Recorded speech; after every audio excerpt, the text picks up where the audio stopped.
Chapter 191. Boom! The figure slammed into the ruins, and the wall collapsed with a roar.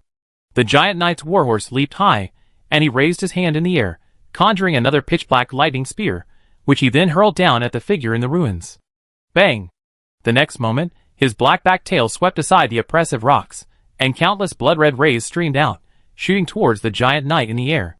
However, the effect was mediocre. The blood-red rays clanged against the pitch-black armor, as if touching metal, unable to penetrate an inch. Damn! This thing is too strong. Seeing the lightning spear about to fall, with no way to avoid it, Lin Qian showed no sign of panic. The next moment, a shadow spread beneath his feet, and he was forcibly pulled into a walking state. When he reappeared, he was already standing far away. Behind him, the shadowy figure wearing a bird-bone mask placed a hand on his shoulder. This was not the first time he had come to Lin Qian's rescue. Lin Qian also realized that this guy, while seemingly incredibly impressive, was actually just a support-type mage. Besides the vortex spell that absorbed and released attacks, he also had a skill that hurled black balls at people, but the damage he dealt to the giant knight was less than a random blow from him. No wonder he had to drag himself away earlier. It turned out he was simply outmatched.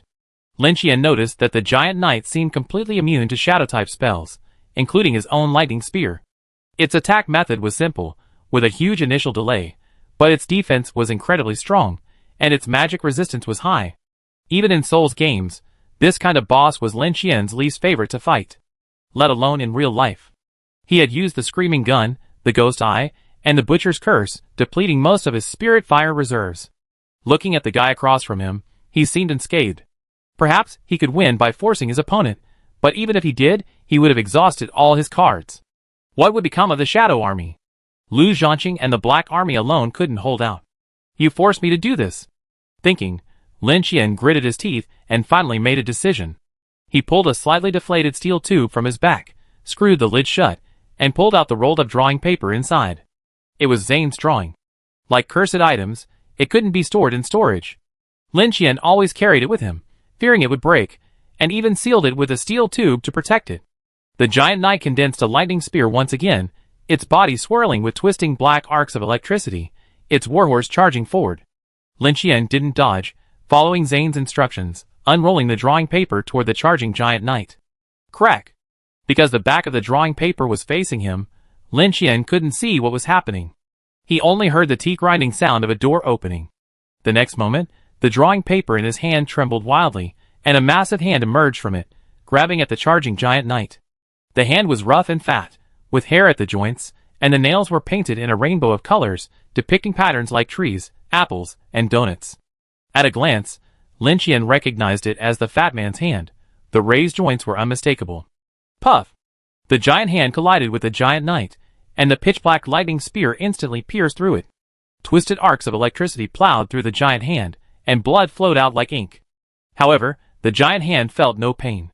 It grabbed the heavy knight along with the lightning spear, grasping it and dragging it into the painting.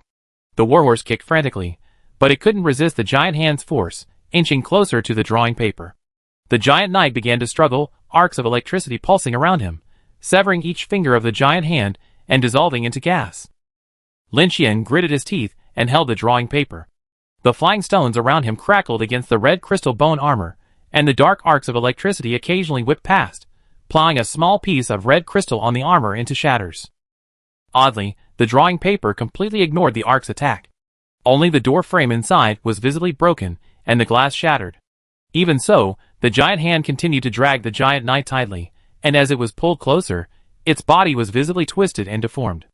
No matter how the giant knight resisted, it ultimately failed to break free from the giant hand's pull, and was slowly pulled into the painting. With the sound of the door slamming shut, Lin Qian finally breathed a sigh of relief. Without even glancing at the contents of the painting, he quickly rolled up the drawing paper, placed it in the steel cylinder, and screwed the lid on. Done! Lin Qian, his eyelids cracking, raised the cylinder, about to burst into laughter, but it suddenly trembled twice, startling him and causing him to quickly shut up. Thankfully, the cylinder quieted down again, allowing him to relax. It seems this boss is a bit overpowered. We can't be held captive for long. We need to make a quick decision. I'm busy now. Let's talk some other time. After greeting the shadowy figure standing quietly not far away, Lin Qian immediately used Shadow Walk to return to the battlefield. At this moment, Lin Qian's departure had left the position in a precarious position. Retreat! Abandon this line. Qin Liang brandished his double-bladed sword, forcibly blocking the charge of a giant shadow beast. The energy in his sun armor rapidly depleted. Just then, a figure plummeted from the sky. Ale, clad in divine raven armor, was struck by a shadow giant mid-flight, severely wounded and vomiting blood. Qin Liang couldn't help but curse, then slashed with his sword, mowing down several more shadow knights. The ballista was destroyed, and the team originally stationed there, facing imminent death, chose to abandon their mission reward and teleport away. Qin Liang knew they had done their best. Even further away, Lu Zhanqing and the others had been forced back to the last line of defense, and the situation was grim. Where's Brother Qian? Su Mian's voice echoed from afar, hoarse and rapid. I don't know. Qin Liang shouted back. Shit! The number of seriously injured had doubled, and the few remaining medical personnel were already overwhelmed. Powerful healing potions are in limited supply, so if you want to quickly recover your combat power, you must treat some major wounds. A familiar face followed a gray-haired old man, roughly stitching up the wounded. Due to the urgency of the situation, there was no time for the anesthetic to take effect. Amidst the shrill cries, the frail Suyun quickly reached out and placed a hand on the wounded man's forehead. It's okay, it's okay. A miraculous thing happened. As she soothed him, the wounded man's gaze slightly relaxed, and he actually stopped screaming. She had accidentally discovered this talent during a recent dungeon. When Su Mian learned of it, he transferred her from Team 8 to Team 9's logistics and medical team. Su Mian had previously specifically informed Lin Qian about Su Yun, worried that Lin Qian might dislike her. But his concern was overblown. Lin Qian didn't have any particular feelings for Su Yun. He simply felt her personality wasn't suited to frontal combat. That was all. Chapter 192. Atop the tower sphere, Xia Qin desperately dodged, but before she could even stand, she quickly drew her bow and charged. A bolt of light shot out, striking down a shadow scout. Turning, she fired another, killing another giant bird. But then, a massive flying creature brought down its claws, forcing Xia Qin to quickly evade with her flight. Just then, a shadow swirls in the distance like ink, and Lin Qian's figure quickly emerges. Swish, swish, swish. A bloodline shot out in a wide range, and the black back tail swung out with all its might, directly crushing the giant shadow creature in the air. Give me the bow. Without time for idle chatter, Lin Qian used his bloodline to snatch the great bow of dawn from Xia Qin's hands. He had overlooked the fact that Xia Qin was simply unable to withstand the siege of so many flying creatures. No wonder there had been no sign of the light arrow since before.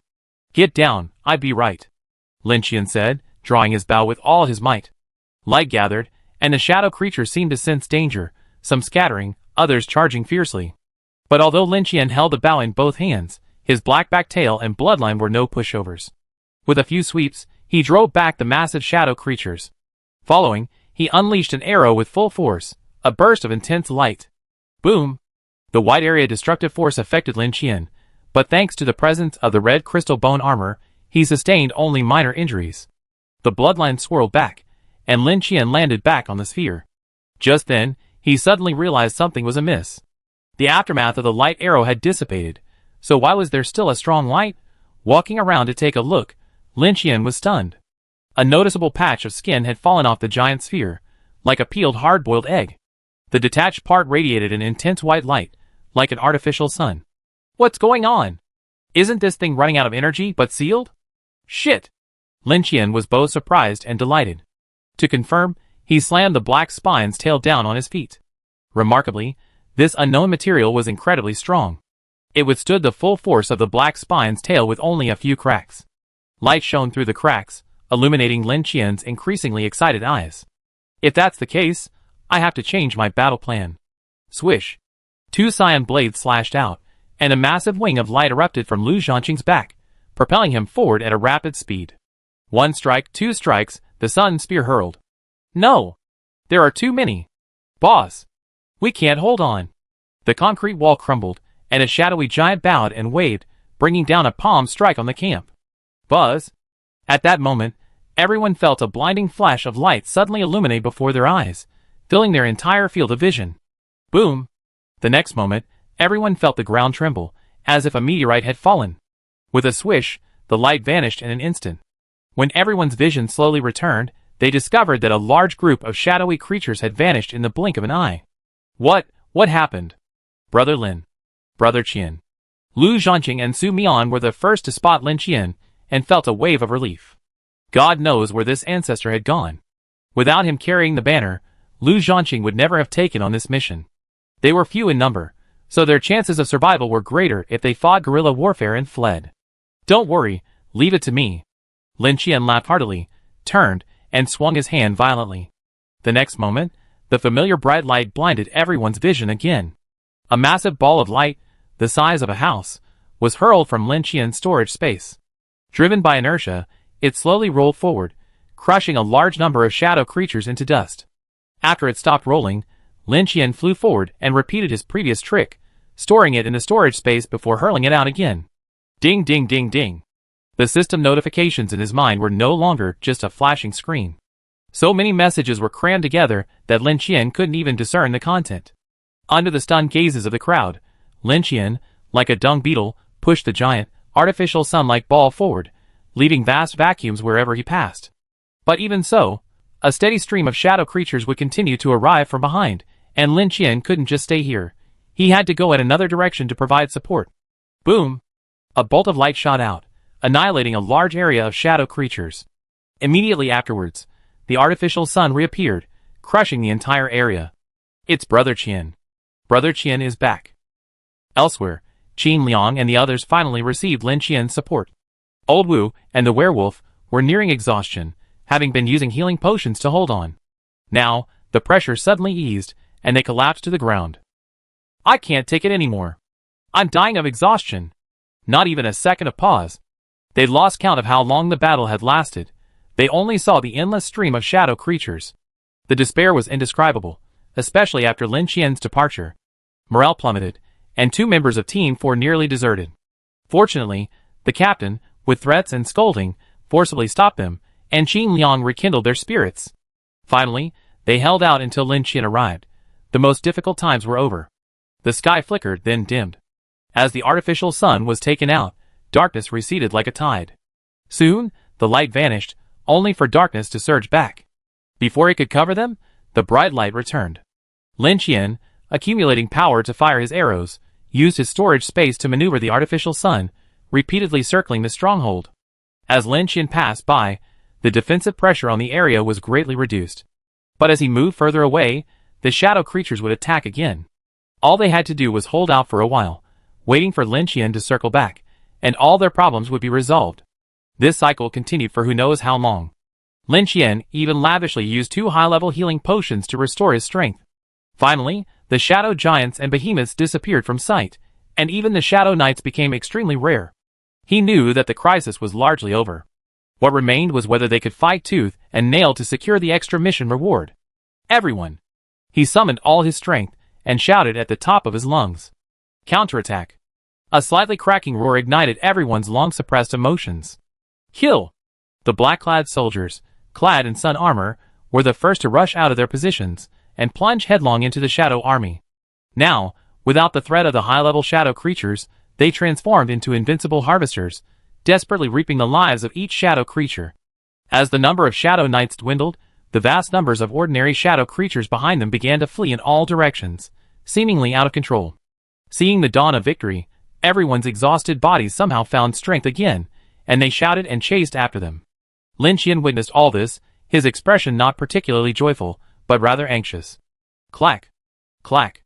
At his waist, the steel cylinder enclosing the drawing paper swayed constantly, as if the giant knight within could escape at any moment. It was precisely for this reason that he mobilized everyone's emotions to launch a counterattack, hoping to drive back all the shadow creatures, and complete the mission ahead of schedule. It seemed that he had little time left. Chapter 193. Ding! Eliminate the source of danger. The regional survival trial ends early. Feel free to return. As the last shadow knight was annihilated by a single blow from a leaping werewolf, a system notification chimed in everyone's ears. The black-clad soldiers at the forefront froze, some wondering if they were hallucinating. Lin Qian had returned to the top of the tower and placed the artificial sun back in its original position. The light dispelled the darkness, illuminating the entire city. Without the guidance of the high-level shadow creatures, the remaining shadow soldiers, fearing the bright light, fled all the way out of the city, disappearing into the darkness. Ding! Exceeding the mission, reward upgrade. Personal contribution reward. Free attribute points * 23. Strange gold coins * 19. Regional all-member reward. Free attribute points * 17. There were no kill rewards, no random item rewards, only free attribute points and strange gold coins, followed by simple numbers. Lin Qian's eyes widened, but the violent trembling of the steel cylinder behind him made him unable to care for anything else. He immediately stored the artificial sun in front of him into the storage space and returned without hesitation. The next moment, his view shifted. The cyber night scene outside the window shone brightly, creating a dreamlike feeling.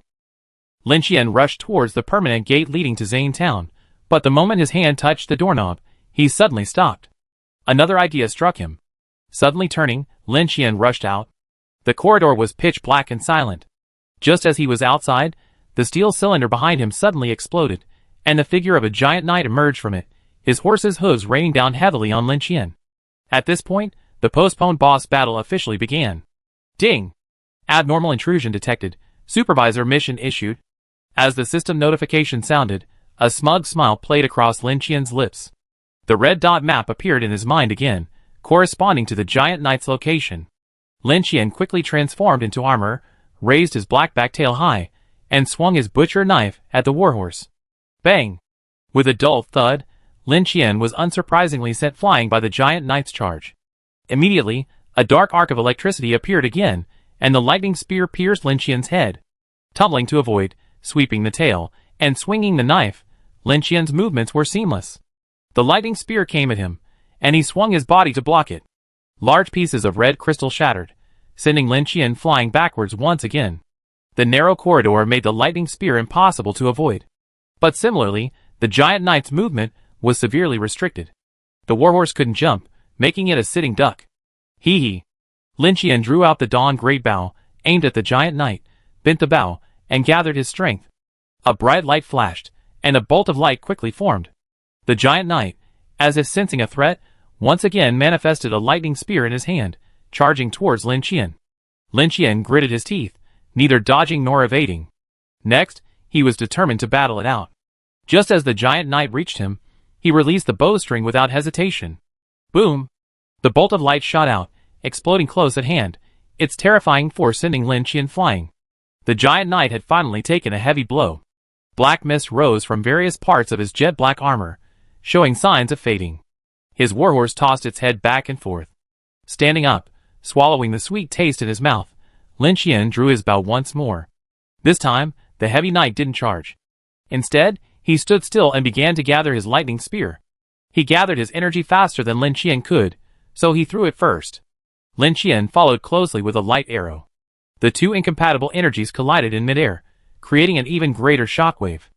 If it were within the confines of Eternal Night City, it would undoubtedly have destroyed numerous buildings, but within the Infinity Tower, it could do no damage at all. As the distance between them widened, Lin Qian, without even gaining a firm footing, began replacing the sun crystals on his bow. Even before completing the regional survival mission, he had exchanged all his points for sun crystals, piling up a small mountain in his storage space, enough for a long time.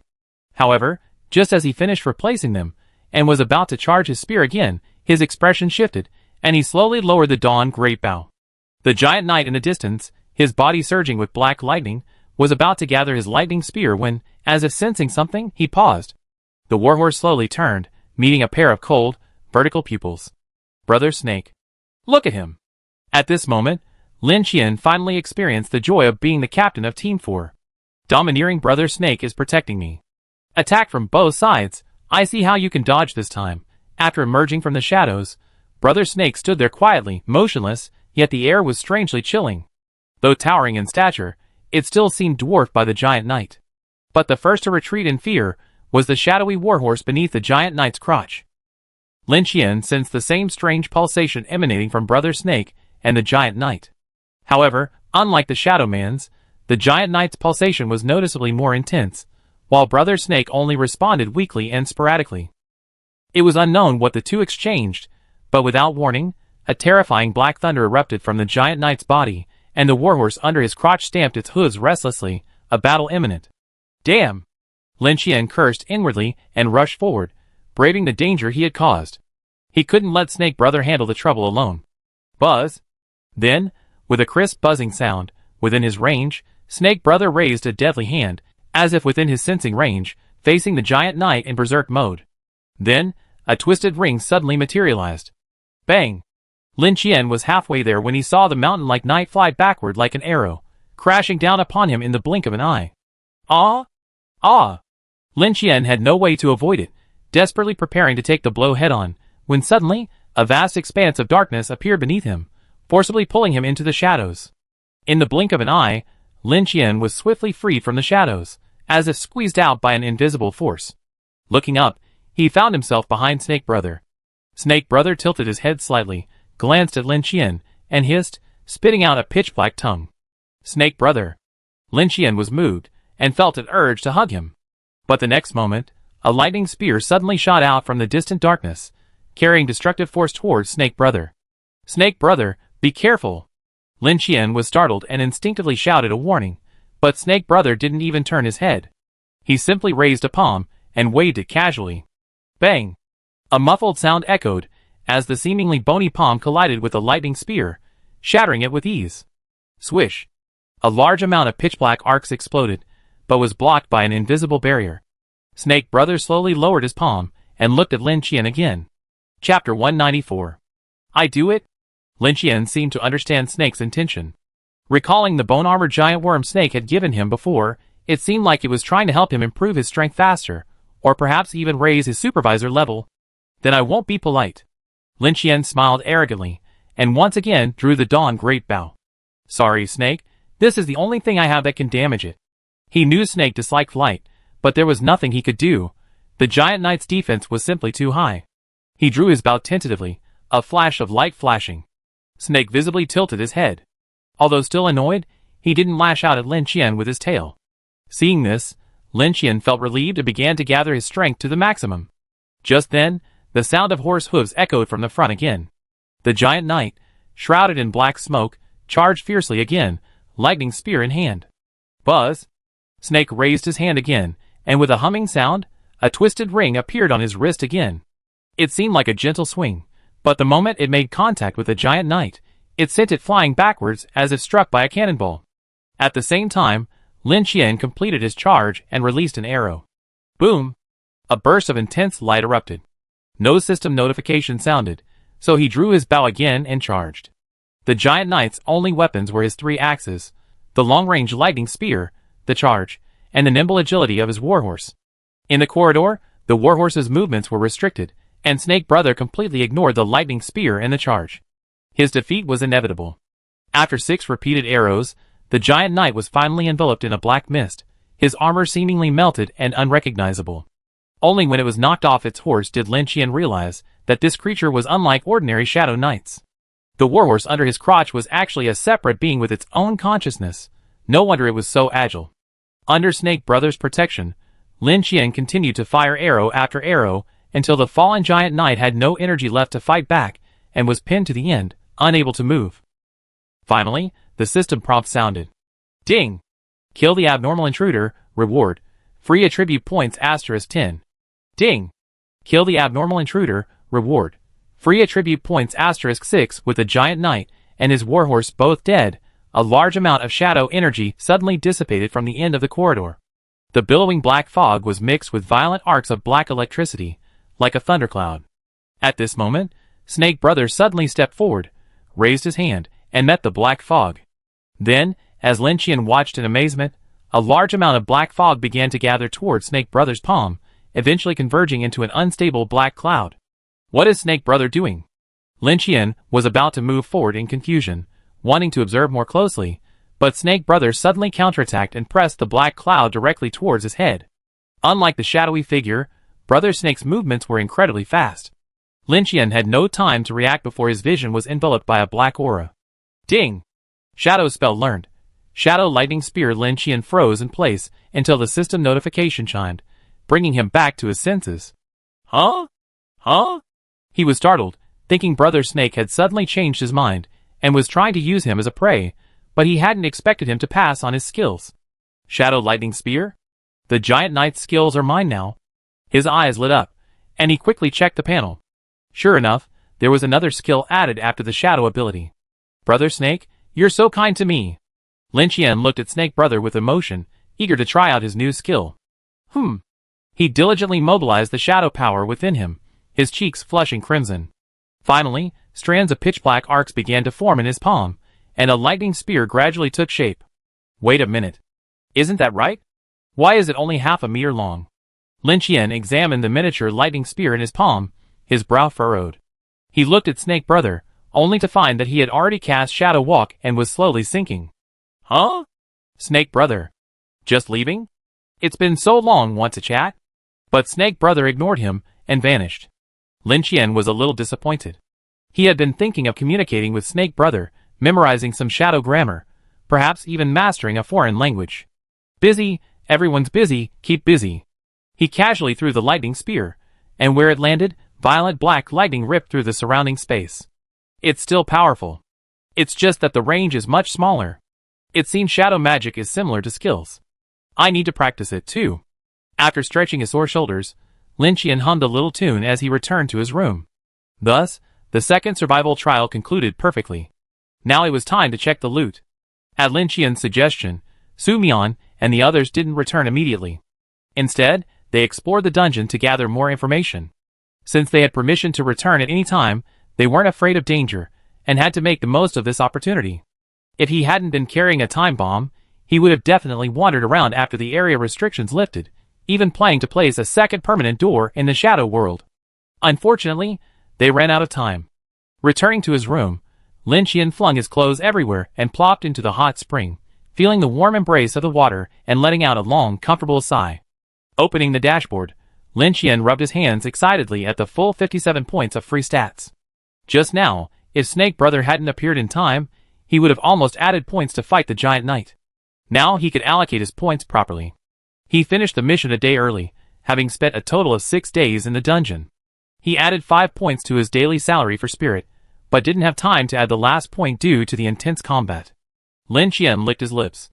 Now he had 2 items that could break through the first limit, strength and constitution. He also had enough free points. But he hesitated to make a decision. Until he was sure of the rules of the Infinity Building, he didn't dare to make a rash decision.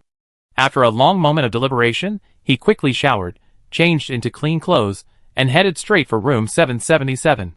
Ding-ling-ling. A familiar ring rang out, but the counter remained empty. Lin Qian walked to the counter with ease, propped himself up, and knocked.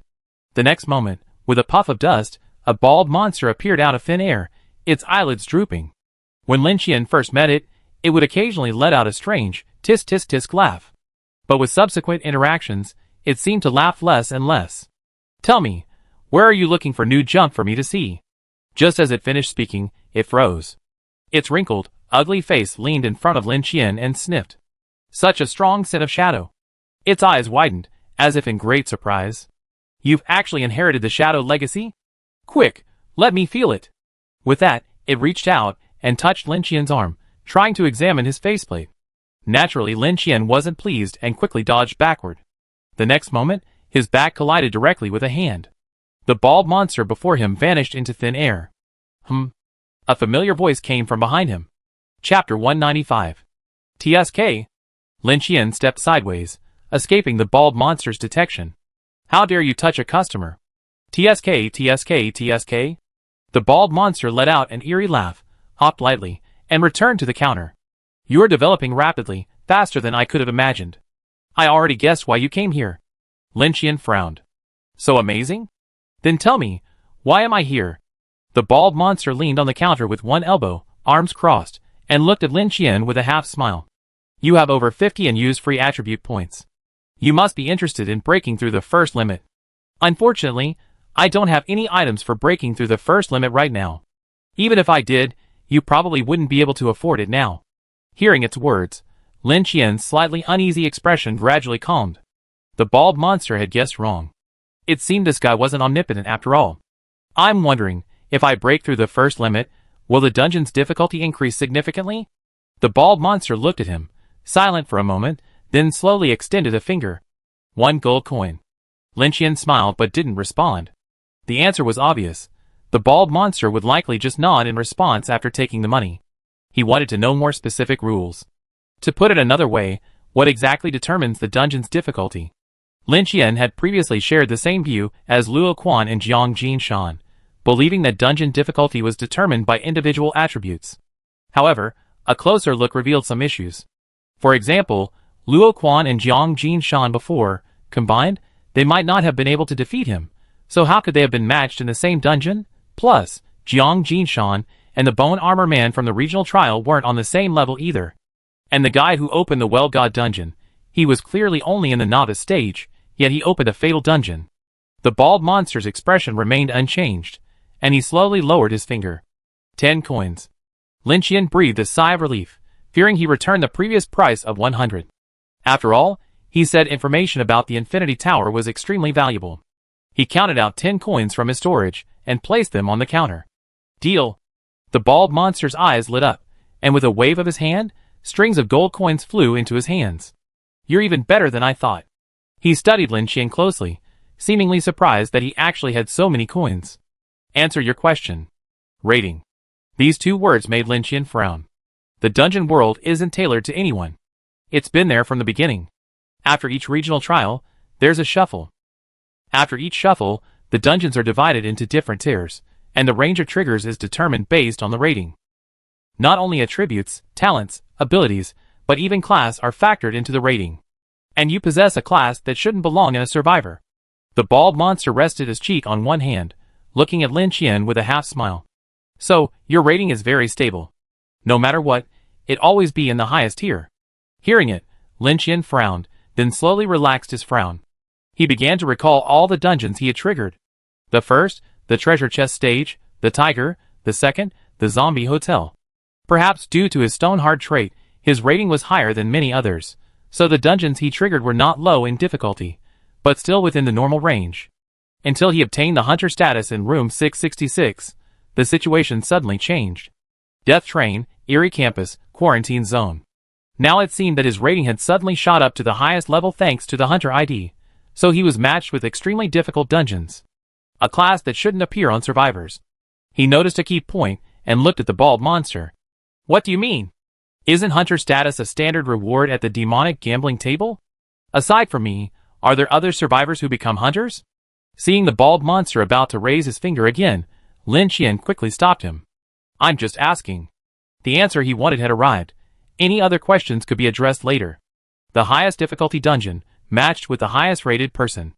Jiang Jinshan and Luo Quan were at the highest level at that time, as were Lu Zhanqing and the Bone Armor Man. And no matter what, my own score was maxed out. So what was there to worry about? Breakthrough. Turning around, Lin Qian flung the door open with a vengeance and headed towards his room. Ding-ling-ling. The bronze bell on the doorframe stopped ringing, and the bald monster's expression gradually returned to calm. Is this the anomaly you were looking for? After muttering to himself, with a puff of stardust, the bald monster vanished once more.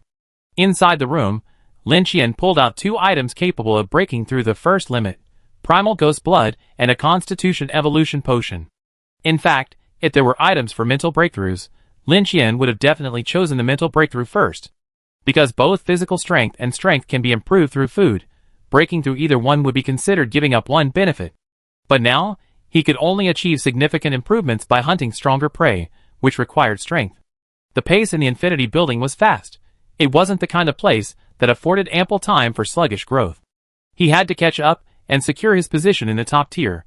After a moment's deliberation, he chose Primal Ghost Blood.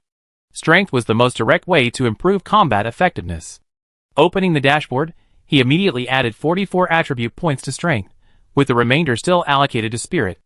An indescribable tingling, itching, and swelling spread throughout his muscles, and Lin Qian couldn't help but twist his body, feeling uncomfortable. The dashboard then underwent its largest ever update. Name, Lin Qian, Level 1 Hunter, Strength, 100. Agility, 52.1. Const, 53.5. Spirit, 82.9. Traits, Stone Heart, Abnormal Digestion, Resurrection. Abilities, Spirit Fire, 13%, Filth, 2%, Alien Blood, Bloodline/Ghost Blood/Blood Mist/Pure Yang Blood, Shadow, Shadow Walk/Shadow Lightning Lance, Armor, bone armor / crystal armor, ghost eye, rage, clairvoyance. Rating: a sorcerer who inherited the Shadow legacy, possessing both alien blood and armor. Who knows how so many mutually restraining abilities can coexist harmoniously within him. He's more of a cleaner than a hunter. 44 strength, 13 spirit. But what's with that rating? I'm more of a cleaner than a hunter? Mutually restraining abilities, coexisting harmoniously. Couldn't everyone be capable of accommodating multiple mutually restraining abilities?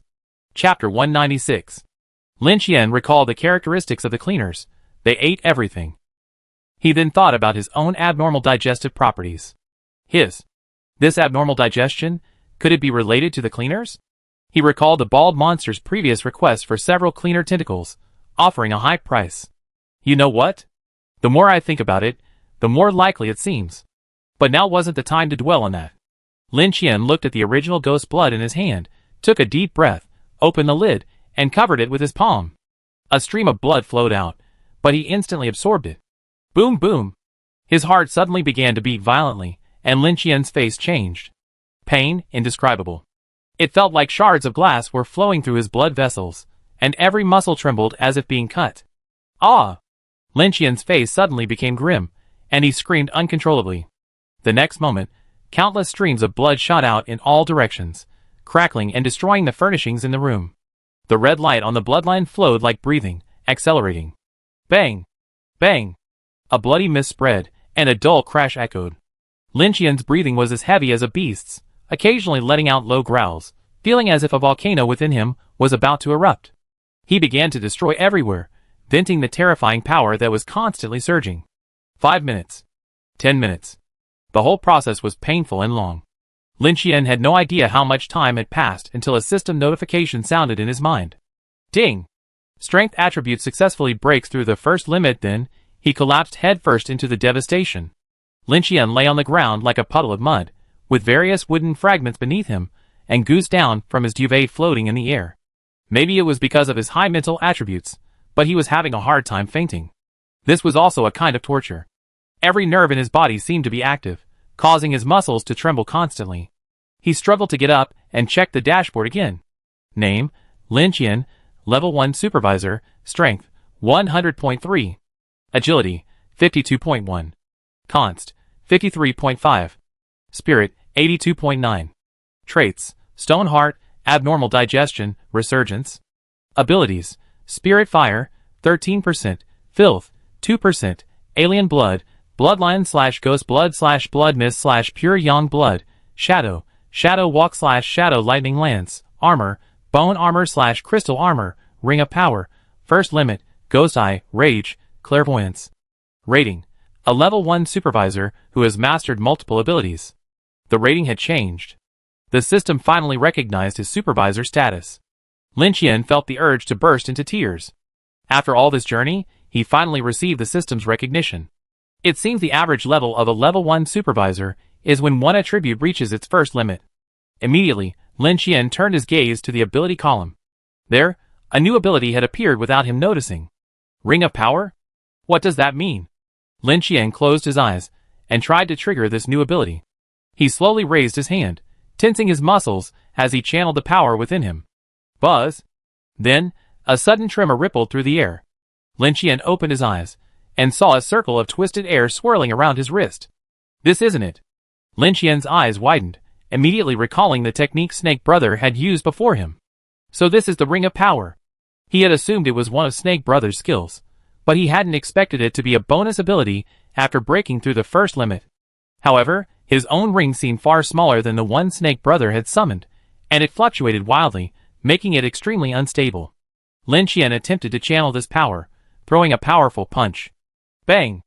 A sharp wind whistled, and a single punch in the air blew away the debris before him. Holy crap! So powerful? Lin Qian's eyes widened in excitement. He hadn't yet fully adapted to his transformed body. Once he digested and recovered, he could unleash even greater power. Now, he had suddenly acquired two powerful offensive tools, the Shadow Lightning Spear and the Ring of Power, instantly breaking free from the previous dilemma of his offensive capabilities being far inferior to his defensive ones. A glance at the private chat interface revealed that Su Mian and the others hadn't chosen to return in such a long time. It seemed the exploration had gone smoothly, with no danger encountered. Lin Qian stored the mess in the room in storage, thought for a moment, and then collapsed into the hallway. Not long after, the cleaner's notification chimed. Lin Qian retreated back inside and watched as the cleaner swept away a pile of garbage, leaving the floor spotless without a speck of dust. "Thank you for your hard work, old man." Peeking out, he greeted the retreating cleaner, then returned to his room refreshed. He pulled out a sofa from the storage space. It was quite high-end, seemingly from the bone armor man's inventory. He laid down on it casually, not even needing a blanket. Exhausted, Lin Qian soon fell into a deep sleep. Ding! Gained Supervisor points *27 Lin Qian slept exceptionally soundly. Ever since his spiritual attribute broke through 30 points, he hadn't slept for more than 4 hours. Perhaps it was because he'd been up all night in the regional trial dungeon, and the energy consumption from just breaking through the first limit had been immense, so he finally managed a good night's sleep. Though awakened by the system notification, Lin Qian felt rejuvenated. After a night of digestion, the awkwardness of the sudden surge in strength had subsided considerably. 27 points? That's a lot. He quickly checked the interface, and saw that the Supervisor suffix had indeed changed. Level 1 Supervisor, 32 out of 100, looks like I need to get some big stuff. Lin Qian's eyes lit up. If a few more abnormal intruders, like the Giant Knight arrived, wouldn't he be able to advance quickly? Just as his thoughts raced, more system notifications rang out one after another. Ding! The second regional survival trial has concluded. 7 more regional channels have been opened. Connected regions: 4129-4130-4131-4133. Blank rooms within the region are randomly reassigned to new worlds. 7 more regions have been connected. Including Lin Qian's own region, there are now 10 connected regions. In addition, he noticed that the region numbers were not consecutive. 4132 had disappeared. Was the entire army wiped out in the trial? Lin Qian had a vague guess as to why. Just as he frowned, awaiting the start of the third regional survival trial, the system popped up a message that stunned him. Ding! The first 100 regions war is about to begin. Starting time: 3 days later. Please improve your strength quickly before then and strive to survive. Huh? Chapter 197. 100 Districts War. Lin Qian rubbed his nose, the solemnity in his eyes gradually fading, and his eyelids drooped. Even before the second regional trial, he might have been a little nervous. But now, not only had he gained the ability to transform into armor and shadow magic during the trial, but his strength attribute had also broken through the first limit. His strength had skyrocketed. As for the next dungeon, he might still be more cautious. But the battle between survivors. Lin Qian sucked his teeth and silently closed the interface. Just now, he had glanced at the private chat interface and saw that Su Mian and the others were online. Pushing the door open, Lin Qian walked out of the room. As luck would have it, right next door, there was a guy who opened the door almost at the same time as Lin Qian and took his first step at the same time. Lin Qian was stunned. When did the new tenant next door come in? The man was also stunned, his eyes meeting Lin Qian's, and he looked him up and down. The man looked young, with tan skin. He wore a baseball cap backwards, his long, colorful hair tied in 2 pigtails at the back of his head. He wore loose clothes and wore a multitude of metal necklaces around his neck, looking like a trendy guy. Hey bro! After taking a look at Lin Qian's attire, and seemingly realizing he had no weapons, the trendy man relaxed his guard. He pounded his chest with one hand, then pointed at Lin Qian and greeted him with an odd gesture. Lin Qian blinked, a wave of questions running through his mind. What does this guy do? When he didn't respond, the trendy man laughed a few times to ease the awkwardness. Ha ha. Hello brother. We're new here, and meeting is fate. This is my welcome gift. As he spoke, he flipped his hand, revealing a potion. For me? Lin Qian was startled. He reached out to take the potion, and the item information popped up, a primary constitution potion. Although Lin Qian wouldn't have cared for such an item, the fact that this guy casually offered a primary potion as a gift showed him to be quite something among the average survivors. Well brother, this is my sincerity. He pounded his chest twice, a smug look on his face. Then he leaned closer to Lin Qian and whispered, Brother, if you're satisfied with this gift, could you do me a favor? He glanced warily at both sides of the corridor. As the system announcement ended, the black-clad soldiers began to push through doors and exit. Can we go inside and talk? Or maybe my room? The fashionable man pointed at Lin Qian's room, his expression noticeably tense. Lin Qian stroked his eyebrows, but didn't refuse, pushing the door open. Come in and talk. The fashionable man smiled, put his hand on Lin Qian's shoulder, and followed him into the room. With a click, the door to room 609 closed. Who's that kid? All those colorful clothes. Not far away, a soldier in black saw this, and was immediately puzzled. I don't know. I've never seen him. Hey! This guy even followed me into Brother Qian's room. A man walked over and stared at Lin Qian's door, his eyes red and his fists clenched. I've never even been inside. Ha! I was lucky enough to be inside once, and I have to say, Brother Qian's house is truly huge. What are you doing? Serving food? I'm just a waiter, what's there to brag about? Haha, you're jealous. I'm not. You're jealous. I'm not. Brother, your room? After entering Lin Qian's room, the fashionable man was initially struck by its sheer size. He looked around and saw that besides the sofa, there was only a hot spring and a plantation. It's quite large, but it seems a bit empty. He wasn't shy about it, plopped down on the sofa, and casually crossed his legs. Lin Qian noticed a glowing mechanical armor beneath his right sleeve, full of sci-fi flair, probably a tech prop. Although this guy looked nonchalant, he was actually secretly keeping a close eye on him. Hey, I get you some high-tech furniture someday. High-end stuff. Haha, fun, he said in a rather playful tone. Hey, what's this dark door for? The man noticed the permanent door in the corner. Oh, decorations. Lin Qian replied casually, bringing the topic back. What do you want me to do for you? The trendy man paused, then scooted closer to Lin Qian. Well, brother, I'm new here and don't know much about this area. Could you tell me how many factions there are and who their leaders are? Oh, and as for why I suddenly appeared next door to you, have you heard of a transfer card? To be honest, I offended the leader of the former top faction in this area. To save my life, I randomly filled in a few numbers and transferred here.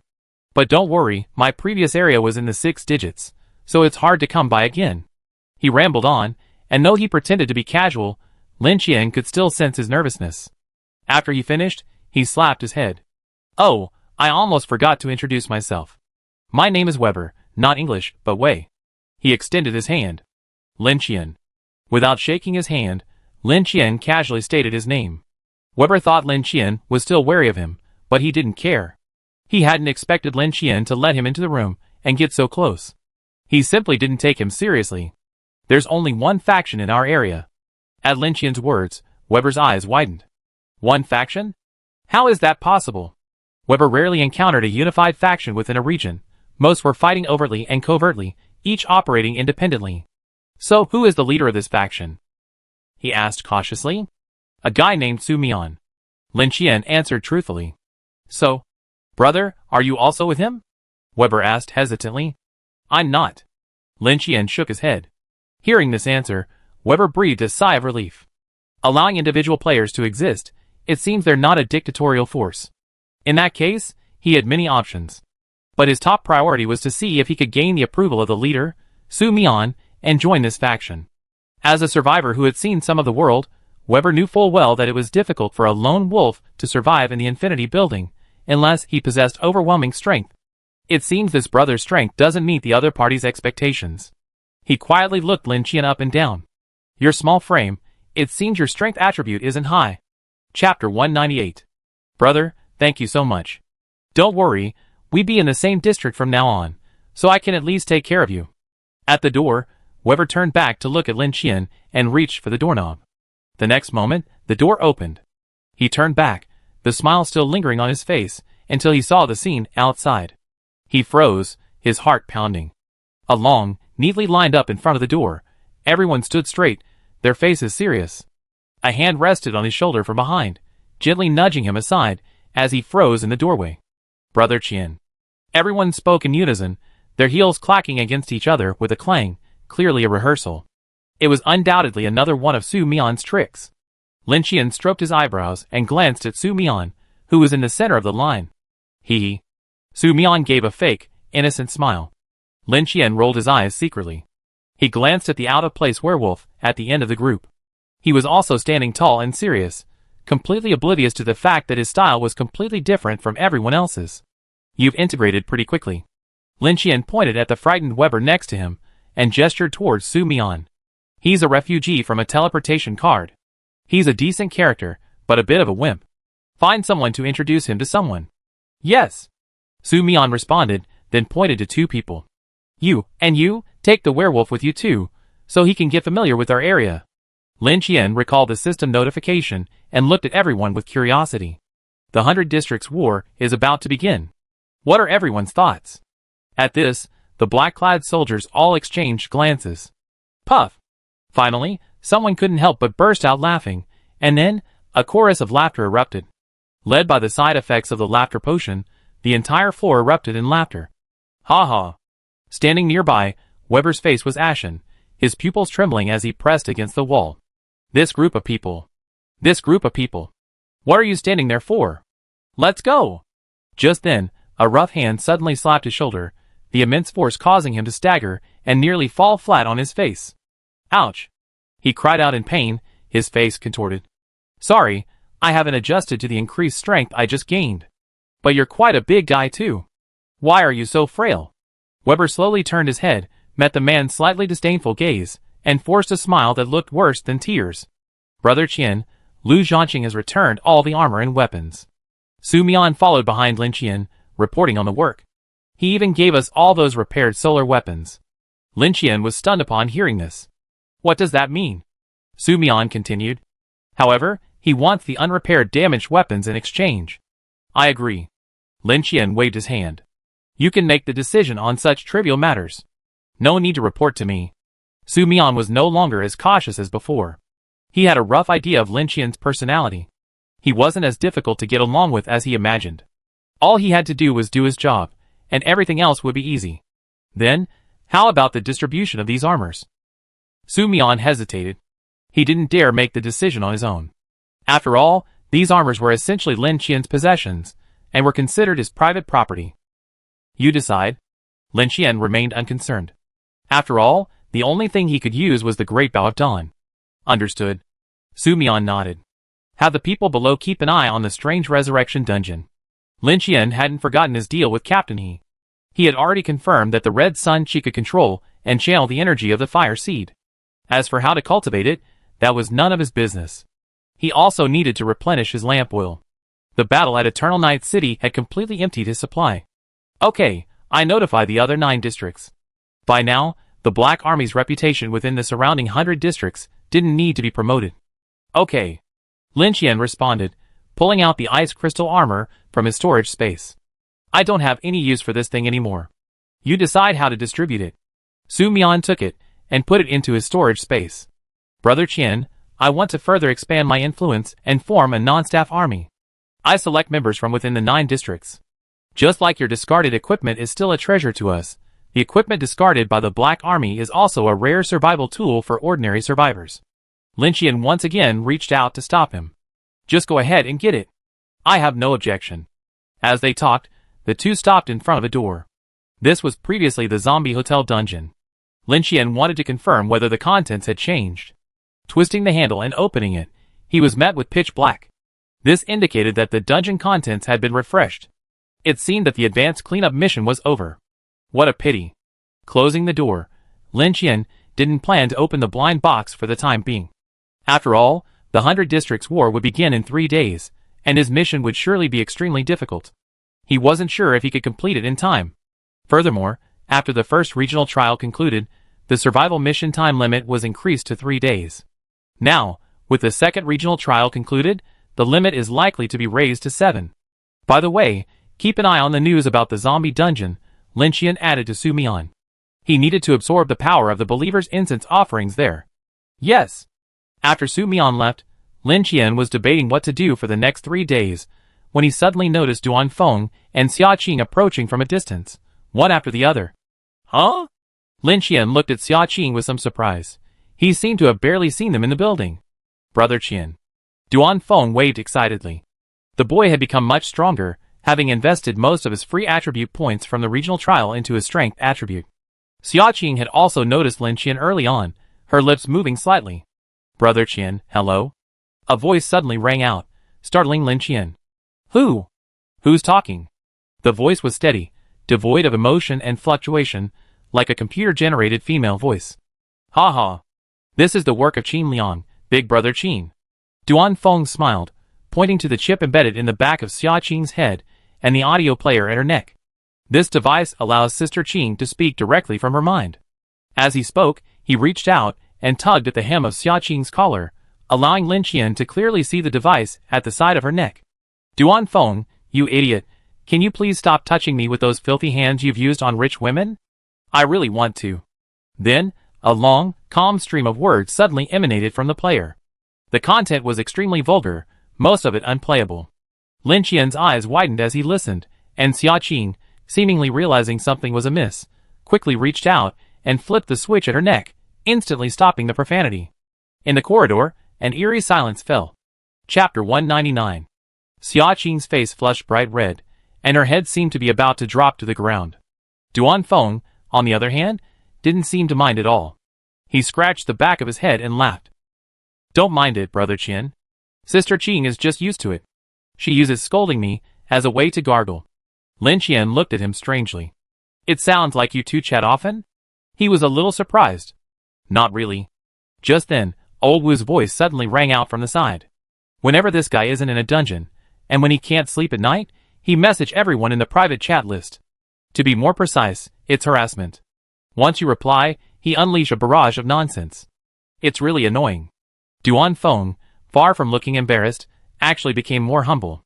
No, my speaking speed is still far behind Sister Qing's. The night before the second regional trial, I saw she was online, a rare sight, so I tried to chat. I don't know what I said, but she lashed out at me for 4 pages. I could barely keep up. That language is like a swarm of missiles. I've got excerpts here, ready to study them thoroughly. Duan Feng spoke as he pulled out a leather notebook from his storage space. Xia Qing, standing beside him, clenched her fists tightly. Finally unable to contain herself, she shyly raised her foot and fiercely kicked Duan Feng's knee. Crack! Duan Feng's face instantly turned pale. Ouch! He leaped 3 feet into the air, clutching his knee and thrashing. Sister Qing, you're really going to kill me? No! A killing kick. Xia Qing flipped the switch on her neck. Shut up your dog mouth and go bark away. A calm, mechanical voice rang out. Old Wu was stunned. He turned and exchanged glances with Lin Qian, both seeing the surprise in each other's eyes. Thankfully, Xia Qing was only irritable with Duan Feng and remained respectful to Old Wu and Lin Qian. Uncle Wu, she said to Old Wu. Just call me Old Wu. We're so familiar now. Old Wu smiled and nodded. You're indeed quite old. Older than my dad. If it weren't for politeness, I almost call you Uncle Wu. Ding! Xia Qing frantically turned the switch off again. Old Wu's smile froze. Ha ha. Lin Qian pointed at Old Wu and laughed heartily. Actually, I just look a little weathered. I'm not as old as you think, Old Wu explained with a bitter face. Xia Qing quickly bowed to Old Wu to apologize. Sister Qing used to be a virtual streamer, the kind who didn't show her face. She attracted a lot of fans with her sharp tongue. She was the type who delivered powerful blows online, but was timid in real life. Duan Feng returned, rubbing his knee and grimacing, and launched into a revelation of Xia Qing's true colors. Bang! Lin Qian had always thought of Xia Qing as a weak, long-range shooter, and had never imagined seeing such a powerful, precise spinning kick from her. Ouch! Duan Feng fell to the ground, sliding back over 2 meters. He then rolled over, patted his butt, and stood up as if nothing had happened. Look at you, Sister Qing. You're not good with words, but you love using body language. You need more practice.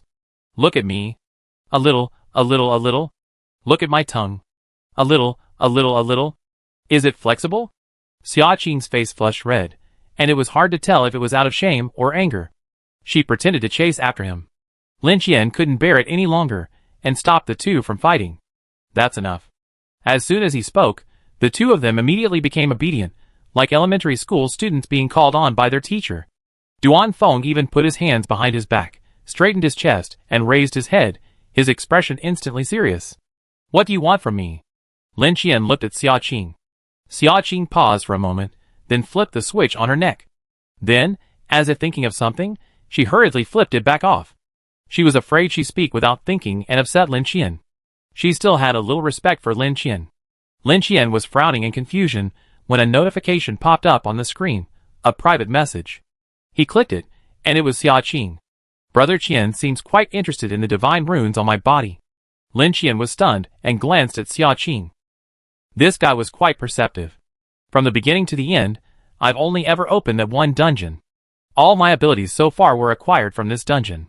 Seeing these two pieces of information, Lin Qian couldn't help but widen his eyes slightly. Only opened one dungeon? Xia Qing's strength was quite impressive. Her overall abilities were probably only slightly inferior to Old Wu's, and even Su Mian might not be able to defeat her. She was far superior to the average survivor, yet she had only experienced one dungeon. But with no mission rewards, where did her high stats come from? Then Lin Qian heard Xia Qing mention a new mission type. Guard mission? Yes, the mission requires you to defend an area. As time goes on, the attacking monsters will become more numerous and stronger. Lin Qian stroked his chin. It was somewhat similar to what he and the others had experienced in the Eternal Night City dungeon. The difference was that they proactively gathered together, awaiting the monster attacks, while the guarding mission was passive. The area I need to guard is a huge, black, ancient tree. The fruit emits a strong white light. There's a temple beneath the tree, with several priests and guards inside. Their living habits are similar to those of wild people. My bow and arrows are rewards from the first stage, made from the sacred wood of the ancient tree. And the divine runes on my body are the reward for completing the final stage. They're carved with the juice of the ancient tree's fruit, and they store energy within the body. Following this, Xia Qing pulled a glowing fruit from her storage space. The fruit was about the size of a fist, oval in shape, somewhat like a persimmon, but not soft. Instead, it was hard like wood, with a bite mark visible on it. Xia Qing, intentionally or unintentionally, directed the tooth marks toward herself, shielding Lin Qian from view. This is the fruit of the ancient tree, one of the rewards for the final stage. Lin Qian reached out to take it, and the item's description suddenly popped up in his mind. Fruit of the sacred tree. A fruit filled with pure power. The description was simple, but Lin Qian could sense the rich energy within through the fire. If he took a bite, the fire would likely be recharged quickly. Great stuff. Lin Qian's eyes lit up. He asked Xia Qing via private chat. After the mission, was the dungeon reset? The answer was somewhat disappointing. Xia Qing had already checked, and the contents behind the door had changed. What a pity. Lin Qian sighed. If he were faced with a mission like this, he would definitely pack up all the fruit and take it away. But Xia Qing changed the subject. Chapter 200. I think the world where the ancient tree resides is the world of the second regional trial. Because during the final stage, I saw something resembling a shadow creature. Xia Qing's words left Lin Qian slightly stunned. Is your world also in perpetual night? No, because of the ancient tree, the entire forest is as bright as day year-round. But I haven't explored the outer reaches. I've always stayed near the temple. Lin Qian contemplated the fruit in his hand, lost in thought. The shadow world is far too dangerous, and his men won't be up to par anytime soon. Even if he instructed them to be on the lookout, it would likely be futile. He planned to inform Lu Zhanqing, Jiang Jinshan, and the others, asking them to call him along if they encountered a shadow dungeon. With the Shadow Walker, Lin Qian could move freely in the shadow world. If it weren't for the giant knight this time, he would have explored the dungeon thoroughly before leaving. What a pity. Lin Qian returned the fruit to Xia Qing, who looked slightly surprised. Keep it for yourself. I won't eat other people's leftovers, he said jokingly. Xia Qing lowered her head again, and snatched the sacred tree fruit. If you don't want to eat it, forget it. Who would want to give it to you? And you're so picky. A mechanical sound echoed, and Xia Qing's pupils suddenly trembled. She turned stiffly, and saw Duan Feng, holding a thin steel drill, secretly turning on the voice switch on her neck. Hey! Hey! Meeting Xia Qing's murderous gaze, Duan Feng trembled all over. Qing! Sister Qing, this is a hidden weapon I recently acquired. I want to give it to you. No. I'm sorry. As if realizing he couldn't explain himself, Duan Feng gave up, tossing the steel chisel aside and crouching down, clutching his ear. Go ahead, hit me. Beat me to death. However, Xia Qing ignored him, and cautiously glanced at Lin Qian's expression. Seeing Lin Qian's half-smile, Xia Qing suddenly felt nervous. He can't be that petty. The mechanical sound echoed again, and Xia Qing quickly reached out to turn off the switch. Don't worry, I'm not that petty. Lin Qian found the scene before him hilariously amusing. There was a rare sense of lightness, a sense that the world was still alive. He looked at Old Wu. What are your plans for the next 3 days? Old Wu sighed. The Akong Mountain dungeon quest is complete. I was originally planning to ask Master Lu for further advice on the techniques of the Red Sun Chi, but the room has already been refreshed. I don't think I'd be able to replace your recliner anytime soon. Lin Qian didn't seem to mind. Just have Su Mian and the others keep an eye on the martial arts dungeon. Old Wu nodded. I've already told them. Red Sun Chi is crucial, and Lin Qian values it highly. Just then, he noticed a furtive, dark figure not far away. Who knows what this guy is thinking? With his size, it's difficult to hide his whereabouts. Come here. Lin Qian waved. At his signal, the werewolf came running over, panting. Brother Qian. Under Su Mian's guidance, this guy would consciously straighten his back when he saw Lin Qian, as if waiting for a lecture. But his werewolf body was already thick with long arms and a hunched back, so forcing himself to straighten his back looked quite odd. What are you peeking at? Lin Qian regarded it with amusement. The guy had somehow gotten himself a giant t-shirt covered in cartoon patterns, and his incongruous appearance made him look a bit like a domesticated dog. Add to that the clear, yet foolish, eyes, and he had lost none of his former ferocious aura. No, I just think the atmosphere here is wonderful. Everyone is so friendly. The werewolf lowered his head slightly, somewhat hesitant to look directly at Lin Qian. His tail wagged uncontrollably as he spoke. Duan Feng's eyes gleamed as he stared at the guy, his expression undisguised with envy. So handsome. He couldn't help but reach out and touch the werewolf's fur, his hand stained with dirt, and his expression fell. You're so filthy. The werewolf's mouth agape with embarrassment. Sorry, I haven't showered yet.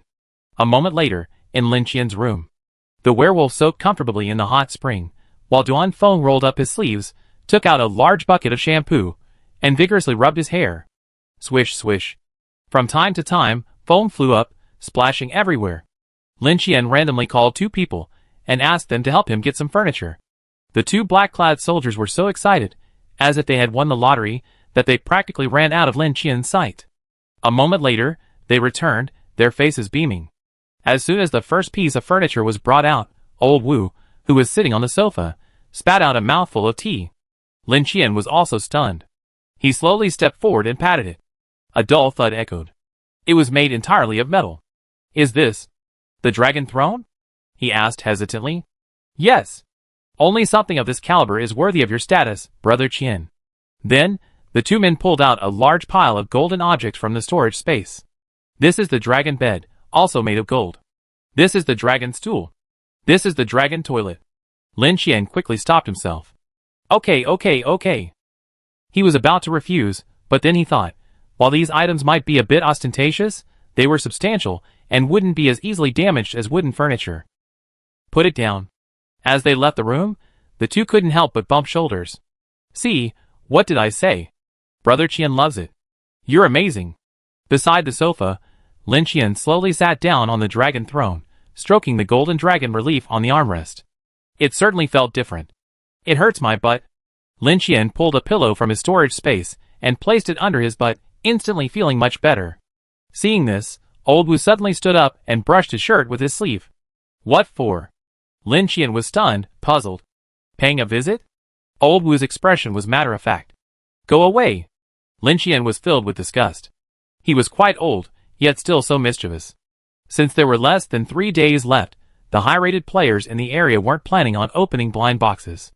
They were waiting for the Black Army to enter the dungeon, confirm the content, and then enter by summoning Kara.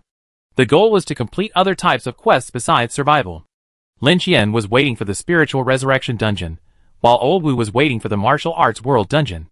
Just as they were getting bored, Dashin from the next area came over, saying he had made significant progress in this regional trial, and wanted to practice with old Wu to test his progress.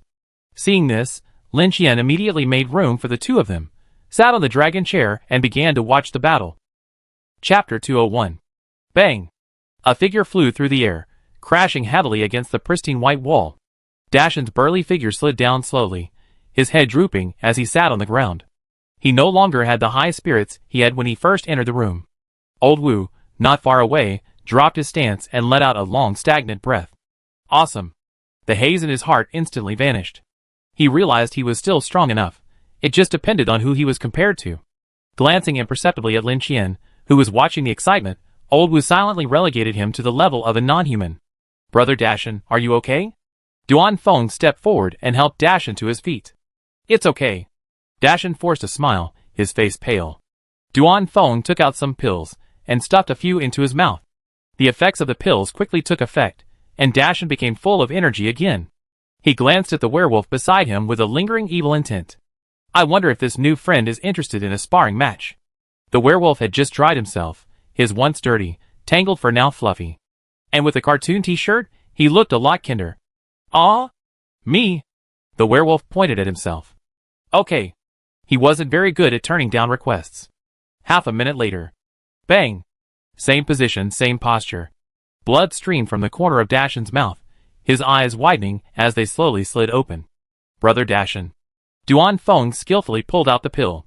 Look at you. Always so naughty. Although Brother Wolf is new here, his strength is on par with Wu Ji's. If you're like this, I practice with you. Dashan slowly raised his head, meeting Duan Feng's earnest gaze. A minute later. Bang! Before Duan Feng could reach out and administer the medicine, Dashan tumbled to his feet. I'm done playing. I'm leaving. He walked towards the door without looking back, his back looking dejected. Brother Dashan? Not continuing? Why don't you challenge Brother Qian? I want to see. Duan Feng chased him out to finish him off, while old Wu hid his smile behind his teacup. Duan Feng, that kid, is great at playing mischief with an innocent look. Lin Qian, the onlooker, joined in the fun. Having just experienced a high-intensity regional trial dungeon, the joyful atmosphere was a welcome relief. Then, a second later, a system notification chimed in his head. Someone had used a summon card. A glance at the number revealed it was one of his own, and he immediately understood what was going on. What's your number? Lin Qian didn't rush to accept the request, but instead looked at the werewolf. The number changed after the zone transfer. Let me check. 41263338. The werewolf checked the panel and read out his hard number. Okay, I summon you later. Because the werewolf itself is cursed, it's well suited to fighting the supernatural. Since he's idle anyway, Lin Qian plans to bring him in to integrate more with the group. Okay. The werewolf agreed readily, his tail wagging slightly, as if he was eagerly anticipating it. Old Wu stood up, holding his teacup. Get busy. I'm going back. He was waiting for the martial arts dungeon. Okay. Lin Qian nodded, then accepted the agreement, his body instantly transforming into a ball of light and disappearing. When he opened his eyes again, the scenery had changed. The sky was thick with dark clouds, weighing heavily on his chest, making it hard to breathe. Dead grass, roads, tunnels, and a mountain village in the distance. This desolate wilderness is a prime haunted place. Lin Qian looked around, breathing in the fishy air. Brother Qian. The four men behind him bowed in unison. Lin Qian looked them over, his gaze fixed on one. You look familiar to me. The man's face flushed with excitement when Lin Qian called him out. Oh! I remember. You're the guy who charged with the big truck. Lin Qian was deeply impressed by this guy, mainly because he was so eccentric. He had the nerve to slam the accelerator and crash into the steppe terrain of Eternal Night City. Which team? He asked again. Team 3. Are you the captain? No. Just then, someone nearby raised their hand. Brother Qian, I'm the captain. Lin Qian glanced at the guy. His sturdy physique made him a clear power athlete. He nodded and looked away. He casually pulled out a summoning card and entered the werewolf's number. Soon, the werewolf, in a cartoon t-shirt, appeared out of thin air. As soon as the guy appeared, his nose twitched. The smell of blood. The werewolf looked at Lin Qian. In the village and in the tunnels. Lin Qian wasn't surprised. He was also very sensitive to the smell of blood and had already sensed it. Just then, the system prompt finally sounded. Ding! Entering survival dungeon, Tuyo Village. Tuyo Village. Once a renowned kill-making village, most of the porcelain from nearby towns was shipped from here. But everything changed after that group of uninvited guests arrived. Return condition. Survive for 72 hours. Lin Qian raised an eyebrow. This was his first time receiving a survival mission through a summoning card. It seemed that as long as a mission hadn't officially begun, anyone joining midway could still receive the mission. The members of Team 3 had been a bit nervous about opening a blind box and finding a supernatural dungeon, but as soon as Lin Qian arrived, their nervousness instantly vanished. What survival mission? Who's surviving? If you can survive the ghosts in this dungeon, you're considered the fastest runner.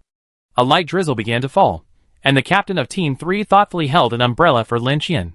The werewolf, not wanting to get his freshly washed fur wet, Had someone find him a loose raincoat? He then donned a mask, sunglasses, waterproof pants, and rain boots. To an outsider, he wouldn't have recognized him as a werewolf, but rather a large, hunchback man. Led by Lin Qian, the 7 of them marched towards the nearby village. After passing the stone tablet inscribed with the Chinese characters to Yu Village, they arrived at the village entrance. There was a pavilion at the entrance, and inside lay an old man, soundly asleep, covered with a straw hat. Is there still someone alive? Lin Qian was a little surprised. It seems the dungeon's difficulty is average. He rubbed his nose, feeling disappointed and wanting to leave immediately. But it was still daylight, and although it was overcast, shadow walking was still difficult to perform. Lin Qian planned to leave at night. As for the mission, he wasn't worried at all. Even if the 3 teams couldn't handle it, the werewolves were enough to crush most supernatural creatures. Not to mention the solar weapon, a powerful weapon for killing supernatural beings. Cough. Cough. Just as they passed by, a violent cough suddenly broke out. The old man in the pavilion trembled and stood up, and it took him a long time to recover. He fumbled with his side, pulled out a long, thin stick, and began tapping it. Who's coming? The old man seemed to hear the sound of footsteps and asked. Only then did they realize that the old man's eyelids were shrunken, and he was blind. Chapter 202. Sir, we're just passing by. The captain of Team 3 approached in a friendly tone, but before the old man could even finish his words, his expression suddenly changed. Get out. Get out if you want to live. There's something fishy in this village. If you provoke them, you won't be able to leave. The old man looked as if he knew something. If he followed the normal dungeon clearing process, the captain of Team 3 would have stopped at the village entrance and extracted some information from this key NPC. But now, he glanced at Lin Qian, who was at the front of the team. Cheating and being so cautious, how can you even be a master? Everyone, spread out and scout. Report your location immediately if you have any information. Guessing that Lin Qian must have other things to do in this world, and was in a hurry, the captain of Team 3 gave the order. Don't be too cautious. Be efficient, he added. All right. The other 4 responded, and then, a battle-damaged semi-trailer appeared out of thin air. What are you doing with this? The captain of Team 3 wondered. I'm going to attach a shovel to the front of the truck and start with this row, bulldozing the houses. Hearing that there were no more concerns, the half-Jinchuriki was thrilled. Lin Qiandu was a bit stunned. This guy's style was unexpectedly brutal. Reliable. He was the first to offer his approval. In a courtyard in the village, several skinny men squatted on the steps, eating noodles. One suddenly slammed the remaining half-bowl of noodles to the ground and stood up angrily. Not a drop of oil. I can't swallow it. On a stone bench not far away, a skinny middle-aged man with a towel draped over his shoulders glanced up at him. Didn't you make 5 fried eggs? He had dark circles under his eyes, and a chilling aura emanated from him. Where did you get those fried eggs? There aren't any. Hearing this, the man who had smashed the pot grew even angrier. Did you eat one too many? He kicked a skinny young man nearby. No, brother Wei. The young man was kicked over, noodles spilling all over him, causing him to thrash from the heat. All right. The middle-aged man on the stone bench spoke, putting an end to the farce. It's almost over. We just need to sacrifice 3 more people, and the tomb will be opened. After we divide the treasure, we have delicious meals and plenty of women around us. Hearing this, the man surnamed Wei sat back down in a sullen mood. Boss, isn't it unethical to just let a demon out like that? At this moment, the young man who had been kicked down suddenly asked hesitantly. The other 4 were stunned, then burst into laughter. What nonsense are you talking about, kid? Someone slapped him hard on the head. Don't worry, with those officials here, the trouble will be resolved. Let's not worry too much, just take care of ourselves. The boss smiled, but a hint of coldness flashed in his eyes. He glanced at the 4 people around him, sneering inwardly. Humph, you're just tools. When the time comes, none of you will survive. Aside from the young man, a greenhorn in his new job, all the others harbored ulterior motives. Now that the authorities are increasingly unable to suppress the news of the evil spirit, the market price of supernatural props is skyrocketing. It's a perfect opportunity to cash in. He risked his life to gain access to this ancient tomb, so he wouldn't let anyone else share his gains so easily. Old Wei, be careful. This is a critical moment. Don't draw unnecessary attention. The boss warned Old Wei. Don't worry, I understand. We go after that girl next. Old Wei gave a cruel smile. Opening a tomb was a tedious and lengthy task, so he always found something nearby to amuse himself. After hearing this, The boss finally withdrew his gaze, satisfied. Everyone! He stood up, trying to calm the restless crowd, when a series of rumbling sounds, accompanied by a whistle, suddenly reached his ears, drawing closer. What the hell? Everyone was startled, and Old Way ran behind the door and pulled out a rifle. Amidst billowing smoke and dust, the roar intensified. The next moment, the courtyard wall collapsed, and a truck with a heavy metal shovel mounted on it barreled forward. Puff! The boss had just drawn his pistol when he ran headfirst into the speeding truck. His legs were severed, and his body folded as he was mercilessly crushed, leaving behind a grimy red smear. Squeak! A series of brake sounds echoed. Someone jumped out of the driver's seat, mumbling something incomprehensible about blind spots, speed bumps, and safety. Old Way's eyes raged, and he fired. With the boss dead, the tomb could never be opened. His dream of wealth was shattered. How could he not go mad? However, the expected screams were not heard, only the clang of bullets ricocheting off. Whoosh! A tire the size of a millstone spun out, slamming Old Way's upper body to the ground. His waist arched in a strange arc, and he was instantly dead. Impolite. The man flung his hand, and the sci-fi shield on his arm instantly retracted. He then reached up and pressed his hands to his ears. Well, I've noticed something's going on. A few guys have a strange aura. It's okay. They're just weaklings. I just take out 2 of them. After doing this, he seemed to be pacing over to the remaining 3. You 3, hold your heads and squat over there. When Lin Qian arrived, he happened to see 3 people lined up doing frog jumps, sending up a cloud of dust. Brother Qian, I briefly interrogated them, and they confessed everything. They're a gang of tomb robbers, and the tomb is at the foot of the mountain not far away. Hearing tomb robbers, Lin Qian frowned, remembering Fatty Qian, whom he had conveniently killed earlier. But judging by the appearance of this group, they were clearly not on the same level as Fatty Qian. How shabby. Did you do those deaths? It was obvious the tomb hadn't been opened, otherwise these people would have had paranormal items on them, and wouldn't have been left here. Basically, it was Brother Wei and the boss who did it. One person trembled, disavowing responsibility. They say opening the tomb requires a human sacrifice. The truck's Jinchuriki added quickly. Lin Qian had originally planned to leave at nightfall, but upon hearing about the ancient tomb, he piqued his interest and left without a rush. Lead the way.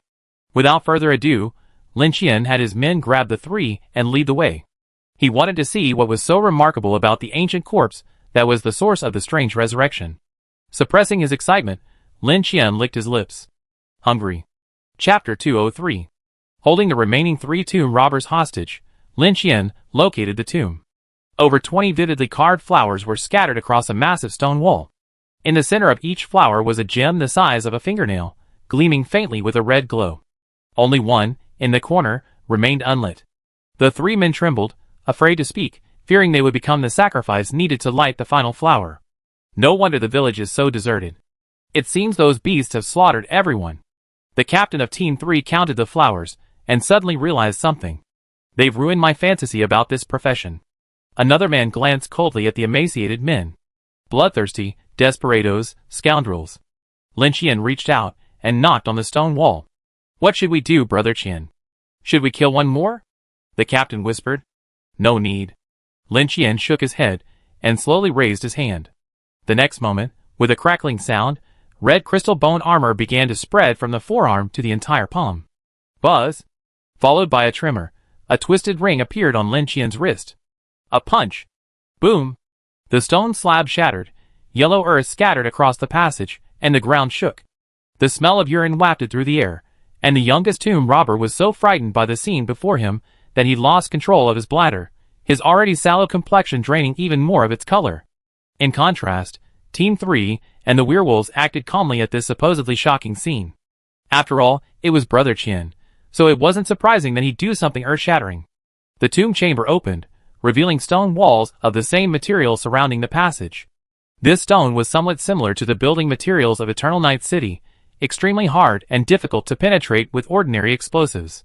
Lin Qian ducked and stepped inside, passing through the narrow passage. Soon, his view opened up. Glowing red gems filled the surroundings, illuminating the entire tomb chamber in an eerie crimson. In the center of the circular stone staircase sat a massive sarcophagus, also engraved with lifelike flowers, its central gem dimmed. This indicated that opening the tomb was only the first step. To open and close it, at least 100 lives would have to be sacrificed. Contrary to expectations, aside from the gems inlaid on the walls, there were no other burial objects. Circling around, Lin Qian discovered passages leading in 2 other directions. Get out, stay away. Sensing a hint of danger from the sarcophagus before him, Lin Qian ordered the others to leave, preparing to open it alone. Yes, after the footsteps faded, Lin Qian took a deep breath, transformed his entire body into armor, and prepared to meet the enemy. Buzz! The ring of power reappeared, and a seemingly unremarkable punch was delivered. Boom! The sarcophagus exploded, its entire side collapsing. Diving slightly, Lin Qian peered through the gap to see the ancient corpse within. At first glance, he was stunned. A graceful and elegant woman lay within the sarcophagus. Her hair was tied in a bun, her skin was as white as cream, and her features were exquisite. Her jet-black cheongsam was embellished with a few roses. Her hands were folded over her abdomen. Lin Qian instantly felt the shock of those tomb robbers. If it weren't for the knowledge that this was a dangerous ancient corpse, its appearance would have made it look no different from a sleeping person. The inner wall of the sarcophagus was also engraved with intricate patterns. Upon closer inspection, he discovered that some of them bore a resemblance to Kratos' blood talisman, presumably serving a certain suppressive purpose. Now that the suppression had been broken, the ancient corpse could awaken at any moment. Lin Qian naturally wouldn't wait around foolishly. He struck first. Raising one hand high, the shadow lightning spear quickly formed and thrust down fiercely. Boom! An invisible barrier blocked the attack. Then, with a distinct cracking sound, a pearl from the black pearl necklace on the corpse's neck suddenly exploded. Lin Qian looked at the necklace in surprise. A protective item? It seems the ancient corpse has quite a few treasures. No wonder those tomb robbers took such a risk. A rough estimate suggested there were at least a dozen pearls left on the necklace. If each one could block an attack, that would be troublesome. Lin Qian flung out a bloodline, only to be blocked by the invisible barrier as well. Helpless, he decisively reached out and tried to forcibly remove the pearl necklace. However, just as his hand was about to touch the pearl necklace, a snapping sound pierced through the bones, sending a chill seeping deep into the marrow. The corpse's eyes remained closed, but her hand suddenly lifted, grasping Lin Qian's forearm tightly. The next moment, the corpse twisted her neck like a puppet, facing Lin Qian, and slowly opened her eyes. There were no pupils, only a deathly darkness, which made the pale face look eerie and strange, causing one's heart to skip a beat. Alas, she was facing Lin Qian. Boom! The black-backed giant tail swept across, consuming the body with spiritual fire. Amidst the intense light, Lin Qian raised his butcher knife with his other hand, humming and triggering the ring of power. He suddenly slashed down on the cheongsam-clad corpse's head. Crack! Another pearl shattered, and the corpse's grip loosened, allowing Lin Qian to gain some distance. A sharp pain shot through his forearm. He removed his armor, rolled up his sleeves, and saw a multitude of red, petal-like patterns covering his skin. It was as if a chisel had pierced his flesh, carving it. The briefest contact nearly ripped the flesh from his entire forearm. Thankfully, he possessed the ability to use blood, sewing the flesh together tightly and holding it together, preventing it from detaching from the skeleton. What kind of ability is this? A curse? No, if it were a curse, the talisman would be effective. He narrowed his eyes as the female corpse slowly emerged from the coffin, casually injecting a high-level healing potion while pondering a countermeasure. The problem was the pearl necklace. Otherwise, he wouldn't be so vulnerable. And, as is customary, nothing on an ancient corpse should be ordinary. The cheongsam, the hairpin, the high heels, each item should have its own purpose. I was careless. I should have stripped her naked before I started. Lin Qian, feeling the loss of his tomb raiding experience, couldn't help but curse inwardly. You rude fellow. You actually tried to strip me. The next second, a hollow, hoarse voice echoed, and Lin Qian's brain went into a brief blackout. What's going on? Lin Qian's eyes widened in shock. You can speak? Ancient corpses can speak? The cheongsam-clad female corpse stood quietly in front of the coffin, its dark eyes seemingly gazing at Lin Qian. Such pure flesh and blood. Enough for a full meal, to make up for the lack of nutrients from the ritual. Her voice was strange, crisp yet lifeless, with a chilling quality. Hee. Seeing that the female corpse had set its sights on him, Lin Qian couldn't help but sneer. Are you bragging? The next moment, he suddenly leaped up, and a long-awaited, sun-piercing strike slashed through, carrying a high-temperature force that twisted the air. Boom! Chapter 204. Ghost Eye. After closing in, Lin Qian immediately activated his control skills, then reached out again to try to remove the necklace. However, unexpectedly, the female corpse easily broke free of Ghost Eye's control. Instead of retreating, it advanced, raising its palm directly towards Lin Qian's head. Bloodlines burst forth, wrapping around the female corpse, but were once again pushed back by the invisible barrier. Lin Qian gritted his teeth, mobilizing his filthy power, and without evasion, he intended to engage the female corpse in a single blow. However, the female corpse seemed to sense the danger of the filthy power and retreated first. Her speed was strangely swift. She seemed to glide away without taking a single step. After her strike missed, Lin Qian seized the momentum and pursued, his massive black back tail swirling with spiritual fire, creating a fan-shaped curtain of light in the air. Taking cover, Lin Qian once again closed in. Just one touch was all it took for the filth to take effect. The rest was just a matter of stalling for time. At that moment, the female corpse suddenly raised her hand, and a black aura rapidly spread. Swish, swish, swish. Without warning, a multitude of pitch-black spikes materialized from the corpse's arm, spiraling towards Lin Qian like a rapidly growing force. Crack, crack.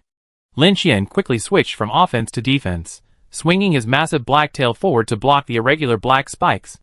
The immense force immediately pushed him back several meters. Though composed of energy, the spikes seemed even more condensed than the shadow lightning spear, as sharp and hard as real metal. However, they only dealt physical damage, and were not as powerful as the shadow lightning spear. Swish. The corpse withdrew her hand, and a multitude of pitch-black spikes instantly retracted and disappeared. Lin Qian frowned as he watched her movements, feeling a familiar sense of energy fluctuations within the spikes.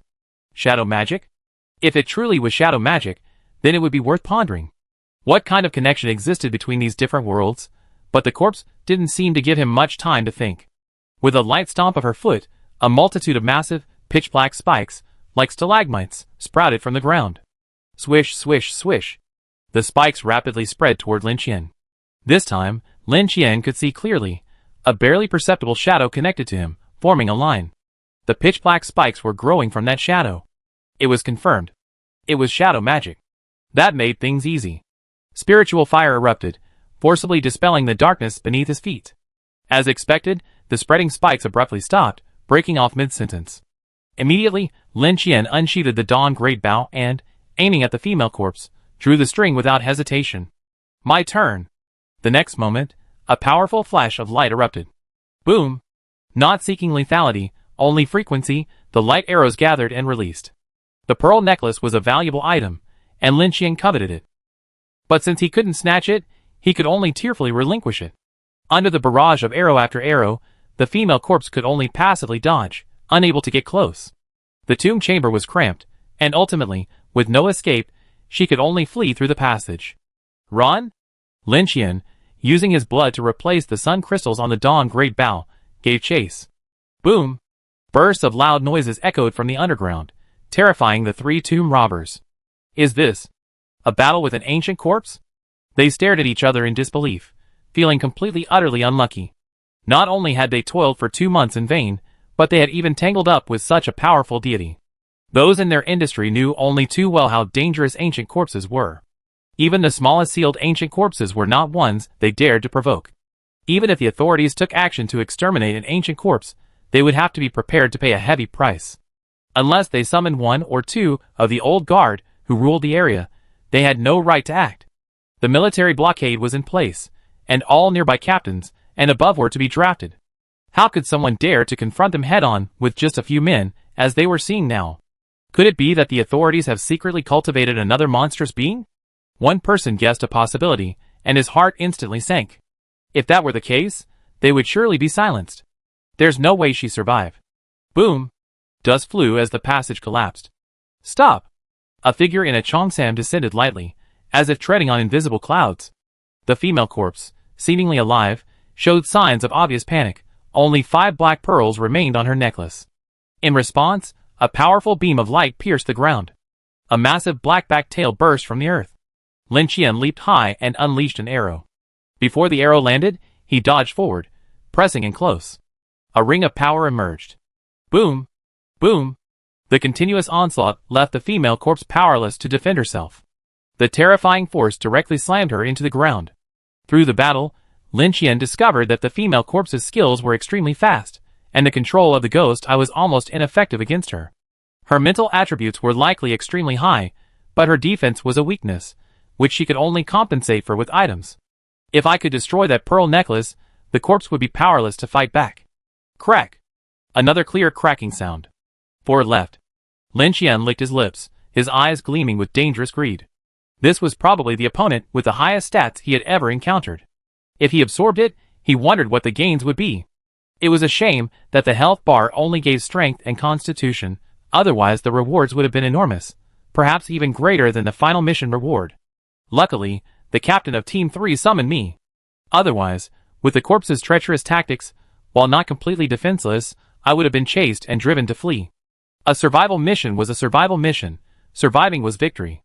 It wasn't like a hunting mission, where you'd be matched with opponents of similar level. After some time, everyone had basically understood the key to the mission type. The survival type was undoubtedly the most difficult dungeon type, the one no one wanted to encounter the most. 2 more arrows were fired, forcing the corpse to retreat. Suddenly, she used the rising dust to shift her position and charged towards the 3 teams nearby. The female corpse moved swiftly, her high heels seemingly imbued with the power of light kung fu. Lin Qian noticed but didn't move. After 2 regional trials, the Black Army had improved beyond the imagination of outsiders. If they couldn't even protect themselves, it only proved they weren't suited to surviving in the Infinity Building. Lin Qian didn't want to be a babysitter forever. Captain, that thing's coming for us. What do you mean? Brother Qian is watching, don't embarrass me. Listen to my command, attack together. 3, 2, 1. As the ancient corpse approached, the captain of Team 3's countdown ended. The next moment, blinding rays of light shone from the men, illuminating the surroundings like daylight. A figure flew out first. The captain of Team 3, clad in sun armor and wielding a massive axe, leaped 3 meters into the air, his eyes flashing a furious red. With a roar, he swung his axe down. Die! Chapter 205. Boom! An axe fell, and the ground cracked. However, the female corpse suddenly shifted her stance, dodging the attack while raising her hand to launch a black spike. Bang! Bang! Before the black spike could reach her body, it was forcibly severed by a double-edged sword. Sun weapons have a natural restraining effect on shadow magic. The werewolf, also clad in sun armor, crouched and charged forward, his massive form imposing an oppressive presence. His attacks were haphazard, chaotic, swift, and brutal, driven entirely by bestial instinct. Led by the werewolf, the remaining members of the 3 teams joined the attack. 3 of the 4 were power warriors clad in sun armor, while only 1, clad in divine crow armor, leaped onto the rooftop and set up a sniper rifle. It was clear that the 4 of them worked in perfect harmony, and with a few back and forths, they actually managed to temporarily suppress the female corpse. From this observation, it seems that props and equipment are not factored into the scoring. Lin Qian silently watched the battle from the sidelines, hoping to see the true strength of her men. Unexpectedly, the female corpse leaped back, attempting to escape. Seeing these men were tough, she set her sights on the 3 tomb robbers. However, the 3 teams gave her no chance, enduring the damage to hold them off. At this point, the terrifying defensive power of the sun armor came into play. Even with a full-strength attack from the female corpse, she only destroyed 4 or 5 sun crystals, dealing no real damage at all. The werewolf, however, seemed to have been injured by the strange skinning technique, and one arm drooped limply, receiving an injection of a high-level healing potion. Seeing that the female corpse seemed to have set her sights on the villagers, Lin Qian finally struck again. He shouted, and everyone moved aside. Then, with a powerful leap, he flew high into the air and, immediately afterwards, retrieved the massive artificial sun from his storage space. Bang! A muffled sound echoed, and the earth trembled. Many trees collapsed and broke with a crackling sound, turning into dust. The female corpse was struck hard, half of its body sunk into the mud. Lin Qian landed on the rolling artificial sun, and quickly reeled it in. Before it even touched the ground, he skillfully pulled the bowstring again, gathering maximum force. At this moment, the pearl necklace around the corpse's neck had completely shattered, leaving only a string. She finally panicked. In the increasingly glaring light, her expression of fear and terror, like a living being, was revealed. You can't kill me!" she cried out in a trembling voice. But before she could finish her words, Lin Qian had already released the arrow. Swish! Boom! The wet earth flew, and a terrifying shockwave created a massive crater in the ground. Still not dead? Lin Qian frowned, not hearing the system prompt. A closer look revealed the corpse's arms folded in front of her, blocking the flying dirt with a transparent barrier. This barrier isn't the effect of the pearl necklace, but her own ability. Lin Qian was a little surprised, but didn't hesitate to act. The shadow lightning spear swung, the ring of power humming. He moved in close and swung his blade. Crack! Wait! The barrier shattered, and with a single blow, he decapitated the corpse, watching its horrified expression. Swish, swish, swish. A stream of blood gushed out, completely engulfing the corpse. Ding! Eliminate the source of danger. Survival mission ends early. You can return at any time. Receive kill reward, alien blood core. Ding! Exceed mission target. Reward upgrade. Receive reward. Free attribute points *7. Permanent gate *1. Huh? Upon hearing the reward for the kill, Lin Qian was stunned. What the hell? A blood core? He stretched out his hand, and a familiar red crystal appeared out of thin air on his palm. That's it. At the same time, through the bloodline, Lin Qian discovered that the ancient corpse contained not a single drop of blood, but abundant fat. Combined with what the corpse had said before, the answer was clear. This was actually a boss with the same blood ability. It was a pity that he hadn't used the standard sacrifice to provide her with blood, but had opted for direct, brute force demolition, leaving her body empty, like a gun without bullets, completely unable to unleash its full power. This is so unfortunate. As the instigator, Lin Qian even felt a little sympathy for the female corpse. Since he could sense a hint of danger, it proved that the female corpse was definitely quite powerful. However, even a good cook cannot cook without rice. Without blood, the blood ability could not be activated at all. He put away the blood core. It was a valuable item, especially for beginners, as it could quickly improve their attributes through feeding. Without the sutures, it'd probably have to eat flesh and blood. Thinking of this, Lin Qian suddenly turned his gaze to the werewolf not far away. If it's about eating, this creature is quite suitable, even fitting the species definition. But the werewolf is new, after all. When there's a good treasury, Lin Qian will still prioritize Old Wu, Su Mian, and the others. We talk about it later. At the same time, the members of Team 3, who had received the system notification, came over with expressions of disbelief. Is this the end? The captain of Team 3 glanced up at the sky. It wasn't even dusk yet. In just a few hours, the boss was defeated? Speedrun? Brother Qian is awesome. The truck Jinchuriki raised his hands, his face flushed with excitement. He had effortlessly completed a difficult survival mission and even received an incredible reward, 8 free attribute points. Telling everyone about it would surely make everyone envious. Having someone close to you is so cool. This thought involuntarily crossed everyone's mind. Alright, I have things to do. You're all free. Lin Qian handed the corpse's high heels and Chong Sam to the captain of Team 3. Give them to Su Mian after you return. Had him research the equipment's properties and distribute them to the female members in the area. The items on the corpse shouldn't be too low level. Yes. The captain of Team 3 took them, folded the Chong Sam neatly, and put it into storage. Hey, Xiao Ka. Lin Qian waved at the truck Jinchuriki. Give me a ride. It was still dark, so the shadows couldn't move at full speed. There was a ready-made means of transportation, so why not use it? Hearing Lin Qian call him Xiao Ka, the boy was startled at first, then his face flushed with excitement. Yes. Did you hear that? Brother Qian gave me a nickname. It's a gift. Don't worry about my previous name. From now on, I be called Xiao Ka. The engine hummed, and the truck started. Just as Lin Qian was about to get in, the captain of Team 3 pointed at the tomb robbers slumped on the ground not far away. Brother Qian, what should we do with these guys? The tomb robbers had witnessed the entire battle, and were already terrified. Lin Qian glanced at the 3 tomb robbers. They're useless. Kill them. With a light tone, he casually closed the car door. Goodbye, Brother Qian. The rest of the group stood there, bowing and watching the truck depart. The werewolf followed suit, though his gesture was a little odd. Only after the truck disappeared around the corner did the captain of Team 3 straighten up. He pulled out an ordinary pistol and walked over to the 3 men. Please, Grandpa. Let him go. Bang, bang, bang. 3 consecutive gunshots rang out, and the body slowly fell to the ground. He turned around, sheathed his gun, his movements smooth and seamless, as if completing a trivial task. Brother Wolf.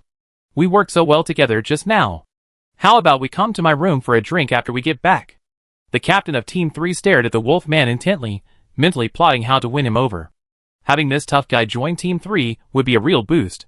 No longer would they have to worry about being overtaken by Team 4. Chapter 206. Life? Can you please let me go this time? The truck passed through the tunnel and sped down the highway. Knowing Lin Qian was in a hurry, Xiao Ka stepped on the accelerator, completely disregarding traffic rules and speed limits. Bang! A muffled sound, and the car's cabin shook violently. Huh? Lin Qian folded up the dashboard and glanced in the rearview mirror. He saw a black sedan spinning and sliding into the green belt. Did you hit someone? He asked. It's okay, Brother Qian. It was just a speed bump. Xiao Ka spoke seriously, switching songs. We're all trying our best to live. Lin Qian rolled his eyes, not wanting to pay attention to him, and opened the dashboard again. Name, Lin Qian, Level 1 Supervisor, Strength, 100.3. Agility, 52.1. Const, 56.5. Spirit, 89.9. Traits, Stone Heart, Abnormal Digestion, Resurrection. Abilities, Spirit Fire, 3%, Filth, 2%, Alien Blood, Bloodline / Ghost Blood / Blood Mist / Pure Yang Blood, Shadow, Shadow Walk / Shadow Lightning Lance, Armor, Bone Armor / Crystal Armor, Ring of Power, First Limit, Ghost Eye, Rage, Clairvoyance. Rating, a Level 1 Supervisor with multiple abilities. The Ancient Corpse provided him with 3 points of Constitution, but his strength remained unchanged. This was all within Lin Qian's expectations, and not surprising. All 7 free attributes were added to Spirit, and he was only 1 step away from breaking through 90 points. Reaching 100 points was within reach. Unfortunately, there was no clue to the item that could break through the first limit of Spirit. Although this mission ended quickly, the rewards were still quite good. Compared to the free attribute points, the alien blood core rewarded by the kill was more valuable. Besides, perhaps because of his role as a power leveler, Lin Qian felt the rewards were a bit low. The female corpse was quite powerful. Even without blood, it wasn't something the 3 teams could easily defeat.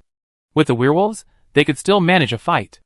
If she had the chance to kill the villagers and gain blood, the consequences would be unpredictable. But with this level of difficulty, with only 7 free attributes, they still exceeded the target. Lin Qian felt something was amiss. But he had to admit, the efficiency was still acceptable. Lin Qian began to consider large-scale power leveling speedruns. He could ask Su Mian to arrange it when he got back. Since time was limited, and he didn't want to open blind boxes, this approach would not only allow him to reap some profits, but also boost the Black Army's combat effectiveness. Why not? I just wondered how many summoning cards they had in stock. From this perspective, various function cards were crucial.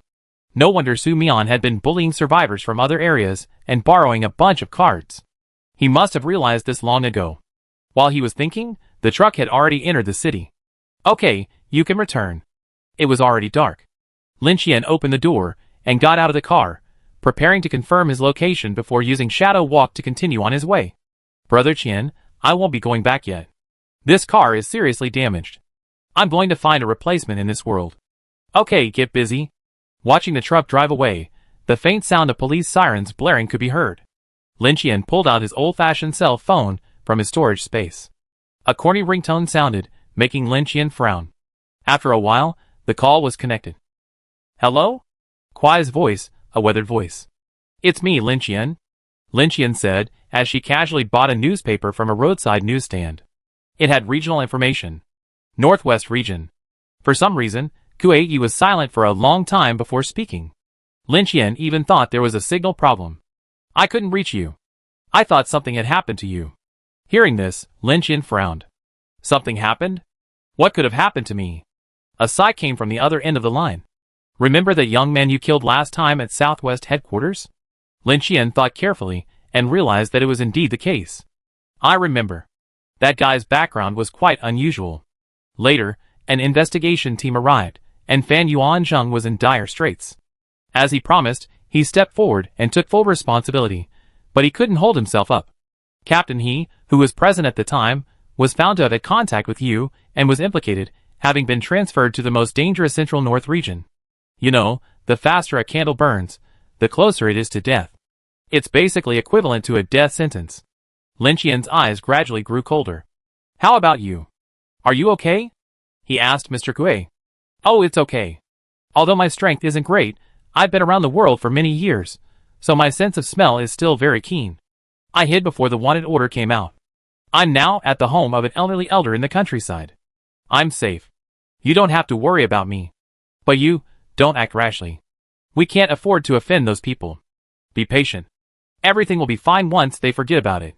Through their previous interactions, Kuei seemed to have a good understanding of Lin Qian's temperament and gave him earnest advice. Don't worry, Master Kuei. A sneer played across Lin Qian's lips. I make them never forget it. Beep, the call ended. Master Kuei slowly put the phone down, his expression solemn. Sure enough. On the bench across from him, a wrinkled old man was folding paper ingots for sacrificial offerings. Hearing the voice on the phone, he couldn't help but chuckle. Ha ha, good. Young people, that's the way it should be. Little Kuei, don't worry too much. If what you described to me is true, then this young man will be an uncontrollable dragon. I think it's time those high-handed guys learn their lesson. Hearing the old man's words, Master Kuei couldn't help but be a little surprised. That can't be. The old man opened his cloudy eyes and looked at him. You've been so frightened by them that you've forgotten they're afraid of death, too, perhaps even more so than you and I. The fact they made such a big fuss this time is proof of that. A wild kid who came out of nowhere just casually killed one of their men. Even if he was just a piece of trash, it was enough to make those people restless. If there's no shocking outcome, the remaining pieces of trash will be in danger. How can they sleep then? Hee hee. North Central, out of control zone. Burn! In the alley, thick smoke billowed, and with a roar, crimson flame surged forth. One after another, figures like puppets leaped out, covered in flames, and soon, as if losing power, they collapsed headfirst. After a long time, the fire subsided. Captain He, exhausted, knelt on one knee, his charred flesh falling off in pieces. His once plump figure had become a rib-like structure, and the pain intensified exponentially with each burning. Watching the dark shadows darting out from the rooftop once again, Captain He's bloodshot eyes were filled with despair. Chapter 207. Just as Captain He closed his eyes in despair, awaiting death, a sudden roar of wind swept through the air. Duh. Followed by, flames erupted, and a helicopter circled overhead, its mounted machine guns blasting down, driving back, and tearing apart numerous puppets. Instantly, debris flew, and the wall collapsed. Captain He shielded his eyes, as he vaguely saw a figure leap from the helicopter. The man wielded a crimson broadsword. With a flick of his wrist, a powerful, piercing white light emanated, and with a few slashes, he dismembered the flying puppets. Captain Tang Wan, second-level captain of the Central and Northern region. The man stepped forward and introduced himself, allowing Captain He to finally see his features. A hideous scar ran through his brow, adding a touch of ferocity. His eyes glowed an eerie red, his expression stern. He reached out to help Captain He up, then casually cleaved another puppet that attempted a sneak attack. Captain, who sent me here? He said, we shouldn't let the heroes down. Captain He, welcome to the North Central region. Captain, he suddenly realized. Hu Xianbing, that name is a household name even in the Southwest region. It said he's a real headache for the higher-ups. Now it seems he's truly acting on his own terms. Captain Hu, aren't you afraid of offending those people because of me? Captain, he smiled bitterly, his teeth stained with blood. It's okay. Everyone has connections. If that worthless Fan Yuanzheng can't protect you, I will. Those are the exact words of our commander. Scarface Tang Guan smiled a rare smile. Clearly, he held Hu Xianbing in high esteem. Just as the two were about to leave, a sudden noise erupted from the corner. Wait for me. Wait for us.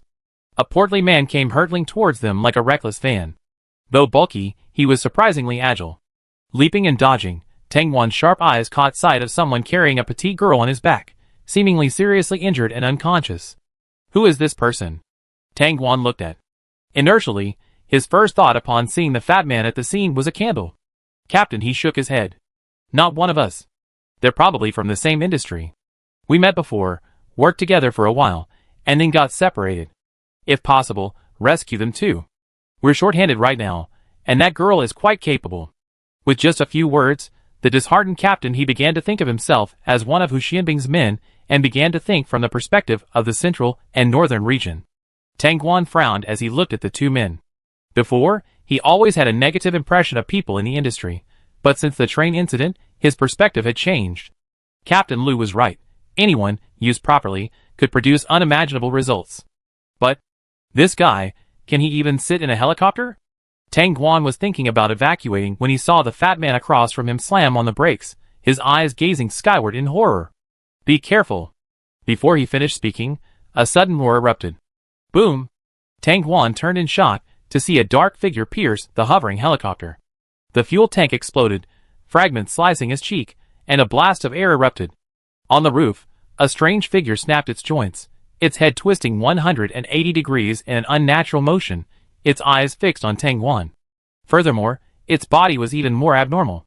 Its torso was female, its head male, and its arms, withered and slender like those of an old man, looked like a monster made from the limbs of many people.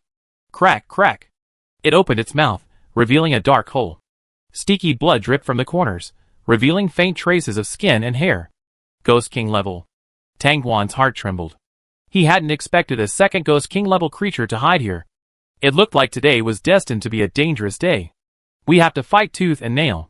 He clenched his teeth, his eyes flashing red. His blood vessels bulged visibly, and red lines spread across his body. Captain He, also experienced, endured the excruciating pain and summoned flames once again, ready to shield Tang Guan. Just then, the Ghost King moved, but his target wasn't Tang Guan, but the fat man carrying the girl. Hardened skin. The fat man reacted quickly, ducking, his skin suddenly tinged with a metallic sheen. But the next moment, with a hiss, blood splattered everywhere. The fat man stared at his severed arm in horror, gritting his teeth to suppress a cry. The Ghost King appeared on a distant telephone pole, grasping the fat man's arm. Click. The withered arm detached without warning, and then, it directly replaced the fat man's arm. The broken part automatically fused, and the blood stopped dripping. The fat arm slowly rose, moving freely. The Ghost King's gaze shifted, this time focusing on Tang Guan. With a whoosh, it transformed into a dark shadow again and vanished from the spot. This was an agile Ghost King. Under the cover of darkness, he became a dangerous assassin, difficult to detect with the naked eye. Tang Guan stood still, unmoved, showing no sign of panic. Suddenly, he spun around and swung his sword, a shattering blade bursting forth, just in time to meet the attacking Ghost King. The sword slashed through the air, sending the Ghost King swiftly retreating. Meanwhile, Captain He, reacting quickly, lashed out with flames in pursuit. Alas, it was too late. The Ghost King vanished again. The fat man produced a vial of potion from somewhere, and injected it into his abdomen. The bleeding from the cut on his arm quickly stopped. He quickly approached the two, keeping a vigilant eye on the other side. My companion once severely injured it, but this thing can regenerate itself. To deal with it, we have to control it and kill it. I can withstand one wave of attacks. The rest is up to you. His companion was seriously injured and needed time to recover. As a tank-type player, he had no effective offensive means, so the fat man could only rely on the dungeon NPCs. With just a few words, Tang Guan realized that the fat man was no ordinary person. His companion had actually been able to severely injure the Ghost King. That was something only a captain could achieve. While he was pondering, the Ghost King launched a new wave of attacks. This time, his target was Captain He. As a candle, Captain He was a prime example of high attack and low defense. While burning himself was a way to save his life, he was still very vulnerable. The fat man, quick-witted and quick-handed, yanked him aside, and then took the Ghost King's attack. Crack! An invisible protective shield shattered, and blood flowed from the corner of the fat man's mouth. Telekinesis! He roared, and the Ghost King's movements froze for a moment. Tang Guan reacted quickly, swinging his sword and piercing the Ghost King's chest, attempting to nail him to death. Captain He also unleashed the full force of his fire.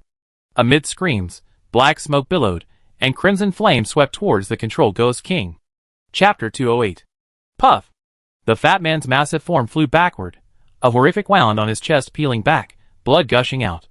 Tang Guan blocked the blow with his sword, a fishy, sweet taste lingering in his mouth. Captain He collapsed unconscious in the rubble. The disparity in strength was too great. The three men's combined attack ultimately failed to kill the Ghost King.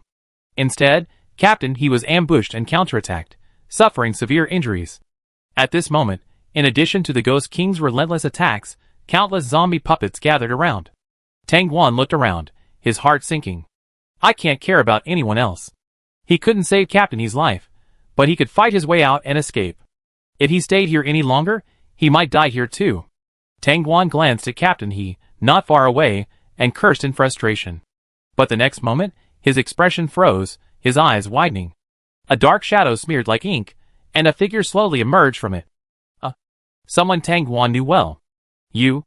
Lin Qian had been following Captain He's position, and his first sight was Captain He. Turning, he was surprised to see someone he knew. Huh? You're not that. Lin Qian struggled to recall. Yes. That someone. The one on the train. The fat man standing nearby was stunned, firstly shocked by Lin Qian's bizarre appearance, and secondly, he couldn't believe these two were chatting in such a dangerous situation. Suddenly, a sharp sound of breaking wind was heard, and the fat man keenly detected the Ghost King's shadow, his target being the man who had just appeared. Be careful, he warned hastily, but his concern only distracted the inexperienced rookie, who actually looked towards him in confusion. Oh no! Gritting his teeth, he pulled a strangely shaped crystal dart from his storage space and hurled it at Lin Qian. To his surprise, the powerfully protected dart, barely midair, was suddenly entangled by two thin red threads, abruptly stopping. You? The fat man's eyes raged. He had initially thought this man had strange abilities, and saving him might help him complete the mission. But he hadn't expected this guy to be so ungrateful, not noticing the Ghost King and mistaking his kindness for an attack. In his field of vision, the Ghost King's terrifying face was already pressing against Lin Qian's head, his severed arm raised high, about to strike. Tang Guan, his expression grim, also rushed frantically to save Lin Qian, swinging his blade straight for the Ghost King's head. Get out of the way! Under everyone's tense gaze, Lin Qian calmly reeled in his health. He grasped the shimmering blue crystal dart in his hand and examined it with interest. At the same time, he slowly raised his other hand. With a humming sound, a ring of power appeared on his wrist. Without turning back, he casually swung out a blow. Bang! A muffled thud echoed, dust billowed, and the Ghost King's figure vanished from the spot. With Lin Qian's current agility, he could clearly sense if someone in the crowd was looking at him, let alone a sneak attack. I really don't know what these two are so anxious about. I, Lin Qian, the Black Army's hidden boss, am just an elite monster. Even if I just stand still and let it attack, it can't break through its defense. Boom! Tang Guan's ferocious expression instantly transformed into shock. He lost control of his strength and rolled twice upon landing flat on his face. The Ghost King, who had just been blasted out, crashed into a building, making a tremendous noise that overlapped with his movements, creating a full-blown effect. Hey, what's going on? Lin Qian scratched his forehead and looked down at Tang Guan. Tang Guan quickly stood up, his face flushed, a blush unsettled from the effects of his skill or embarrassment. The fat man's reaction was even more intense. His mouth open wide, his face blank, blood-stained saliva dripping onto his clothes. This, a monster. The system notification in his mind rang out. The source of danger had been eliminated, the mission completed ahead of schedule, and the reward doubled. In other words, this guy had casually struck the Ghost King dead with a single punch. Is that thing so easy to kill? With the Ghost King's death, a large group of zombie puppets around him instantly collapsed, their limbs falling off, and the smell of blood filled the air. One punch. A Ghost King-level supernatural disaster was wiped out. Tang Guan's head was buzzing, and he rubbed his cheeks vigorously, finding the scene before him utterly unreal. If he remembered correctly, not long ago, this guy was a rookie following Wang Kui. He had picked up Captain Lu's spark to kill the evil ghost. He was at best a gifted and lucky guy. Why, after not seeing him for a while, he looked so different. At the same time, the fat man had also guessed Lin Qian's identity by looking at the watch on his wrist. Survivors. Such powerful survivors. The fat man was just as shocked as Tang Guan. As a prominent figure in the region, and having participated in several cross-region dungeons, he was well aware of the average strength of the survivors today. But the guy before him seemed to be a different species from them. Protective crystals. After a violent collision, a large number of crystals will form to protect the target. He gestured towards the fat man with the crystal dart. The fat man, realizing he was going to return it, let out a "oh" and was about to reach for it, when Lin Qian naturally slipped the crystal dart into his pocket. Thank you. He raised his chin and gestured towards the fat man. The fat man was stunned again. Huh? Ignoring the fat man's disheveled appearance, Lin Qian squatted down and looked at the emaciated Captain He, sighing. He pulled out a high-level healing potion and injected it into him. After a long moment, Captain He suddenly opened his eyes, gasping violently like a drowning man. This guy had suffered a severe chest injury. Without the healing potion, he wouldn't have woken up for a while. It was a pity that his injuries were all internal. Otherwise, he could have recovered with his fire healing ability, but he didn't know if any kind of fire could be used. Captain, he was also startled upon seeing Lin Qian, but he didn't ask any questions and quickly stood up. The Ghost King's whereabouts are unknown. He looked around and saw a mass of fallen bodies. He didn't need any explanation. He had already guessed what had happened. Let's find a place to complete our transaction, Lin Qian whispered to Captain He, then turned to look at Tang Wan. Where is your headquarters for the North Central region? I just happen to need to know something. By the way, what's the price for a Ghost King level merit? If you're willing to pay, I take care of the other two as well. How about it? Lin Qian gave a professional smile and began to inquire about the piecework price. Small profits, but quick turnover. If one isn't enough, just take down a few. It's not a big deal. Chapter 209. Central South Region, Headquarters. Hu Xianbing's brow furrowed, his expression grim. I didn't expect the situation to become so dire. If that's the case, we just have to take a gamble. Then, seemingly resolute, he raised his hand to make a move. But then, a pale, small hand across from him followed suit without hesitation. Hu Xianbing's face darkened. No. I regret one move. He cheated, picking up the piece again and changing his move. Then I make this move. The small hand followed suit, once again delivering a decisive blow. Hu Xianbing's expression froze. Looking across, he saw a little girl with a ponytail, her cheek resting on one hand, bored, looking at him with a helpless expression. Uncle Hu, stop trying. With your skill level, you can't beat me no matter what. Hearing this, the veins on Hu Xianbing's forehead bulged. You little bastard, so arrogant. Come again! He slammed his hand down on the wooden table, shattering a corner. Just then, there was a knock on the door, and a woman in a white coat opened it. Captain Hu, Ying's training time has arrived. Across the table, Ying sensibly jumped off her chair and walked briskly toward the woman. Hu Xianbing turned and looked at her. Gu Ying, just wait.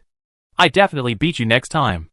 Ying turned and made a mocking face at Hu Xianbing, mimicking his words in a sarcastic tone. Yeah. I definitely beat you next time. Uncle Hu seems to have said the same thing last time. Bang! The sound of knocking on the table echoed again. Little bastard. Commander Hu gritted his teeth, staring toward the door. Just then, a soldier with a gun approached. Report? Speak. Commander Hu turned impatiently. Captain Tang Wan is back. The helicopter crashed, and 2 accompanying soldiers were killed.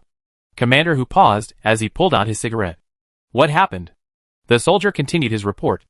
We encountered an unexpected attack by a Ghost King. Commander Hu frowned upon hearing this. Are there any other Ghost Kings? Where's Captain He? He continued to ask. He's brought them back, along with a young man from the same industry. Commander Hu lit a cigarette, took a deep drag, and exhaled the smoke. Someone in the industry. What's that Tang Wan kid up to? Bring him here so I can see. If it were anyone else, Hu Xianbing would have been furious, but he knew Tang Wan wasn't one for random acts, and since he was quite tolerant of his temper, he let him down a bit. Yes. A few minutes later, footsteps were heard outside. Before he even got close, Hu Xianbing detected a faintly familiar scent. He turned toward the door, and saw Lin Qian strolling into the room. He didn't greet him immediately, but instead surveyed the room like a tourist. Your place is still respectable, with floor-to-ceiling windows. Much better than the Southwest Regional Headquarters. With just one sentence, Hu Xianbing guessed Lin Qian's identity. Oh, you're the one who killed that kid from the Xia family. Hu Xianbing looked at Lin Qian with interest, his gaze gazing up and down with a hint of admiration. It was you last time at school, wasn't it? Lin Qian, unfazed, sat down across from Hu Xianbing, legs casually crossed. Yes, it's me. Hu Xianbing lit another cigarette. What do you want from me? He detected a hint of something unusual about Lin Qian, knowing he wasn't a simple man, so he got straight to the point. Lin Qian was also sizing Hu Xianbing up. Although both were at the rank of brigade commander, the man before him struck him as very different from Fan Yuanzheng. He was like a dormant beast, emanating a not-so-strong aura of danger. While not enough to threaten him, he was about on Lu Zhanqing's level. In addition, he could detect the scent of ghost blood on him, identical to that on Tang Wan. Lin Qian realized he had underestimated the official's influence. But this didn't affect his confidence in the slightest. Cooperation. He got straight to the point. I help you solve paranormal cases, and you pay me. But before that, I have to deal with this Xia family. They've made me a little upset. Even Hu Xianbing was speechless at the undisguised arrogance in Lin Qian's words. Ha! He couldn't help but laugh. Do you know what level the Xie family is? How dare you say such a thing? Lin Qian shook his head. I don't know. But it won't affect anything. Hu Xianbing shook his head. You're still young. Give up. If you stay with me, I can protect you, but once you leave the north-central region, I'm powerless. Lin Qian smiled faintly, saying nothing. Instead, he lightly threw a punch to the side. Buzz! A ring of power emerged. Boom! The next moment, glass shattered, walls exploded, and debris flew everywhere. He preferred this simpler way of communicating. Hu Xianbing stared wide-eyed at the huge gap Lin Qian had forcibly opened, his eyelids twitching. What just happened? Hurried footsteps echoed in the corridor. Tang Guan and a team of armed soldiers arrived simultaneously. Headquarters? Hu Xianbing stood up and waved his hand, suppressing the soldiers' guns. It's okay. His office was being demolished, yet he was as excited as if he had discovered a treasure. I have very detailed information on the Xie family. He looked at Lin Qian with a burning gaze. If there's anything you can help with, we're happy to lend a hand. As the saying goes, when trouble strikes one side, it spreads to all sides. Hu Xianbing didn't know Lin Qian, and didn't know the extent of his abilities, but the strength he just displayed was enough to make those high-handed individuals panic. Okay. Lin Qian dusted himself off, stood up, nodded to the stunned Tang Guan at the door, and then walked straight through the crowd. This book on Red Yang Qi can channel the fire within you, but how far you can achieve it depends on your own understanding. Lin Qian casually tossed the copy to Captain He, who lay on the hospital bed, thus officially completing the previous transaction. Captain He, his face emaciated, took the book with trembling hands and swallowed. Really? Lin Qian casually raised his hand, and it was instantly covered in spiritual fire, demonstrating the burning effect to Captain He. Don't worry, it works. By the way, how much lamp oil do you have left? Captain, he quickly handed another small porcelain bottle from his pocket to Lin Qian. Not much left. I was transferred quite suddenly this time, and I didn't have time to request reserves. Lin Qian took it, shook it, and found that there was still half a bottle left. For someone like Captain, he who couldn't fully unleash the power of the fire, the consumption of lamp oil was not significant. It's okay, that's enough. Putting away the porcelain bottle, Lin Qian turned and left. Chapter 210. Central North Region, a certain city. Compared to the Central South region, where many areas have fallen out of control, the Central North region is far more stable. Although the leaks of various rumors have caused panic among the people, order has ultimately been restored. There are also rumors that the Central North region is the safest place in the country, leading many to travel thousands of miles to seek shelter. The Xie family is the representative power in the Central North region. Even within the official organizations of the Central North region, the majority of the influence rests with the younger generation of the Xie family, whose sphere of influence is complex and far-reaching. Today is a special day. The old man of the Xie family celebrates his 135th birthday. All the prominent figures in the Central North region, both official and professional, have gathered at the Xie family mansion, waiting to celebrate the old man's birthday. The mansion is enormous. It is said that it was once the residence of a certain prince before the war. The guests were seated outside, and only the core members of the Xie family were allowed to enter the inner chambers and receive the honor of personally paying their respects. Though old, the old man remained robust.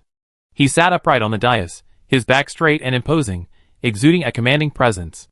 Below, a gray-haired elder knelt respectfully, performing the etiquette of a junior. Second brother, Elder Xie suddenly spoke, sending shockwaves through the hearts of those around him. Have you found the murderer? These words instantly caused beads of sweat to form on the foreheads of the kneeling elders below. Not yet. Humph. Waste. Elder Xie slammed the table, his voice resonating like a resounding bell. Some of the younger generation felt as if they had been struck by a heavy blow, stumbling a few steps before being helped to their feet by those around them. Your own grandson was murdered. Do you really want others to help you avenge him? Do it yourself, and do it quickly. I only give you 3 days. Kill the murderer and everyone around him. If you don't take action for too long, people will think the younger generation of the Xie family are useless, and can be slaughtered at will. Old Xie opened his eyes, and within them, like glass bottles, were clouds of black energy trapped. These black energy, as if alive, tried in vain to break free. The murderous aura sent shivers down everyone's spine. The Xie family's current reputation and wealth were all built by this old man's youthful exploits. It's a shame that no one among his descendants could inherit his legacy. Decline is inevitable. It was precisely because he knew this that old Xia reacted so violently. As everyone trembled in fear, not daring to speak, a sudden commotion erupted outside. Go out and see who's causing trouble. The third son of the Xia family frowned and ordered his eldest son beside him. Then, a moment later, there was a loud boom. The courtyard wall was shattered, leaving a massive gap. Through the gap, everyone saw guards sprawled on the ground outside. They were quickly dispatched before they could even fire a shot. Lin Qian walked into the room, casually, as if strolling, amid the astonished gazes of the Xia family. A lot of people, he explained, glancing around. Just as military police officer who had said, today was a perfect opportunity to round up the entire Xia family. It's him. The man in the portrait? Someone recognized Lin Qian's identity. He was the one who killed Xiao Yuan, yet he still came here to cause trouble? He's truly courting death. Instantly, a single stone stirred 1,000 waves, and the crowd erupted in a flurry of discussion. At the same time, several members of the Xia family team stepped forward to greet Lin Qian. One young man, 2 middle-aged men, and a middle-aged woman. Judging from their auras, they seemed to represent the younger generation's considerable fighting prowess. However, Lin Qian merely glanced at them, his interest lacking. His gaze passed through the crowd, meeting the elderly man on the podium. That was where the most dangerous aura permeated the entire venue. Meanwhile, Elder Xia was observing Lin Qian from above. His expression gradually shifted from anger to calm, and then he sighed, as if he had aged several years in an instant, his back hunching slightly. Oh no! Just as he expected, the 4 Xia family juniors attacked simultaneously, surrounding Lin Qian, only to receive a mere ordinary punch. Buzz! The ring of power, efficient, low cost, anyone who has used it knows it. Lin Qian has fallen in love with this bonus ability of the first limit, and as he's become more proficient, he's recently discovered many new ways to use it. 1 punch, 1 kid, 1 kick, 1 old bidden. The 4 men slammed into the wall, spitting blood. Lin Qian didn't move a step. The rest of the group was dumbfounded. Only Elder Xia remained calm, his dark eyes fixed on Lin Qian. Little brother, who sent you here? He didn't believe this was a coincidence. From any angle, it looked more like a setup targeting the Xia family. His immediate suspicions were directed at the other old men. Were they deliberately stirring up trouble on his birthday just to embarrass the Xia family and make them a laughingstock? Old Xia hadn't been this angry in ages. Contrary to the Xia family's impression, the angrier he got, the calmer he appeared. Lin Qian raised his hand. Stop talking nonsense. I'm in a hurry. The next moment, a bright light flashed before everyone's eyes, and a massive artificial sun plummeted towards the house, like a meteorite. There's no mission reward, so why waste time talking to him? Lin Qian's purpose was clear. Since the Xia family had proactively provoked him, and he was eager to expand his influence in this world, he had no choice but to seize this opportunity. He wanted to use the Xia family to demonstrate his strength, gain influence, and then secure more resources from the authorities. Even if Lin Qian couldn't use the fire, the healing power of flames, and the ghost blood-related abilities of Hu Xianbing, the Black Army still needed them. Lin Qian had realized this since exchanging the fire from Fan Yuanzheng. Besides system quests, the dungeon world was also a crucial way to acquire resources. If the method was right, it could even yield enormous benefits at minimal cost.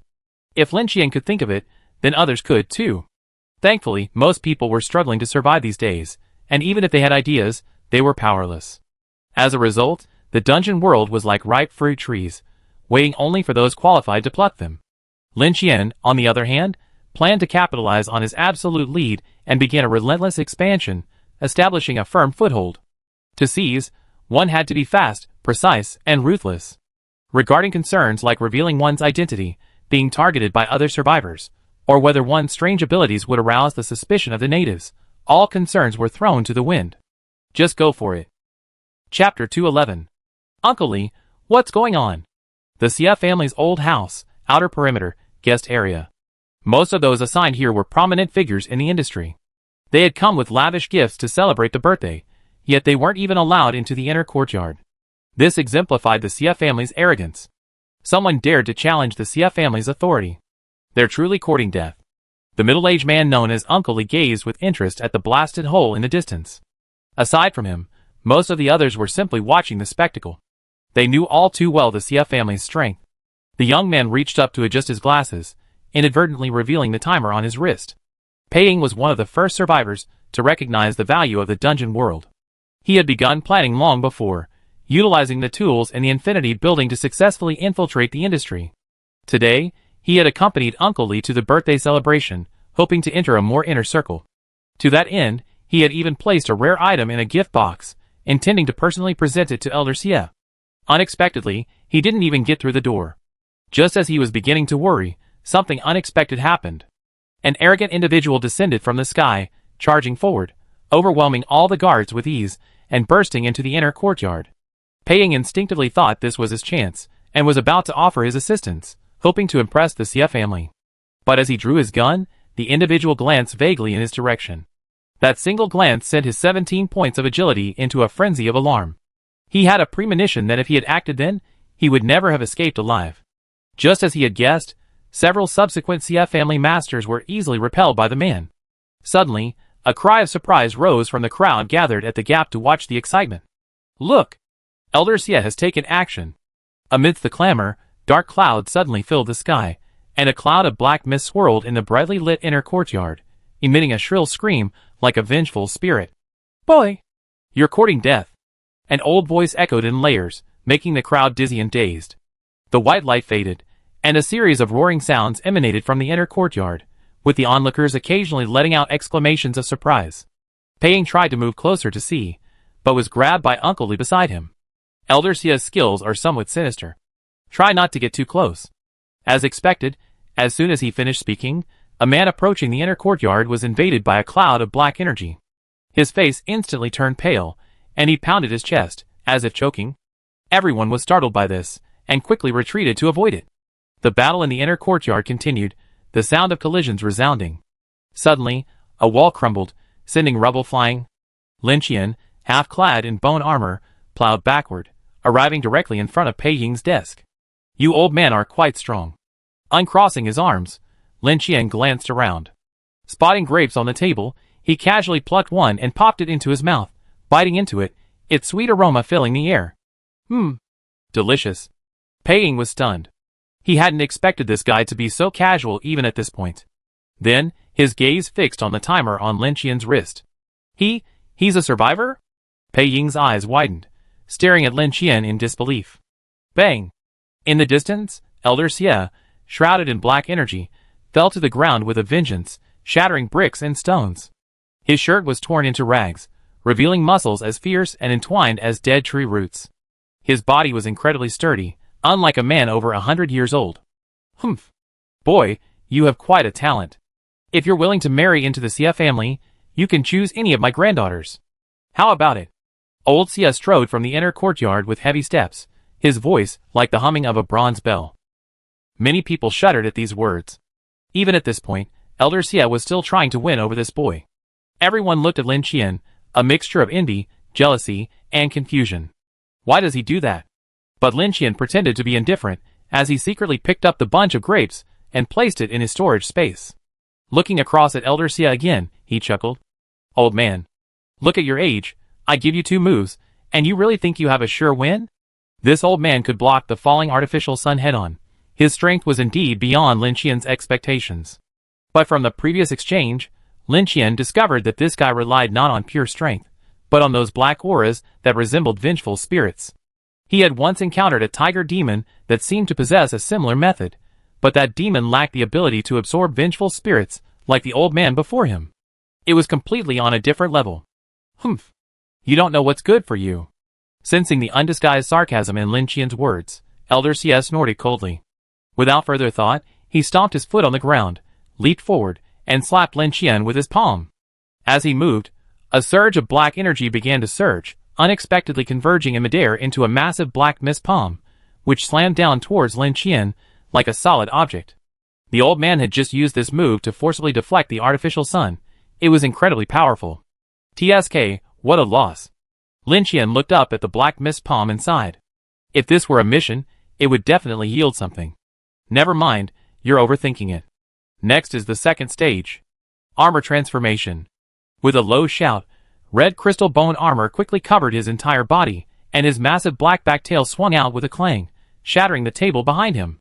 The black mist palm was shattered by a single blow, but the black energy, seemingly alive, seeped into the crevices of the armor. Humph! Lin Qian felt a chill creeping into his body, and he snorted coldly. Burn! With a whoosh, crimson flames erupted from the crevices of his armor. He didn't waste his spiritual fire, instead directly tapping into the Crimson Sun's energy. As the intense heat dissipated, Lin Qian's body arched slightly, unleashing a powerful force. A streak of red light streaked past, charging directly at Elder Xie. Early Xie reacted swiftly, gathering his strength and delivering a powerful punch. Lin Qian didn't dodge, swinging his sword while simultaneously gathering a shadow lightning spear in his hand. Boom! As the attack erupted, a powerful blast of air toppled the crumbling wall, and the terrified expressions of the Xie family members appeared before the guests. Buzz! A ring of power emerged, and the black spine swept across. Ghost Eye! The red light swept past, and Elder Xie, already exhausted from defending himself, froze, his empty eyes finally filled with fear. Puff! Dark red blood splattered. The black back tail smashed through Elder Xie's lumbar vertebrae, and blood rushed upwards, leaving him no chance to fight back, devouring his internal organs. Boy! Come on the journey with me! Unexpectedly, Elder Xie, who should have been dead, suddenly roared in anger, a roar that was inhuman. Then, he suddenly raised the bone knife that had long been hidden in his palm and stabbed it towards his heart. Chapter 212. Old Xie's withered, powerful hand gripped Lin Qian tightly, the bone knife already piercing his heart. The next moment, a thick black aura surged, sweeping towards Lin Qian. But then, as if it had hit an invisible barrier, the black aura could no longer advance an inch. Crack! A clear sound rang out. The amulet Lin Qian wore shattered. Old Xie's eyes widened, his face quickly turning pitch black. He collapsed with a look of deep resentment in his eyes. His body, already eroded by the blood, had become a hollow shell, rapidly shrunken. Lin Qian stood up and looked around, first at the Xie family members, then back at the guests outside. Spread the word. From now on, I will usurp the Xie family's position in the north-central region. Whether official or within the industry, anyone with any objections should come and confront me. He shouted as he swung his massive black-backed tail. With a loud bang, the wall beside him collapsed. The entire room erupted in an uproar. Beyond the guests, Pei Ying, far away, was in even greater turmoil. He had considered himself a leader among the survivors, able to leverage his own strength and connections within the industry, a truly remarkable figure. But while he was racking his brains to climb the Xie family's mighty tree, someone else had already mastered the art of felling it. Their overwhelming presence overwhelmed the crowd, leaving a deep impression on everyone. He killed Grandpa. I fight you. At that moment, a young man suddenly burst out from the Xie family ranks. He picked up a rifle dropped by a guard and shot at Lin Qian as he ran. Duh. Tongues of fire erupted, and bullets clanged against Lin Qian's red crystal bone armor. Not to mention, it did some damage. The surface of the red crystal was jarred, and some fragments fell off. Lin Qian turned and looked at him. Just as the volley of bullets was finished, the young man stopped. You have courage. Lin Qian gave him a thumbs up.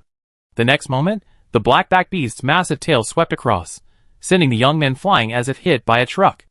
Ah! Someone screamed, but was instantly covered with a hand. A middle-aged man with graying hair stepped out of the crowd and approached Lin Qian. His collar was stained with blood. He was one of the 4 men who had stood up earlier. Judging by the reactions of those around him, he seemed to hold a high position in the Xie family.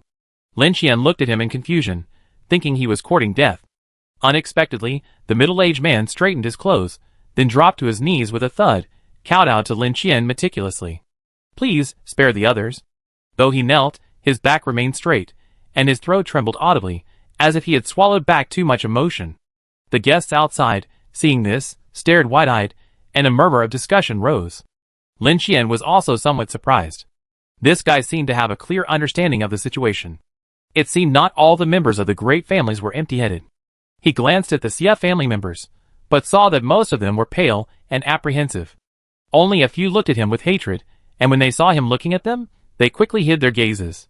I promise, they won't take any revenge on you. If you're worried. The middle-aged man, sensing something, quickly added something, seemingly trying his best to allay Lin Qian's concerns. However, Lin Qian interrupted him mid-sentence. Stop talking nonsense. Take your Xie family, and get out of here. From now on, this place belongs to me. Lin Qian hadn't intended to go on a killing spree.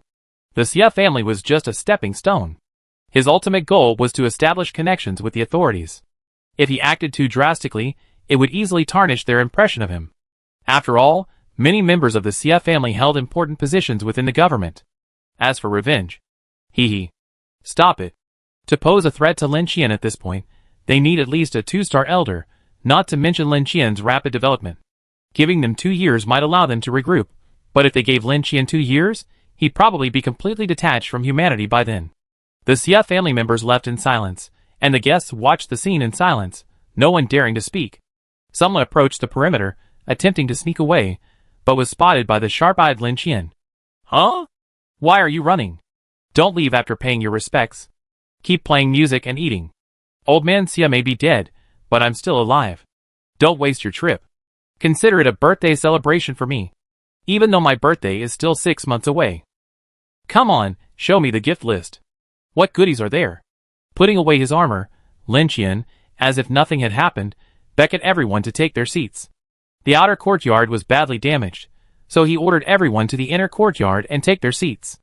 Everyone, dazed, followed Lin Qian's lead, as obedient as elementary school students on a spring outing. The banquet, a rather dull affair, ended with everyone feeling anxious. Lin Qian, however, was enjoying his meal with a savory mouth. It must be said that the upper class truly knows how to enjoy themselves. They'd probably eat a simple meal of gluttonous rice soup on a regular basis. The situation was unclear, and no one dared to offend Lin Qian, nor did they dare to express their opinions rashly, fearing that they would get into trouble. After everyone left, Lin Qian found a corner to lie down and pulled out his phone. What? Mr. Kue? Don't hide. The problem is solved. Easy win. How did you solve it? You must have solved it from the root. If nothing unexpected happens, we'd probably be able to dominate the North Central region from now on. What Xie family? There's no Xie family anymore. Old Xie got rid of me, and the younger Xies all ran away. Hello? Are you talking? No signal? Mr. Kue? There was silence on the other end for a long moment. Lin Qian mumbled and hung up. As soon as he hung up, the ringing rang again. What happened just now? He thought it was Mr. Kue, but he didn't expect it to be Hu Xianbing's voice on the other end of the line. You really got killed by the old Xie family ghost. Fuck. Fuck. Fuck. Lin Qian pulled the receiver away in disdain. Why are you yelling about such a small matter? Soon, another burst of laughter came from the other end of the line. Finally, we can get rid of those damn parasites. Well done. Well done. Don't worry, I can help you with the subsequent troubles with the authorities. As for whether you can replace the Xie family's position in the central and northern region, that depends on your own ability. Besides, you have to be careful of the other families. As the saying goes, if the lips are gone, the teeth are cold. Now that the old Xie ghost is dead, the other old guys will probably be restless. Lin Qian's expression changed slightly at this, and he burped. Hurry, and tell them not to come over. I really can't eat anymore. Chapter 213. Creaky. Deep within the Xie family mansion, a single room shaped like an ancestral hall. Lin Qian casually discarded the lock he had crushed, pushed the door open, and surveyed the surroundings. The place was kept clean and tidy, with a broom and feather duster placed at the door. It seemed the old man of the Xie family usually cleaned it himself. Red candles and incense burners, still burning incense, and the offerings of fruit still had water droplets on them, likely specially prepared before the birthday celebration. Lin Qian walked forward and examined the wooden statue enshrined. It had a sharp beak and fangs, erect ears and pupils, yet it wore human clothing. Its posture carried a pretentious air of sageliness, a strange and incongruous presence. Fox demon? Lin Qian frowned, picking up the statue for a closer look. Suddenly, a black aura emerged from the wooden carving, crackling with a crack, and it instantly exploded. Sawdust crackled against the bone armor, but it did not cause any harm to Lin Qian. But this only intensified his suspicions. His first thought was the multitude of vengeful spirits summoned by the tiger demon, and the well god's incense-burning technique for ascension. The fox demon depicted in the wood carving must be closely related to the old man from the Xie family. Perhaps its strange abilities stem from this connection. Did it sense something, or trigger a self-destruct mechanism? Brushing off the sawdust, Lin Qian continued his search, puzzled. Behind the altar was a storage area, and several unusual-looking supernatural objects hung on the wall. A demon mask, a skull lantern, a spirit-calling banner. After testing each one, Lin Qian discovered that, like the bone knife, no item information popped up. Is it because it's not relevant to the mission? He put them away one by one. While he had no idea what they were for, since they were old man Xia's treasures, they must be of high rank. Lin Qian searched the Xia family mansion thoroughly, even using blood mist to search every corner, but he found few valuable items, and even fewer clues about the black energy technique. Well, never mind. I have Su Mian, and the others search later. Now Lin Qian had a pile of cursed items, but no usable techniques. As he walked out the door, he happened to see several cars parked outside the Xia family mansion. Two people got out and walked into the courtyard together. The leader was a well-mannered middle-aged man, followed by a tall and sturdy bodyguard. Seeing Lin Qian from a distance, he gave a polite smile. "Hello, sir. I'm speaking to you on behalf of the Central North District officials." He introduced himself and hinted at his relationship with military police officer Hu. Lin Qian was somewhat surprised. He hadn't expected this Hu Xianbing to have some influence within the official system. However, he wasn't interested in such factional strife. He simply wanted something practical. Temporary workers? The official was bewildered. Yes, piecework. Not limited to the central and northern region. After all, there aren't many paranormal incidents here. We do the work you pay. The price is based on the level of the paranormal activity. If possible, it would be best if you could provide support when needed. The official was stunned by Lin Qian's flurry of comments. To deal with the current, most troublesome, out-of-control paranormal activity, their authorities had invested countless resources, including experiments with ghost blood and candles, in order to create a group of specialized warriors capable of combating the paranormal and stabilizing the situation. However, even so, they were still severely short of manpower. The fact that even Commander Fan Yuanzheng had to personally intervene to suppress the coal mine town incident demonstrates the authorities' predicament. And now, a man suddenly appears, claiming to have dozens of skilled paranormal investigators under his command. They don't require any upfront investment, they just pay after the work is done. His first reaction was bullshit. But then he thought about the prowess he demonstrated at the banquet, how even the Xia family's old ghost had died at his hands, and his credibility suddenly grew. After stepping aside to consult with his superiors on the phone, he returned to Lin Qian. The higher-ups agreed to your request. But we need to see your men in person and confirm their ability to fight the supernatural. If, as you say, most of them have the strength to fight Ghost King-level supernatural beings, we do our best to meet all your requests.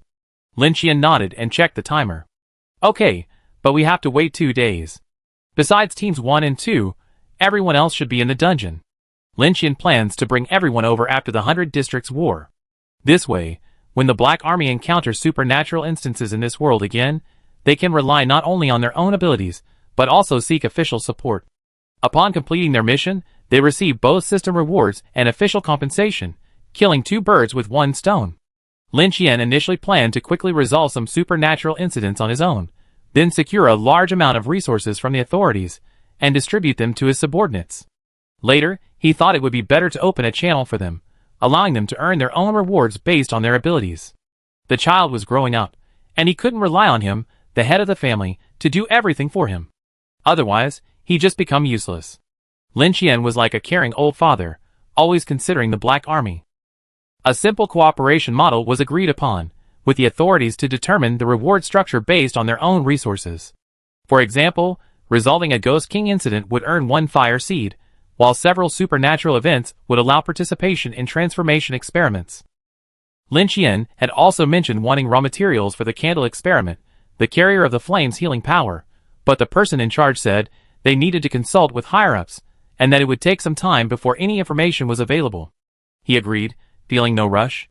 After completing all this, it was time to find a place to erect a permanent gate. The Tuyu village quest had given him another gate, and now he had 2 in stock, so he didn't have to be too frugal. Although this world already had a gate in Demon Town, it was separated by an ocean. At his current shadow-walking speed, a round trip would likely take a long time. Furthermore, since the Black Army also needed to come, he decided to erect it directly in the central and northern region. However, Lin Qian didn't intend to erect it in the Xia family mansion. It was too desolate, devoid of the smell of everyday life. Surrounded by mountains and water, it was boring. He wanted to find a lively place with neighbors nearby and delicious food. If he got bored in his room and wanted to experience the atmosphere of everyday life, he could occasionally visit. As soon as he left the Xia family mansion, Lin Qian was keenly aware of 2 gazes lurking in the shadows. Lin Qian's eyelids drooped, and he stopped in his tracks. This is just one warning. If I catch you again, I'd build a new grave in the back hills. His tone was flat, not a threat, but more of a notice. Soon, the treetops in the distance trembled, and a bird fluttered away. The other guy also quickly retreated, and the feeling of being spied on disappeared. You're ignorant. Lin Qian snorted coldly, and walked down the mountain. Halfway up the mountain, he saw a black sedan parked on the side of the road from a distance. The man next to the car quickly straightened his clothes upon seeing Lin Qian, seeming a little nervous. Then he took the initiative and approached with a respectful attitude. Hello, sir. Number 944-7835, Pei Ying. Chapter 214. Lin Qian looked at the timer on Pei Ying's wrist, slightly surprised. He had seen this guy at the banquet, but he hadn't expected him to be a survivor. To have even managed to get an invitation, Lin Qian felt that this was much harder than breaking in. From his perception, this guy's aura wasn't strong, probably not as strong as the Black Army after Eternal Night City, but he was probably still a standout among the ordinary survivors. 9,447. This was the first time Lin Qian had encountered a 4-digit number that didn't start with 4. What do you want from me? He liked to get straight to the point. Cooperation. Pei Ying cleared his throat, suppressing his unease. You didn't touch the Xia family. I guess your goal is to establish cooperation with the authorities. I want to leverage your prestige, boss, to expand my influence within the industry.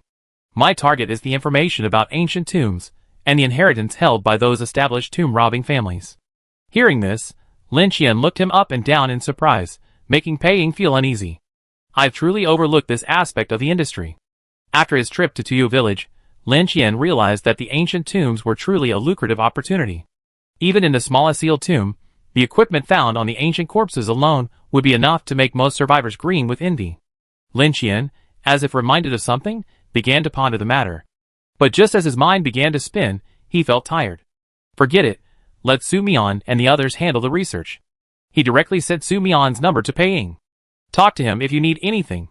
With that, he left without looking back. Big boss?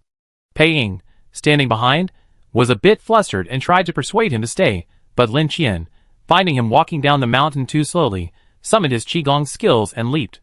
His figure instantly vanished, leaving only the swaying of the treetops as they receded. Here's the key. The middle-aged woman's face still clung to the compound key as he took it.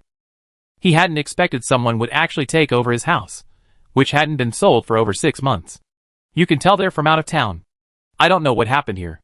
The entrance to the compound opened onto a long street, near a department store, making it one of the more prosperous areas of the day. It had to be said that the North Central District was indeed much more stable than the other districts. The paranormal activity hadn't affected it at all, and everyone continued to live their lives as normal. Opening the door, he saw the courtyard overgrown with weeds. The compound was old, but its former opulence was evident. While not comparable to the Xia family's old residence, it must have once been the residence of some high-ranking official. Without needing clairvoyance, Lin Qian could faintly sense a faint energy emanating from the depths of the room. However, even with a vengeful spirit of this level, Lin Qian didn't even need to intervene. Simply approaching it would instantly dissipate the pure young blood within his body. TSK? Lin Qian was somewhat disappointed. He had originally thought of inviting a neighbor over for a casual chat, but he hadn't expected this thing to be so fragile. He didn't know how vengeful spirits were formed, but he knew they wouldn't appear in a normal death. So far, he had only seen them on the Tiger Demon and Old Man Xia, and suspected they were related to the demon race. He randomly found a room, took out the permanent door, and mounted it on the wall. A familiar scene unfolded. The dark wooden door merged into the wall, rippling around it. After placing it, he turned the handle and opened the door. Back to room 609. The shimmering golden dragon throne dazzled under the white light, a slight discomfort for him. He casually changed the view outside the window to a cyber night scene, which instantly soothed him. He checked his friend list, and saw that Old Wu, Xia Qing, Duan Feng, Su Mian, and the others were all inside the dungeon. Su Mian had left a message saying he had found a door for the zombie dungeon cleanup mission in Area 4131, with a room number at the end. It seemed his expansion efforts were going smoothly. But then again, the Black Army's notoriety was practically known to everyone in the hundreds of nearby districts, making it easy for them to do anything. He glanced at the time and realized he had already missed the safe exploration phase. But this had no effect on Lin Qian. He opened the door, exited the room, and, as usual, looked for Snake Brother, but he was nowhere to be seen. Lin Qian headed towards room 101, preparing to head to area 4131 to collect the incense offerings he had accumulated over the past few days. After a few steps, Lin Qian suddenly remembered how Snake Brother had appeared. He seemed to be able to use Shadow Walk to freely navigate the floors. He wondered if he could do the same. With this thought in mind, he decided to give it a try. Since it was lights out, the corridor was shrouded in darkness, and Shadow Walk was quickly activated. Lin Qian's body sank into the darkness, and his vision shifted instantly. He sensed other floors, but only 10 connected ones. Beyond that, there was endless darkness. Retracting his gaze, Lin Qian located area 4131 and swiftly moved through, ignoring any obstacles. At the same time, in area 4131. Hurry! Run! A door opened, the glow of sunset illuminating the dark corridor. 2 men and 1 woman, faces terrified, fled from the door. The last person tried to close the door hastily, but was knocked back by a powerful force. The door swung open, and a giant zombie bear slowly emerged, trudging towards the fallen man. Bang! Bang! Continuous gunfire rang out, and flashes of fire flashed. The woman fired, and the man hurried forward to grab his companion, attempting to escape with him. However, the giant bear completely ignored the bullets and lunged forward, pouncing directly on its prey. "I fight you!" The man cursed, his eyes bloodshot, as if he had activated some kind of frenzy. However, even so, he was no match for the zombie bear. With a single swing of his palm, there was a distinct crack of bone, and the machete slipped. "Ah!" A scream rang out. The gun-wielding woman's face was covered in blood, her few bullets exhausted. She was about to charge forward for a desperate fight, but at that moment, a dark pool of ink suddenly spread across the ground behind the giant bear, and a figure slowly emerged. The woman's steps faltered, and her face turned pale. He remembered the words in the system prompt. "Supervisor! Supervisor!" At the same time, the other 2 noticed Lin Qian's sudden appearance and were equally frightened. "Oh!" Lin Qian looked at the 3, somewhat surprised. He had never expected someone so fearless as to dare to go out at night. Just then, the zombie bear suddenly turned and attacked him. Roar! Swish! However, Lin Qian didn't even move. Hundreds of crimson lines of blood shot out, and in just a few seconds, the giant bear was completely devoured, leaving only a rotting hide and skeleton, visibly shrunken. Poor quality. Closing his eyes, Lin Qian felt it for a moment, a look of disgust on his face. Looking at the 3 other people's expressions, they were completely terrified, barely daring to breathe. Chapter 215. The 100 Districts War is imminent, but Lin Qian and the Black Army are taking it seriously. If you're talking about PvE, then they might be a little nervous. As for PvP, whoever encounters it is unlucky. But the other survivors are different. At their stage, the slaughter among their own kind is far more terrifying than the monsters in the dungeon. There are no rules, no tricks, only unscrupulous means. So many people choose to take risks at this time, entering difficult dungeons to protect themselves during the 100 Districts War. Instantly, the death toll skyrocketed. The 3-man team was one of these people. If Lin Qian hadn't appeared, they would have perished at the hands of the zombie bear. I say. Lin Qian casually stored the zombie bear's bones in his storage space, and was about to say something when one of them let out a loud cry, scrambled to his feet, and ran away. It was as if Lin Qian was 100 times more terrifying than the bear itself. Eh? Why are you running? Lin Qian was speechless, but he didn't bother to care. But at that moment, his eyelids suddenly jumped.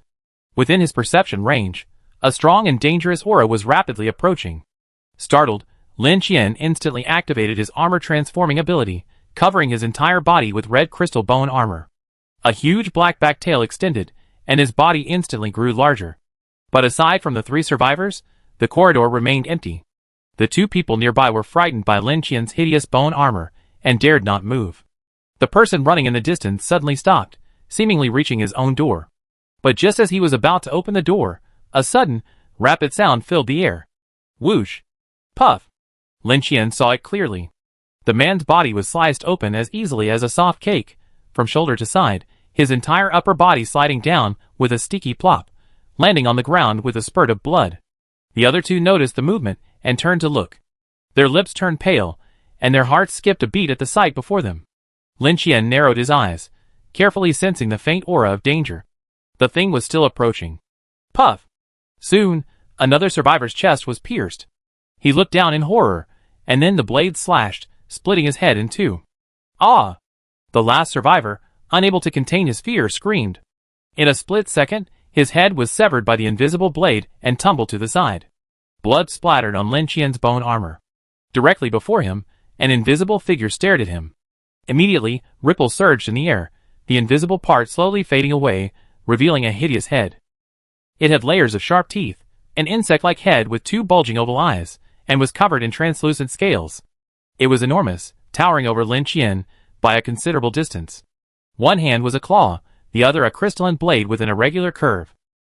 He didn't attack Lin Qian, but instead leaned in to sniff at her scent. The dense, disgusting tentacles on his forehead trembled slightly, unclear whether they were attempting to communicate. Lin Qian didn't move, but he was ready to strike at any moment. He guessed this was the second fellow overseer he encountered, but the pressure he felt from him wasn't as strong as from Snake Brother. Furthermore, he wasn't the weakling he once was, having developed basic self-defense skills, so he wasn't particularly nervous. Soon, the giant, humanoid-looking supervisor took 2 steps back. As it turned, its body vanished in a wave of light, becoming invisible again. The crystal-clear scales on its body must be the key to its invisibility. It seemed supervisors don't usually attack each other. Lin Qian breathed a sigh of relief, but he still didn't remove his armor. Looking at the 3 dead, Lin Qian shook his head helplessly. What bad luck. He had saved them, but still died at the hands of other supervisors. It was just bad luck. Lin Qian wouldn't rashly fight an unknown enemy just because of 3 strangers. He wasn't that kind. I guess I need to remind Old Wu and the others when we get back. Unless absolutely necessary, avoid entering the corridor outside of safe exploration hours. The other black-clad soldiers were quite cautious. No one had ever been heard of entering the corridor after lights out. A system notification sounded, announcing the arrival of the cleaners. The supervisor stepped aside. The door happened to be open, so Lin Qian dodged and ducked into the zombie dungeon, watching the cleaner scurry by, sweeping away the corpses and blood. It wasn't clear if it was the same cleaner he'd seen last time, but it looked very different. It had several more eyes, its tentacles were riddled with small serrations, and its skin was a bit black. He closed the door and turned to look around. This place didn't feel like a big city, but rather a small town. Soon, a familiar aroma began to fill his nostrils.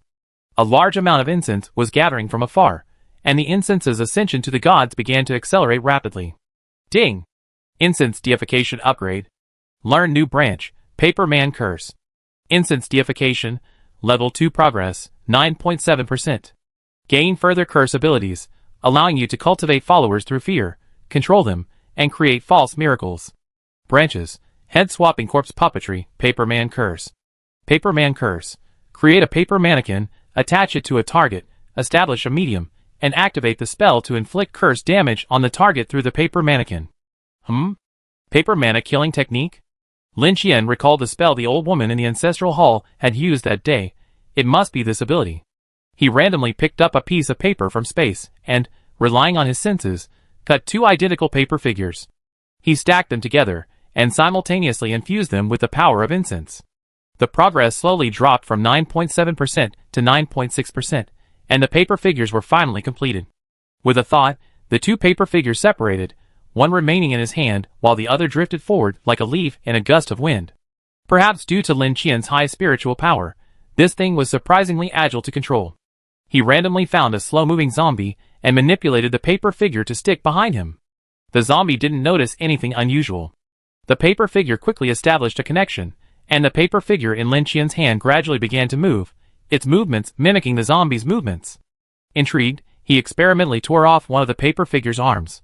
With a swish, he could feel a slight depletion of his mental energy, but because Lin Qian's blue bar was now so long, it wasn't affected at all. As the paper figurine's arm was torn off, the zombie's arm also fell away without warning.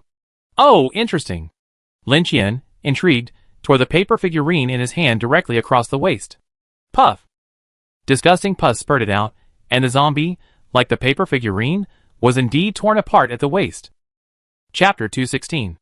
After experimenting for a while, Lin Qian had mastered some of the characteristics of the Paper Man Curse technique. The more powerful the target, the longer it takes to establish the medium, and the more mental energy is consumed to destroy the paper mannequin. In short, this thing is just a trick to sneak up on people, and it's basically useless in a head-on battle. And it's completely ineffective against targets with strong perception, like Lin Qian himself.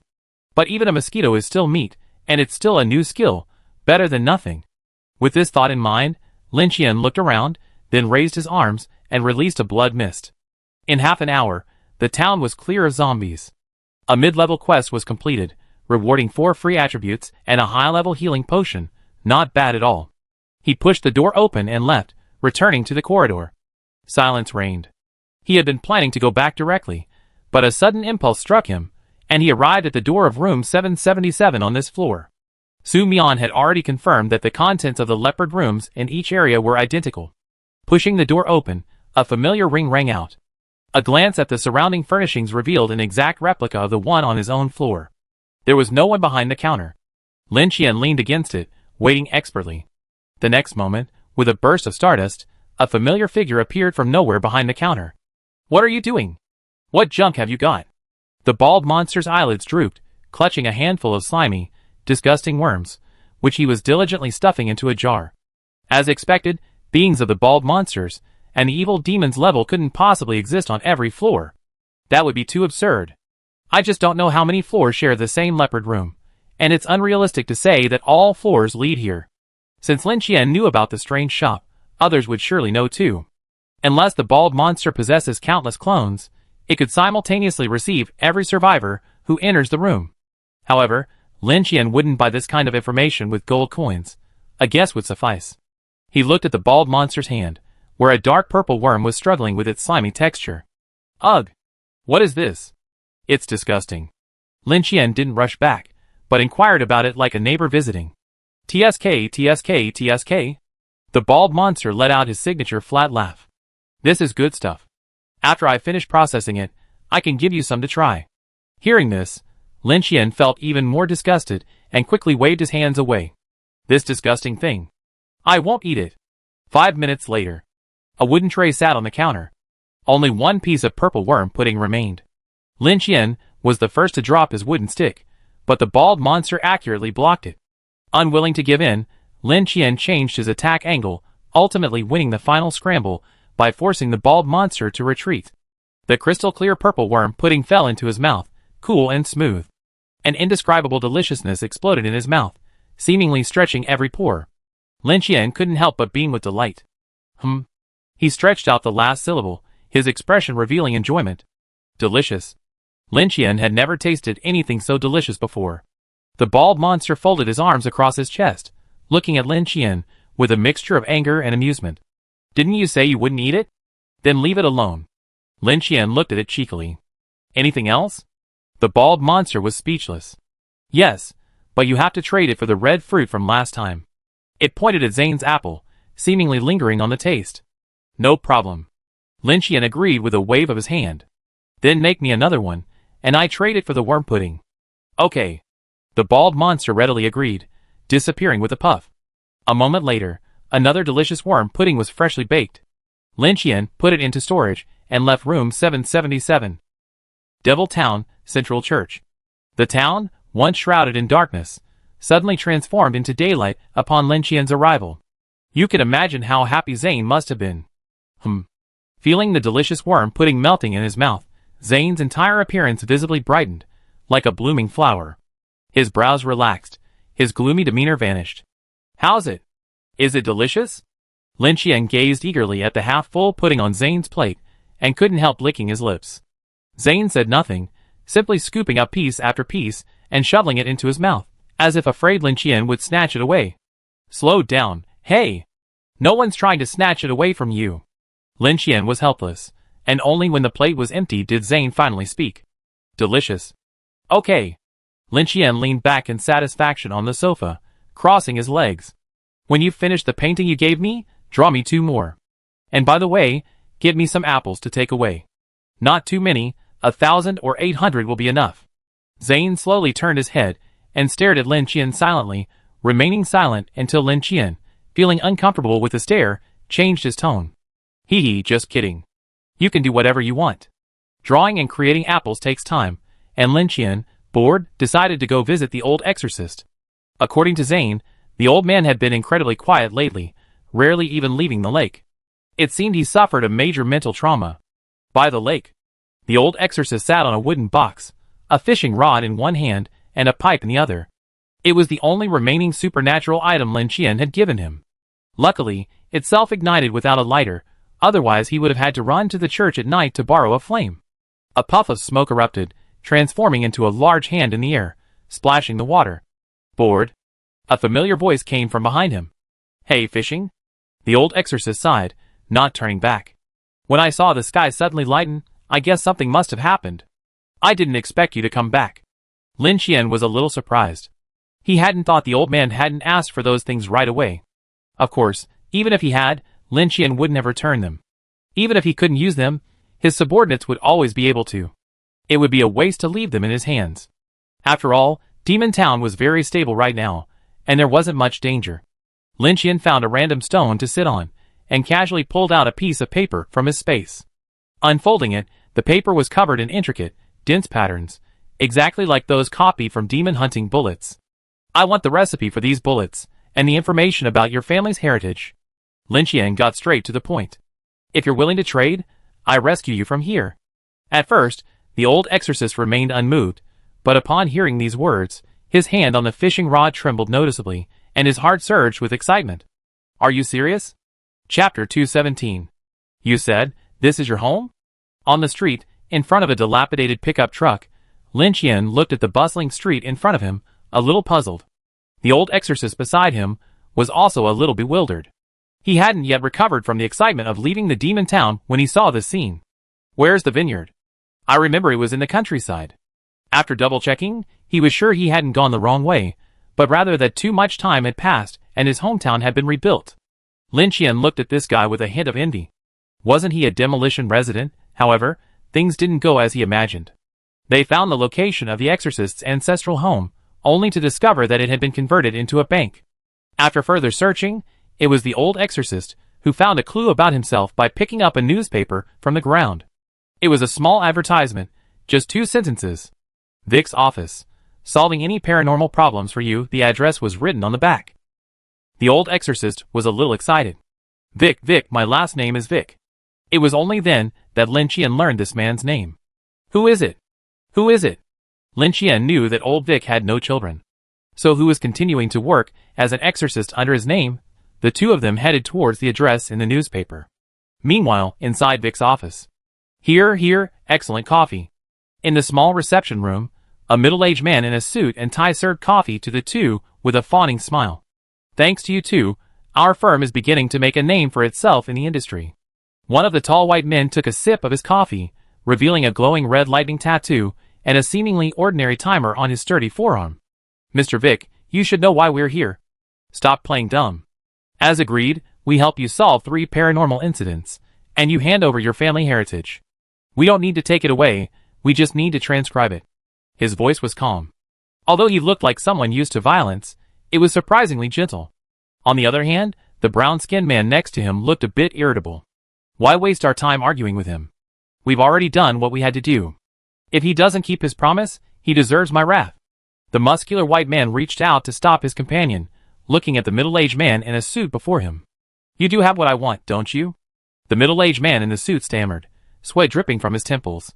He faltered, unable to speak. With a loud bang, the cup shattered, scalding coffee splattering everywhere.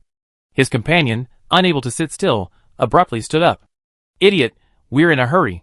If you delay any longer, I swear, I gouge your eyes out and make them into handicrafts out of resin. Seeing this, the sturdy white man stopped trying to stop him. He stood up, pulled out a pistol, and pointed it at the middle-aged man's forehead. Yes. I really do. Don't get excited. It's just, he faltered again. It's just that those things are sealed with special means. You don't have the qualifications to open them, right? Just then, the office door suddenly kicked open, and old Vic strode arrogantly to the entrance of the reception room. I should have guessed it was you. You bastard. All 3 of them were startled, and the burly white man immediately pointed his gun at old Vic. The brown-skinned man wore a sly expression. Old man, where did you come from? Just then, Lin Qian arrived at a leisurely pace and glanced inside. Wow! Quite lively. He immediately noticed the timers on the 2 men's wrists and confirmed that they were also survivors. It seemed that, like him, they were eyeing old Vic's wealth, However, he didn't know. Lin Qian hadn't intentionally concealed the timer on his wrist, so the two men across from him also immediately discovered his identity. Haha, I see. You're here to cause trouble. The brown-skinned man, shaking his head, approached Lin Qian. He raised his hand, and a sharp eagle claw knife appeared in his palm. Tell me, who's this? He looked Lin Qian up and down with a hint of mockery, leaning in close, his gaze fierce, his gaze vaguely darting towards the carotid artery. Lin Qian didn't react, instead marveling at the system's seamless translation. He could see the other person's mouth shape and pronunciation didn't align, but his tone was incredibly vivid and natural. It was a shame the system couldn't translate the shadow fluctuations, otherwise he could have communicated normally with Snake Brother. Lin Qian's moment of hesitation somehow infuriated the brown-skinned man. He suddenly raised his hand and began to wield his blade with a swish of his own, a hint of a sneer playing on his lips. Playing dumb? Looks like you need to be taught a lesson. Amidst the rapid sound of air piercing through the air, Lin Qian slowly regained his composure. He watched the man's increasingly flamboyant movements and anticipated the angle of his attack. Not bad, I wasn't going to kill you. The brown-skinned man didn't know that it was this very act of leaving him room for maneuver that saved his life. The next moment, just as he made a move, Lin Qian casually slapped him. Bang! Crackle! Before anyone could fully grasp what had happened, they only saw a dark figure fly past. By the time they came to their senses, the brown-skinned man had already smashed through the glass partition and collapsed into the rubble, sound asleep. Seeing this, the tall, white man, who had been watching coldly, suddenly changed expression. He hunched his back and struck a strange stance. What do you mean? Lin Qian looked over, a puzzled expression on his face. You paid for what you've done. The tall, white man roared, and a crackling arc of electricity suddenly erupted from his right forearm, a deafening roar. However, with just these two moves, not only Lin Qian, but even old Vic covered his eyes in silence. No, are you serious? With just this little skill, you dare to provoke this evil spirit? Sure enough, the next moment, after another crackling sound, the second guest successfully fell asleep. A moment later, the reception room was in chaos. Yes, be gentle with your cuts. I don't usually peel these apples, but one can't always eat alone. I'm going to share the peels with my friends, so please try to peel them as whole as possible. Don't break them. Lin Qian sat upright in a chair, while the brown-skinned man, with a swollen right cheek, knelt obediently beside him. The eagle claw knife he had just used to manipulate him became a peeling tool. As for the other tall white man, Lin Qian lost control of his strength and remained unconscious. Chapter 218. So, after the first trial, when the three districts merged, you formed an organization together? While waiting for old Vic to retrieve his belongings, Lin Qian chatted with the two survivors. From what Lin Qian had learned, he knew they belonged to the same faction, and it sounded even larger than the Black Army, numbering in the hundreds. It was just that their strength was rather appalling. Yes. The tall, white, muscular man had just regained consciousness, his head still a little groggy. The reason was that one of their men had infiltrated an official foreign organization and, having researched old Vic's past from the internal database, had ultimately assigned the task to the two, only to be snatched away by Lin Qian, who had suddenly appeared. However, given the disparity in strength, the two men were sensible enough not to be angry, but rather to feel somewhat relieved. Perhaps it was precisely because of this huge disparity in strength that Lin Qian had no interest in their possessions, which was why they had survived. Unbeknownst to the two, however, they had survived simply because they hadn't shown any murderous intent towards Lin Qian from the outset. What's with that lightning tattoo? Lin Qian was intrigued by the lightning tattoo on the white man's forearm. Just now, during his attack, he noticed that it bore some resemblance to the divine pattern on Xia Qing's body, though the energy type was different. It's the symbol of a core member of the organization, bestowed by the leader. When the white man mentioned his leader, his expression was solemn and respectful. Lin Qian simply threw out a summoning card. Come, call your leader. I ask him personally. A moment later, as the summoning card was successfully activated, ripples appeared in the air, and a tall, muscular figure, with a strong air of pretentiousness, emerged. Long blonde hair, blue eyes, a half-armor of pure gold, his muscular build exposed, and a silver-white two-handed sword slung at his waist. Jack, you've never summoned me before. What's the matter with you this time? He glanced briefly at Lin Qian, then ignored him, his chin raised, his posture proud. Turning around, he saw both of them bruised and battered, and his brow furrowed. What happened here? Did this guy do it? He pointed at Lin Qian. Before either of them could answer, Lin Qian had unsheathed his two-handed sword and patted him on the shoulder. "Don't ask. It was me." As soon as he finished speaking, the leader unsheathed his two-handed sword. In an instant, electric arcs spread across the blade, and he swung back and slashed. Quick reaction, impressive move.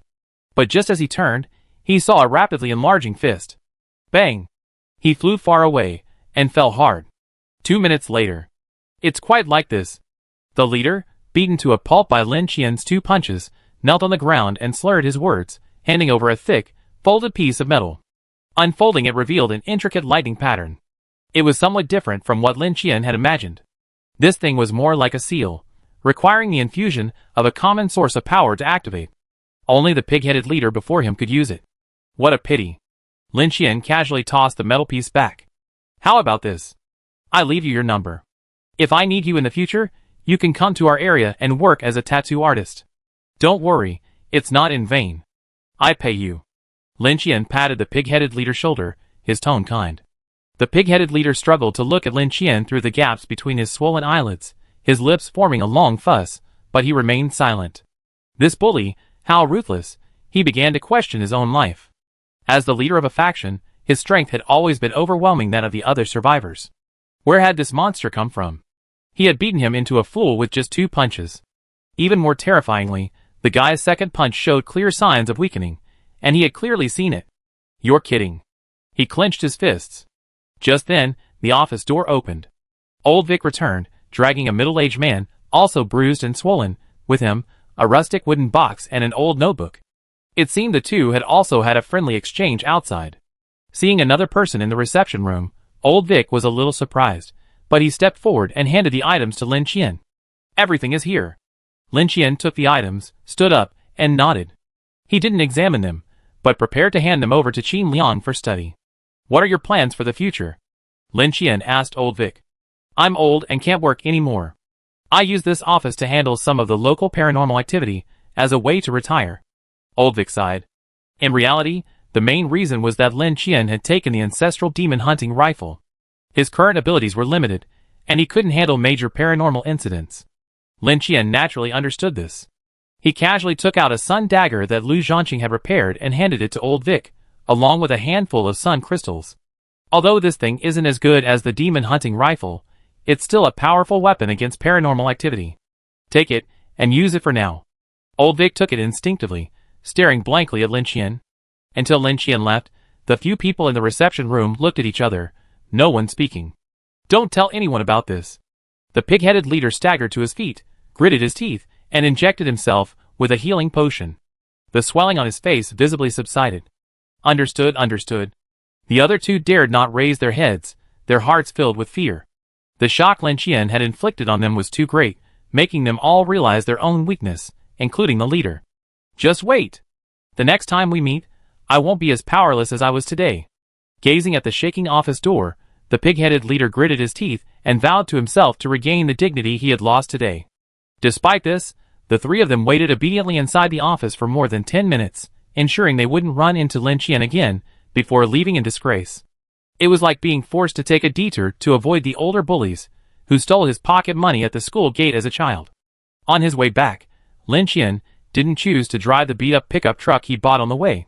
It was getting dark, and Old Vic wasn't following, so Lin Qian used Shadow Walk to reach Devil Town. When he emerged from the outer area, from a distance, all he could see was a dilapidated, abandoned town. Buildings were riddled with holes, and the roads were overgrown with weeds. A brand new signpost stood on the highway in the distance, announcing the presence of wild animals. It seemed the local authorities were aware of the dangers of Devil Town, but because the supernatural wouldn't spread, they had ignored it. Activating his clairvoyance, Lin Qian could clearly see an invisible barrier. He took a step forward, and his vision suddenly shifted, successfully entering the deeper world. After greeting Zane, Lin Qian left a lot of food and various electronic products for him to entertain himself, then put away a large basket of freshly baked apples, and happily returned to the Infinity Building. Chapter 219. Lin Qian was beaming as he emerged from room 777 again. He had traded his apples for 3 more cans of delicious worm pudding, intending to save some for later.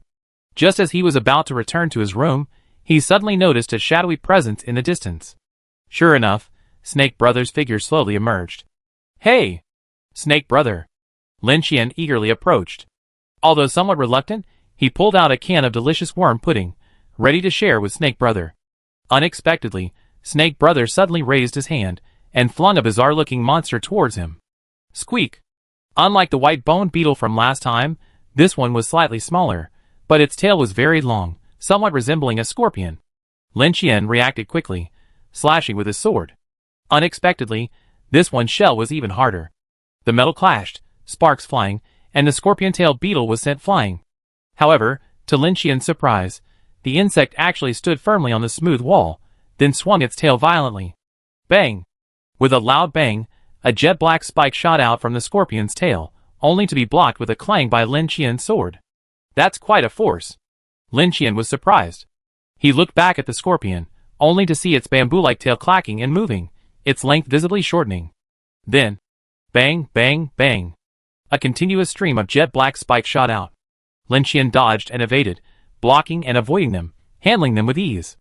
It seemed that Brother Snake had also noticed his improvement, but this time he simply watched from the sidelines, with no intention of intervening.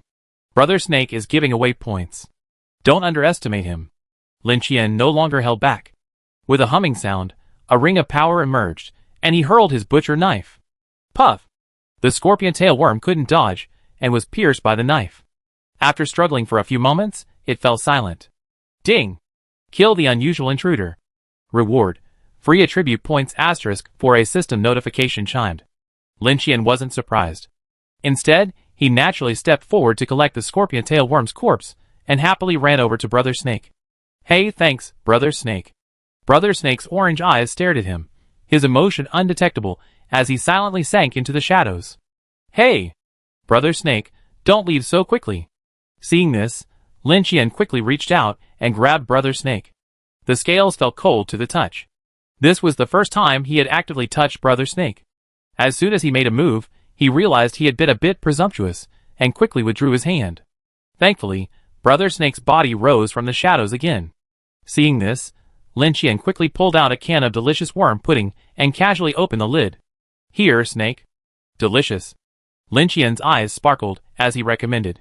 Snake remained unmoved, not even glancing at the pudding.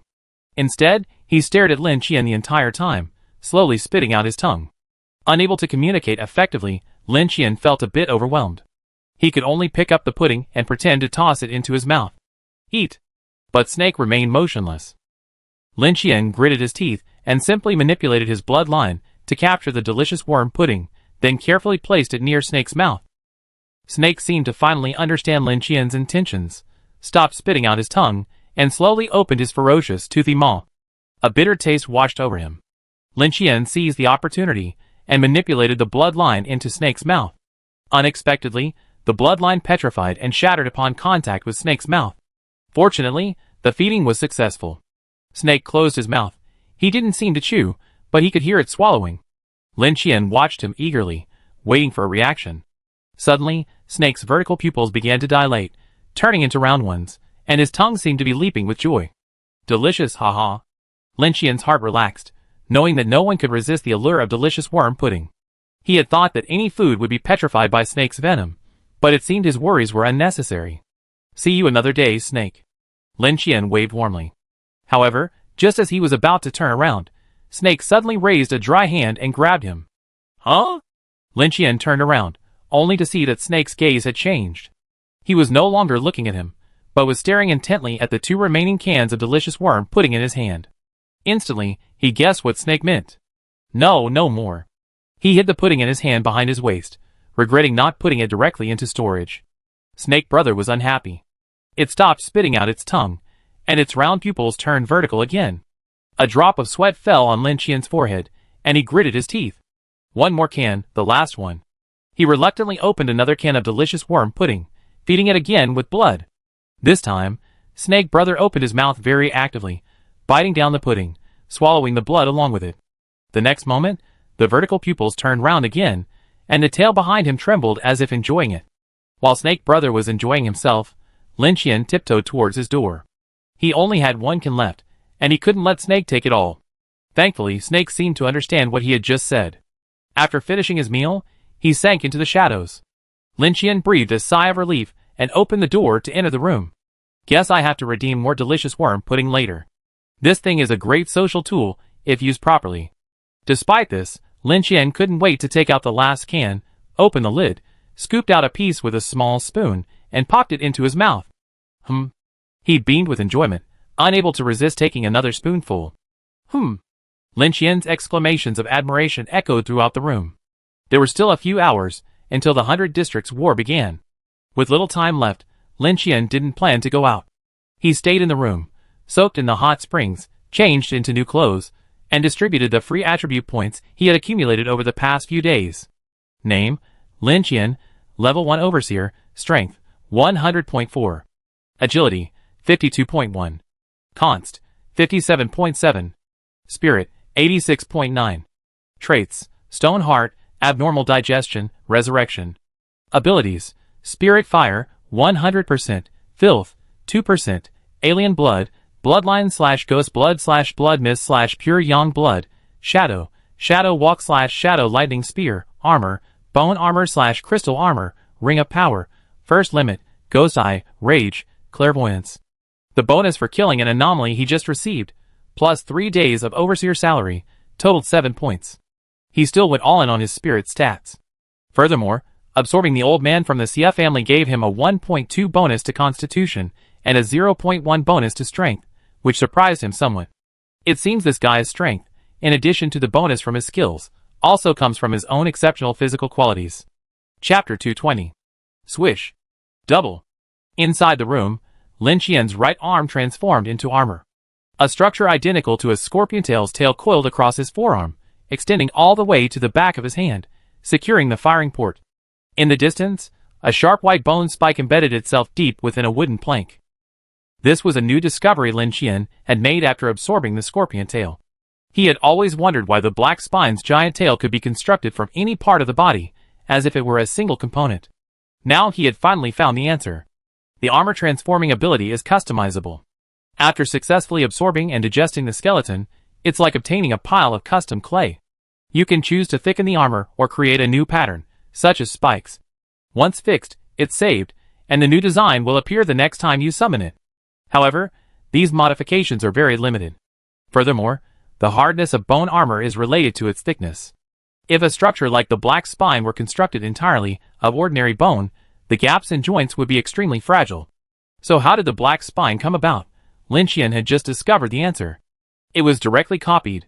It was like after absorbing the scorpion tail, the scorpion tail's internal structure automatically emerged in his mind. With a thought, the scorpion tail's unique gun tail quickly formed on his arm. Testing showed that this gun tail could actually fire bullets, though its power was significantly less than that of the scorpion tail. By the same logic, the black spine must have been obtained by the bone armor man, who hunted a creature with the black spine structure and then completely digested it, obtaining the blueprints for its construction. It was like loading a plugin, ready to use at any time. A closer look at the gun tail structure on his forearm revealed that the color and material were identical to those of the scorpion tail insect, a darker color and far greater hardness than bone armor. So, it seems my bone armor wasn't originally this way. It was designed and constructed piece by piece by the original owner, and in the end, I stole it. Lin Qian sighed. Judging from the design and structure of the bone armor, the original owner had considerable artistic talent. What a pity. If the bone armor man hadn't met him, with his strength and the tortured members of his team driven mad, he would have been a formidable opponent, even in the 100 Districts War. But there was no way around it. He had to meet Lin Qian. Lin Qian was now curious about the world in which the bone armor man had obtained the armor core and the black spine. He felt that the two extra Snake Brother had caught were of the same type. He would have to contact Snake Brother later to see if he could lead him to the corresponding door. He was almost certain that this was a world he had never set foot in. Of the currently known world types, Lin Qian had never been to Jiang Jinshan Cyber World, nor had he been to the Armored Beast world where Snake Brother always caught extra treats. And the world where Lu Zhanqing found the fireflies was probably a new type of world he had never been to. He might want to contact them sometime to expand his abilities. Relinquishing his armor ability, Lin Qian glanced at the countdown. Just then, a system notification sounded. Ding! Gained 4 Supervisor points. Level 1 Supervisor, 36 out of 100. Supervisor points are usually calculated after the safe exploration period begins, meaning 3 days have passed. Ding! The 100 Districts War is about to begin. 10 minutes left to prepare. As expected, another system notification sounded shortly afterward. A quick glance at the list revealed that, aside from Duan Feng and Old Wu, Su Mian and the others were all inside the building. A rare moment of casual conversation filled the regional chat room. It's finally about to begin. I'm so excited. Is this appropriate? The other day, when I went to recruit new players, many people were terrified of the 100 Districts War. Haha. Of course those weaklings should be afraid, but we shouldn't be afraid of anything. That's true. Ordinary opponents wouldn't last more than 3 moves against us. Even slightly stronger teams, even teams 1 and 2, would be a hurdle they couldn't overcome. Too weak.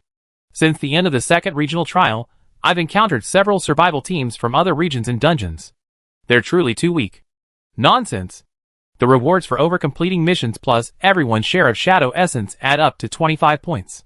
Now, even a single attribute reaching 10 out of 10 is enough to send survival teams scrambling for it. You're going to compete with them? What's the big deal? They don't have any bigwigs to lean on, so what does that have to do with me? What do you mean by that? I won't argue with you. 998, alright. Just then, Qin Liang spoke. 998, everyone, get ready this time. Once we enter the dungeon, I quickly formulate a battle plan based on the rules. Everyone go all out. Don't just let Brother Qian lead the charge every time. We need to demonstrate our worth. As soon as these words were spoken, the public screen suddenly lit up. Yes, Captain. Got it. Don't worry, we won't embarrass Brother Qian. Long live Brother Qian. Time flew by. Lin Qian just smiled at the regional channel, and the 10 minutes were over. Teleport countdown. 3, 2, 1. Swish. The view shifted rapidly. First, darkness, then a bright light. Lin Qian had long since grown accustomed to the feeling of teleportation. After it ended, he immediately stood up and surveyed his surroundings. The sunlight glared, and the air was thick with a fishy smell. Underfoot were moss-covered stone slabs. Stamping hard, they made a deep, solid sound. Looking around, the view was unexpectedly wide. What is that? A clock? Shielding his eyes from the sunlight with his hands, Lin Qian noticed an enormous clock in the distance, also covered in moss. This is huge. Lin Qian couldn't help but exclaim in admiration. This was probably the largest clock he had ever seen in his life. It felt like it could crush an entire town if it fell. Bang! Bang! Just then, his ears twitched, and he caught the sound of gunfire in the distance. Hey! Someone! Intent on watching the excitement, he summoned his Qigong skills and rushed towards the direction of the gunfire. Running along, he observed his surroundings. Lin Qian found this dungeon map quite interesting. At first glance, it looked like an endless platform, but upon closer inspection, he could see the entrances to underground passages resembling rat holes. The gunshots were muffled and echoed continuously, suggesting a battle had taken place underground. Are people so impatient these days? They're already fighting before the rules are even out. While pondering, Lin Qian had already reached the vicinity of the gunfire. You're dead today. A frantic cry echoed from a nearby underground passage, and Lin Qian followed the sound. The passageway was slanted, with stairs spiraling downwards. It was narrow, barely wide enough for 2 people to walk side by side. The moss was slippery, making it easy for an ordinary person to fall. As expected, there was a thud. A man shot in the thigh slid to the ground, looking up in horror at Lin Qian, who was blocking the sunlight. It's over. His face was ashen, and he closed his eyes resigned to his fate. Chapter 221. A middle-aged man, with a fierce expression, carrying a hunting rifle, chased after them, and happened to see Lin Qian. Hello. Lin Qian raised his hand in greeting, a friendly smile on his face. However, this friendly gesture was met with a reckless pistol shot. Bang! Lin Qian didn't move, and the man, thinking he had him taken care of, took 2 steps forward, grabbed the fallen, shot man, and thrust the barrel of the gun directly into his mouth. I told you, no one can save you today. Bang! The sound of a bullet hitting the ground. The man froze, then turned stiffly. The light shifted, revealing Lin Qian's face. Half of his cheek was covered in a layer of pale bone armor, leaving no trace of the bullet. Impolite. Lin Qian slowly opened his eyes, his smile still plastered on his face. Raising his hand, the tail of the scorpion's gun quickly emerged, wrapping from his forearm to his fingertips, the muzzle fixed on his index finger. Bang! After a muffled sound, the middle-aged man holding the gun shuddered. A bloody hole appeared on his forehead. The bone nail had pierced his skull and entered his brain, killing him instantly. At the same time, a system notification sounded. Ding! Enter the 100 Districts War Dungeon, Hunting Maze. Return condition: survive for 3 days. Special restriction: no cards may be used during the mission. Hunting Maze. In addition to the upper platform, there are 3 underground levels. Every night, a terrifying entity will ring a meal bell and feed on the souls of the dead in the maze. Tip: never leave the maze and enter the upper platform at night. If you look directly at the terrifying entity, the consequences will be disastrous. Hunting: after killing a survivor, you will gain all of the target's kill points. Kill points, used to unlock secret rooms within the hunting maze, and can be exchanged for attribute points at the merchant on the 3rd underground level. Note: there are terrifying monsters on the 3rd underground level. Killing them will earn you a large amount of kill points, but be careful, they are very dangerous. Ding! Kill points *1. Current kill points 1. Lin Qian carefully read the mission rules and immediately fell into deep thought. The rules of this mission were a little different than he imagined. He looked at the shocked man who'd been shot and asked, "Why did this man kill you?" The man swallowed and quickly replied, "We had a feud during a previous mission." Lin Qian frowned. "Are you from the same district?" The man nodded. As expected, the 100 Districts War. Lin Qian had originally thought it would be similar to the previous hunting rankings, just with individual units instead of regional units. However, he hadn't expected the so-called 100 Districts War to be a battle between all the survivors within the 100 districts, including those within the same district fighting each other. It's tough. Of course, he was referring to the survivors in other districts. The Black Army was completely united. At most, there would be healthy competition between squads, but there was absolutely no chance of mutual slaughter. It had to be said that Su Mian was a competent leader. And with Qin Liang as his military advisor, any potential problems that might affect unity would be quickly resolved. As for Lin Qian himself, he knew nothing about the Black Army. He was just an ordinary, idle soldier. Treat your wounds and go down. Lin Qian gestured to the man. It wasn't that he was looking for cannon fodder to explore the area. He was simply bored and wanted to find someone to chat with. Others might be nervous, but for Lin Qian, it was like a vacation. He had no interest in slaughtering the other survivors. Instead, he was deeply curious about what monsters lay on the 3rd floor. "I hope you won't disappoint me." Though Lin Qian's words didn't sound threatening, they carried a different meaning to the man. He frantically tended to his wounds, quickly stood up, and limped downstairs. Not even any healing potions? What kind of matching mechanism is this? Lin Qian was speechless. Why did these two feel like ordinary people? Their weapons were just ordinary hunting rifles. Even if they were high-tech weapons, they were still acceptable. From the platform down to the 1st floor of the maze, the space was a bit narrow. The walls were dotted with glowing crystals, so it wasn't too dark. The 2 passages on the left and right were covered in green moss. There were grooves with flowing water in the corners, and the air was a bit humid. Randomly choosing a direction, Lin Qian gestured for the man to move forward. The passage was a bit dim, and the crystals were scarce. Occasionally, you could see grooves big enough for one person to hide, perfect for sneak attacks. It could only be said that this was a dungeon perfect for survivors to kill each other.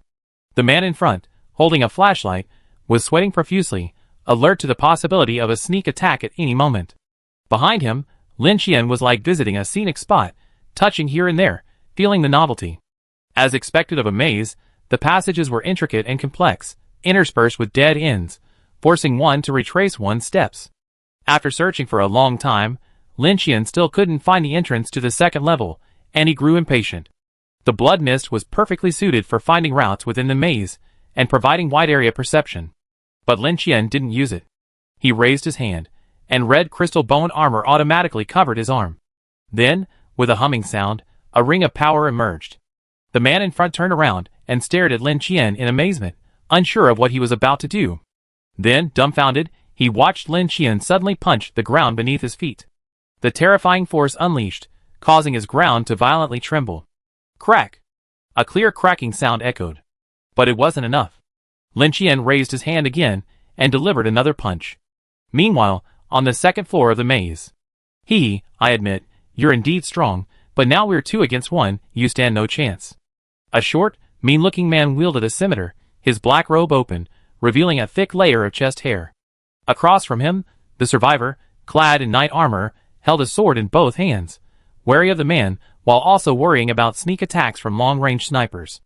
But at that moment, a sudden tremor erupted overhead. Huh? The short man frowned and looked up. The next moment, the ceiling collapsed without warning, sending huge chunks of rubble crashing down. He didn't even have time to scream before he was completely buried. Lin Qian jumped down from the first floor and let out a soft sigh. The system prompted him to gain another kill point. Glancing around, he spotted a sniper facing off against another armored man. It's okay, I'm just passing through. You guys continue. Lin Qian jumped down as if nothing had happened, found a random passage, and leapt on his own. Following him, a lame man fell awkwardly and rolled a few times. He ignored the pain and apologized as he chased after Lin Qian. Sorry, I'm with that guy. For a moment, the two men remained standing in silence for a long time. Finally, the sniper reacted, sheathed his gun, and turned and ran without hesitation.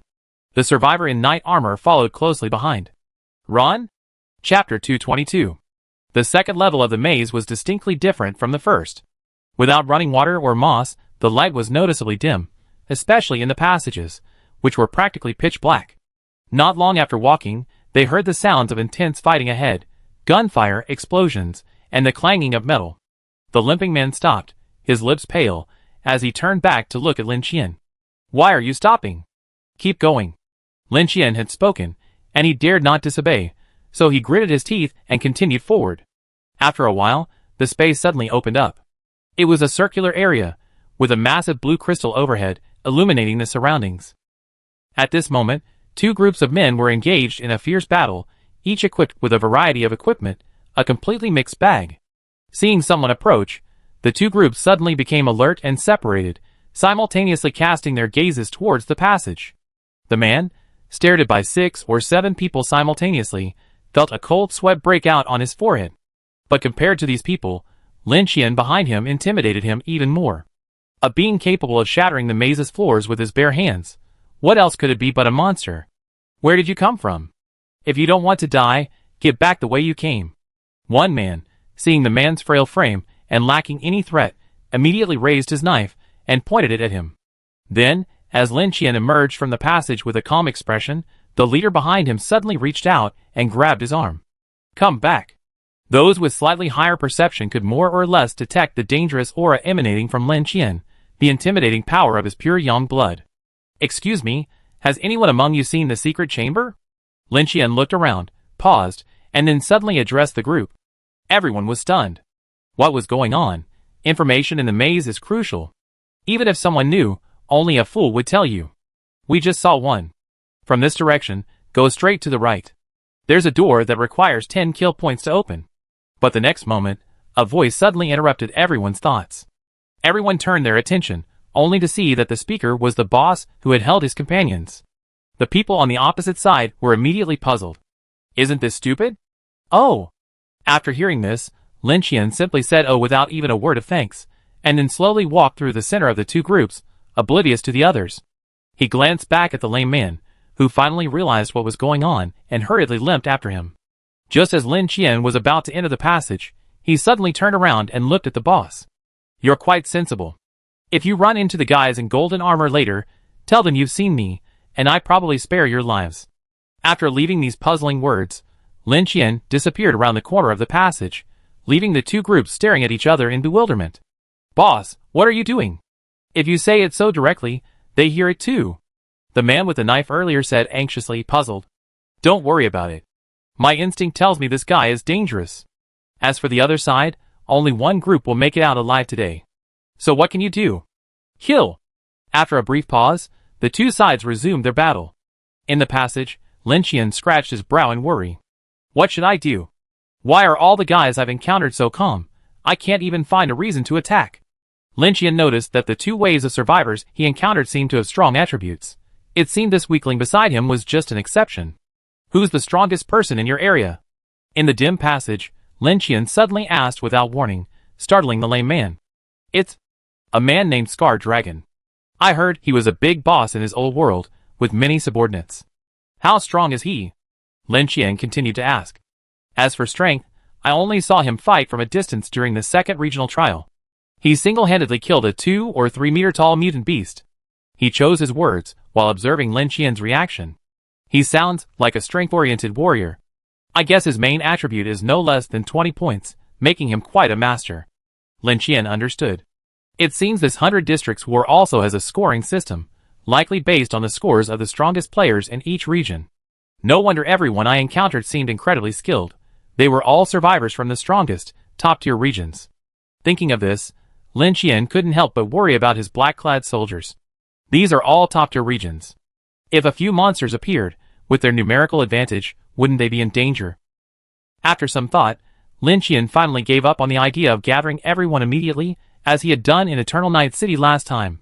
If this continued, the black-clad soldiers would only have high stats, but wouldn't receive sufficient combat training, ultimately becoming increasingly useless. As he pondered, Lin Qian followed the man's description, and found the location of the secret room. A large door, a dull green gem on top. Reaching out to touch it, a system prompt popped up. Spend 10 kill points to open the secret room? Lin Qian didn't have 10 kill points. But he had another, simpler way to open the door. Buzz! The ring of power reappeared, and red crystal bone armor covered his arm. Boom! With a punch, the secret room door shattered and collapsed. Ha!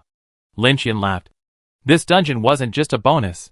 Passing through the shattered door, Lin Qian entered the secret room. The space was small, about 10 square meters. There was water underfoot, and in the middle was a stone platform with an object placed on it. A square piece of metal, engraved with a totem resembling an eye. Reaching out to pick it up, a system prompt rang out. Snooper map. After using, the map panel opens, displaying the numbered rankings and positions of the top 10 kill points. Huh? Lin Qian raised an eyebrow. There's such a thing. Use? He immediately chose to use it, and the metal cube in his hand instantly transformed into white light, and vanished into thin air. Soon after, a map panel popped up before Lin Qian's eyes.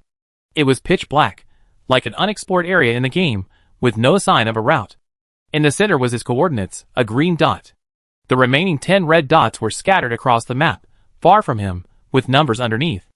On the left was the ranking. First place, 4126998. Huh? Lin Qian was a little surprised. Qin Liang was actually in first place. How many people had this guy killed? Second place, 4126338. Lin Qian rubbed his chin. 338 seemed to be the werewolf's room. But in the blink of an eye, the second place position had changed again, and the werewolf had dropped to third place. For 126931, Su Mian's pretty impressive. Lin Qian looked down the rankings. 4126, 4126. Why are they all 4,126? What are these guys doing? Are they killing like crazy? Chapter 223. On the first floor of the maze, a vast expanse of water. The cold water reached above their knees, piercing their bones, but the dozen or so men within remained unmoved, all staring warily at the golden armored figure in the center. The dazzling light reflected on the water, casting a crimson glow. Several corpses could be vaguely seen floating, and the stench of blood was strong. Brother, this time we are unlucky. We admit defeat. I apologize on behalf of everyone. Can this be the end of it? His voice echoed over and over again. Though his tone was calm, the tremor in his voice betrayed his inner fear. What kind of monster had he provoked? Bang! The giant axe swung through the air, carried on the shoulders of the captain of Team 3. The heavy handle struck his shoulder armor with a dull thud. What? Didn't you see my equipment is impressive, and want to show it off? I give it to you, so why aren't you willing to take it? Seeing his tone showed no sign of giving up, the leader gritted his teeth, his eyes fierce. Don't be so arrogant. I know you're strong, but if we all attack, you can't kill us all at once. He practically uttered the words through gritted teeth. Just as he finished speaking, footsteps suddenly echoed from the corridor. Shall we? What's going on? Why are so many of our brothers dead? The man who arrived was a portly man, with a round belly, and a distinctive pigtail. A hideous scar stretched from the corner of his eye to his chin. His face was covered in flesh, and he wore scale armor. A dragon claw tattoo could be seen on his neck. Brother Long. Everyone quickly turned around and bowed respectfully, their movements in unison. Scar Dragon frowned as he waded through the water, coming face to face with the captain of Team 3. Due to the captain's already towering stature, and the effects of his sun armor, this dragon could only look up, his aura naturally diminishing. Boy, you're quite arrogant, huh?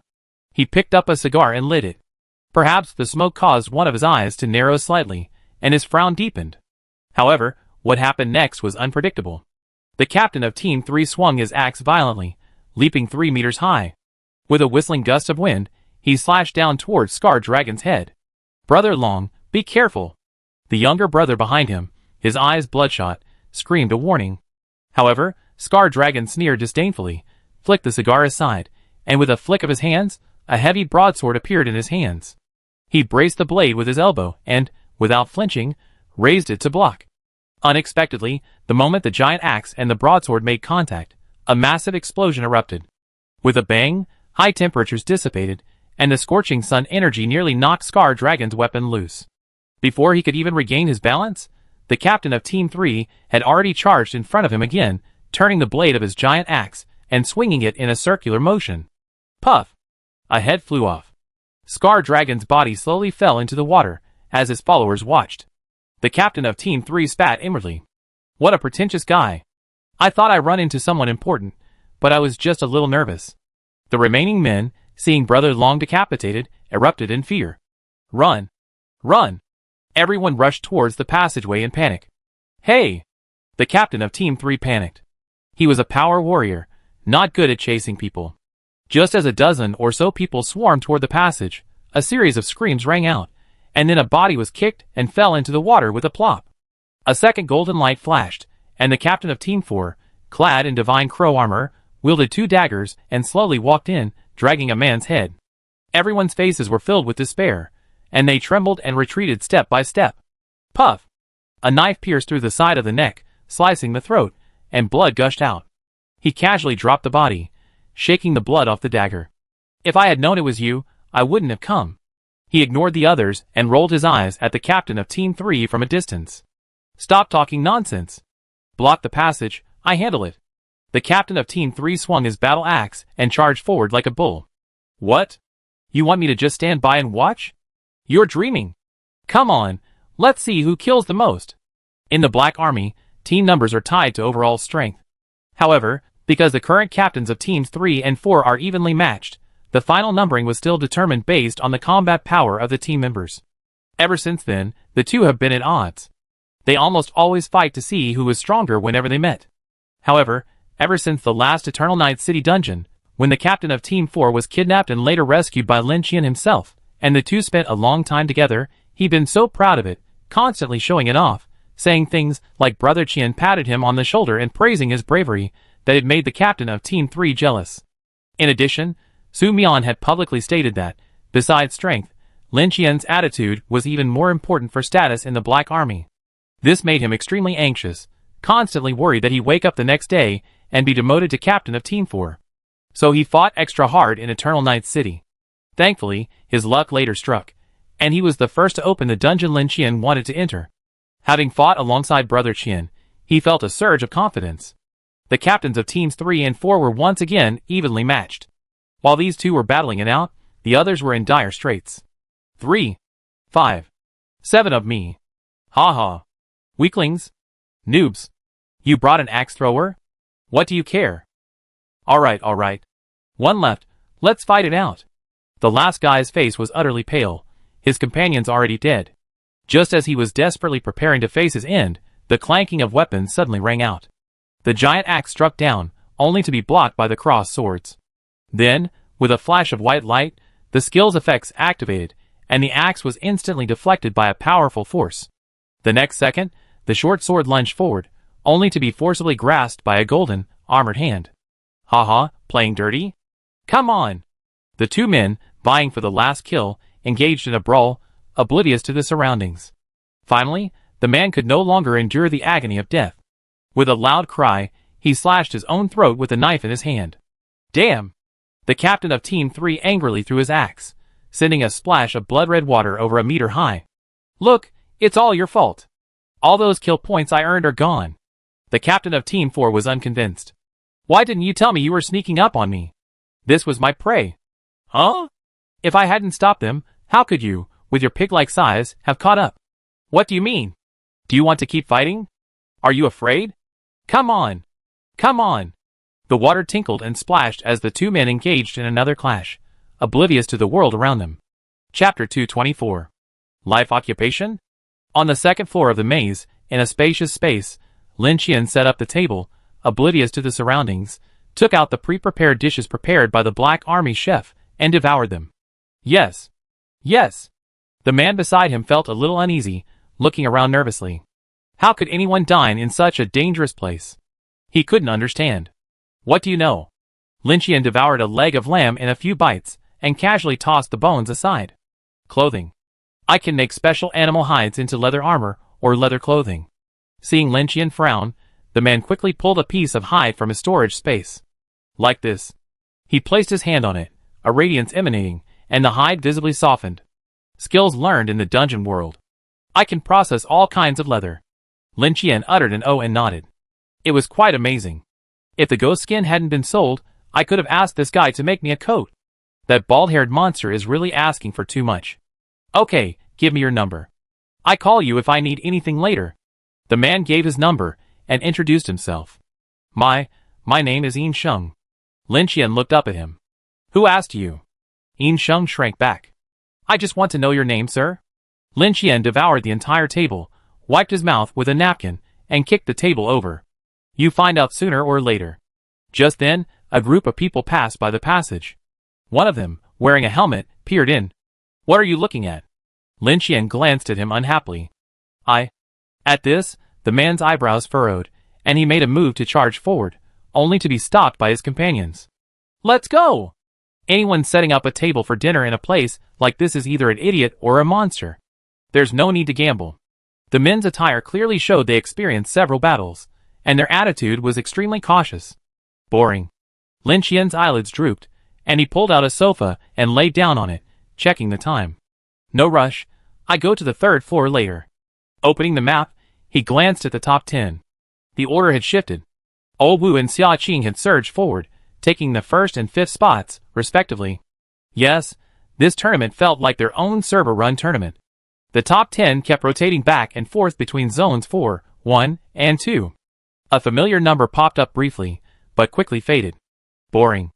Lin Qian stretched and yawned. Just then, a sudden commotion erupted from the entrance. Duh. Someone fired a gun. A group that had passed by earlier, seemingly being chased by another group, fled in panic through the entrance. Don't run. Following closely behind, a large group of men in various gear roared excitedly as they passed, no one noticing the two people inside. Extremely low quality. Lin Qian pointed and commented. We're all survivors, yet you're shouting and killing as soon as you meet. What do you think they're trying to achieve? You're like me, always peace-loving, never bullying the weak. If no one offends me, I won't offend anyone. We all come from a civilized society. We can't forget this once we arrive in a new environment, without restraints, and act like primitive tribesmen. How can we still be human? I introduce you to the people in our area someday. They're all handsome and well-mannered. Compared to these guys, they're a world apart. Lin Qian sipped his hot tea, while boasting to Yin Sheng, the tailor beside him. But just as he finished speaking, another commotion erupted from the doorway. The pursuers had abandoned their weapons, and returned the way they come, their expressions of terror far more exaggerated than those of the previous group. Get out of the way! Get out of the way! Get out of the way! That guy's catching up! Help! Help! Someone fell in panic, tripping over those behind them. They didn't even have time to stand up before being trampled and wailing. Lin Qian was just wondering what was going on, when he suddenly heard a maniacal laugh approaching from afar. Ha ha! Run! The more you run, the more excited I get. Ha ha! You all must die. You all must die. Ha ha! A golden figure, wielding two swords, dashed past, taking 2 lives in his path. His movements were fluid and seamless, without a single pause. Lin Qian's expression froze. Oh! Gold. Tailor Yin Sheng's eyes widened, and he pointed toward the door. He glanced at Lin Qian, remembering the golden armor he had mentioned earlier. Is that? Lin Qian stood up, expressionless. Irrelevant. After saying this, he headed straight for the passage. On the second floor of the maze, 2 groups faced off in front of the door to a secret chamber. Jiang sang, there's no need for us to go to this extent, to fight to the death. You know I still admire you. We could work together to fight the other survivors. A figure covered in tech armor took 2 steps forward. His visor flickered, becoming transparent, revealing a young face. Across from him, Jiang Jinchan's right arm, attached to a heavy artillery, was already humming and gathering power. Fuck you. You should have anticipated this when you killed my brother. Go! He roared fiercely, his arm artillery firing the first beam. Buzz! Boom! The figure in tech armor quickly retreated, crossing his arms over his chest, an energy shield appearing. But the beam was too powerful, visibly shattering the shield. Helplessly, he could only command his thrusters to full power, and, with a whoosh, dodged the direct attack. The battle was imminent. The two groups had deep-seated grudges, so there was no need for further exposition. A burly man in a tattered cape took 3 or 2 steps forward. A mechanical arm, hidden within his robe, suddenly extended and grasped the helmet of the man opposite him. He brought it down with force. With a crack, the helmet buckled, and the man's body twitched a few times before falling still. Then, without warning, a glowing red blade suddenly emerged from behind him and pierced the man's chest with a whoosh. Damn! It's invisible armor. He cursed, ignoring his injuries, and swung his mechanical arm backwards. With a muffled thud, sparks flew, and ripples shimmered in the air as a figure clad in pitch-black armor emerged. Go to hell! The man grasped the glowing red blade with both hands, intending to cut the man open. Instead, with a dull thud, a beam of light struck him directly in the temple. The immense force of the impact tilted his head, sending him tumbling sideways to the ground. In the distance, in the corner of the ceiling, a long-haired woman was lying on the roof in an unnatural posture like a gecko. A huge sniper rifle was glowing red, distorting the air around it. Chapter 225. Boom! Another secret room door was forcibly blasted open by Lin Qian. As for the killing points unlocking the secret room? Why spend that money when I can open the door myself? Why this metal block again? Including this, Lin Qian had obtained a total of 3 metal blocks. The first one displayed the coordinates of the top 10 kill points. His original intention was to pick a fat sheep to slaughter, but it turned out to be the Black Army doing evil, so it was completely useless. The second one unlocked a portion of the map of the second-level maze and marked the location of the secret room, which was somewhat useful. Reaching out to pick up the third metal block, a system notification came. Listener map, after use, displays the coordinates of nearby survivors. This is quite interesting. Lin Qian was bored and wanted to find something exciting to watch. After selecting it, the metal cube vanished in a stream of light. Immediately afterwards, Lin Qian's map interface flashed, and a circle gradually expanded from him. Then, red dots began to appear within the circle. First, it was the Tailor Yinsheng beside him, followed by a cluster of red dots at the edge. A preliminary estimate indicated at least 20 or 30 people. Because of the secret room icon, that was Lin Qian's next destination. Seeing so many people gathered, Lin Qian became even more curious. Let's go! He strode into the passage and waved to Yinsheng, who was waiting at the entrance. Let's watch the fun. Ha ha. Take my shot. The burly man, a glowing red blade lodged in his chest, seemed oblivious as he continued to engage the enemy. Jiang Jinshan and the opposing leader engaged in a back-and-forth exchange, unable to distract themselves. While their equipment and prosthetics didn't appear as sophisticated as the enemy's, they nonetheless possessed a formidable suppressive power. But the enemy wasn't easy to deal with either. Their fully armored defense was astonishing, and coupled with their sharp melee weapons, the high-frequency cutting blades, for a time, neither could do anything to the other. Jiang sang, if you ask me, we better part ways now and continue to fight. If we encounter a powerful opponent from another area, we might not end up well. The armored figure revealed his face again, his body covered in wounds, several thrusters destroyed, and his movements noticeably less fluid than at the beginning. Jiang Jinshan gritted his teeth and swallowed the salty sweetness in his mouth. He had been shot in the liver, stabbed in the ribs, and had a broken leg, but he still hadn't gained the upper hand. But he wasn't willing to give up the opportunity before him. The enemy's enemy was far too cunning, and they were thriving in the dungeon world. This 100 districts war was the perfect opportunity to kill them. If they missed it, they'd be letting the tiger go back to the mountains. Once they enter the dungeon, they'd surely be dealt with by the opposing dungeon forces. Let's fight. He gritted his teeth, raising his heavy artillery arm once again, humming with energy. The other side could only sigh helplessly, their 2 blue high-frequency blades also beginning to charge. Yo! Just then, a sudden sound of footsteps echoed from the entrance of the passage. The two groups, already on edge, turned their heads almost simultaneously in the direction of the sound. A figure appeared, strolling into view like a leisurely after-dinner stroller, chewing on an apple as he walked. Kid! If you don't want to die, get out of here. Watching some of this excitement could get you killed. The burly man in the coat had just removed the glowing red blade from his chest and glanced at the man with a sly expression. Then, he felt a sharp gust of wind overhead. He turned sharply, only to see Jiang Jinshan's heavy artillery arm crashing down upon him without mercy. Bang! The burly man was sent flying backward, his face bewildered in midair. Boor, what's wrong with me? The others were also bewildered, looking at Jiang Jinshan. The man on the other side was also dumbfounded. Could he have gone mad, attacking his own people for no reason? However, Jiang Jinshan showed no intention of explaining.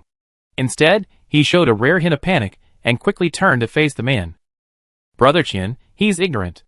Don't bother with him. This sentence shocked everyone on both sides. Boss. Boss. The woman holding the sniper rifle stared blankly at Jiang Jinshan's humble figure, momentarily dazed. Her agility was high, and she could clearly see the cold sweat trickling down Jiang Jinshan's cheeks. Brother Qian? Who? The same question swirled in everyone's mind. However, Lin Qian paid no heed to the burly man's insult, only joy at seeing someone he knew. Old Jiang, who are you? What's going on? Such a big scene. What's going on? A secret room robbery? He glanced at the group across from Jiang Jinshan. Each one was dressed like a futuristic warrior, looking quite handsome. No, it's an old enemy. The leader you killed in the dungeon last time was one of them. As soon as these words were spoken, Jiang Jinshan's companions suddenly understood. So that was the case. It wasn't surprising. However, the person on the other side had a different reaction. You killed him? The leader turned. Though his face remained hidden, Lin Qian could keenly sense his murderous intent. Lin Qian recalled the incident, and it seemed to be true, so he raised his chin confidently. Yes, just kill him while he's at it. How about that? Such arrogant words instantly silenced the entire room. Only a hint of gloating flashed in Jiang Jinshan's eyes. This time it's a sure thing. You're in big trouble meeting this guy. At the same time, the armored man's helmet panel began analyzing Lin Qian's weaknesses. Beat no prosthetic limbs, no firearms, no armor. What is this? A sword? Haha, the development cycle of martial arts skills is too long. Only a fool would choose that. If we want to change the situation, we must defeat this guy before he can react. The armored man quietly issued an order. I attack head-on, you attack from behind. Yes. After giving the command, the armored man suddenly moved, his thrusters blasting to full power. He slashed forward like a swooping eagle, a blue light streaking through the air in a fan-shaped arc. Be careful. Jiang Jinshan's companions were instantly horrified and shouted a warning.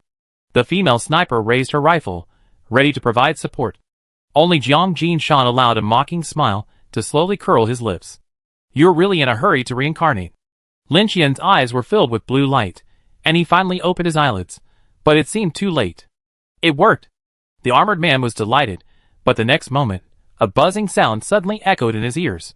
Then, he saw Lin Qian's movements suddenly change without warning, like a slideshow. One moment, he was standing still, the next he was poised to strike down with a punch. What? Bang! Just as the question crossed his mind, an overwhelming force struck him in the face. The crackling sound of armor shattering filled his ears, and his vision blurred. He seemed to be shot out, leaving a trail of shadows in the air before crashing into the wall with a loud bang. Chapter 226. Why are you so close? Lin Qian withdrew his hand, leaving half the apple intact. He turned his head and stared into the air. What's wrong with you? Ripples rose and fell, and the invisible armor automatically emerged. The blade in his hand was only 5 centimeters away from Lin Qian's neck. Cough! He spat out a mouthful of blood into his mask. He looked down in disbelief, only to see the sharp black backtail had pierced his abdomen. Then, with a slight flick, blood sprayed into the air, and the body tumbled down. Jiang Jinshan was shocked. He hadn't expected the other party to have another invisible armor that had been hidden. If Lin Qian hadn't arrived, the consequences would have been disastrous. The remaining people on the opposite side saw the scene. Their hearts sank, but they showed no sign of retreat. They roared in anger and charged at Lin Qian. Ah! Lin Qian moved. His figure was fleeting, and he dodged in front of the person rushing in front, slapping him hard in the face. What are you yelling about? Bang! Boom! The people behind were stunned, their high-frequency light blades raised high, completely unaware. Bang! Another punch, and the mask shattered, arcs of electricity crackling and flashing. Jiang Jinshan's companions were initially eager to help, but before they could even move, they were shocked by the scene before them. Is this really the opponent who has always been our equal? One punch. The sound of swallowing saliva echoed. Only Jiang Jinshan was acting relatively normal. Look at you, you look so naive. This is nothing. Based on his understanding of Lin Qian, the other party hadn't used his full strength at all. These weaklings on the other side were at best just warming up. Wait, if the other side is just a bunch of scumbags, then what about us? No. Without warning, Lin Qian had already dispatched everyone on the other side. This wave had earned over 100 kill points. It seemed this group had quite a bit of blood on their hands. Throwing away the apple core in his hand, Lin Qian slowly approached Jiang Jinshan, his breathing steady, as if nothing had happened. Brother Qian, you've worked hard. Jiang Jinshan carefully considered his words, about to express his gratitude, but Lin Qian simply reached out and patted his shoulder. Next time you need my help killing someone, just tell me. Don't complicate a simple matter like you did last time. These simple words made Jiang Jinshan's heart tighten. I'm sorry, Brother Qian. Cold sweat broke out on his forehead, and Jiang Jinshan's face paled instantly. Jiang Jinshan deliberately mentioned that it was Lin Qian who killed the previous cyborg leader, hoping to provoke hatred and, by revealing their friendship, to intimidate the other side. Although his opponents were a bunch of noobs, Lin Qian hated the feeling of being led around by the nose. Thankfully, Jiang Jinshan and Qin Liang had a good relationship and had provided considerable technical support to the Black Army, making him half his own. Lin Qian had reason to forgive him. This guy was a smart man. He recognized the problem without much explanation. These guys have some good armor. See if you can repair a few sets, and send them to Qin Liang later. Lin Qian smiled, turned, and headed towards the secret room. Understood. Jiang Jinshan straightened his back, even feeling like one of Lin Qian's subordinates. The others exchanged glances, not daring to breathe. Hey there. Yin Sheng, come in. Lin Qian called out, revealing the tailor who had been waiting in the passage. Next, I'm going to the 3rd floor. You follow them. There are monsters on the 3rd floor, and Yin Sheng is too weak to follow him. Okay. Yin Sheng responded, looking anxiously at Jiang Jinshan, wondering if these guys, who looked like they were formidable, would actually take him with them. Brother Qian, we take our leave now. Jiang Jinshan greeted Lin Qian. Okay. Lin Qian didn't turn around, just nodded. Jiang Jinshan gathered up his spoils and led the group into the passage. Boom! A loud noise came from behind, startling everyone. Turning back, they saw a scene they would never forget. Lin Qian withdrew, and the secret room's door shattered open. Oh my god! The burly man who had been sent flying by Jiang Jinshan's punch reached out to rub the bump on his head, his eyes nearly popping out of his head with shock. Stop looking. Get going! Jiang Jinshan urged softly. Like a student terrified of a teacher's lecture after making a mistake, he wished he could grow a few more legs and escape. You're talking without thinking. Pa! As he walked, he slapped himself hard in the face as a warning. Qin Liang was right. Their brother Qian is someone who needs to be treated with constant caution. Yin Sheng followed the group silently, his eyes scanning the complex expressions on their faces. He had no idea what had just happened. He only knew that his usual bad luck seemed to have suddenly turned around this time, and that he had inexplicably found a powerful partner. A very thick thigh. This secret room was spacious, and the gemstone inlaid on the door was no longer green, but red. It required 100 killing points to unlock it. Lin Qian had enough points, but he just wouldn't spend them. He had a use for it. The stone door was fragile anyway. It would shatter with a single tap. Why waste the money? A blob of purple-red liquid floated on the central stone platform, its outline constantly undulating and changing shape. What is this? Lin Qian reached out curiously and touched it, and the item information popped up. Giant blood essence. After ingestion and digestion, gain 10 points of strength. Digestion requirements, strength 30, constitution 30. Maximum intake, 1. Wow. Lin Qian's face lit up with delight. Good stuff. Without hesitation, he threw the bloodline and absorbed it, as if sipping a drink.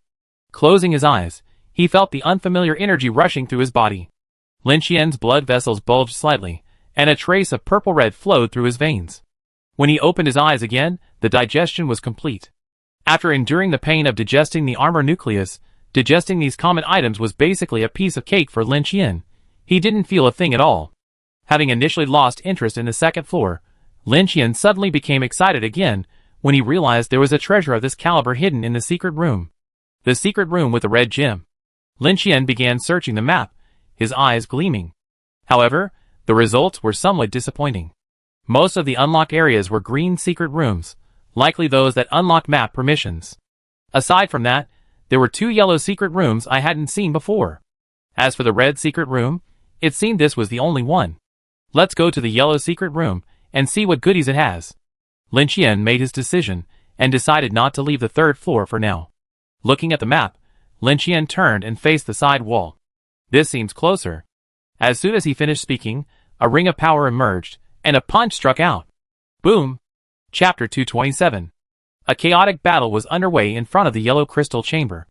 Of the 3 groups, the largest was a group clad in leather armor, their faces painted with colorful totems. They possessed immense strength, and their scimitar movements were bizarre. The second group, clad in metal armor, armed with long swords and crossbows, moved clumsily, but possessed formidable defense. Swish! A dazzling golden light flashed, and a figure in the air, using the ceiling for leverage, moved elusively.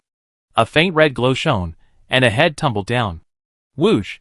The long sword whistled, slicing directly across Duan Feng's head. However, Duan Feng did not dodge, but quickly raised his hand to block. While the divine raven armor lacked the defensive power of the sun armor, it was still much stronger than ordinary armor. This group had no armor-piercing capabilities. Bang!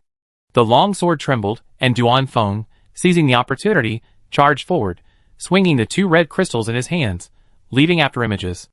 With a puff, blood spurted out. At that moment, several scimitars attacked simultaneously from behind. He spun quickly, a burst of azure energy erupting around him as he swung his blade. Swish! A gust of wind slashed out, forcing several men back. Duan Feng's eyes darted around. His agility was impressive, and even surrounded by a group, he was easily able to handle it. Suddenly, a strong gust of wind roared from behind him. A tall, burly man in heavy armor swung a warhammer, about to bring it down on Duan Feng. Duan Feng sensed it, but didn't dodge. Humph! Die! A cruel flash of cruelty flashed in the armored man's eyes, and his mind was already picturing the bloody scene of Duan Feng being smashed into a pulp. The next moment, a slender hand silently reached out from behind to caress his face. As the slightly cool touch surfaced, an indescribable sense of comfort washed over him. It's okay, it's okay. A gentle voice echoed in his ears. The burly man's eyes blurred for a moment, and with a clang, the hammer fell to the ground. Su Yuan, lightly dressed, soothed the burly man softly while lifting his head slightly with her palm. With her other hand, she thrust the dagger into the crack of his neck and slid it hard. Puff! Blood splattered. The burly man, startled awake, quickly reached up to cover his neck, but it was powerless to stop the bleeding. He swung back with a punch, but Su Yuan effortlessly dodged it. With a flick of her cloak, smoke billowed, and he vanished from sight like a ghost. With a thud, the burly man fell to the ground, the healing potion in his hand tumbling out. Ultimately, he was unable to save himself. With the 2 men's coordinated efforts, one overt and one covert, corpses fell one after another. This made the other 2 groups feel threatened. They stopped fighting each other, and turned their eyes to Duan Feng in tacit understanding. Take them down first. Agreed. Agreed, the 2 groups charged forward. Ha! Just in time. Duan Feng's cheeks were stained with blood, and he gave a slightly sinister smile. With a thud, he leaped up, activating the Divine Crow Armor's ability in midair, swooping down. Something he activated made his movements even faster and more brutal. Like a spinning top, he spun back and forth among the crowd, recklessly picking off victims one after another. Su Yuan didn't stand by to watch the fun either. From the periphery, he occasionally selected heavily armored individuals for assassination, but once, when he got close enough, he missed and was stabbed in the abdomen by a backhanded blow. Yet, even with the serious injury, her movements remained unaffected. She flung several flying needles, piercing the opponent's eyes. Then, leaning forward, she thrust a diagonal upward slash through the brain. She retracted the blade and retreated. It was clear that her strength wasn't great, but she was acutely aware of the enemy's weaknesses. Healing potions were consumables for the Black Army, the kind they had in abundance. As long as the wound wasn't fatal, their health bar could be restored. And as a member of the elite squad, Duan Feng possessed an insane amount of resources. By the time he took his 12th healing pill, only 3 people were left standing across from him. One person couldn't help but curse. How many healing items does this guy have? I hit him at least 4 times, and it was completely useless. Damn! He dodged that shot just now, otherwise it would have gone straight to his head. So many people have died? He must die here today. I have an item. Watch my eyes later. He stopped mid-sentence. The other two felt a tingling sensation on their scalps and turned simultaneously, just in time to see Su-Yun, her face covered in blood, gently slitting the man's throat. Fuck. Why is this woman like a ghost? No, we can't handle this. Retreat. Seeing their numerical advantage disappear, the two decisively split up and fled. Duan Feng immediately chose one target to pursue, leaving the other to Su-Yun. Su-Yun was swift and reached her target first, but the man was well prepared, turning back and striking with a long-planned blow. Su-Yun narrowly dodged the blade and was about to strike back when she saw something that froze her. I've seen through your tricks. I won't let you touch me. The man continued to shout, completely unaware that someone was closing in behind him. A flash of golden light passed by. Duan Feng, worried that Su-Yun would be at a disadvantage in a direct confrontation, quickly returned to support her. But when he looked up, he too was stunned. Qian, brother Qian. He cried out in surprise, his demeanor suddenly becoming submissive, his previous arrogance completely subdued. The man opposite him faltered. What the hell is that, brother Qian? He was about to turn around, cursing, when a large hand suddenly enveloped him, gripping his head tightly like an iron clamp. Come on, unleash your power. A faint voice echoed from behind him. Instantly, sweat drenched his body.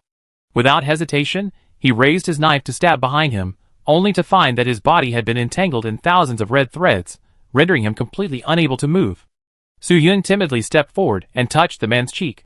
Don't come! Don't come! The man struggled with fear, his eyes filled with despair. But the moment the hand touched him, his struggles suddenly grew weaker. Don't! Come! Come! Su-Yun was visibly nervous. It's okay. Her voice trembled. Su-Yun was somewhat afraid of Lin Qian. Even during the regional trials, she deliberately avoided him, fearing he'd see her. But she hadn't expected to be bumped into this time. As she soothed him, the man's struggles gradually ceased. Crack! Lin Qian suddenly moved, snapping his neck. The body fell to the ground with a thud. Su-Yun wasn't frightened, but she quickly withdrew her hand and lowered her head, not daring to meet Lin Qian's gaze. Not bad. After a casual comment, Lin Qian stepped over the body and headed for the secret room's door. Brother Qian. I opened the door. I have enough points. Duan Feng followed behind eagerly, offering his courtesy. Boom! But the next moment, a loud bang echoed, and he suddenly fell silent, as if silenced. Chapter 228. Lin Qian had actually been watching the fight for a while. Seeing that the two men were coordinating well, and facing off without much pressure, he didn't prepare to attack. However, he was still quite surprised by Su-Yun's growth. He hadn't expected that the previously timid schoolgirl could now kill without blinking an eye. Her ability was quite interesting, somewhat similar to hypnosis, its effect related to the strength of her mental strength. Because of this, Su-Yun had invested most of her free attribute points into mental strength to strengthen this ability, resulting in weaker attributes in other attributes and little direct combat capability. Thankfully, her lightness skills and concealment skills were quite outstanding. Even if she hadn't encountered Duan Feng, she should have been able to survive. Entering the secret room, he looked at the central platform. A scimitar, modeled copper, slender, and seemingly unremarkable. The yellow crystal chamber required 60 killing points to unlock, so the items were naturally quite valuable. Hunter Scimitar. After using this skill to damage the target, the scimitar will lock onto the target's position for a period of time, leaving the prey with nowhere to escape. Reaching out to take it, and reading the item's information, Lin Qian tossed the scimitar directly to Duan Feng. Take it and use it. This perception-type weapon skill is somewhat useful, but not much. Lin Qian had recently considered changing his weapon.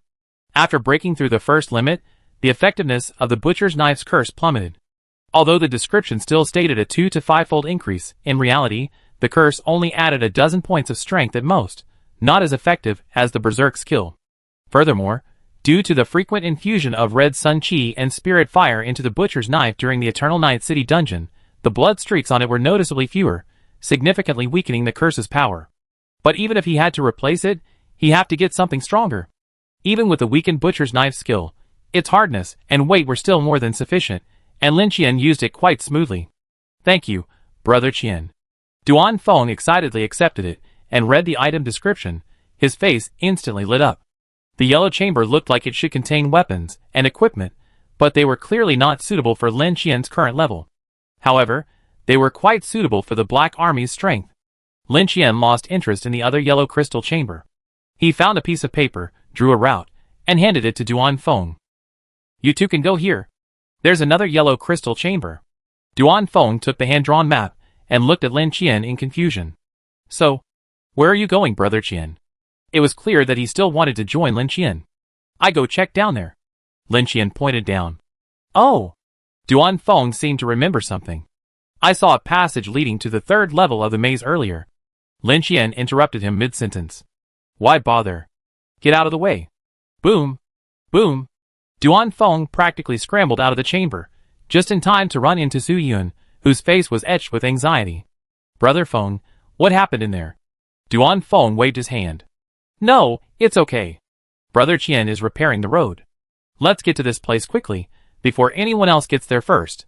Pulling out the map Lin Qian had drawn, Duan Feng carefully examined it. He pondered for a long moment, his brow furrowed. With a swish, he turned the paper around. His brow relaxed, now understanding. "Let's go!" Third underground floor. Dim and dark. The only light came from the large hole above. But for Lin Qian, who possessed night vision, it had no effect. Lin Qian stopped and looked around. He saw a large number of irregular particles floating in the air, some large, some small, some like cacans. He reached out to touch them, but only managed to grab nothing. What are these? Though puzzled, he felt no effect on himself. Lin Qian ignored them, and continued along the passage. Judging from the distribution of the top 10 members, the scope of this maze was beyond imagination. But compared to the first and second floors, the third floor was noticeably quieter. Lin Qian walked for a long time, but didn't see a single soul. But that was fine. Didn't they say there were terrifying monsters? Where did they all go? He opened the system panel again, and checked the dungeon description. That's right, there are. Maybe not many. Without a choice, Lin Qian simply raised his hands, and released a blood mist, searching for the monster. However, no sooner had the crimson mist spread than Lin Qian spotted a massive, swiftly moving figure. Found it! Lin Qian's eyes lit up, locking onto the target's direction. "Where are you running?" Using his Qigong technique, he ran after it. The blood mist swirled, flashing crimson like a thundercloud. A gigantic spider desperately struggled with its legs, occasionally escaping the mist's grip, only to be quickly engulfed. The fur on its body trembled, its powerful sensory system whirring in alarm, as if it had malfunctioned. Never in its life had it felt such a strong sense of danger. Around the corner of the passage ahead, a man holding a shield cautiously peeked out, just in time to witness the scene. Oh my god! From his perspective, a giant spider, emanating a bloody mist, was madly pursuing him. The firefly jar at his waist quickly turned from yellow to crimson. Instantly, his hair stood on end. He immediately stowed his shield away, and, without hesitation, broke into a sprint. "Run! Run! It's the boss! The big boss!" He screamed as he ran, warning his companions ahead. Even before he had to say anything, the other companions had already spotted the giant spider swirling with blood. A single glance sent their scalps tingling. "Run! Hurry! It's over! My leg isn't healed yet." Amidst the panic, the giant spider was closing in on them, visible to the naked eye. "No! This thing's too fast. Let's fight it." The team members exchanged opinions, finally reaching a consensus. They gathered together, and suddenly turned, as if facing a formidable enemy. Ah! A powerful survivor, carrying a massive shield the size of a door, charged forward, his body shrouded in a khaki shadow. Bang! With a muffled thud, the giant spider was actually stopped by him. However, the ferocious counterattack he had imagined did not occur. The giant spider, panicked, ignored the group, stomping on the wall and attempting to crawl over their heads. The next moment, a jet-black light suddenly shot out from the blood mist, piercing the giant spider and pinning it to the wall. The shadow lightning spear erupted, a violent burst of black lightning shredding the giant spider's body, splattering its juices and internal organs all over the survivors. Chapter 229. Be careful. There's a bigger one behind. Everyone's heart was in their throat, gripping their weapons tightly, ready for battle. Until the blood mist began to recede, a figure gradually became clear. Lin Qian rubbed his eyes, and walked over to the group, glancing at the fireflies hanging from their waists. "Lu Zhanqing is here too?" There was no need to wait for him to speak.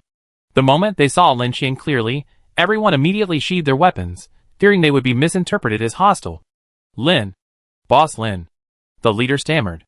Lin Qian might not have met him, but he was deeply impressed by him. Before meeting Lin Qian, he had thought Master Qing was the most powerful person in the world. It wasn't until he saw this being in action that he truly witnessed the power beyond human control. Master Qing is also on the 3rd floor. He raised the glass jar at his waist, and the fireflies within flew around like headless flies. If you're looking for him, I can lead the way. Lin Qian shook his head. It's okay, we talk when we meet. You guys go about your business. After a timid exchange of greetings, the few of them slipped away as if fleeing. After all, under these rules, even those in the same zone might slaughter one another, let alone a supremely powerful being from another zone. Not to mention them, even if Master Qing himself came, he'd be brought to his knees. Backgrounds and trump cards were nothing compared to this person. Who wouldn't be afraid? Lin Qian stepped forward and examined the spider's corpse. It was quite tough, and should be able to withstand ordinary bullets. If it hadn't been for him, ordinary survivors would have been a real challenge. The kill rewarded 20 kill points, which was better than nothing. Lin Qian was somewhat disappointed with the strength of the monsters on the 3rd floor, and gave up the idea of continuing his search. Let's find the merchant. The system indicated that the merchant on the 3rd floor could exchange kill points for attribute points, which was quite appealing to Lin Qian. I just don't know what this merchant looks like, and if there's any hint. I have plenty of time, so I just searched slowly. Maze level 2. Whoosh. A figure flew through the air, its flying vehicle trailing a red glow as it swayed nimbly from side to side, dodging the bullets from behind. Huh? Ha! Following closely behind, a dozen figures followed closely behind, uttering strange cries as they rode the same type of flying vehicles. Faster! Faster! Imagine what would happen if we caught you. Let fear unleash your inner potential and run for your life. Make sure we have fun. Don't give up so easily. Ha ha. A group of people rushed through the passage, completely oblivious to the danger of attracting the attention of other survivors. Ding ding ding. A few survivors hid in a corner and peeked out. They saw a riot of colors whizzing by. Then, accompanied by a shrill buzzing sound, a ball-sized object rolled to their feet, flashing a dangerous red light. Boom! A loud explosion echoed from behind. Haha, I earned another 17 kill points. What place do I rank in now? Someone shouted excitedly. Someone in the team checked the dashboard. No change. The top 10 spots are all occupied by Area 4126. I feel like there's still a huge gap. Fuck. What the hell did these bastards do? The man spat in dissatisfaction. What's the rush? Once we've dealt with this thief, we hunt them down one by one. Haha, you're right. Aren't all the points we earned saved for our wedding? Hey! Weber! Why are you slowing down? As he spoke, he hurled a dart forward. With a ping, the dart exploded in the air, and a cloud of diamond-shaped fragments, as if with eyes, pursued Weber, who was at the forefront. Weber gritted his teeth, turned around, and hurled a round ball. It exploded with a bang, and a cloud of glittering powder intercepted the diamond-shaped darts, causing a burst of crackling like firecrackers. Then, he swiftly turned and unexpectedly dived directly into the passage leading to the 3rd floor. Boss! The others behind hesitated slightly.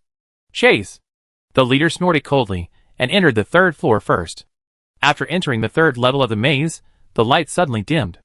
Weber, blasting his aircraft with all his might, flew a great distance before stopping at the entrance of a triple-connected passageway. He quickly collected all the luminous objects, picked a random direction, and turned on foot. Soon, the group arrived, following closely behind him. Without a pause, they pinpointed the direction Weber had left. At this point, Weber hadn't realized he was carrying a tracking device. On the 3rd level of the maze, besides worrying about pursuers behind, one also had to be wary of sneak attacks from surrounding monsters. However, all along the way, he only seen the corpses of hideous monsters, not a single living one. This made Weber somewhat uneasy. If the monsters weren't killing each other, then there must be some powerful survivors ahead.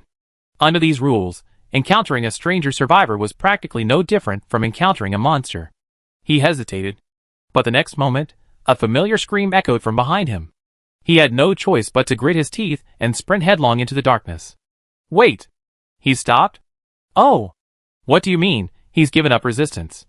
Or has he set a trap for us to fall into? Ha ha. Something's not right, boss. His location overlaps with the top 5 and 10 members of District 4126. What do you mean? This unlucky guy's in big trouble? Damn it! We can't let that guy die at the hands of others. Everyone, prepare for battle. Amidst the humming sound, a dozen or so people donned sci-fi-inspired armor, each armed with a reddish-red metal staff, and sprinted towards the nearby location.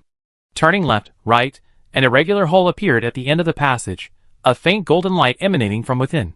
Lowering his waist, he passed through the cave entrance without slowing down. The view suddenly opened up. A dozen people passed through the cave entrance one after another, forming a line in the air. The air was filled with a foul odor. The ground was littered with insect-like corpses, and a purple-green slurry dripped down the walls. Directly in front of them was the corpse of a gigantic monster, half of its body missing, with obvious signs of burning. A burly man in golden armor, with his back to them, shook the chain. With a whistling sound, a strange, jagged round shield whirled back, and was caught firmly by him. Inside the cave, except for the trembling Weber, the other 5 people were all clad in gleaming golden armor, illuminating the surroundings like daylight. In the corner, a woman holding a black bow bent down, pulling an arrow from the monster corpse, and placing it in the quiver at her waist. She seemed completely unaware of the dozen people flying in, not even looking up. Where did it go? Off to the other side, a massive werewolf was searching among the corpses, muttering softly. Not far away, a man wearing a tech helmet turned toward them, reached out, and gently touched a switch on his temple. A beeping sound echoed, and red dots lit up above the cave. Finally, with heavy footsteps, Su Mian, clad in heavy raven armor, slowly approached the dozen or so men. He casually thrust a 2-handed sword, covered in blue cracks, into the ground. With a swish, it pierced the ground without a hitch, its sharpness visible to the naked eye. I heard you were going to kill our black army. His eyes narrowed, but his tone was cold enough to make one feel as if they were in the dead of winter. As Su Mian finished speaking, the other 4 men turned their heads and looked in their direction. Instantly, a sense of oppression, like a condensed substance, washed over them like a tsunami. A drop of cold sweat fell, and the leader in the front struggled to utter a curse word through gritted teeth. Chapter 230. Oh! Found it! Seeing a mechanical armor in the corner, the werewolf's eyes lit up. He casually tossed the creature he was holding with all his might, the immense force sending it tumbling several times in the mud before coming to rest. He wiped the blood mist from his palms with a towel and donned the mechanical armor. With a hissing sound, the sci-fi-inspired armor automatically closed, tightly wrapping his arm and palm. This thing is great. Old Wu held a double-ended, glowing red stick. He swung it gently, a humming sound echoing through the air as the red light brightened. He then slammed it downwards, releasing a powerful kinetic energy from the tip of the stick, sending the monster corpse flying beneath him, sending slime flying everywhere. Wipe! Old Wu, without a helmet, felt a splatter of slime all over his face, instantly nauseating. I've never seen this kind of technology before. It must be from another city. Qin Liang, standing by, carefully studied the flying skateboard in his hand, the data on his helmet rapidly streaming. Oh! You want to leave someone alive? Su Mian, on the other side, turned his head. Before him, the leader was pinned to the wall, his chest pierced by a cracked great sword. Blood was gushing from his mouth and nose, and his eyes were filled with horror. Hearing Su Mian's words, he pleaded as if grasping at a lifeline. Please spare my life. I tell you everything I know. Ahem. But Qin Liang shook his head and turned to look at Weber, trembling in the corner. Isn't there one? Su Mian thought about it. That was right. With a swish, he drew his great sword, swung back and slashed, sending the head flying. His movements were graceful and elegant, without a trace of hesitation. Thank you so much, everyone. Seeing this, Weber, who was in the corner, hurried forward, wanting to express his gratitude. Hey! Don't be so self-indulgent. Su Mian interrupted him. We're not doing this for you. We're doing this to maintain the image of the Black Army. After saying this, he thought for a moment, and looked at Qin Liang. Which team was he assigned to? Qin Liang didn't even look up. 2 weak reserve. At the same time, the werewolf quietly came up behind Weber, and patted his shoulder. You still have to work hard same time. By the way, I've joined Team 3. Su Mian looked at the werewolf, with some resignation. With your abilities, you could be a captain, brother. Why did you have to go to Team 3? The werewolf grinned sheepishly. I don't really like being a leader. Su Mian still refused to give up. Or you could join Team 1. The werewolf shook his head. No, I'm getting along quite well with the guys in Team 3. Just then, Qin Liang, who was not far away, suddenly spoke up. There's been a major shakeup in the rankings. At this, several people frowned and turned around. What's going on?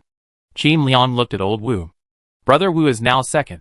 At this, everyone was shocked. So fast? Who's first? What's their number?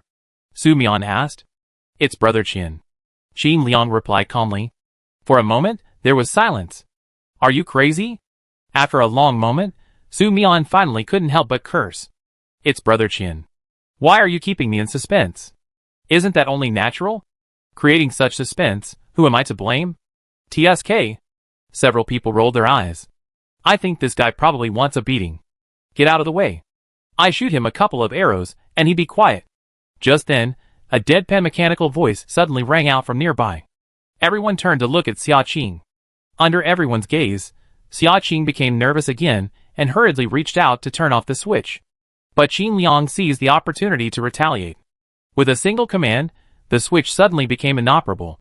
Look at you, you idiots. You idiots. If you keep looking, I give you my eyes. The mechanical voice crackled, and everyone was scolded profusely, looking at each other in bewilderment. Xia Qing's cheeks paled slightly, as her fingers tapped the switch relentlessly. Ha ha. Then, unbridled laughter erupted from the cave, echoing far down the passage. A survivor who had stumbled across the scene, caught sight of the laughter and flinched in fear. What a terrifying laugh. That's right, it's definitely a monster. Get out of the way. On the third level of the maze, somewhere in a cavernous area with many paths. The blood mist quickly receded, revealing a mass of black feathers and white bones on the ground. The flesh and blood had been completely devoured, and the quality was average. But due to the sheer volume, the kill point gain was still considerable. Kill points, 579. First place. Old Wu and the others weren't any good either. I easily overtook them. Glancing at the leaderboard, Lin Qian couldn't help but sigh. Chi-chi-chi-chi. At that moment, without warning, a sharp laugh suddenly rang out from behind Lin Qian. His gaze fixed, and without the slightest hesitation, he transformed into armor. With a humming sound, a ring of power emerged, and he swiftly turned and counterattacked. To be able to get so close that he was unaware must be extraordinary. The full-strength attack missed, and the short, black-robed figure shattered with a bang, like a mirage, and disappeared into thin air. A huge black-back tail formed, his clairvoyance activated, and a blood mist spread out. For the first time since entering the dungeon, Lin Qian was on full alert. What? Scared? The voice came again from behind. Lin Qian's black-back tail swept forward, but once again, it missed. Illusion? He frowned, his voice in disbelief. Please, you're a Stoneheart. Illusions won't work on you. With a puff, Stardust flickered. A light figure suddenly appeared from nowhere on Lin Qian's shoulder. A pair of furry feet peeked out from under the hem of his black robe. Hello. A hand covered in white fur came up to Lin Qian's face and waved gently. Lin Qian turned his head and met a pair of huge, green eyes, as bright as light bulbs. He sensed no ill will. Lin Qian reached out and grabbed its hood, lifted it up, and dropped it to the ground. Hey! Hey! You're being so rude? Do you have manners? The little creature thrashed in the air. When it was placed on the ground, it looked up at Lin Qian with its hands on its hips, angrily. The hood slipped off in its struggle, revealing a fluffy head like a dandelion, with pointed ears and big eyes. It looked quite adorable. Lin Qian frowned, looking at it again and again. Hiss. He pinched his chin. What are you looking at? What are you looking at? The white fur ball's voice was shrill, as if it was angry. It ran forward and kicked Lin Qian in the shin. Ouch. Unexpectedly, it was the one who felt the pain. Lin Qian's red crystal bone armor is no joke. Without some skill, it's impossible to break through. Humph, if it weren't for the senior saying you're a very special and important person, I would have blasted you into a coal ball, just for your insolence. The furry ball limped back, then raised its paw. A crimson flame suddenly erupted, emitting a terrifyingly high temperature. Chapter 231. No. No way. Lin Qian stared intently at the furry ball before him. From his laughter, tone, and signature appearance, this guy was exactly like the one he had imagined. But it was this image. Lin Qian couldn't for the life of him equate this adorable white furry ball with the ugly bald-haired monster in room 777. Impossible. He shook his head. What's impossible? The furry ball tilted his head in confusion, seemingly forgetting his previous hatred. You have nothing to do with the bald-haired monster in room 777, right? Lin Qian asked, clinging to his last hope. What bald-haired monster? How can you be so disrespectful to your senior? Unexpectedly, the furry ball raged again, its hair standing on end in anger, and it glared at Lin Qian with its round eyes. Well, it really was. I wonder how severe the bald-haired monster's hair loss must have been to make him look so ugly. But judging by the little creature's tone, there were more than one or two similar creatures, and the bald-haired monster seemed to hold a high position within the tribe. Okay. Lin Qian stopped his nonsense. Why are you here? He frowned at the furry ball, wondering if the bald-haired monster had sent him. Why am I here? The furry ball put his hands on his hips, his eyes bulging with anger. I'm a merchant here. If not here, where else could I be? Lin Qian was stunned. Huh? You're a merchant? It had happened so suddenly that he hadn't thought of that. Thinking about it, it made sense. After all, the bald-haired monster in room 777 was acting as a merchant. Unexpectedly, the merchant he'd been looking for would actually find him. Lin Qian was pleasantly surprised. Then, show me the exchange menu. He looked at Mao Qiu with a hint of anticipation. No! But Mao Qiu turned his head away, closed his eyes, and acted imperious. If you don't apologize, I won't exchange with you. Lin Qian was dumbfounded again. Huh? Is that even possible? Mao Qiu pried one eye open triumphantly. Of course. I'm a merchant, I have the final say. I exchange with whomever I want. Wow! Before he could finish his words, Mao Qiu's attention was drawn to an apple Lin Qian handed him. Lin Qian raised his lips with pride. Sure enough, even the bald monster couldn't resist anything he liked. Isn't it just free attribute points? Nothing else? And you need 50 kill points to redeem one free attribute point, and you can only redeem it 10 times at most. That's too high. On the upper 2 levels of the maze, wouldn't you have to kill 50 survivors to exchange for one attribute point? Even Lin Qian was shocked by the price. Mao Qiu, savoring the sweetness of the apple, squinted and shook his head. No, some secret rooms give out kill points, and there are still so many monsters on this level. In fact, anyone who can find me on the 3rd level won't be short of kill points. Hearing this, Lin Qian became curious. Who has ever come to you to redeem attribute points before me? Mao Qiu shook his head. No one. Huh? Lin Qian was stunned. No one found you. Mao Qiu raised his head proudly. Of course, I used invisibility. Lin Qian was speechless. How could anyone find you? Then why did you take the initiative to find me? He asked, questioning his doubts. At the mention of this topic, Mao Qiu suddenly became serious.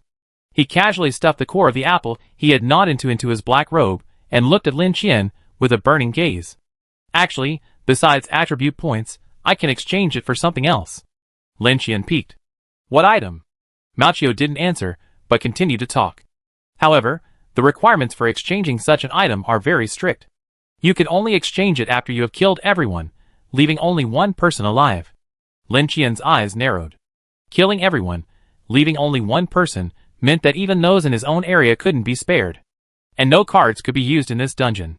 There was no way to leave except by completing the mission. He shook his head. If that was the case, he would rather give up. Over such a long time, he already developed a fondness for the Black Army, not to mention people like Old Wu and Xiaoqing, who had fought alongside him since the first regional trial. He admitted that he wasn't truly a strong man, lacking the resolve to sacrifice everything for power. But if you truly reached that level, what would you be living for? Just give it your all, live until the moment you can no longer do anything, and face death with equanimity. This had been Lin Qian's plan from the start. But then, Mao Qiu glared fiercely at Lin Qian. I'm not finished yet. Lin Qian was stunned. I came to you to discuss a possible partnership. You helped me take out that thing and end this dungeon.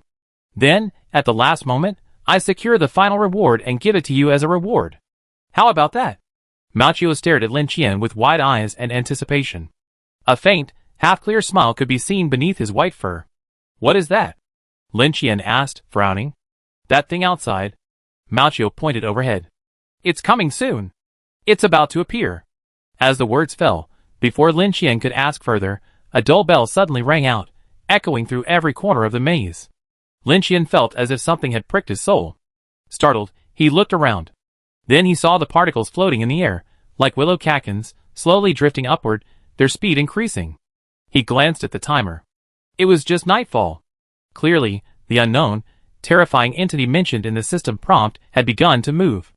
That chime was the so-called dinner bell, signaling that it had begun to feed on the souls of the dead in the maze. Feeding the souls of the dead.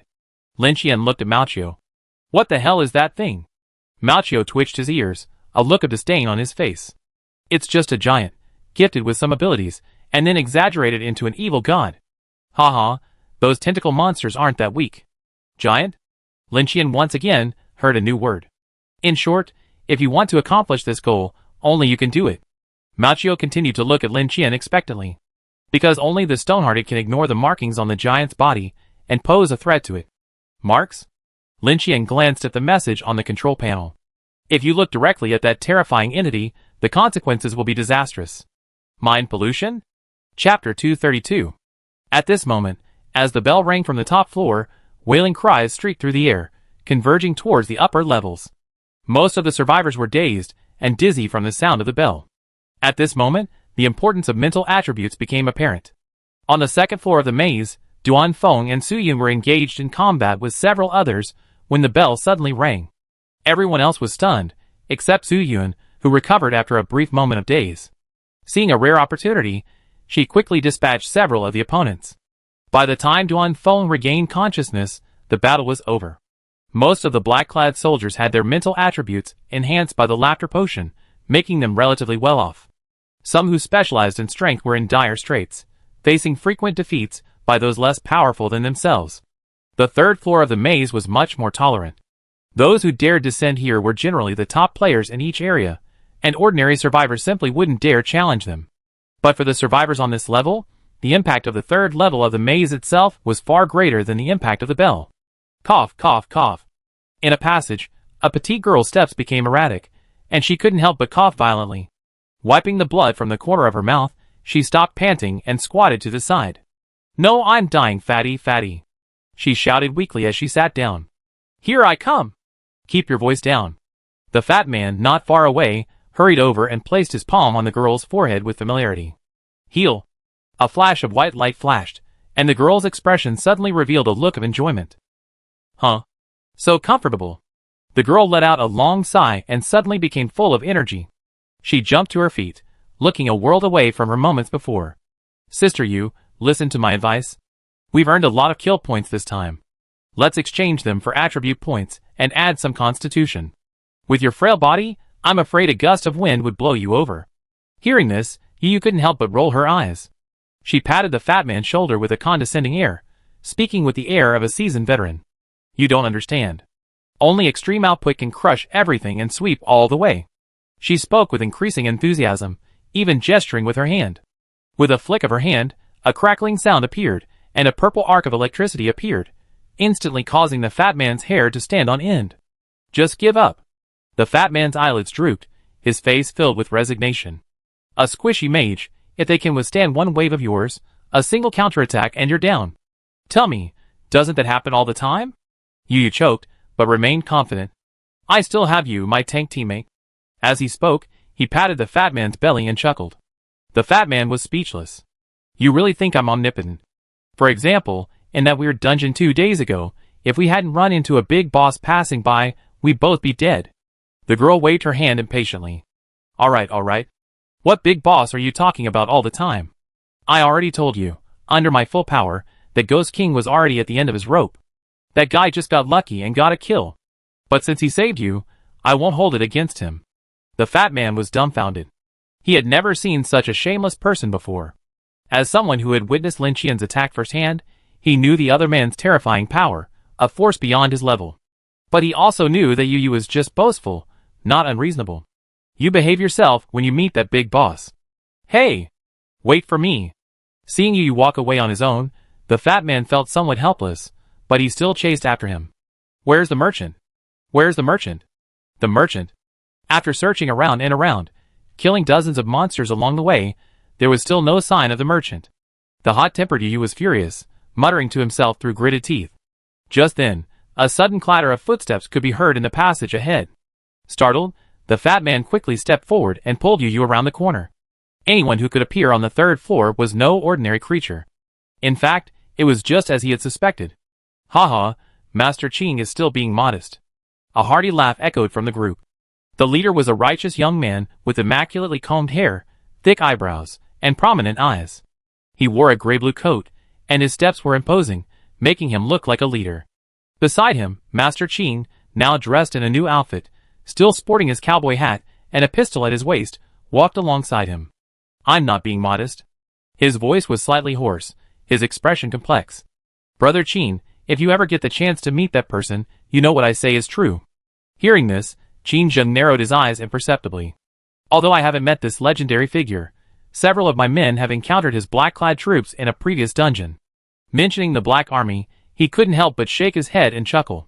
I can only say that group's behavior was extremely overbearing and unreasonable. Even though we were partners, they would still seize supplies. Ever since then, I've wanted to meet the Black Army leader in person. I heard his name was Su Mian, right?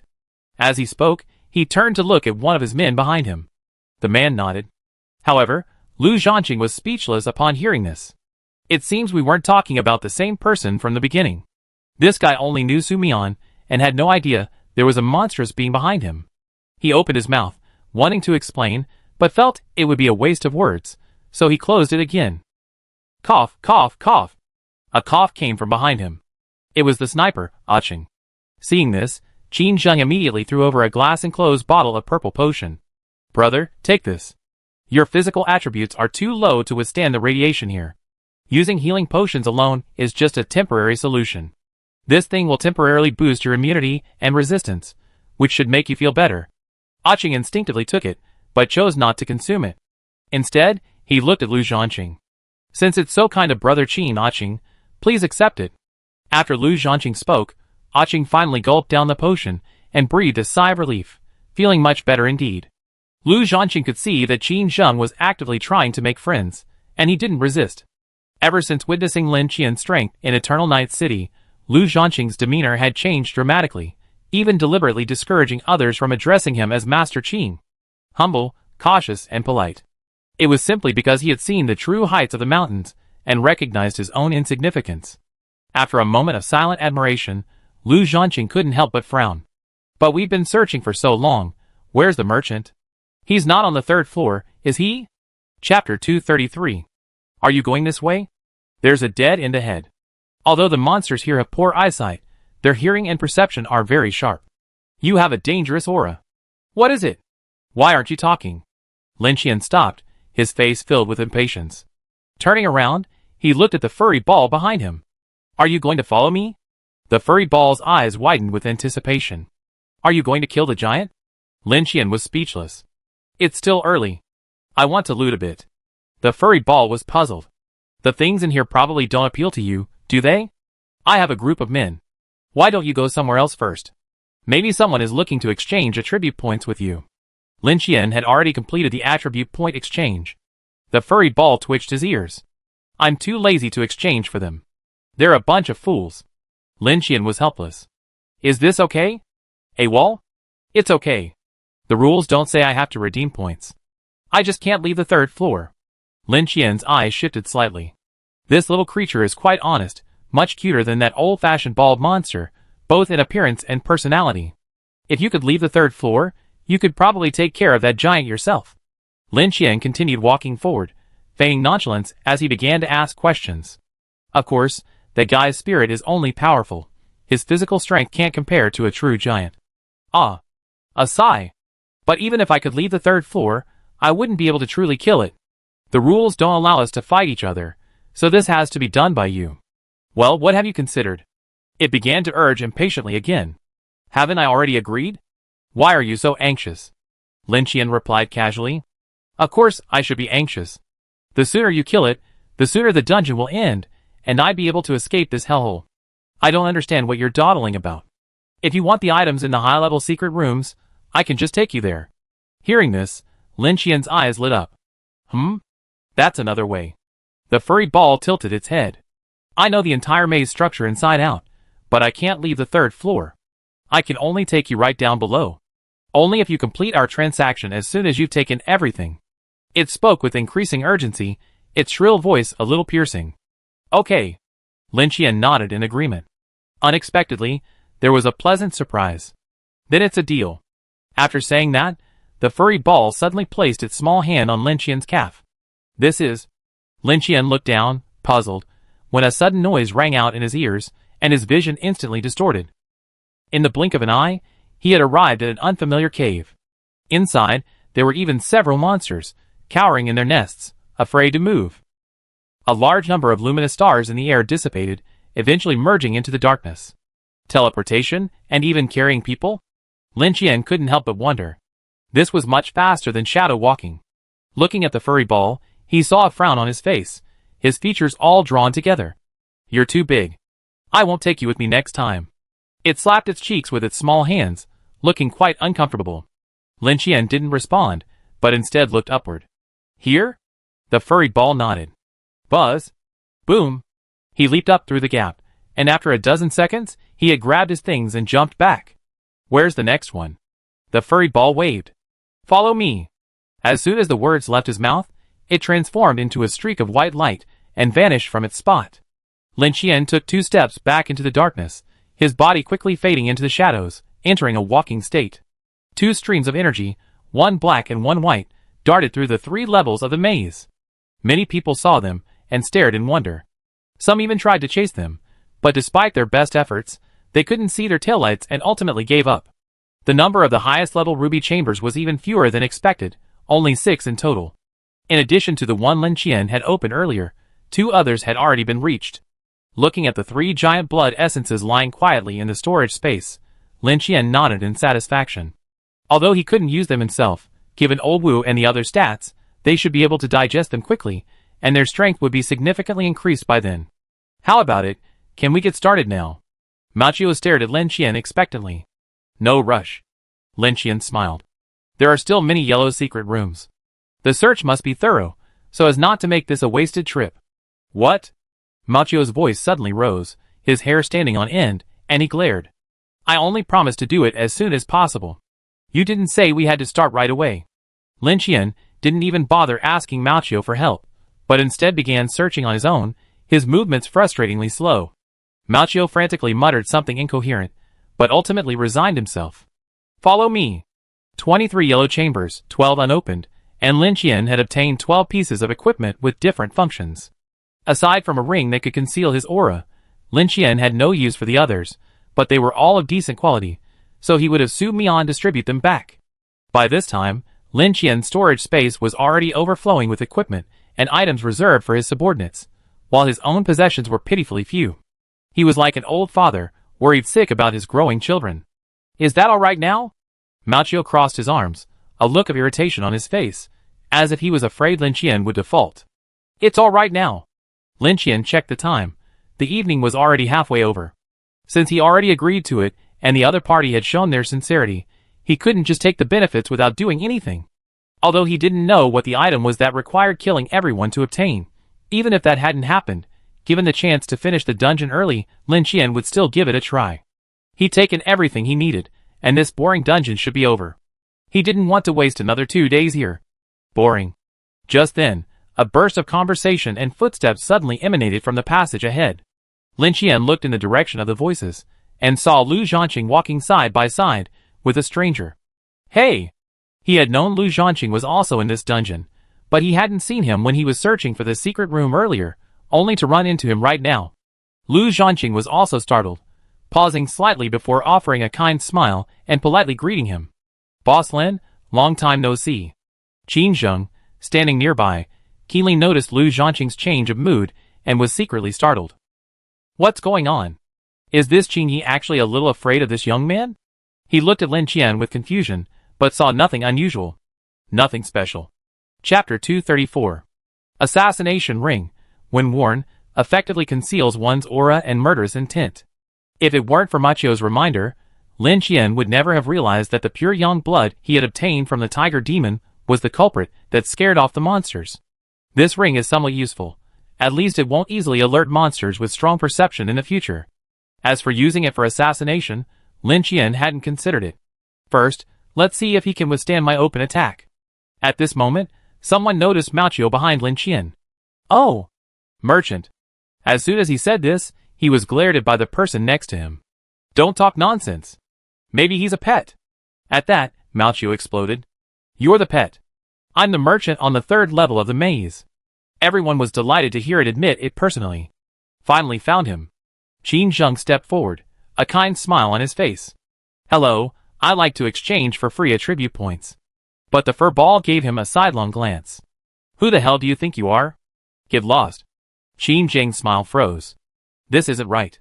Lu Zhanqing was also a little dumbfounded. He glanced at Lin Qian. Boss Lin, this is?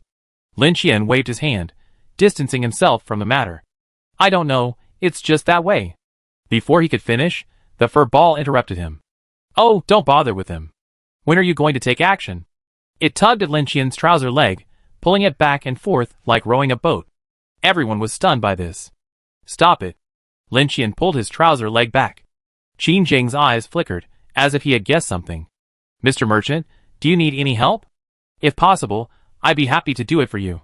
He assumed that exchanging attributes required completing a mission, perhaps something like killing some monster on the 3rd floor of the maze. But to his surprise, the furball merely glanced at him before returning to chase after Lin Qian, grabbing his trouser legs, as if he hadn't even noticed him. Mr. Merchant? Qin Zheng frowned, thoughts racing through his mind. Since this guy was willing to take it, the mission wasn't too difficult. Could there be a quota? Should I kill him? He glanced at Lin Qian, who was teasing the furball, his expression unchanged. Forget it. Lu Zhanqing seems to know this guy. They might have known each other before, or perhaps even in real life. We can't let this ruin the friendship we built. Qin Zheng's agility was quite good, so he trusted his judgment. The guy before him couldn't be too strong, at most a second-rate survivor. As for Lu Zhanqing's emotions, he suspected there was something else behind them. Could this guy have some hidden talent? Qin Zheng pondered for a moment, then took the initiative to speak up. Mr. Merchant, if possible, I also like to lead my men to lend a hand to this brother. After all, we share the same goal. As he spoke, he gave Lin Qian a friendly look. Lu Zhanqing, standing nearby, licked his lips and silently stepped back. You're such a boaster. You're even offering to help that guy. If there's a problem that even he finds daunting, then even if all of us die, it would be for nothing. I'd better stay away.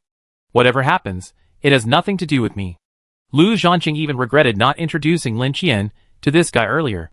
Who could have thought it would be such a coincidence?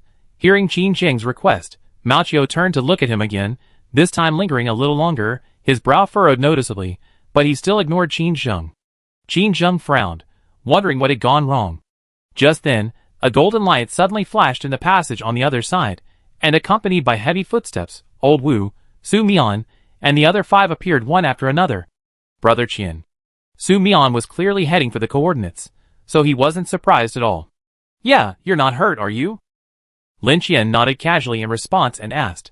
Don't worry, it's easy, no pressure. Su Mian clapped his divine crow heavy armor until it clanged, then turned to look at the group in front of him. Hey! Brother Lu.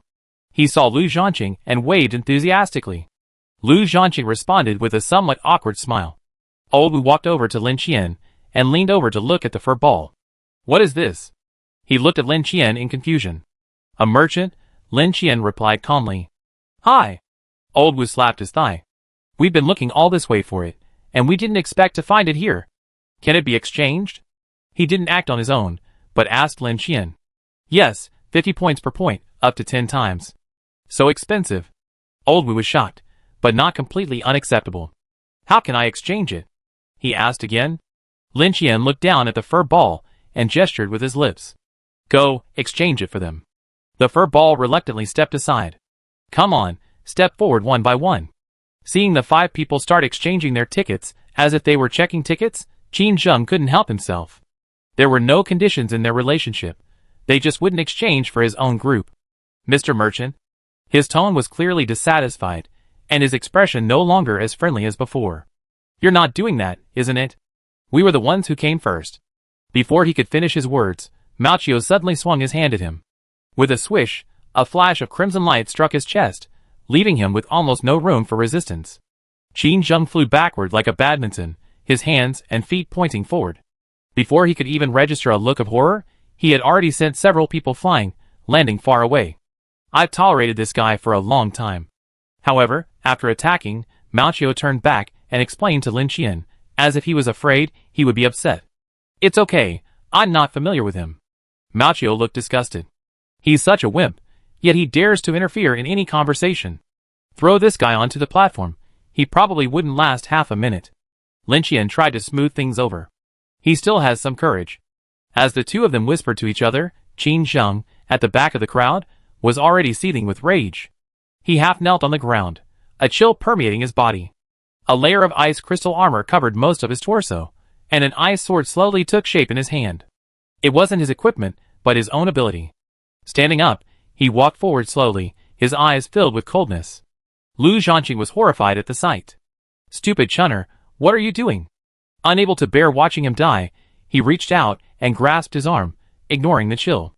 Qin Zheng turned around in confusion, only to see Lu Zhanqing shaking his head gravely. Don't mess around, it could kill someone. Qin Zheng's eyes narrowed at this, and after a few seconds of silence, he obediently retracted his ability. Elsewhere, Su Mian, who had just exchanged his attributes, shrugged helplessly at Qin Liang beside him, and put the cracked great sword back into its storage space. What a pity. Chapter 235. At Lin Qian's suggestion, not only did Su Mian and the others complete their attribute changes, but Qin Liang even contacted the other Black Army soldiers to converge on this location. However, due to the unknown radiation exposure on the third level of the maze, they could only go to the second level to use the positioning equipment. Radiation? What radiation? Lin Qian scratched his brow, bewildered. Above 20 points of constitution are essentially unaffected. Old Wu added, his constitution stats were quite high. Oh. Just then, Lu Zhanqing, not far away, slowly approached, his expression somewhat complicated. Boss Lin. Can we? Before he could finish, Lin Qian understood his meaning. Oh, small problem. Change them too. He gestured towards Machio, immediately drawing another barrage of curses from the little guy. Qing and the others expressed their gratitude to Lin Qian, but Lu Zhanqing remained where he was. He turned back to look at Qin Zheng and his group, feeling a little embarrassed to speak. They said they're willing to pay a price for the chance to exchange. I hope Boss Lin. If Lu Zhanqing hadn't guessed that Lin Qian didn't take Qin Zheng seriously, he would never have taken the risk. Sure enough, it was just as he expected. Lin Qian waved. Su Mian. Go negotiate the price. Okay, Brother Qian. Su Mian happily stepped forward. The moment he left Lin Qian's sight, his demeanor suddenly changed, his steps steady, his expression stern. He approached Qin Zheng, a cold glint in his eyes. Just now, it seemed like you drew your sword on our brother Qian, didn't you? Qin Zheng frowned, but didn't retreat a single step. You must have misunderstood, brother. I was just instinctively blocking the attack. After all, he needed help, so he tactfully softened his tone. Hee hee. Su Mian chuckled. His observation was sharp. He realized that this guy's anger wasn't just directed at the hairball merchant. He had also targeted Lin Qian. He really didn't know how to live or die. Turning around, Su Mian looked at Lin Qian with some resignation and shouted. No, Brother Qian, they can't afford the price. Lin Qian was surveying the second floor of the maze, completely disregarding the matter. He waved his hand. You decide? He looked at Qin Zheng again, their eyes meeting. What do you mean? Qin Zheng's tone also grew colder. Don't worry. Su Mian sneered. Run away first. I find you later. He could tell Lin Qian had other things to do, and didn't want to be distracted by such trivial matters. Sure enough, you Black Army soldiers are just as the rumors say, no different from bandits. Qin Zheng also smiled. He seemed to have recognized Su Mian long ago. He wondered what Brother Qian's background was. After a few words, Qin Zheng led his men away. Boom! Just then, a roar came from above. Lin Qian began to violently open a path to the platform. Fearing that the markings on the giant's body would affect his men, he chose not to smash and destroy directly, but instead opened a staggered path. Chichichichi. Finally taking action. Machio looked up at the large hole above, jumping up and down with excitement. Second floor, first floor, unimpeded, until he broke through the platform and jumped out. Purple moonlight shone on Lin Qian's red crystal bone armor, casting an eerie crimson. Invisible auras swam slowly in the air like jellyfish, converging in one direction. There, a gigantic creature knelt and crouched before a giant bell. Its limbs were disproportionate, with pronounced joints, but its belly was bulging, and its back was severely bent. Although it was called a giant, Lin Qian couldn't discern any human form from it. It had no eyes or mouth, only the lower half of its face was covered in writhing, twisting tentacles that, at first glance, looked like a beard. As the tentacles moved, they slowly absorbed and devoured the invisible auras floating in the air. The moment he saw the giant, Lin Qian's vision blurred for a moment. The strange patterns covering its body seemed to come alive, overlapping layer upon layer. Faintly, Lin Qian thought he saw an eye slowly opening. But the next moment, a long-awaited feeling of coolness suddenly erupted from his mind, and his consciousness immediately cleared. Huh? He let out a long sigh. He hadn't expected that even his high mental attributes couldn't withstand it. Ultimately, the stone-hard trait had to take effect. The hairy merchant was right. Only he could handle this thing. He noticed that the giant seemed unaware of him. Using his Qigong skills to minimize noise, Lin Qian quietly approached the giant. Lin Qian had never imagined that the seeking a mountain and running to the dead horse strategy could be used in such a situation. The platform was larger than expected, and the giant was even further away than he had imagined. Only when he got close did Lin Qian look up, and only then did he truly take in the giant's terrifying size. How many meters is this? He swallowed hard, finally feeling a hint of nervousness. Can I really take this thing down? Lin Qian shook his head. Don't doubt yourself. What can I do? According to the furry merchant, this guy's physical strength wasn't very high. Lin Qian silently transformed into armor, raised his butcher knife, and looked up, searching for a weak spot, ready to deliver a fatal blow. Roar! A roar that resounded through the heavens, and earth suddenly erupted, shaking the entire maze. Stones fell, and it seemed poised to collapse at any moment. What's happening? Some of the survivors, frightened, quickly raised their weapons, and looked around in confusion. Only the furry merchant on the third floor of the maze was incredibly excited. It's begun! It's begun! Upper platform. Lin Qian's body flew backward like an arrow, his vision spinning as the red crystal bone armor clattered against the ground for a long moment before stopping. Fuck! Blood flowed from his mouth, and his bone armor cracked in several places. And this was just a casual blow from the giant. Damn it! You call this weak physical strength? He rolled over and injected a high-level healing potion. He also removed the raw meat from the space, rapidly absorbing it. His blood flowed back, and his dual-threaded healing was focused on efficiency. Looking up at the roaring giant rising from the distance, Lin Qian's eyes flashed with excitement. This is top-notch food. The giant stumbled to his feet, the tentacles on his face twisting wildly, and stopped eating. The butcher knife was lodged in his chest, over his heart, with only the hilt visible. A dark, foul power was spreading, but judging by the giant's size, it seemed unlikely that the foul power would be fully utilized in this battle. A bright light flashed, and in the distance, Lin Qian pulled the dawn bow from his storage space and began charging it. Swish! Boom! Roar! For a moment, all the survivors felt the entire maze shaking, as if two giant beasts were fighting overhead. A sense of panic quickly spread. What happened? What the hell happened? An earthquake. Chapter 236. Boom! Whoosh, whoosh! On the first floor of the maze, a survivor was fleeing in panic. He was weak, having survived only by hiding. At this moment, with loud explosions overhead, a large amount of moss was shaken off, and the entire floor seemed ready to collapse at any moment. Where's the passage? Where is it? I remember it's around here. He had to descend to the second floor to ensure safety. Boom! Another loud explosion, and the surroundings shook violently. Frightened, he dared not move, leaning against the wall, holding his breath. Right above. Thankfully, after the explosion, the fighting seemed to subside, and the surroundings fell into silence. For a long moment, there was no movement. Whoosh! He breathed a sigh of relief, and was about to take a step. Boom! But at that moment, a deafening explosion erupted from the front. A burly figure smashed through the ceiling, shattering the surrounding stones, and illuminating the room with a purple light. Damn it! Lin Qian flung aside the rubble that had buried him, spat out a mouthful of blood, and casually injected another dose of healing potion. His bone armor was severely damaged, leaving half his face exposed to the air, but his eyes were filled with excitement. Come again! With a bang, he stomped on the ground and soared high into the air.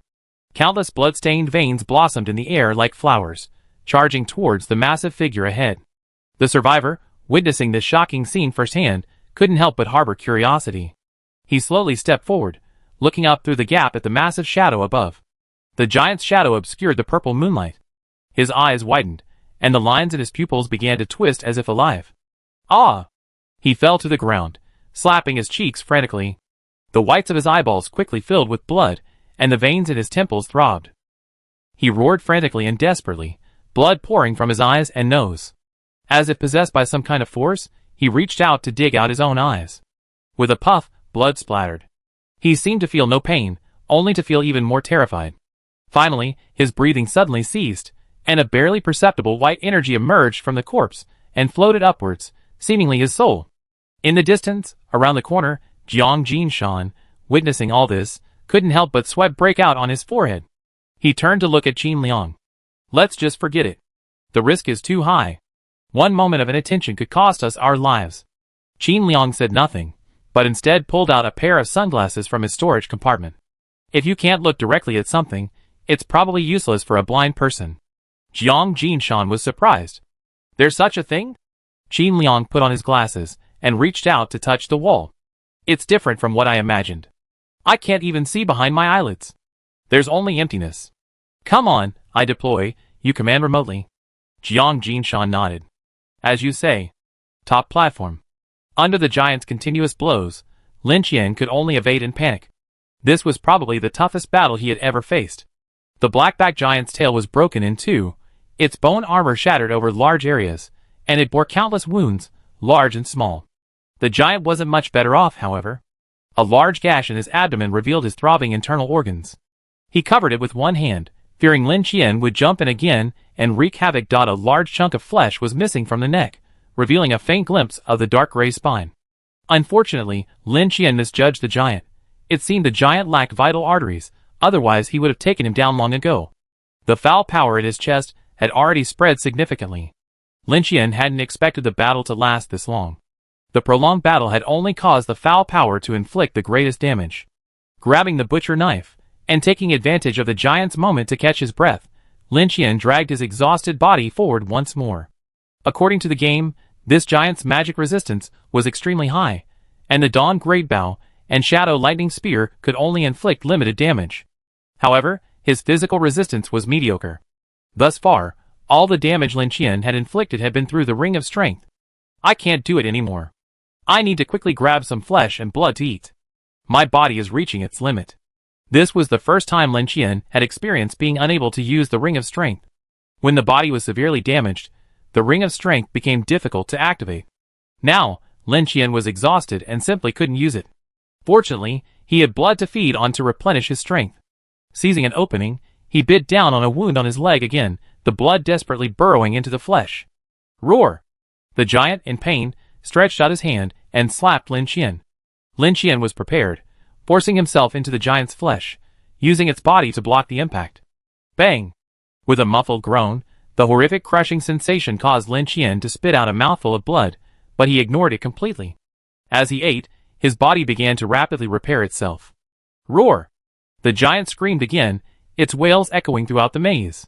The next moment, it unexpectedly seized the flesh where Lin Qian was hiding, ripping it apart with a sharp snap, and flung it toward the ground in the distance. Just as when Lin Qian had burrowed into its neck before, it chose to painfully cut its flesh to prevent further damage. Soon, Lin Qian devoured the entire piece of torn flesh, replenishing his energy, alleviating his injuries, and restoring his strength. Buzz! With a flick of his hand, a ring of power emerged, and Lin Qian smiled at the giant. Come on, a new round. He was surrounded by bloody evil energy, a property best suited for physical damage, and possessing the highest level energy of Lin Qian's skill. However, just as he was halfway through his charge, a burst of flame suddenly erupted behind him. Swish, swish, swish. A sharp sound of piercing air rapidly approached, and Lin Qian quickly stopped and looked up. He saw streaks of flame, trailing long plumes of smoke, streak across the night sky, simultaneously attacking the giant from different angles. Boom! Boom! Before he could react, balls of fire began to erupt from the giant's body. With a whoosh, a massive shockwave toppled Lin Qian, who struggled to steady himself after flinging his butcher knife in the air. Roar! Looking back, the giant had already lost his balance and was falling backward, on the verge of collapse. Good opportunity. Lin Qian's eyes lit up, and he was about to step forward when Qin Liang's voice suddenly called out from behind. Brother Qian. Hide on the next floor. I have another big one. Hearing this, Lin Qian's scalp tingled. Seeing a streak of fire rising straight into the air, he didn't dare to be too cautious and slammed his fist into the ground. Boom! He opened the gap and leaped down. Chapter 237. Bang! Buzz! Rumble! With the explosion of the last missile, the top floor suddenly lit up like daylight. Immediately afterwards, a large area of the platform collapsed, a terrifying heat wave sweeping across the area, even collapsing the center of the explosion onto the second floor. Boom! Lin Qian threw aside the rocks that had buried him, and leaped onto the devastated top floor. He looked at the giant again, his entire body ablaze, half of his body covered in blood. Roar! It waved its palms and roared furiously, its severely damaged tentacles dancing wildly on its face. Buzz! An invisible shockwave spread out, and Lin Qian was the first to bear the brunt of it. He felt as if his head had been hit by a sledgehammer, instantly dizzy and barely able to steady himself, relying on the butcher's knife with both hands. Such a powerful mental attack. Lin Qian hadn't expected that even with his current mental strength, he could still feel the damage he had suffered against the ghost baby. It seemed that this giant wasn't good at physical combat, but rather specialized in mental skills. Unfortunately, his stone-hard talent granted him immunity to most mental damage, making him its natural nemesis. The others were in trouble. Qin Liang and Jiang Jinshan, the closest, decisively rolled their eyes and fell silent the moment they were struck. However, since both of them specialized in tech-focused dungeons, their primary attributes being mental and agility, they only fainted, not in serious danger. Labyrinth Level 3. Hello? Hey! Fatty! Wake up! Yu, speechless, shook the fatty's shoulders vigorously. I'm saying, could you add some mental attributes in the future? Don't collapse so easily when faced with attacks like this. She struggled to drag the fat man to the other side, but after working herself into a sweat, she only managed to move him a dozen centimeters. No! I'm so exhausted. Yu wiped the sweat off her face and unceremoniously sat on the fat man's back. Let's wait for you to wake up. Suddenly, hurried footsteps echoed from the passage ahead. Yu frowned and looked over, seeing a familiar face running towards her. Huh? Isn't that the leader of that group I saw earlier? But Qin Zheng had completely lost his composure. Instead, he looked grimy and disheveled. Boom! Suddenly, an explosion erupted, and flames engulfed Qin Zheng. He reacted quickly, his ice armor quickly covering his entire body, blocking the blow. But before the flames could fade, a figure clad in golden armor, wielding twin swords, descended from the air. Ha! Accompanied by a burst of maniacal laughter, the twin blades collided with Qin Zheng's ice sword, a clanging sound of metal clashing. But this was only the beginning. Immediately afterwards, a member of the black-clad army, also wearing golden armor, appeared, knelt on one knee, and quickly raised a massive sniper rifle. Bang! Boom! Judging by the power, it could easily be called a cannon. Struck in the chest, Qin Zheng flew backward, a fishy sweet taste welling up in his mouth. His ice armor was almost as hard as Lin Qian's previous ice crystal armor, but it couldn't withstand such a fierce attack, and cracks were already appearing. Alu, who had also been knocked over, turned his head to glance at the man in the distance and cursed recklessly. Watch out! You almost broke. Who told you to get so close? The man fought back without a second's hesitation. Qin Zheng gritted his teeth, no longer wanting to engage them, and simply turned and ran. But the next moment, his gaze suddenly fixed, and within his sight, the other half of the passageway was also shimmering with golden light. Zizizi. Su Mian dragged his cracked great sword, slowly blocking Qin Zheng's path, the blade scraping against the stone slabs with a sound. Following him, 3 members of Team 1 lined up, all glaring at Qin Zheng with unfriendly eyes. Do you really think you can get away? Su Mian scoffed. What do you want? Qin Zheng's mentality collapsed, and he could no longer maintain his previous calm demeanor. In a one-on-one fight, he was no match for Su Mian. But who could have imagined that none of the others were formidable? Any one of them could fight him to a draw, even if it meant fighting him to a draw. And the other side hadn't even considered engaging him in a one-on-one fight. They attacked him as soon as they met. He simply couldn't withstand it. Didn't I tell you? If you run, I hunt you down. Su Mian was speechless. Qin Zheng glared at him, teeth gnashing. Because I showed even a hint of hostility toward the guy? You're going to kill me. You're being overbearing. Besides, I was just trying to demonstrate my worth. I had no intention of killing him at all. He began to defend himself, his tone tinged with genuine grievance. This is so deceiving. I had thought my men had always been loyal to me, but after just 2 rounds, they were dispersed by this group of monsters. Brother Mian. Why are you wasting time talking to him? Get this over with. I haven't redeemed my attributes yet. Alu was sharpening his two swords, his eyes glaring fiercely at Qin Zheng. Qin Zheng felt a chill run down the back of his neck as he felt the ferocity of this guy about to burst forth. What kind of monsters were these? Qin Zheng felt like crying, but no tears were left. I was wrong. I admit it. Spare my life, and everything will be fine.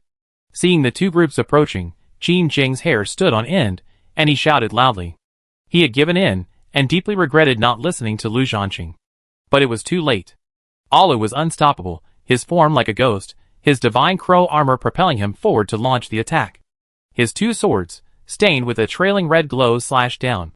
But Qin Zheng did have some skill. With two clangs, he conjured an ice shield to block the blow. Boom!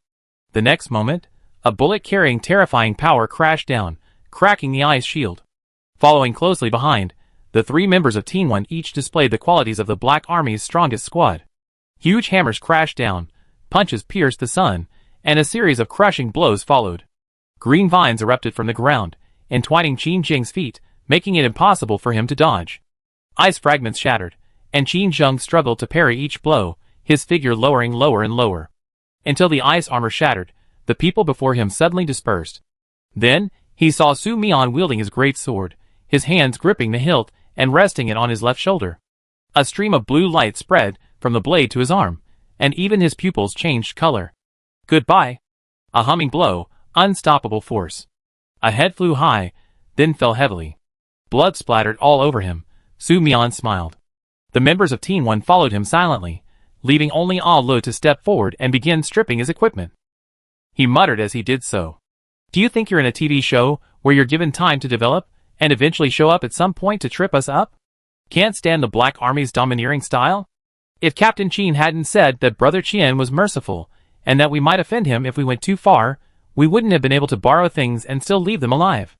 Wouldn't it be more convenient to just kill them and take their storage space? Just like what happened between the other survivors.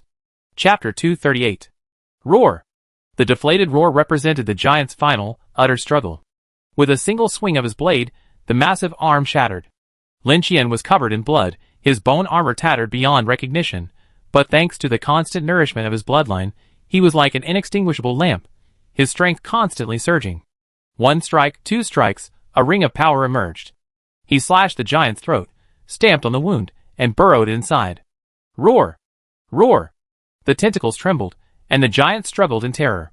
He tried to launch another mental attack, but it seemed as if his throat was being strangled, and he could do nothing. Puff! Puff! Lin Qian continued upward, piercing through flesh and blood, drilling towards the giant's brain. Until the final blow, the giant's entire body trembled violently, roaring and venting his resentful anger, and finally collapsed, motionless. Ding! Rules out of order, instance crashed, survival mission ends prematurely. You can choose to return at any time. A system notification rang out simultaneously in everyone's mind. Lin Qian was also stunned. There wasn't the expected kill reward, presumably because the giant wasn't within range. Rules out of order? Can this happen?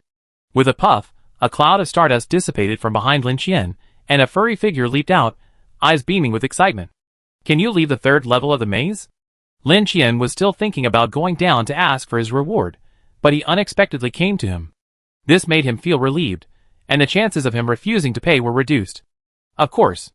The rules have been broken, so naturally, the restrictions no longer exist. Standing next to the giant's corpse, the fur ball looked as tiny as an ant, yet it showed no fear. Instead, it kicked the giant's body a few times in disdain. Disgusting creature. Lin Qian released all his blood, unrestrainedly absorbing the giant's flesh and blood. The overflowing power flowed from all directions, and an unprecedented sense of satisfaction made his brows relax. Where's my reward? While enjoying himself, he didn't forget about the deal. Come on, take it! The fur ball waved casually at Lin Qian. The next moment, the air twisted, and a crimson crystal appeared out of thin air, hurling itself towards Lin Qian. Catching it with a snap, Lin Qian looked down and saw that it was a crystal shaped like a heart. Similar to amber, the broken heart vessels were clearly visible. Upon closer inspection, he discovered that the heart seemed to be beating faintly. His eyes widened in amazement. This was the first time he had ever seen such a unique type of crystal. As he touched it, the item's information surfaced in his mind. Giant power crystal, after ingestion and digestion, gains the ability, giant power. It was much as expected. Lin Qian had already obtained several similar power crystals, so it was no stranger to him. He reached out and grasped it. A stream of blood threads entwined around it, and a red light flashed as digestion began. Lin Qian closed his eyes, his eyebrows twitching, his muscles trembling as if electrocuted. Bursts of violent energy from the crystal invaded his body, causing not pain, but an unbearable bloating. It took over half an hour for Lin Qian to completely digest the energy crystal. The purple moon in the sky changed color, its light casting a shadow over the ruined maze. Only then did everyone realize that the object hanging in the air had been the same all along. Su Mian awakened Qin Liang and Jiang Jinshan, and the black-clad soldiers all reached the top platform. Soon after, more survivors emerged from the corridor, stunned by the devastation. It was only when they saw the giant's corpse, entangled in countless blood threads, that they finally understood what had happened and the source of the roaring noises. For a moment, everyone was silent. They stared blankly at the shirtless figure. Though covered in blood, his armor tattered, and his clothes tattered, his back remained erect. His aura was like a sword piercing the heavens and earth, so sharp it was impossible to look directly at him.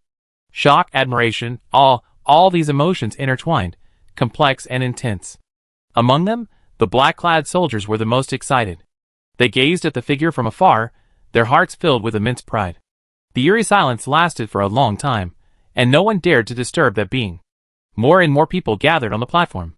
Since everyone had the right to return at any time, fighting was no longer necessary, and everyone was now living in rare peace. Lu Zhanqing lowered the brim of his hat, cast a deep glance at Lin Qian's back, and turned his head without lingering. Qin Zheng was dead, he knew it. He was a survivor of the same level as himself. If they had fought to the death, he wouldn't have had a clear chance of winning. He had originally thought that Qin Zheng and himself would have been in the top 5 in this dungeon. But he hadn't expected to die so casually. It wasn't Lin Qian's doing. The other party didn't even know about it. It wasn't the middle-aged man surnamed Wu, whom he had met last time in Eternal Night City. He was also a rare master. Su Mian simply picked a few random men and easily dispatched Qin Zheng, even walking back home, chatting and laughing, unscathed. A sense of crisis. If the previous sense of crisis stemmed from Lin Qian's strength, then this one was directed at the entire Black Army. It was precisely this sense of crisis that compelled the always confident, even arrogant, Lu Zhanqing to proactively form an alliance with Qin Zheng, hoping that if he encountered another monster of Lin Qian's caliber again, he would at least be able to contend with him. Or perhaps, if he encountered Lin Qian again one day, and their camps weren't teammates but rivals, he would have some confidence to resist. Only the weak would choose to form an alliance, when their survival was threatened. Unconsciously, he had already internally acknowledged his own weakness. But his thinking was still too simplistic. Unbeatable means unbeatable. No matter how hard you try, you can't resist. When Lu Zhanqing saw Lin Qian sitting next to the giant's corpse, he suddenly felt relieved. They weren't even from the same world, so what was there to worry about?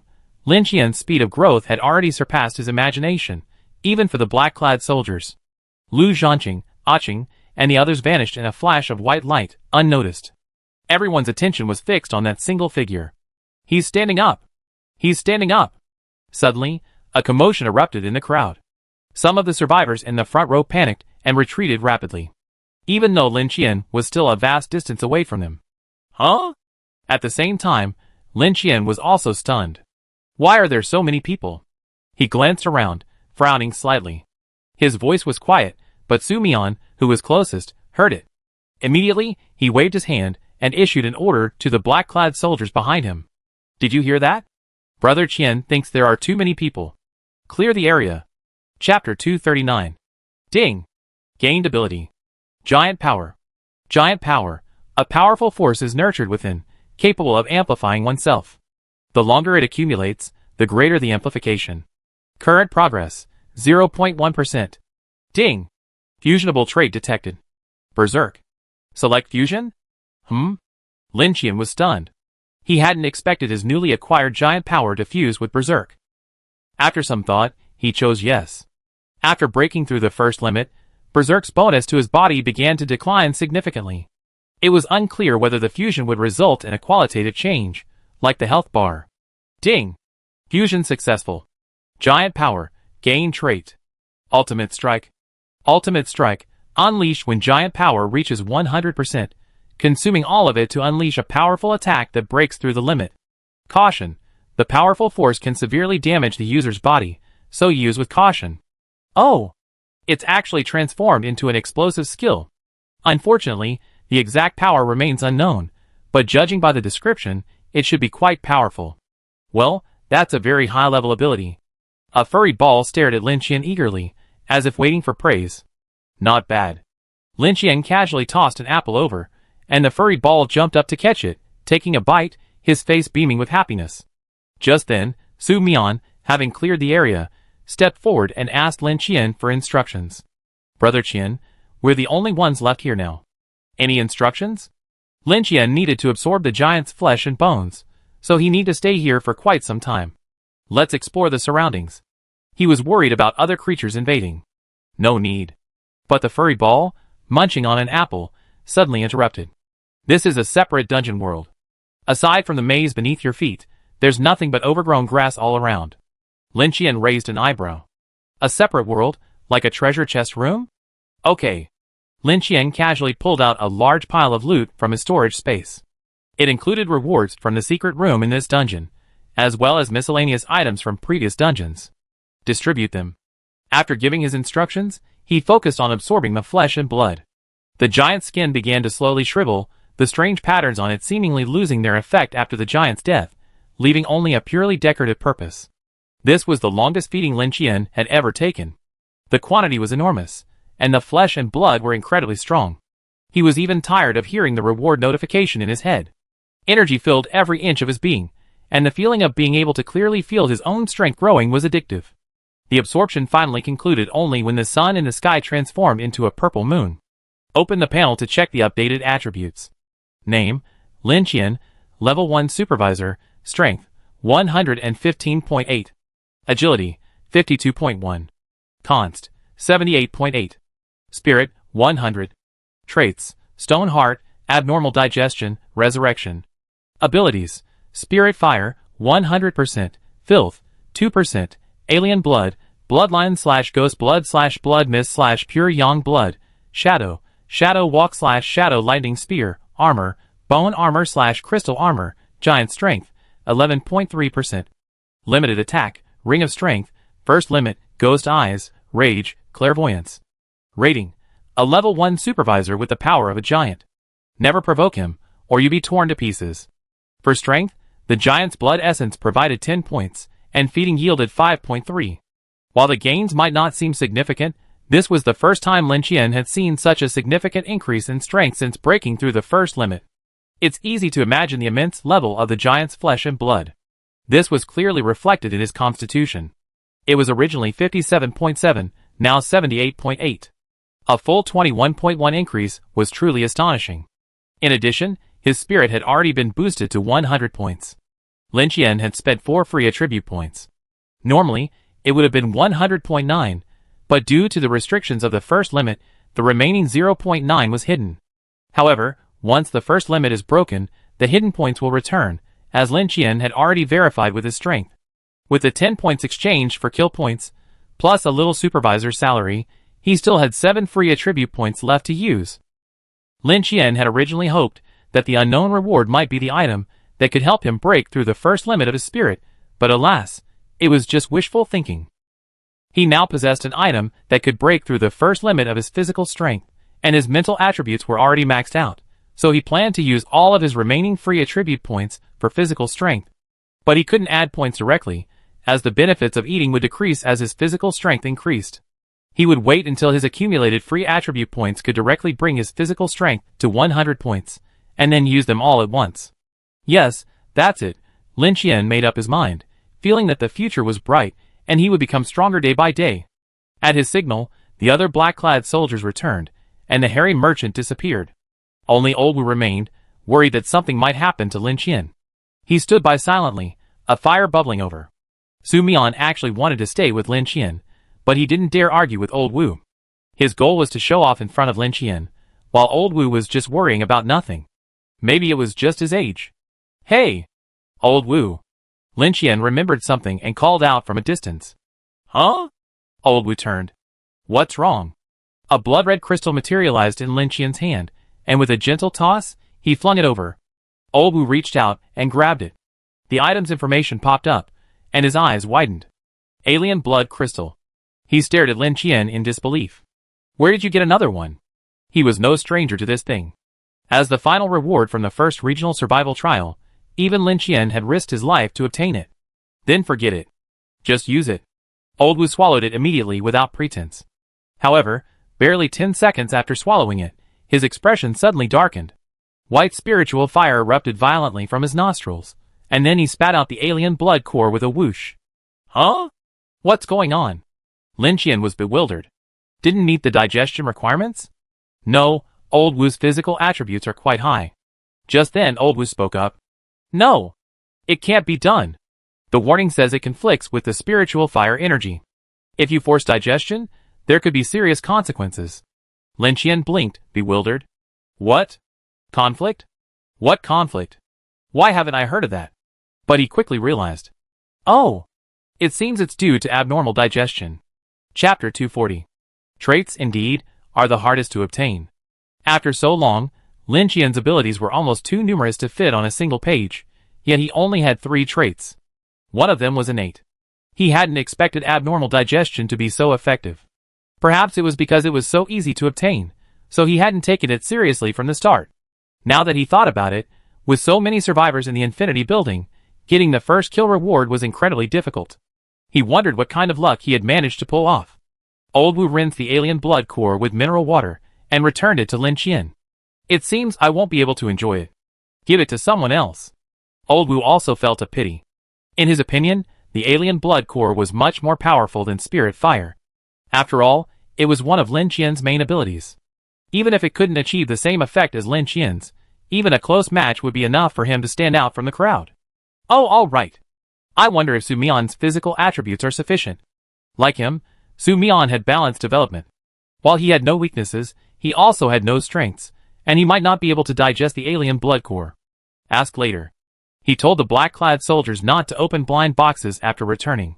If they couldn't stay, they could just find cleanup missions and treasure chest rooms for fun, and stay ready to exit at any time until he returned.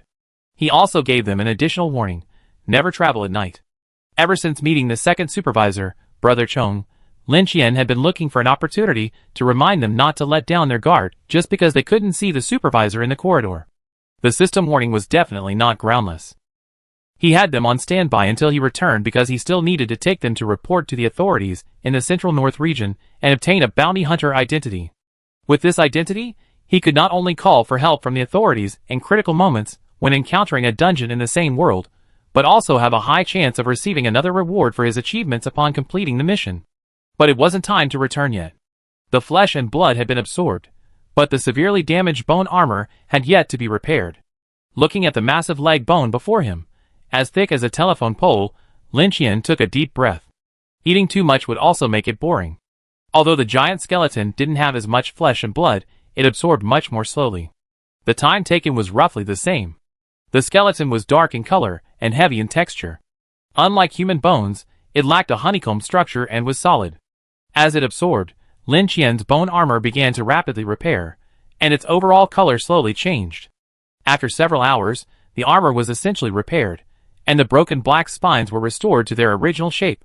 Thanks to the integration of the giant skeleton's strength, the armor's texture underwent a profound transformation. The armor's hardness increased significantly, and its thickness and weight doubled. However, because it was custom-made, it didn't affect Lin Qian's agility, though his movement speed was inevitably reduced. The absorption continued until it reached its maximum thickness, with a significant amount of bone still remaining. Lin Qian began his first personal additions to the original owner's design, adding sharp, barbed bone spurs to the elbow joints, like a clay sculpture. However, his artistic talent wasn't particularly strong, and after a few minor changes, he stopped, fearing they would affect the overall aesthetic. After a moment's thought, he began to construct a thick bone shield from the remaining bones. The painting was sloppily done, the outlines irregular, like something casually molded from mud. But because it was fashioned from the bones of a giant, its defensive power was truly formidable. Bang! Lin Qian turned, holding the large bone shield before him, and slammed the slightly sharpened end into the stone slabs of the platform. Come on, shoot! In the distance, Old Wu lay on the ground, his sniper rifle poised, waiting for Lin Qian's words. Bang! The bullet fired, striking the large bone shield, leaving only a faint white mark. It was unclear where it had broken off. Lin Qian remained motionless. Not bad, the defensive power is indeed good. After saving a fragment of the skeleton as a repair material for future damage to the armor, Lin Qian stored the giant's skin, covered in mysterious patterns, into his storage space. These patterns are of considerable research value. Furthermore, after the previous encounter, Lin Qian discovered that the giant's skin seemed to possess high magic resistance. Neither the Dawn Great Bow nor the Shadow Lightning Lance could inflict significant damage. He kept it, perhaps it would be useful later. Even if he couldn't use it, selling it in room 777 would probably yield a considerable amount of strange coins. This is a high-level material. Alright, there's nothing left. Let's return. The purple moon overhead shifted colors. A day and a night passed absorbed. Lin Qian glanced around, said hello to Old Wu, and immediately chose to return. Back at 609, he checked the timer, and saw that the safe exploration period had just begun. Since his group had completed their mission early, the remaining areas were still largely within the 100 Districts War Dungeon, so the new system prompt hadn't appeared yet. Based on previous experience, it would take another day. Unsure if the next event would be a regional trial, or when no one felt comfortable entering the dungeon. This gap was perfect for completing their cooperation with the authorities. So, Lin Qian contacted Su Mian directly, asking him to gather everyone and assemble outside his room. He had thought it might take a while, so he could take the opportunity to soak in the hot springs and change clothes, but less than 5 minutes later, Su Mian sent a message. Assembled. Okay, I'll wash up later. Business is more important. Opening the door, Lin Qian was greeted by a solemn group of men clad in golden armor and armed with weapons, exuding a military aura. Old Wu, Xia Qin, Su Mian, and the captains were in the front row, their ranks in perfect unison. Brother Qian. As Su Mian raised his fist and tapped his chest plate, everyone uttered a short, simultaneous sound. Okay. You're doing it again. Lin Qian quickly raised his hand to stop them, a look of disdain on his face. Why are you all so serious? You all act like you're going to war. Su Mian was puzzled by this. Aren't we going to war? Lin Qian was speechless. What war? If there's something I can't defeat, wouldn't sending you there be like sending yourself to death? Take off your armor and change into casual clothes.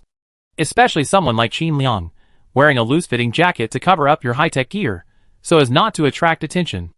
Lin Qian pushed through the crowd, gesturing and barking orders, causing a flurry of activity. Attention, we're going to cooperate. Don't make it like war. Everyone, calm down. Yes, Brother Qian. Another unanimous response. Lin Qian was scratching his head. What was this ridiculous level of discipline?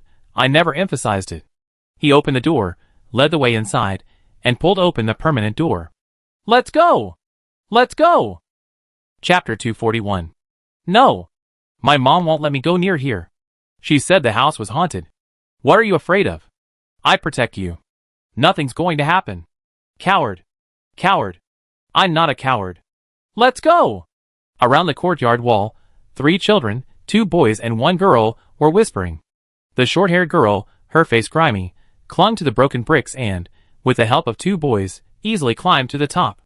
Perched on the glazed tiles, the girl couldn't help but peer into the courtyard and wipe her nose. Although her words were bold, her expression revealed a hint of fear. Come on!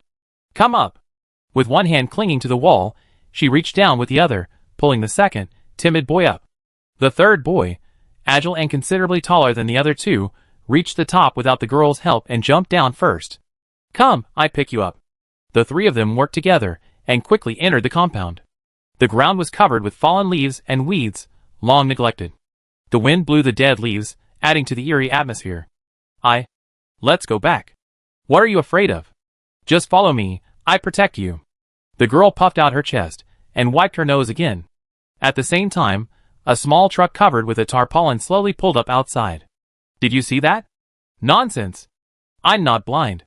This is a great spot. Hardly anyone around here will come near. If we catch 3 of them at once, the boss will definitely reward us. Let's go! The 2 men opened the door and got out. Tools in hand, they smeared the solution onto a folded towel, grasped it, and groped their way to the door. With a click, the lock was cut, and the gate creaked open. The 2 men tiptoed into the courtyard. Oh my god, it's so big! Who knows where those brats are hiding? No, let's just retreat. One of them was tempted to retreat. Even though this place was desolate, it was still the city, and it was far less safe than taking action in the countryside. Shut up. The man in front cursed under his breath and glared back. Just as he was about to say something, he heard several children screaming in terror from the front. Ah! The two men were startled. What's going on? Before they could react, they saw three children, pale-faced, running back. Never mind, attack. The leader shouted, stepping forward and roughly kicking the fastest boy, knocking him down. Then he reached out and pressed the towel against the girl's face. The girl was startled by the sudden appearance of the two men, but she reacted quickly, dodging the man's grasping hand. Help! Help! She cried hysterically, her voice so loud it hurt her eardrums. Shut up. The man, a fierce expression on his face, took 2 steps forward and grabbed the girl by the scruff of her collar. However, just as he was about to strike, the door to the inner chamber creaked open. Someone! He was instantly horrified. His hand trembled, and the potion bottle shattered with a snap, a pungent smell wafting into the air. Run! Without caring for anything else, he dropped the little girl and turned to flee. But turning back, he saw someone at the door, bending over to pick up the cut door lock. Looking at the door lock in his hand, then at the tools in the hands of the two men, and the 3 frightened children, Lin Qian's brow furrowed slightly. Don't be so nasty. Suddenly, the man's expression turned sinister, and he pulled a pistol from his waistband. Judging by its crude appearance, it was probably homemade. Get out of the way, or I shoot you. He strode towards Lin Qian, pistol in hand. Then, a figure suddenly appeared behind him like a ghost, and the man stumbled, his head tilted back. Who are you talking to? Allah grabbed the man's hair and kicked him hard in the calf. The immense force sent him flying, and with a snap, the bone broke. The other man was even worse off. Su Mian's kick landed on the bell, and with a cry, he fell to his knees, his face pale. Human traffickers. Allah gritted his teeth, his lips curling upwards. Brother Qian, what should we do with him? In any other situation, both men would have died instantly, but with Lin Qian present, he dared not act rashly. Lin Qian narrowed his eyes slightly, and wrinkled his nose. He keenly detected a hint of the supernatural from the 2 traffickers. It was faint, but it couldn't escape his perception. You stay here and find out who's behind them. If we have enough time, we follow the clues and destroy them at the root. Lin Qian looked at the werewolf. It was this guy who hadn't had time to put on his mask, scaring the 3 children out of their wits. Even if he was covered up, this guy still looked strange. Lin Qian hadn't planned to take him to meet the authorities from the beginning. He had insisted on coming along, saying he was bored and had something to do. Okay, Brother Qian. The werewolf stepped out of the group, carrying 2 desperate-looking traffickers, one in each hand, and headed towards a room in the corner.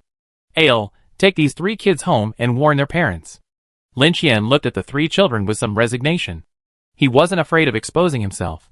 After all, this world itself was full of incredible things.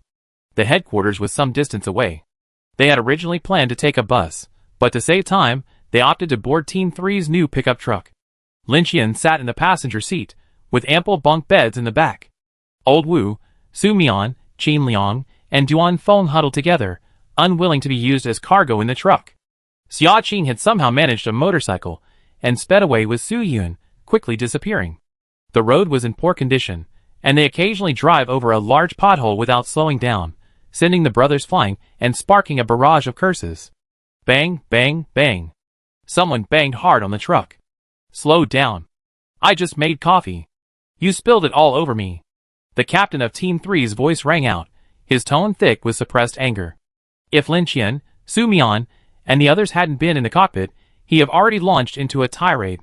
Got it, Captain. Xiao Ka responded enthusiastically, but he already quietly floored the accelerator. The car hit a steep slope, jolted, and a clanging noise echoed from the car behind him. With Lin Qian by his side, this was a rare opportunity to brazenly defy his superiors. Even if he'd gone too far, the captains in the car wouldn't dare to speak out. Su Mian observed Lin Qian's expression in the rearview mirror. Seeing him grinning, seemingly amused, he immediately joined in the laughter. Hee hee. Chapter 242. Stop! No passing ahead. Seeing the large truck heading straight for them, the armed guard at the gate immediately used his communicator to issue a warning. The official headquarters of the Central North region was indeed unique. There were several entrances alone, and they were incredibly large. Brother Qian, it seems you need a pass. The driver, Xiao Ka, glanced at Lin Qian in the passenger seat. No, just ram through. Lin Qian's response was succinct. Okay. Xiao Ka's eyes flashed with excitement, and he floored the accelerator. Hey! What are you doing? Warning! Stop immediately. The guard saw the truck slowed down and was about to look away, but the next moment, the gate was smashed open, and the truck rushed in unhindered. Call for backup. Someone's breaking in. The guard, utterly anxious, called on the intercom while quickly chasing the truck, gun drawn. It wasn't that he wasn't vigilant. It was simply that he hadn't expected someone to be so reckless as to break in. The North Central Regional Headquarters is one of the best in the country. Not only are there troops stationed here, but there's even a laboratory for training specialized soldiers. Those guys are truly terrifying, and no one wants to mess with them. The truck careened relentlessly along, completely oblivious to any roadblocks. Until it came into sight of the central office building, Lin Qian gave the command, and the truck did a stunning drift, nearly tipping over. Get out! Lin Qian pushed open the door and got out, followed closely by Su Mian, Old Wu, and the others. Just then, a flurry of hurried footsteps echoed.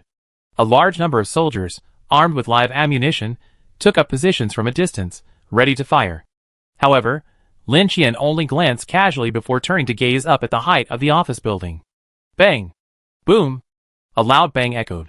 The truck's hatch was instantly kicked off by a tremendous force, whistling and weaving into the wall, severely deformed. The captain of Team 3 leaped down the hatch, his hair disheveled. Though his lips were tightly pursed, his face was filled with profanity. He glared at Xiao Ka with a stern look, his cheeks tensing as he did so. His eyes clearly read, "You kid, wait for me." The others were no better. Their resentment was overflowing, and when they gathered together, even the sky darkened. "Who are you?" an officer shouted, frowning. The sight of the captain of Team 3 kicking the door made them hesitant to open fire. Guests. Lin Qian didn't even glance at them. At this stage, the Black Army's equipment was generally capable of withstanding ordinary bullets. There was no need to be nervous. It was this nonchalant attitude that made the officer realize that this group of people had a more serious background. What's going on? Are they causing trouble? Just then, a group of figures suddenly emerged from the building, led by a young man with a bald head and a shiny, round head. They were wearing special tight-fitting training suits, and each of them exuded a strong, eerie aura. Lin Qian noticed that one of them had the same blood-red eyes as Hu Xianbing and Tang Guan. Furthermore, a fat man, his eyes almost squeezed into slits, exuded a familiar firepower. They were likely new recruits undergoing adaptation training after completing the transformation experiment. He didn't bother to pay attention and immediately entered the building to search for the official. Stop! However, the bald man blocked his path, leaning sideways in a fighting stance. What do you think this place is? If you want to get in? Bang! With a casual kick, the bald man shot out. There was a crackling sound, and then silence. The other teammates didn't react at all, blinking bewildered. Stop! Don't shoot!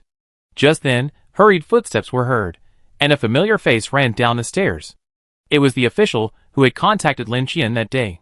He ran up to Lin Qian, panting, and tried to speak, but was exhausted. I lost the contact information. I only remember the address. Lin Qian calmly explained everything. Hurry! Hurry! The man was sweating profusely. If his men hadn't spotted Lin Qian's familiar face on the surveillance camera, he wouldn't have known anything like this had happened outside. This is so unruly. Follow! Lin Qian waved his hand, and all the black-clad soldiers immediately rushed into the building with great momentum. The man turned around, startled. So many! How about I find a lounge for them to wait for a while? Lin Qian waved his hand. No need to bother. My brothers are very easygoing and not picky. Lead the way. With that, he walked upstairs on his own, and the black-clad soldiers followed closely behind, not giving them any chance to refuse. 4th floor, conference room. Lu Li swallowed subconsciously, as he glanced at the dozens of people sitting neatly across from him. The Central North region was a stable area, and even as the captain, he was the most unreliable. Of course, this refers to his ability to fight against the supernatural.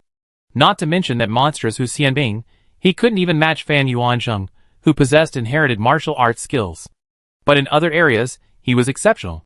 He was a rare logistical talent, able to contain various factions, develop training bases, and recruit and train new special forces.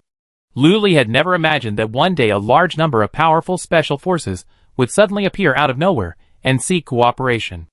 It was a surprise, but also a shock. It wasn't that he hadn't seen strong men before. Even several veterans at headquarters had mentored him in person.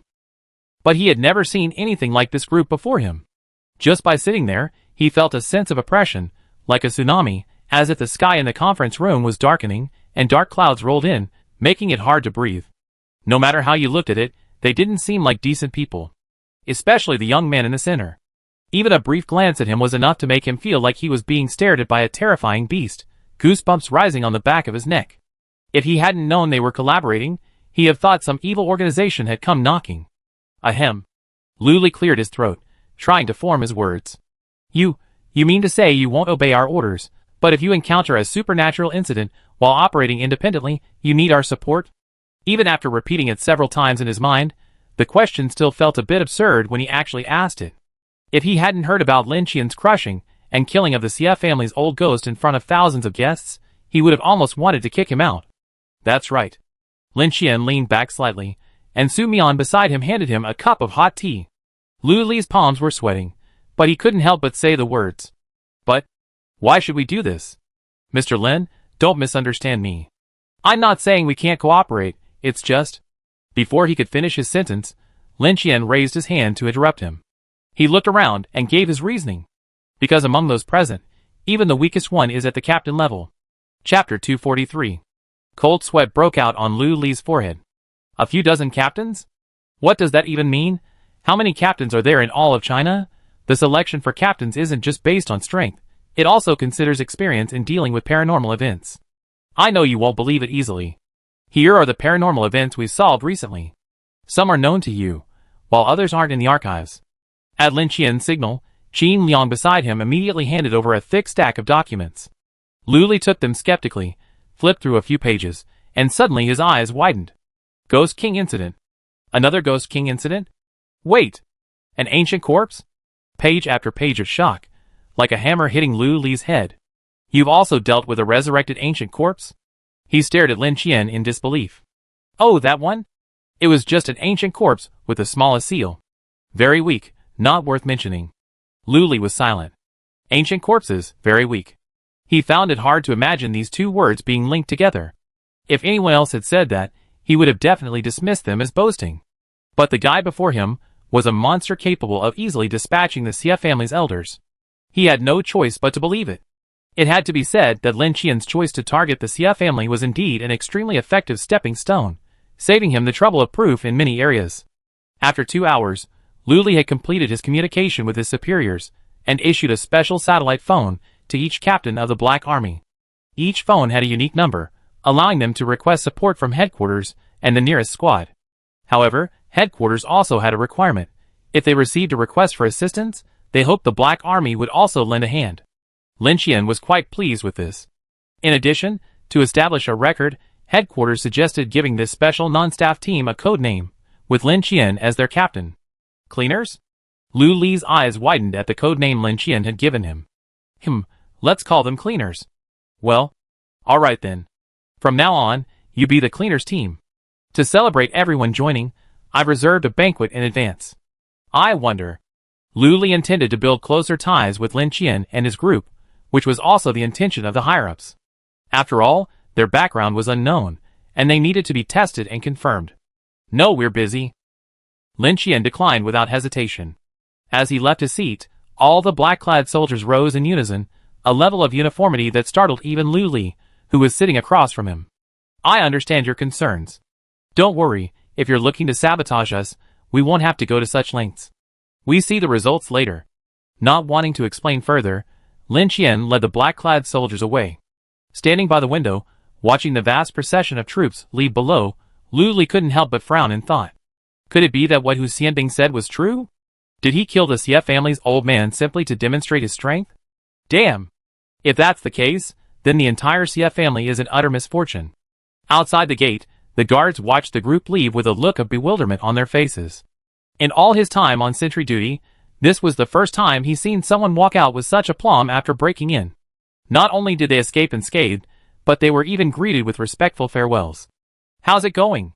Walking to the truck, Lin Qian looked at Qin Liang beside him. The technological development in this world is too backward, making it difficult to steal data. Despite this, Qin Liang still handed over a tablet. It contained not only the files of all the captains at headquarters, but also a large number of registered, unsolved paranormal events.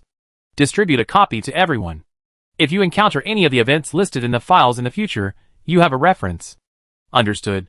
Qin Liang nodded and immediately began to operate the communicator. Brother Qian, what should we do next? Su Mian asked hurriedly. Nothing else, take your time. After leaving this message, Lin Qian was about to leave, but was quickly stopped by Su Mian. Brother Qian. It's rare for everyone to be so together, and there's no mission to be forced upon us.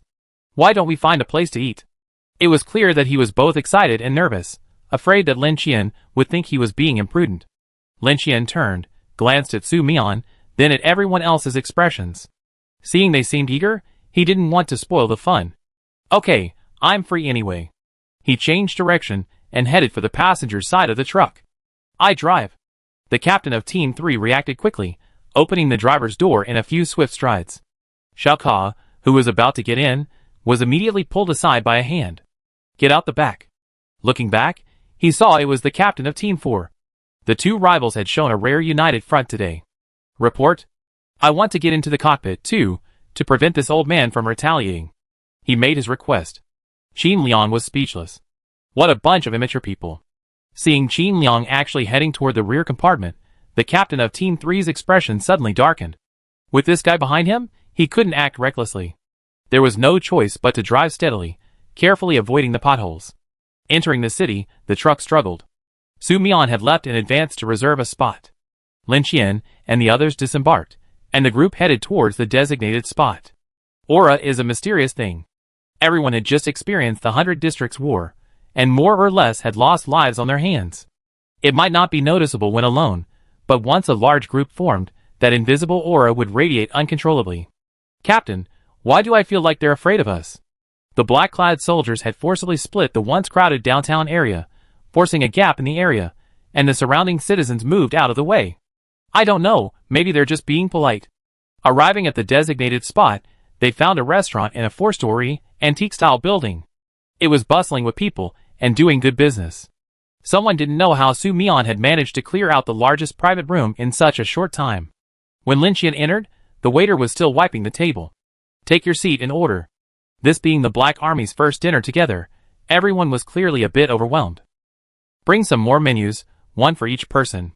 Lin Qian spoke, and the pale-faced waiter trotted off without even asking. As survivors, each of them had impressive abilities, and naturally, their appetites were far greater than those of ordinary people. 17 waiters and 8 cooks worked tirelessly, yet they still couldn't keep up. There was no drinking culture, no small talk, no flattery, no false smiles. Led by Lin Qian, everyone became mobile eating machines, devouring the food in a flash. Empty plates were wheeled away by the waiters like an assembly line. In the end, inventory was running low, and even the boss was alarmed. What did you say? Are we out of ingredients? You must be kidding. Chapter 244. After eating half full, the owner came out with a smile and apologized, saying they were out of stock. Not intending to embarrass them, Su Mian paid and everyone retreated. Just as they were debating whether to change restaurants, Qin Liang's communicator suddenly began buzzing. Beep! Lin Qian turned to look, only to see Qin Liang's expression change instantly. Something's happened to the werewolves. Everyone was stunned. How could it be? Just a few human traffickers. Some people stared in disbelief. You know, although the werewolves were newcomers, their attributes were truly powerful, even among the best in the entire 4,126th district. Location. Lin Qian spoke, and Qin Liang quickly handed him the communicator. A quick look revealed the location, the outskirts of the city, not too far away, but traveling by ordinary means would definitely be too late. You go back and wait, I handle it. After leaving a message, Lin Qian found an alley and slipped in. Finding a dark corner, he cast Shadow Walk, his body instantly plunging into darkness. Shadow Walk during the day had significant drawbacks, the most significant being that Lin Qian couldn't penetrate the light as deeply as the black-robed woman. To emerge, he had to find a sheltered spot like a restroom. Furthermore, due to the abundance of light on the surface, he could only move underground, making it easy to lose his bearings. Clothing, weapons, and other belongings could also be pulled into the shadows, but communication equipment would become ineffective once the shadows were activated. Helplessly, Lin Qian could only walk a short distance before emerging to confirm his direction and continuing his immersion in the shadows. After repeating this several times, he finally found his location, fortunately without delay. In the dense forest, a hidden cave stood. The entrance was filled with candles, incense, and offerings such as steamed buns and fruit. As one approached, one could hear faint cries from within. "Come, child, take this medicine. It will stop hurting."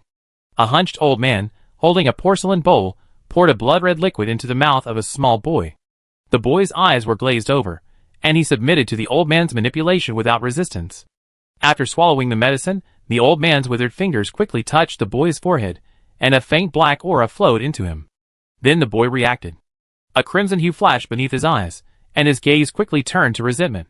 "Remember, when you return home, don't let anyone else know your secret. This is a secret between you and me." The old man leaned over and whispered in the boy's ear, then patted him on the shoulder.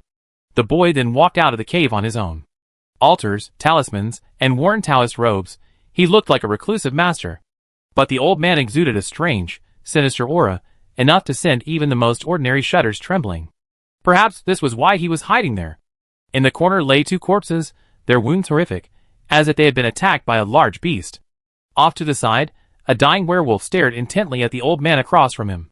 He struggled to stand, but found it felt as if his muscles and bones had been pulled out, his limbs limp and unable to move. Don't bother." The old man fiddled with something on the stone table, his laughter shrill and piercing. "I've severed your tendons. If you want to stand again, I guess I have to wait until I've transformed you into a corpse puppet. I'm so lucky. I didn't expect such a clueless little creature to come to me on his own initiative, I've been trapped here for too long. It's so boring. Don't worry, I play with you. Such a rare lifeform is truly rare." The flickering candlelight stretched the old man's figure. Indistinctly, his shadows seemed to have grown a pair of peaks, and the old man's smiling face transformed into a gaping beast's mouth. The werewolf couldn't help but growl. A tube of healing potion appeared out of thin air in his palm, but he could only let it roll away. He couldn't even hold it steady, let alone inject it. He closed his eyes in despair, suppressing the panic within him with all his might, not wanting to beg for mercy like he had before with the bone armor man. Originally, he was just a cowardly ordinary man. Because he had known the bone armor man long before, he had the opportunity to become his pet, and was cursed into becoming a werewolf. But despite his outwardly strong and ferocious appearance, he remained at heart the same timid, cowardly, and indecisive young man. It was for this reason that, upon witnessing the bone armor man being slain by Lin Qian, he felt a wave of panic and fear for the future.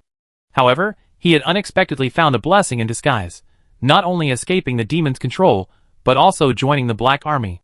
Aside from a few exceptionally powerful individuals, the rest of the group looked at him with envy and admiration, the gaze of one who looked upon a formidable force. Only then did he realize that he was, in fact, a formidable force. After realizing this, he began to deliberately emulate those individuals, Uncle Wu, Su Mian, and even the one who held supreme power in his heart. Everything went smoothly. Facing these powerful companions, all enemies seemed insignificant, and he seemed to be gradually becoming a truly powerful warrior. Not to mention, it felt pretty good. It wasn't until today, until this moment, that he realized he was still that cowardly fellow. If it had been Uncle Wu, if it had been Brother Qian, even if they had been defeated, they probably wouldn't have been as panicked and helpless as he was, their minds reeling with the fear of death. The werewolf trembled, his eyes tightly shut, his mind a tangle of chaotic thoughts. Blood flowed down the slope, his body grew colder and colder, as if he were truly dying. The guy's strength was truly terrifying. He hadn't even seen how he struck. By the time he reacted, he was already in this state.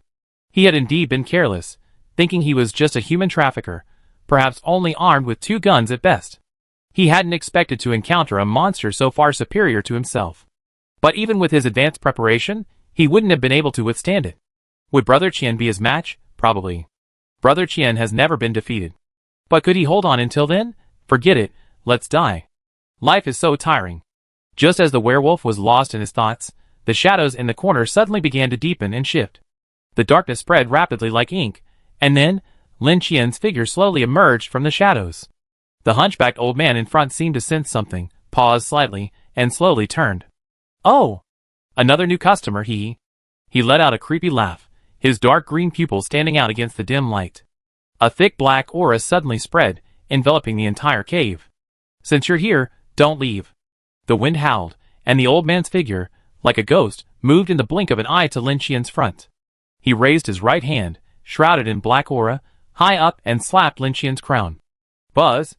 However, what greeted him was a fist shrouded in red lightning, carrying a ring of distorted air, and suddenly falling with unstoppable force. Chapter 245.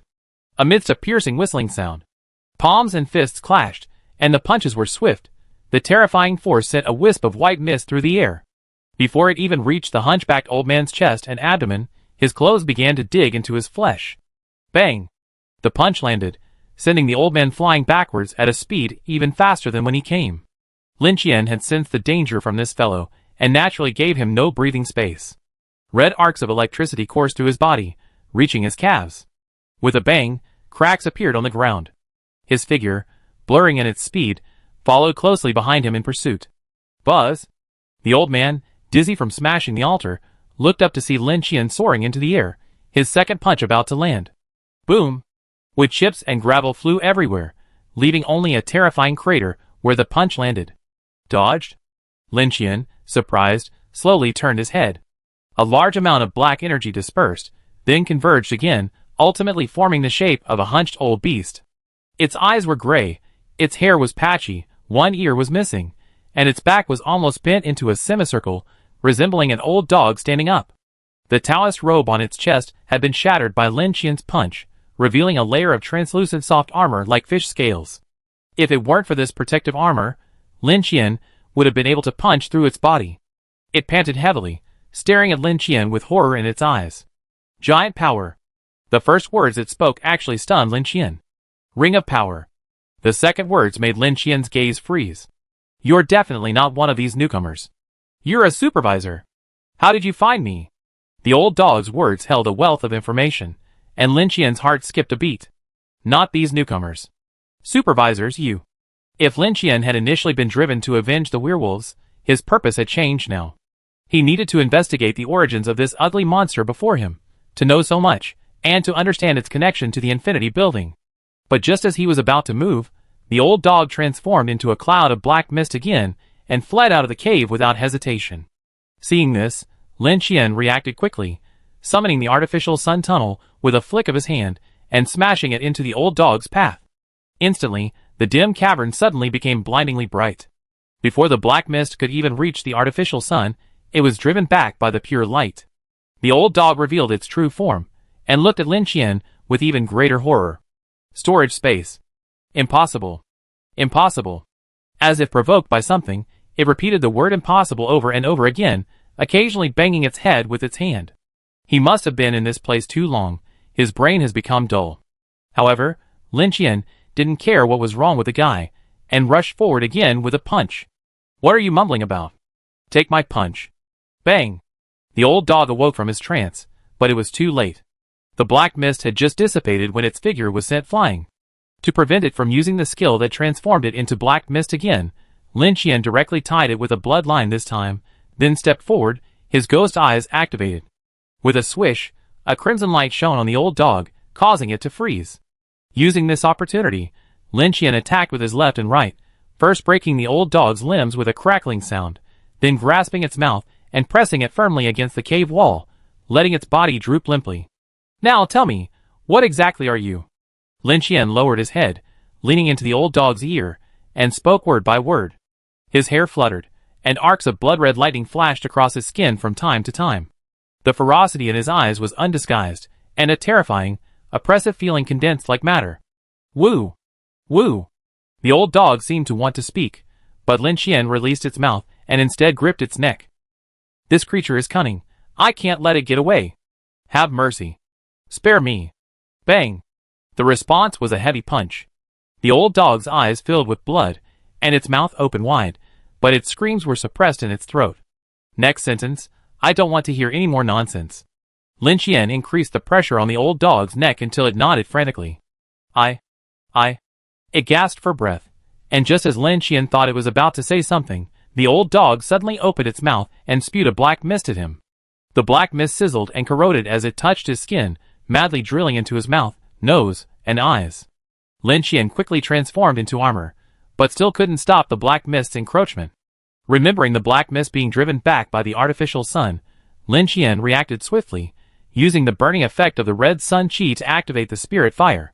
With a whoosh, his entire body was engulfed in white spiritual fire, and the black mist instantly dissipated. A shot of high-level healing potion quickly healed the corroded eye. Looking back at the old dog, he was gone. Want to run? The blood mist quickly spread. The cave was instantly shrouded in crimson mist. Deep within, Lin Qian sensed several cages with iron bars embedded in the stone walls. Several children, aged 8 or 9, were imprisoned inside. They seemed to have heard the roar of the fighting outside, and were trembling and huddled together.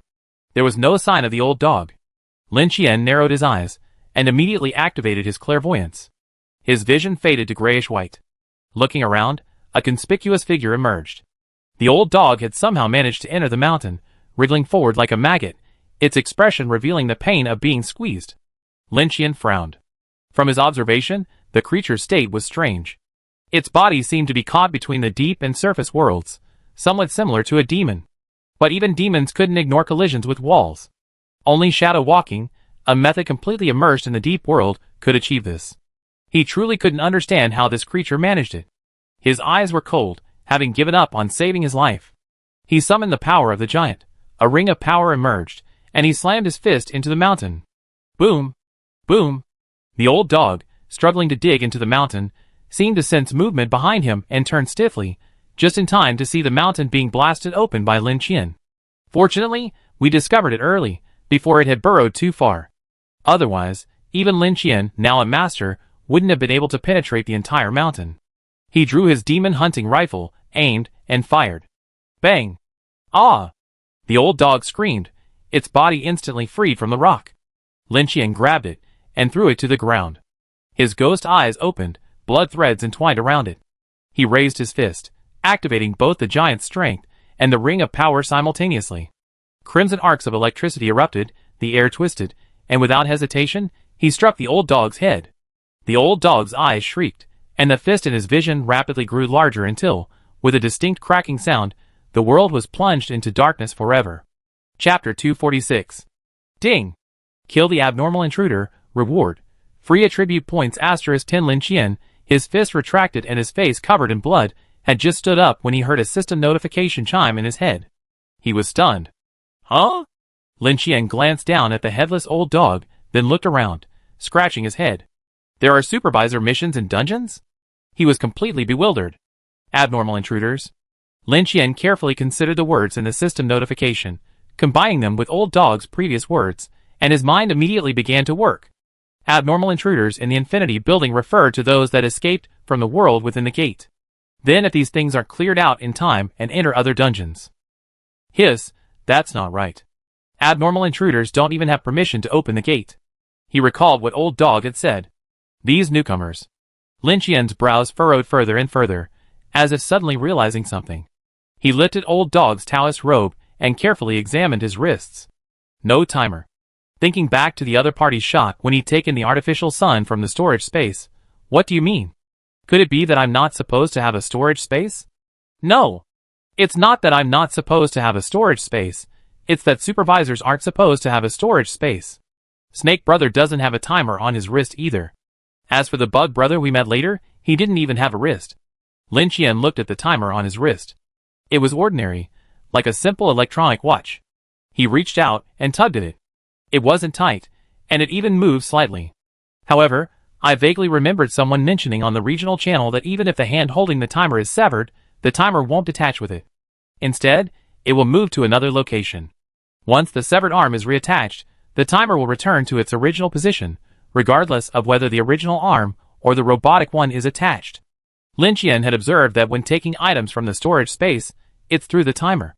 Therefore, if he wanted to impart inertia to a heavy object like an artificial sun, he would swing the hand holding the timer, and the object would follow his movement as it was created.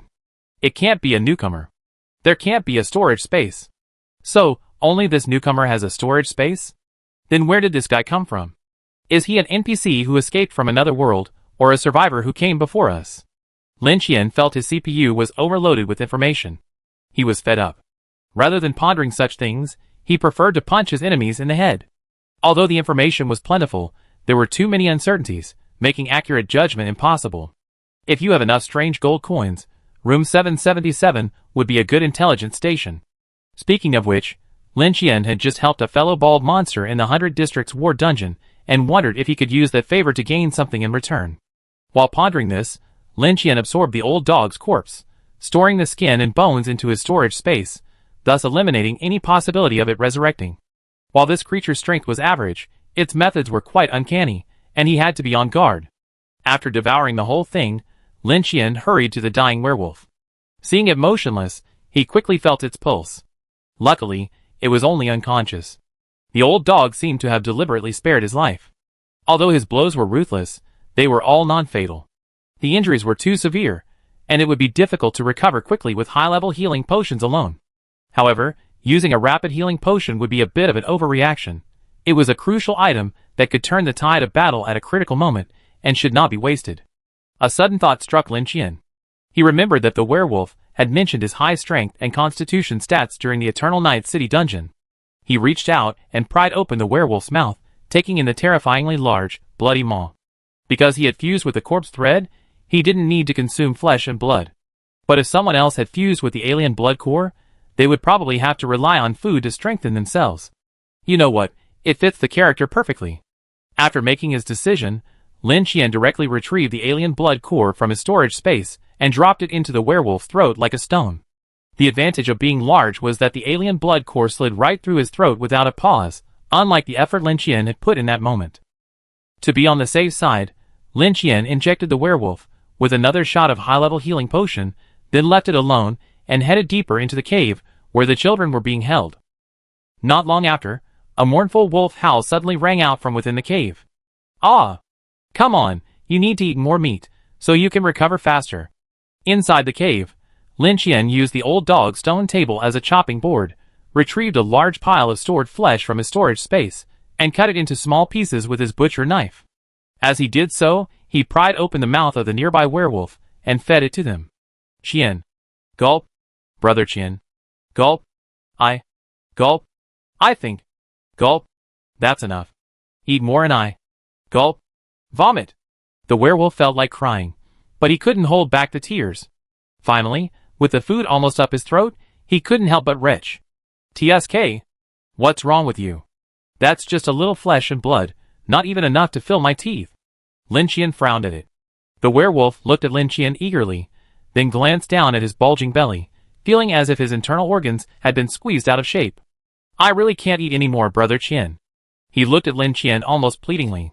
Lin Qian had finally realized that not everyone who obtained the alien blood core could eat as much as he did. Without the abnormal digestive ability, he could only digest it slowly and patiently. But I feel much better now.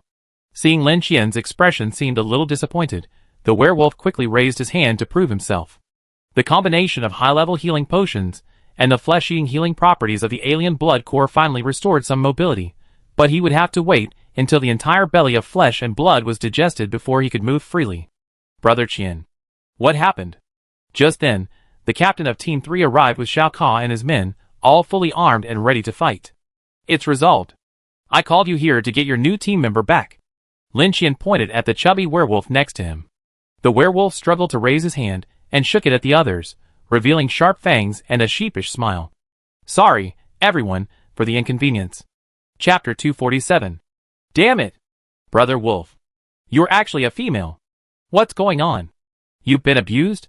You're showing your pregnancy so soon? Pa! Team 3's captain gritted his teeth and slapped Xiao Ka hard on the back of his head. Shut up. He looked at Lin Qian apologetically.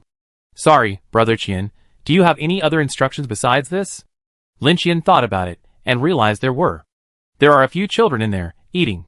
Send someone to the city and contact the authorities to have them send someone to deal with them.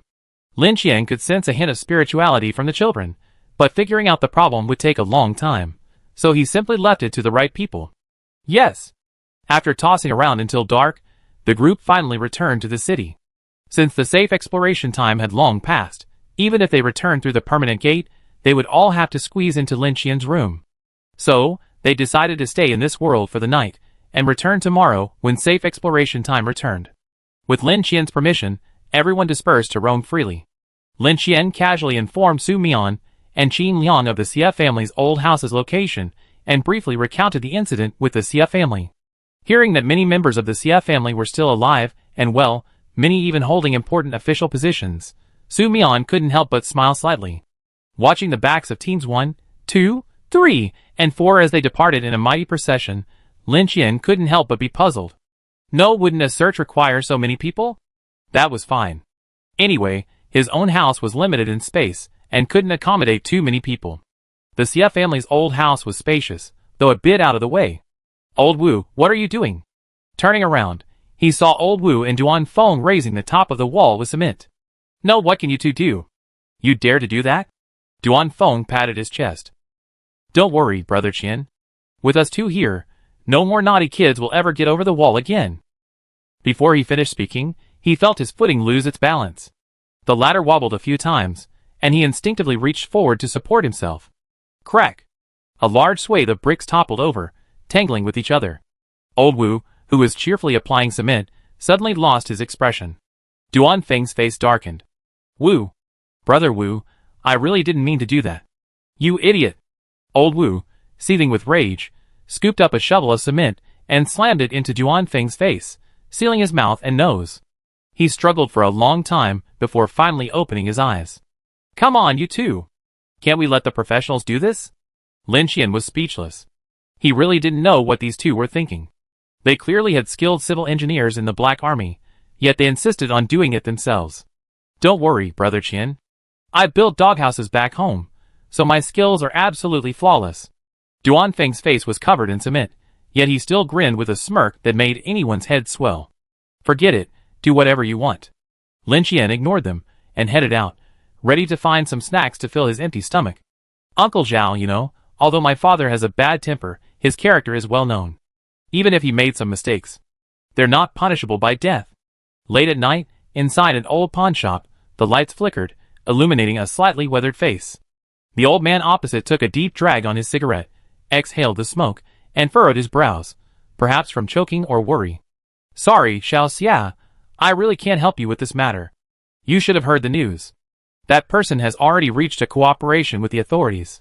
People in our industry never want to clash with officials, especially. A sigh.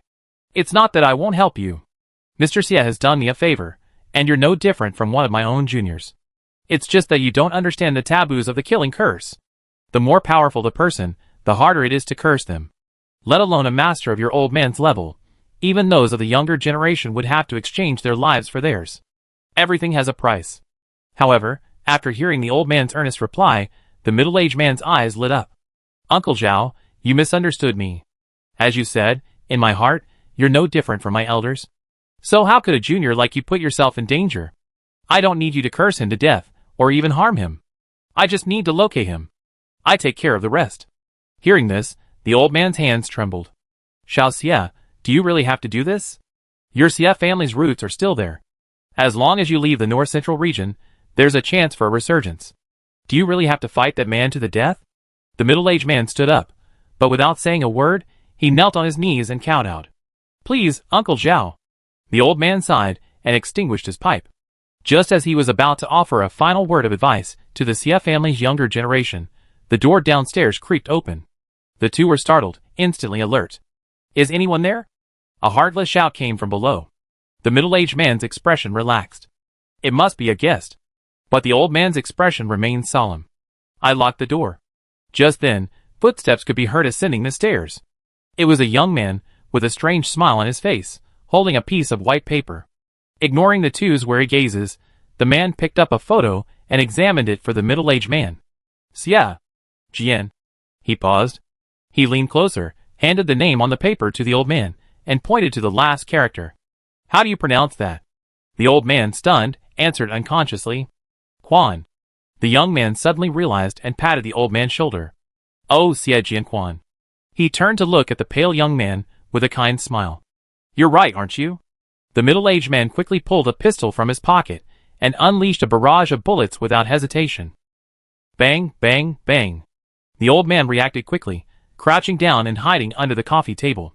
Through the gap beneath the coffee table, he saw the young man's feet take several steps back. Just as he thought the man would fall, a deformed bullet fell with a clang, bouncing and rolling before the old man's eyes. No trace of blood. Look at you, so impatient. The old man couldn't help but look up, curious. He saw the young man fling his hand away, retracting the silver cloak that had been blocking his way. His smile widened even more. Nice name, but hard to recognize. Bang! Before he finished speaking, a louder gunshot rang out.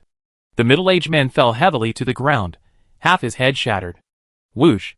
Blowing away the smoke from the muzzle, the young man lowered his head and met the old man's horrified gaze.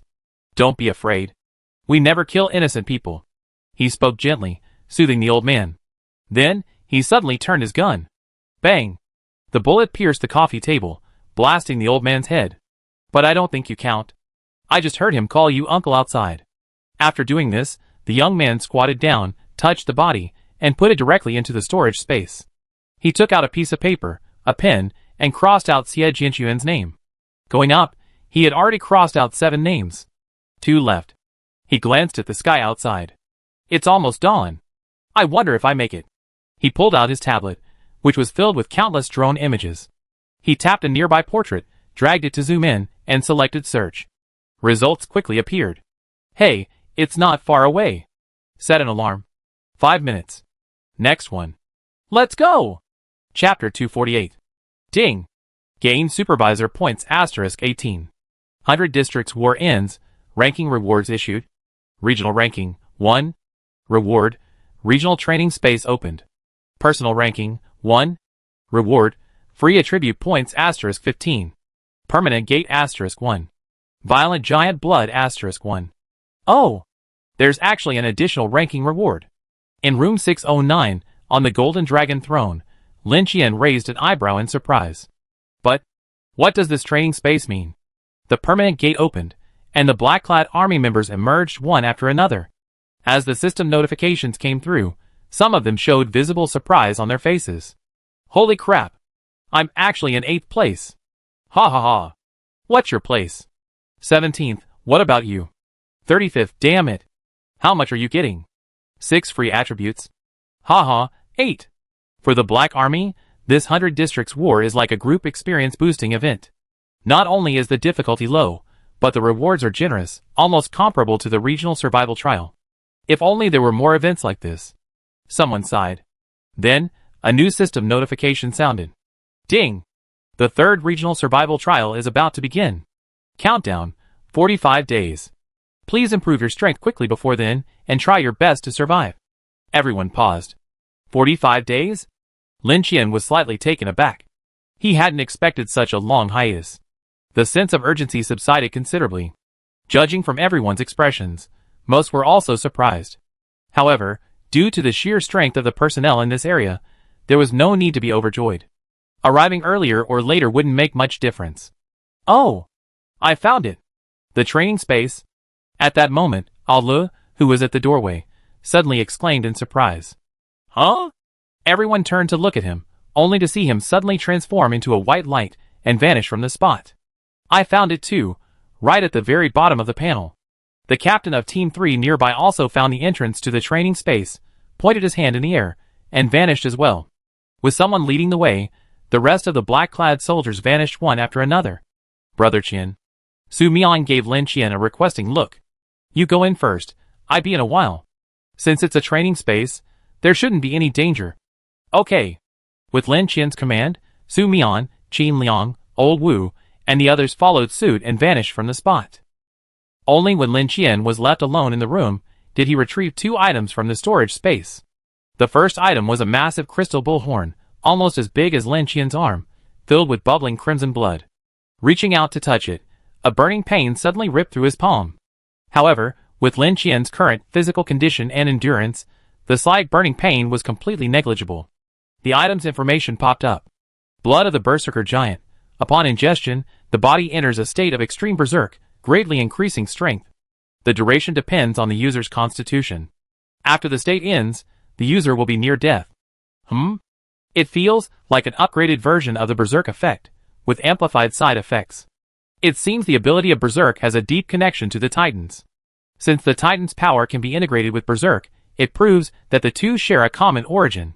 Lin Qian gradually realized that the connections between the various abilities could actually be considered clues. If accumulated, they might reveal the secrets between the various races within the building. He put away the crystal horn containing the blood. It was a powerful weapon that could turn the tide at a critical moment, and it suited him perfectly. His resuscitation trait had yet to be triggered once. Next, Lin Qian set his sights on the second item, a potion. Evolution Potion, Constitution, open the panel. Name, Lin Qian, Level 1 Supervisor, 50/100, Strength, 117. Agility, 52.1. Constitution, 82. Spirit, 100. Traits, Stone Heart, Abnormal Digestion, Resurrection. Abilities, Spirit Fire, 97%, Filth, 2%, Alien Blood, Bloodline/Ghost Blood/Blood Mist/Pure Yang Blood, Shadow, Shadow Walk/Shadow Thunder Lance, Armor, Bone Armor/Crystal Armor, Giant Strength, 10.2%. Limited Attack, Ring of Strength, First Limit, Ghost Eye Rage, Clairvoyance. Absorbing the Old Dog grants a 1.2 Strength gain and a 3.2 Constitution gain. In addition, Lin Qian has also gained a preliminary understanding of the effects of Giant Strength through practice. Accumulating it, less than 1% is gained in an hour, and around 20% in 24 hours. So far, no method has been discovered to accelerate the accumulation rate. It's like having an extra, independent battery within the body, automatically recharging and unable to be controlled. Once giant power is activated, the percentage drops rapidly like water, but the effect is also very noticeable. Combined with the Ring of Strength, its power is significantly increased, greatly enhancing its destructive power. And the higher the percentage, the greater the bonus. When defeating Old Dog, Lin Qian's giant power had only accumulated to over 30, but it was still quite effective. In short, Lin Qian was very satisfied with this newfound ability, finally breaking free from the dilemma of low attack and high defense. He lowered his gaze. Free attribute points *33 killing Old Dog grants 10 points, and the 100 District War ranking bonus is 15. 7 points remain, and last night's supervisor salary arrived. It's time to break through the first limit of Constitution. Rubbing his hands, Lin Qian began adding points, somewhat excitedly. 18 points went to Constitution, and the rest went to Agility. Constitution, 100. Agility, 67.1. Take a deep breath, open the lid of the evolution potion, and thrust it into his chest. She. A distinct sound of deflated air was heard, and a chill spread across his chest. The reaction was unexpectedly violent. Lin Qian sat upright on the dragon throne, his hands clasping the armrests. His muscles squeezed against each other like squirming squirms, and his blood vessels throbbed. Ah ha ha! Lin Qian gritted his teeth and suddenly laughed. Even though the laugh was hideous, it was heroic. This process of becoming stronger, even if painful, was fascinating. The armrests were bent out of shape, and his clothes were soaked with red sweat. It didn't last as long as expected, ending in about 10 minutes. Perhaps because his strength had already surpassed the first limit, this breakthrough was much easier than he had imagined, not even as violent as the fusion of the armor core. Exhaling a long breath, Lin Qian opened the attribute panel with anticipation, quickly locating the ability column. Then a smile crossed his face. Chapter 249. Ability, Hardening, first limit. Just as Lin Qian had expected, after his physical attributes surpassed the first limit, he also gained new abilities. Like the Ring of Strength, there were no detailed instructions for its effects, leaving him to experiment and explore on his own. Closing his eyes, he attempted to trigger this new ability. The next moment, Lin Qian felt a surge of invisible energy surge through his body. He channeled this energy into his arm, and his skin instantly tightened.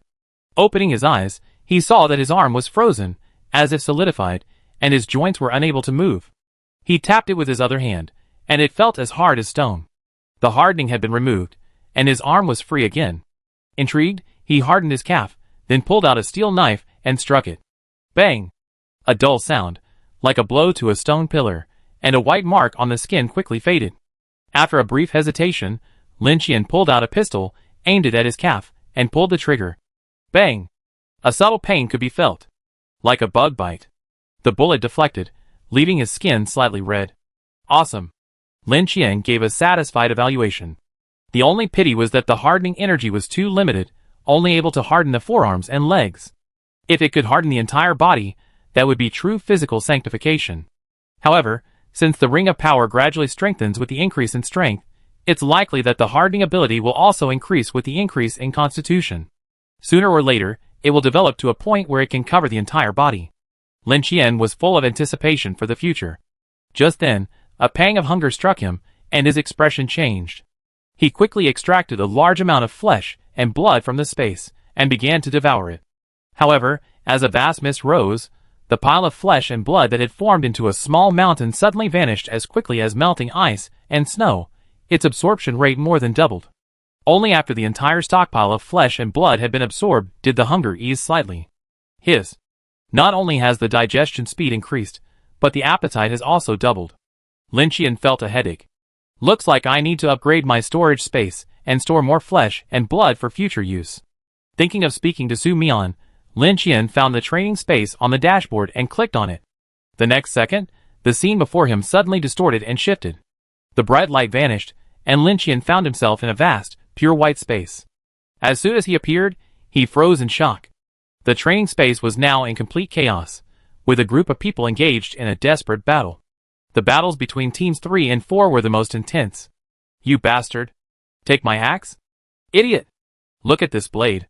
The two captains locked horns, one powerful and powerful, the other nimble and agile. For a moment, the two were evenly matched. Perfect opportunity.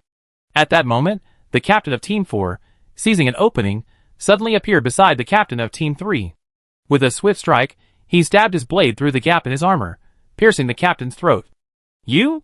The captain of Team 3, severely wounded, lost his axe. He tried to speak, but blood bubbled from his neck.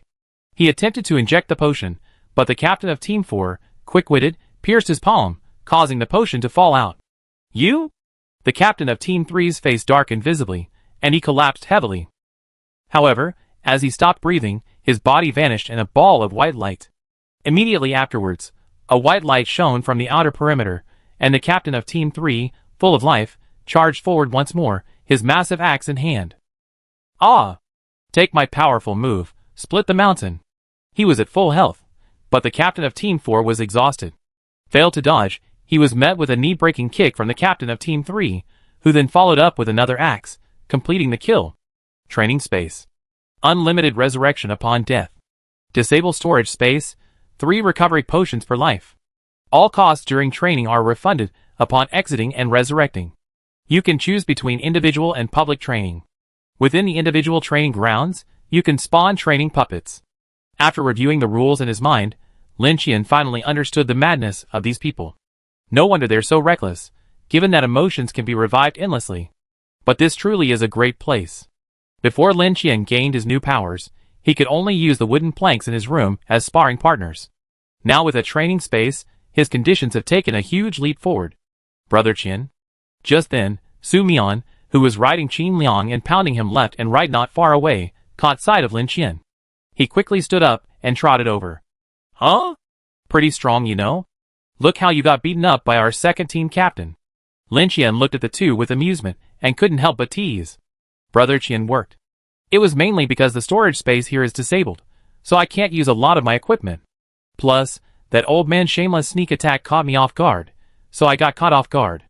Qin Liang also limped over, his face bruised and his voice slurred, his usual demeanor gone. Su Mian's face was serious, but the corners of his mouth trembled slightly. Facing Qin Liang's murderous glare, he ignored it as if he hadn't noticed. Brother Qian, what are your instructions? Su Mian didn't actually think Lin Qian was in trouble.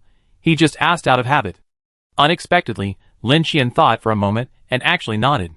Everyone stop, recover, and assemble. Although he didn't know what Lin Qian was going to do, Su Mian decisively followed the order. The black-clad soldiers were very efficient. Upon hearing Lin Qian's order, the injured immediately committed suicide, and the assembly was completed quickly. Under the gaze of the crowd, Lin Qian wandered in silence for a long time. Finally, he stopped and faced the group. Yesterday, I killed an old dog. No prelude, no exaggeration. He always liked to speak his mind directly. Not that hard to kill, Lin Qian said, glancing at the werewolf at the back of the crowd. But that's only for me. This guy was shattered in a single encounter. He survived because that old dog didn't want to kill him. Only Team 3, Su Mian, and Qin Liang knew what had happened to the werewolf. The others didn't know what had happened.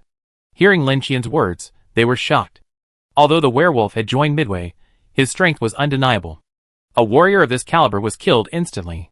Old Wu, Su Mian, and the others' expressions instantly grew solemn upon hearing this. If the werewolf could be killed instantly, then even if any of them had gone in, the outcome would likely be similar. You will definitely encounter similar beings again in the future. And you simply don't have the ability or experience to deal with those who transcend the previous stage.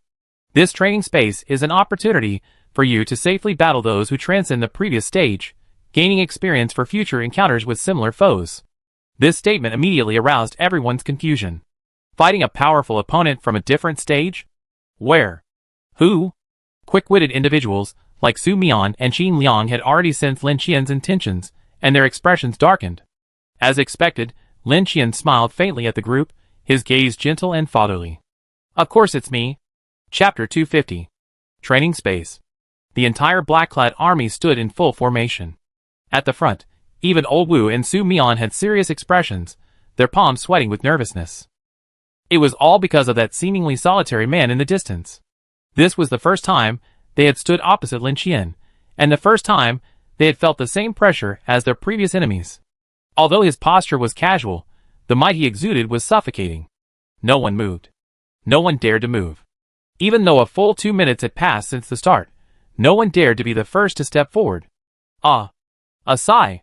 Lin Qian helplessly spread his hands. If you don't take the initiative, then I will. At these words, everyone's faces suddenly changed. Let's fight.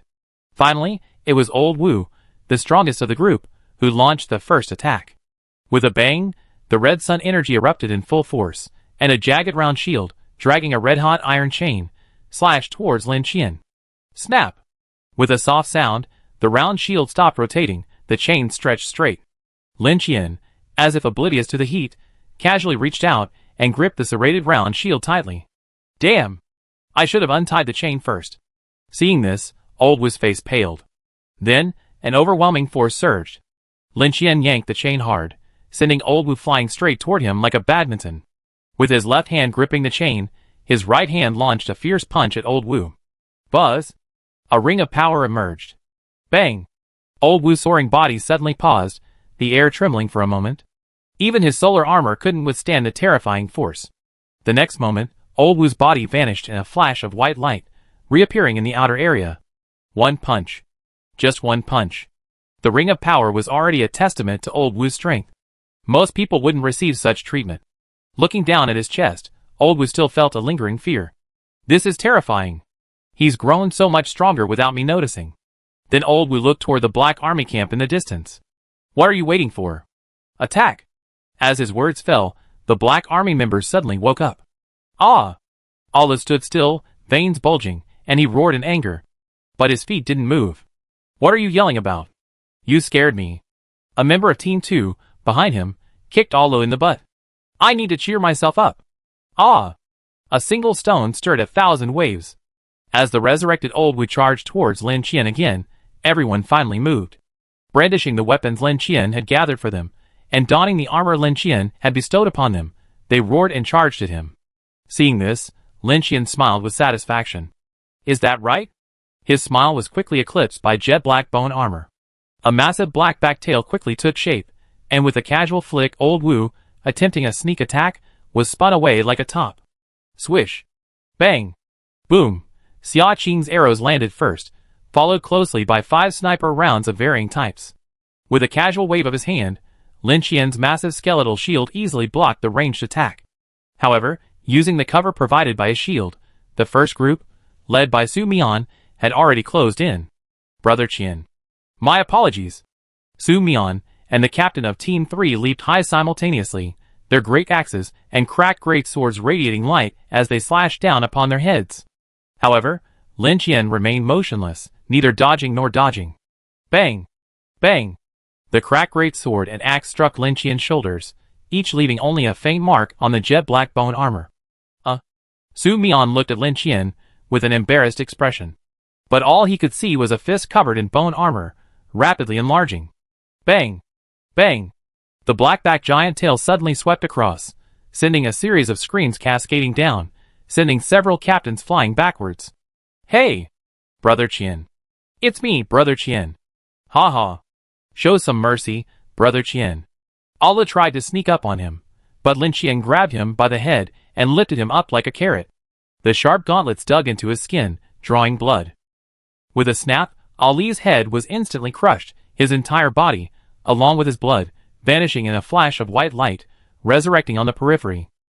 At the same moment, Lin Qian paused and looked down, only to see the captain of Team 3 and several power-oriented players desperately clinging to his legs, attempting to control his movements. Followed by, more black-clad soldiers desperately rushed forward, clinging to Lin Qian's body and refusing to let go. Soon, Lin Qian's figure was submerged. Then, a blanket of crimson blood suddenly erupted. On a sudden impulse, Lin Qian applied the hardening ability gained from his first physical breakthrough to the tip of the bloodline. Unexpectedly, it actually worked, dramatically increasing the bloodline's lethality, allowing it to penetrate even some leather and soft armor. With this move, a large number of the unarmored black-clad soldiers vanished in white light. Lin Qian dispatched the few remaining armored soldiers with a single punch. Swish! Another ray of light shot towards him. Lin Qian casually raised his hand and unexpectedly caught the pitch-black arrow, enveloped in white light. In the distance, Xia Qing, known for her exceptional agility, felt a jolt of emotion, a foreboding premonition. Sure enough, the next moment, before she could even dodge, a shadow lightning spear pierced her chest, dissolving her into white light. The resurrected flocked in, only to be sent back to the periphery. This was Lin Qian's instruction. No matter how many times they were resurrected, they could immediately join the siege. He also wanted to verify his current situation under the siege. Bang! Boom! A series of explosions echoed as Lin Qian charged forward, punching Old Wu, who charged again, and swatting a werewolf to death with his tail. At that moment, a slender hand suddenly appeared from behind, covering his face. It's okay, it's okay. Su Yun's trembling voice echoed from behind, unleashing her power on Lin Qian. When Lin Qian suddenly stopped moving, everyone thought Su Yun's power had taken effect, but unexpectedly Lin Qian slowly turned his head, pressing against her hand, and met her gaze through his fingers. Woo! Woo! The next moment, Su Yun, lying on Lin Qian's back, was tangled and torn apart by a mass of blood threads. Before she revived in a white light, her flesh and blood provided Lin Qian with some nutrients, restoring a small amount of strength. To exhaust his strength, you must ensure your own flesh and blood won't be touched by the blood threads.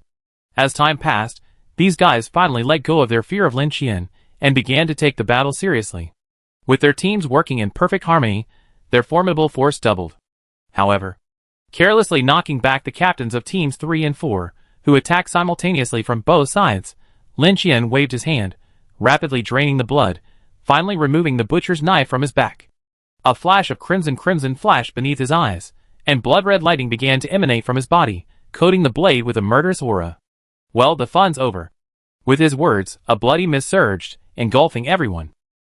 Chapter 251. Lax, not focused enough, not alert enough. A bloody mist surged, and a massive figure appeared behind Su Mian. Before he could react, a punch smashed into his chest, dissolving him into a flash of white light. Slow. Next came Old Wu, whose massive black-back tail swept past, sending him flying without resistance. Powerless. Qin Liang was no exception.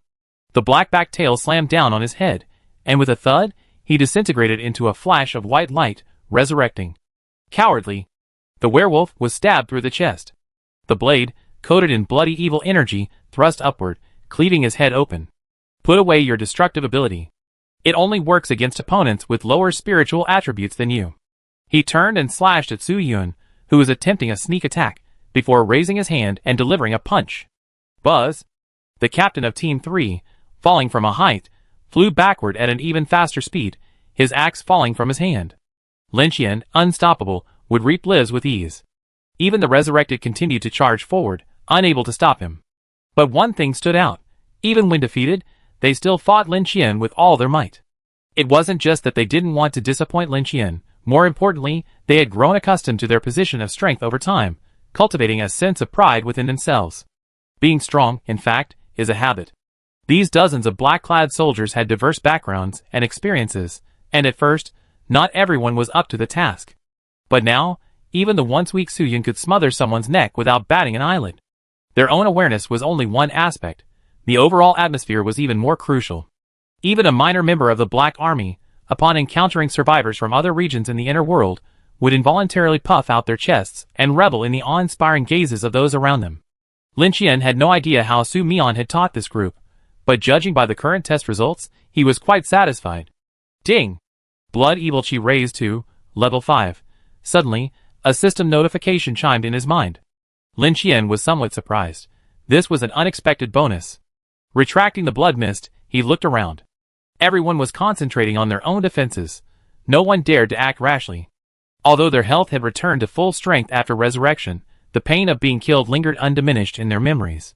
These people couldn't even remember how many times they had died, but they no longer felt the initial fear of death. The pain had gradually become accustomed to it, becoming numb, and they simply attacked relentlessly. Seeing their spirits noticeably weaken, Lin Qian felt the situation was about right. That's all for today. With these words, everyone felt a sense of relief, their eyes finally brightening. But everyone's heart sank. From now on, after every major event, we have a training session. The rules will be the same as last time. All of you against me. At this, everyone's faces fell again, and at the thought of having to face Lin Qian, an unbeatable opponent, they wailed. Brother Qian. Stop! Allah slid forward and hugged Lin Qian's calf, shaking his head tearfully, like a young wife who had been abused. This matter is non-negotiable. Lin Qian suddenly shouted. Seeing his seriousness, everyone fell silent. Allah, who had been trying to lighten the mood, quickly stood up, lowered his head, and obediently retreated back to the team. You only see me at the end of your sight, thinking I'm invincible. What you don't know is that within this building, there are countless beings capable of crushing me with a single blow. Snake Brother, the demon in room 666, the bald monster in room 777, and even the other supervisor he encountered later, the invisible bug brother, Lin Qian wasn't confident he could defeat them. And these four were all the targets he had encountered in the building. Originally, Lin Qian hadn't paid much attention to them, considering it was just within the building. But after meeting Old Dog, he felt a strong sense of danger. The werewolf said that Old Dog infused abducted children with supernatural powers, and then returned them intact. It was like setting a time bomb that could explode at any moment. This made him think of several other things. The ghost blood in the cafeteria soup. The supernatural drugs in the quarantine zone dungeon. The mysterious person who gifted the well god with the incense-burning technique for ascension. And then, there was the eerie statue enshrined in the Xia family mansion. It seemed as if an invisible hand was influencing the plots of these dungeon worlds, creating a series of tasks for the survivors to complete. Lin Qian wasn't one to dwell on things. He knew that sooner or later, he would uncover the secrets behind these events. Now, all he needed to do was become stronger. As long as he was strong enough, all problems would be solved. After completing his training, Lin Qian returned to room 609. After the others finished their training, they surprisingly returned directly to their rooms. With just over an hour left for safe exploration, and after Lin Qian's encouragement, the black-clad soldiers had already begun organizing their teams to open the blind box. They were now strong enough to no longer need to trek to other floors for low-level dungeons. The corridor was bustling with activity, as teams discussed cooperation. Seeing Lin Qian emerge, everyone bowed respectfully, their gazes filled with even greater awe than before. Thankfully, once away from the training grounds, Lin Qian had returned to his usual affable father, smiling and waving at everyone, occasionally patting someone on the shoulder and offering a few words of encouragement. It almost instantly made one forget his brutal side just moments before. Brother Qian. You're still so gentle.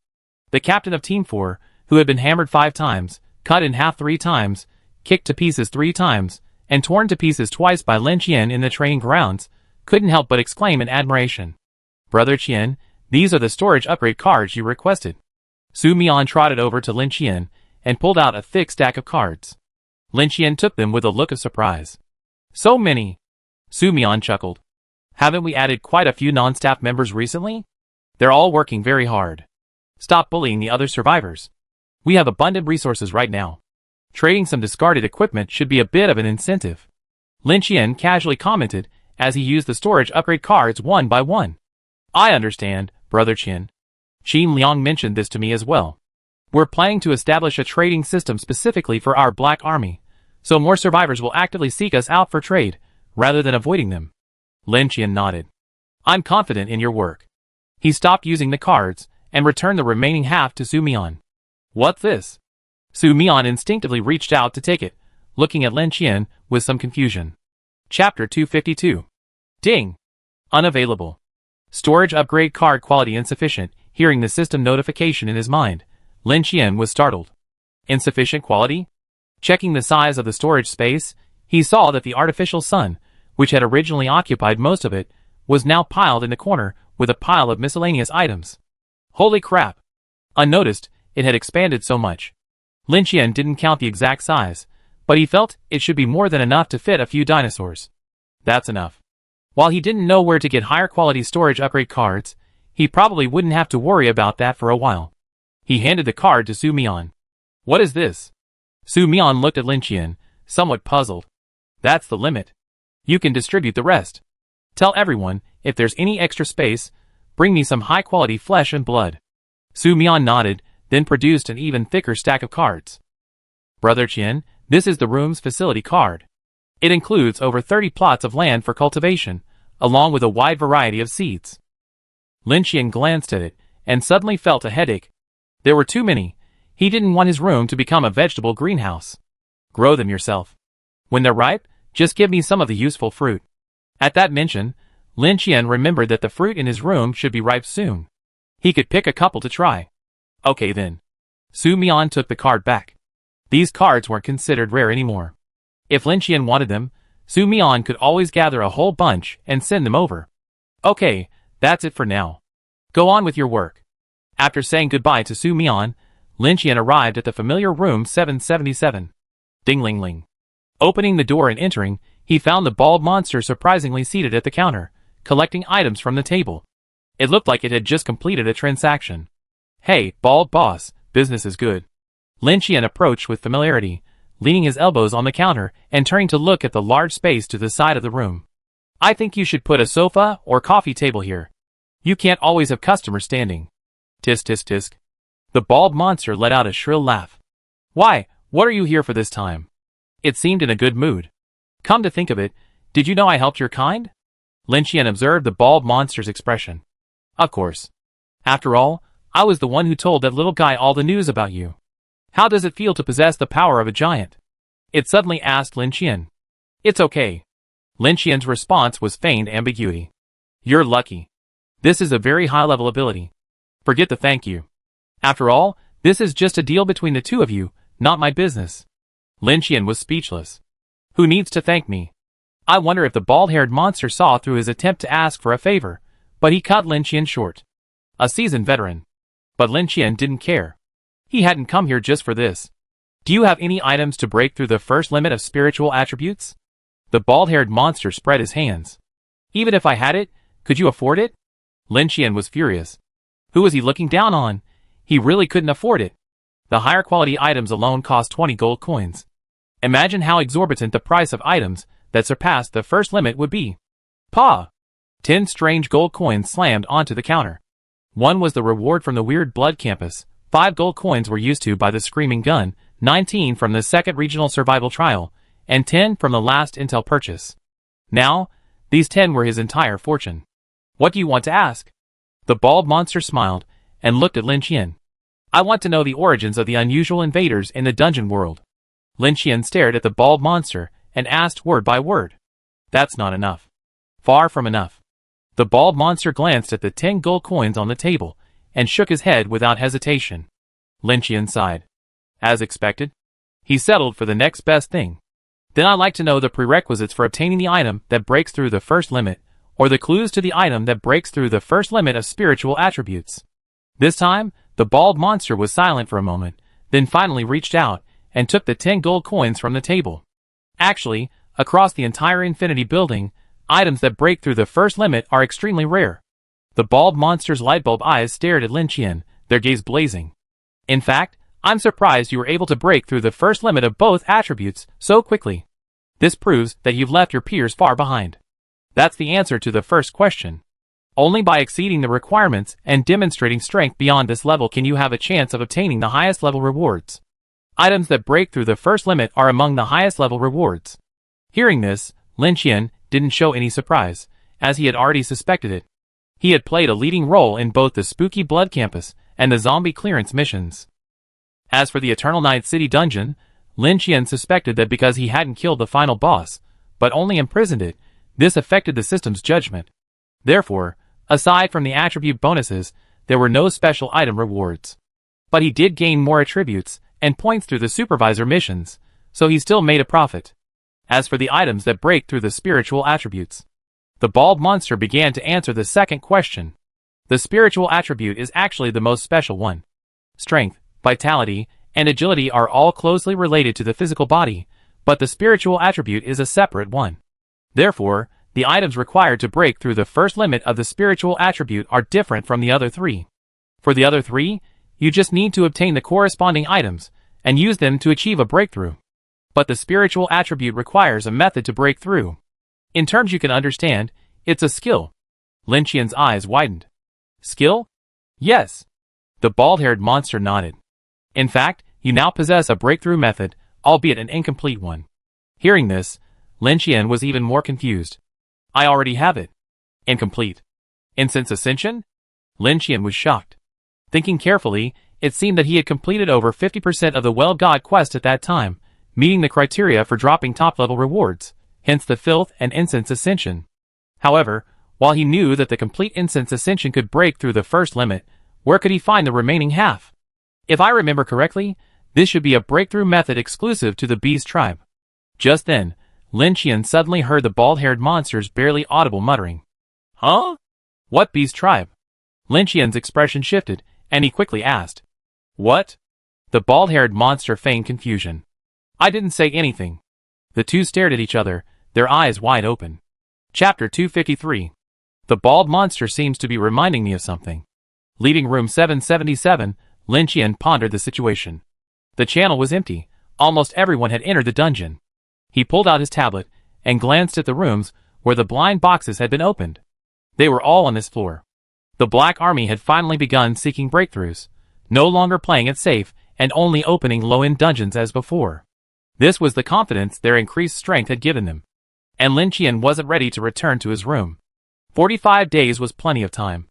It was time to open the blind boxes. He randomly found a room, turned the handle, and opened the door, all in one go.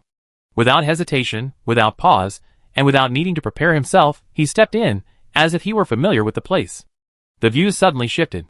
The wind blew, leaves fell, and birds chirped. The air was fresh, and the sun was high. The outline of the door disappeared behind him, and Lin Qian realized that he had actually emerged from a stone wall. There were steps winding upwards, a mountain path, but not steep, rather delicate.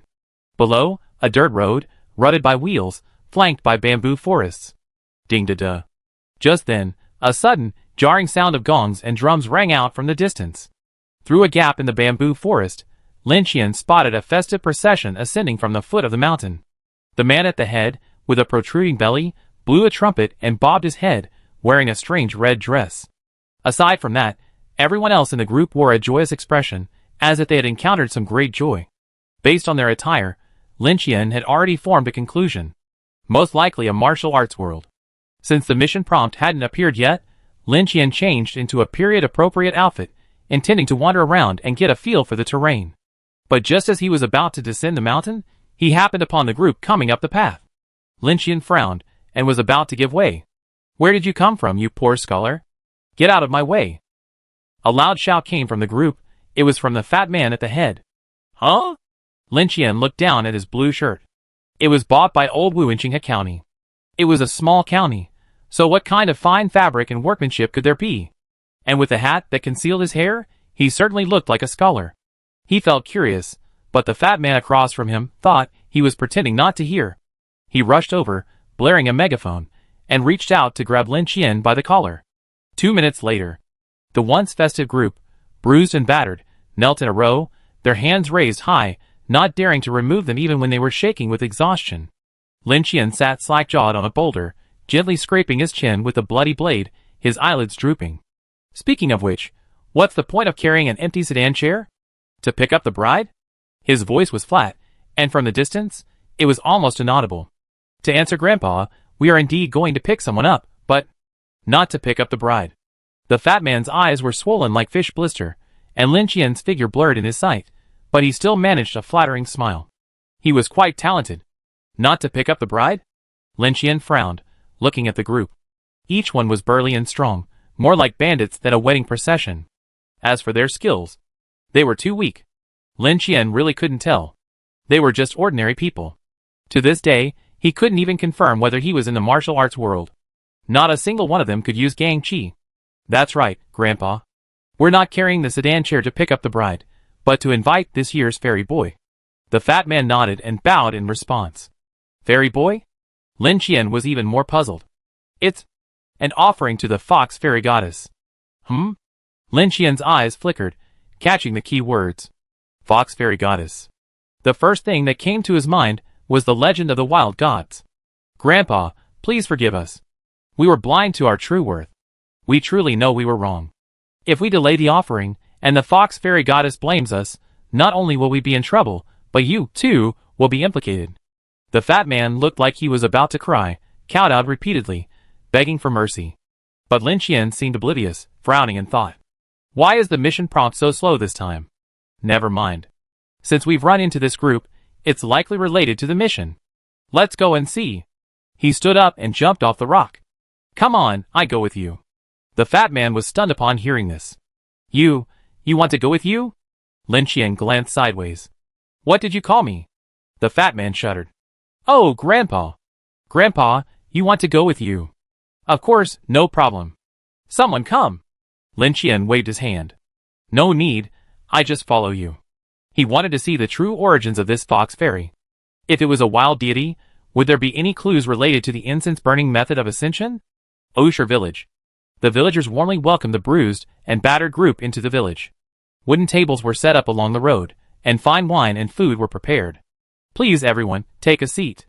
This is a remote place, so please forgive us if we're not welcoming you well. The elderly village chief pulled the fat man to a seat, his hospitality hard to refuse. Despite his modesty, the feasting on the table was so captivating that it made anyone unable to look away. I wonder how you are. Someone noticed their serious injuries, and couldn't help but ask. Glancing at Lin Qian, who was following behind, the fat man shuddered. The mountain path was slippery, and I fell without paying attention. Oh, time is running out, so I skipped dinner. I wonder where the fairy child is so I can come and meet him. In previous years, when a team came to pick someone up, they inevitably feasted and ate lavishly. I wondered what was going on this time, but they were actually going to pick someone up right away. Although puzzled, the village chief led the team out anyway. In a corner of the village, there was a slightly shabby thatched cottage. Inside, a little girl, about 4 or 5 years old, dressed in red and wearing 2 ponytails, looked particularly festive. Mother, I want more. The little girl sat on the edge of the bed, her hands and lips smeared with oil, her eyes sparkling as she gazed at the slightly haggard woman beside her. The woman had a beautiful face, though wrinkles and paleness dimmed her charm. Still, she looked much better than the average village woman. Eat it. As many as you want today, I grant you. Her voice trembled, and as she turned, tears streamed down her face. Taking the third meat bun, the little girl smiled and took a bite, her face brimming with satisfaction. Mother is so good to me. She crossed her short legs in joy, her embroidered shoes catching the heel and slamming against the box under the bed. Just then, a sudden noise erupted from outside, followed by festive music. The woman's face paled, and she frantically grabbed the girl's wrist, but eventually, as if in resignation, she slowly let go and turned away. The auspicious time has arrived. Go get the fairy boy. From outside the door came the fat man's slightly muffled voice. He had a back tooth knocked out by Lin Qian, and it was swollen. Chapter 254. A gentle breeze blew, and the red silk fluttered. The little girl's bangs were blown wildly, and she couldn't help but squint her eyes, waving the lollipop in her mouth from side to side. Wow! So beautiful! Descending the mountain road, out the window, one could see Qingzhou City in the distance. Merchants gathered on the official road, awaiting inspection by the soldiers at the city gate. But the little girl withdrew her gaze, lowered the red silk covering the window, and turned to look at Lin Qian, who was sitting next to her, in confusion. Uncle, are you also a fairy child? Lin Qian closed his eyes, resting, not bothering to pay attention to the little brat. The sedan swayed and fell again. The men carrying it outside were already sweating and panting. Grandpa, why don't you come out? If this goes on, we might not make it to the Fox Fairy Temple. Ever since Lin Qian gained the ability to transform into armor, his weight has increased exponentially. Add to that the weight of the butcher knife, and even 2 warriors would probably be too much to handle, let alone ordinary people. I'm not in a hurry. Lin Qian remained unmoved, softly uttering those 3 words, leaving the group outside stunned. What a terrible misfortune. How could I have been so careless as to provoke such a terrifying creature? The fat man suddenly slapped himself twice, the sound so crisp that it startled everyone around him. Come on, everyone, come together.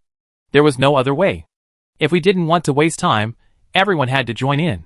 He casually tucked the loudspeaker onto his waist, not caring about the atmosphere anymore. He was lucky to be able to deliver it on time. Guarding mission, Qingzhou City. Requirement: defend Qingzhou City within 15 days. Current progress, Phase 1. Note: mission failed if more than half of the civilians in Qingzhou City die. Mission description: Qingzhou City, an economic hub, is the court's primary source of tax revenue. A powerful demon-suppressing general is responsible for guarding this place. Logically, evil beasts would never set their sights on this place. But unnoticed, some have infiltrated, laying the groundwork for this disaster. Inside the carriage, Lin Qian's expression shifted. The mission prompt finally popped up. This was the longest it had ever taken him. Guard mission? He frowned slightly. I heard Xia Qing mention this type of mission not long ago, but I didn't expect to encounter it so soon. But he pushed aside the red cloth and gazed through the sedan window at the bustling city in the distance. You want me to guard such a large city? And protect the lives of the people there? This seems much harder than a survival mission. Lin Qian's brows knitted together, and he muttered inwardly. Just then, the sedan came down again. Lin Qian was speechless. How could these grown men be so frail? They couldn't bear it anymore. He looked over, only to realize he had misunderstood. A group of men in jet-black uniforms blocked their way, led by a burly middle-aged man. Stop, the Demon Suppression Division is investigating. The man held aloft a black iron token, his demeanor full of energy. Lin Qian, however, couldn't help but smile after taking a look. I hadn't expected to run into an old acquaintance here. He retreated into the sedan chair, waiting to surprise him. Who's in the sedan? Zhao Xian put away his token and coldly asked the fat man in the lead. Sweat broke out on the fat man's forehead.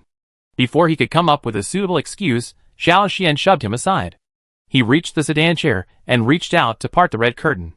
Seeing a delicate little girl staring blankly at him, Zhao Xian's eyes flickered. As expected. But why is there another person in the sedan? And an adult? He frowned and turned, meeting Lin Qian's smiling gaze. Hey! Old Zhao, long time no see. Zhao Xian was stunned upon seeing that familiar face. Brother Li Jun. His eyes widened in surprise.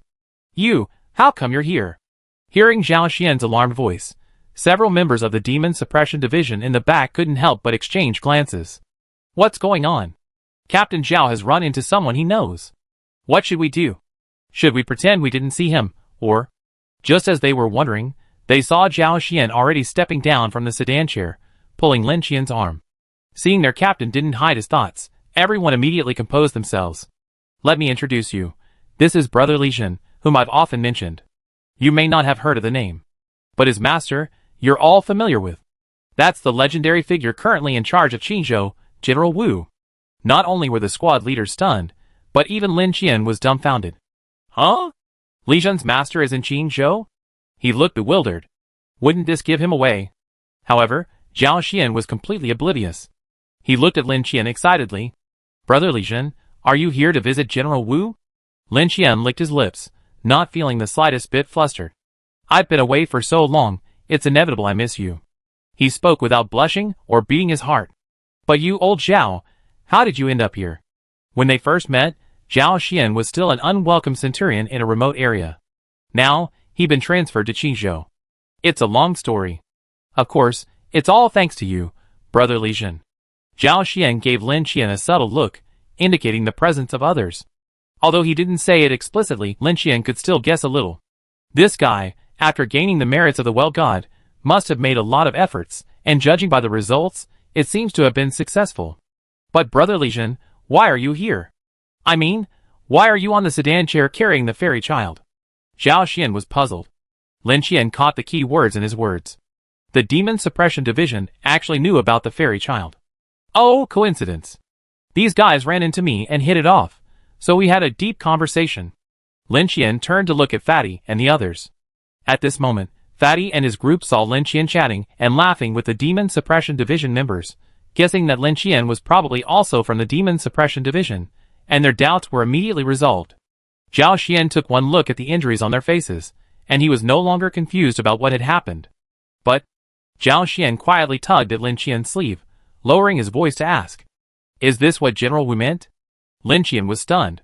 What did he mean? He shook his head. Zhao Xian sighed, seemingly disappointed. He waved to the fat men. "You can go." The fat men, as if granted amnesty, hurriedly nodded and bowed in thanks, carrying the sedan chair and preparing to leave. Lin Qian frowned. "Old Zhao, what's going on? These guys want to sacrifice children, and the Demon Suppression Division doesn't care?" Chapter 255. Oh, Brother Li Jun, you may have been away for too long and aren't aware of the current situation in Qingzhou City.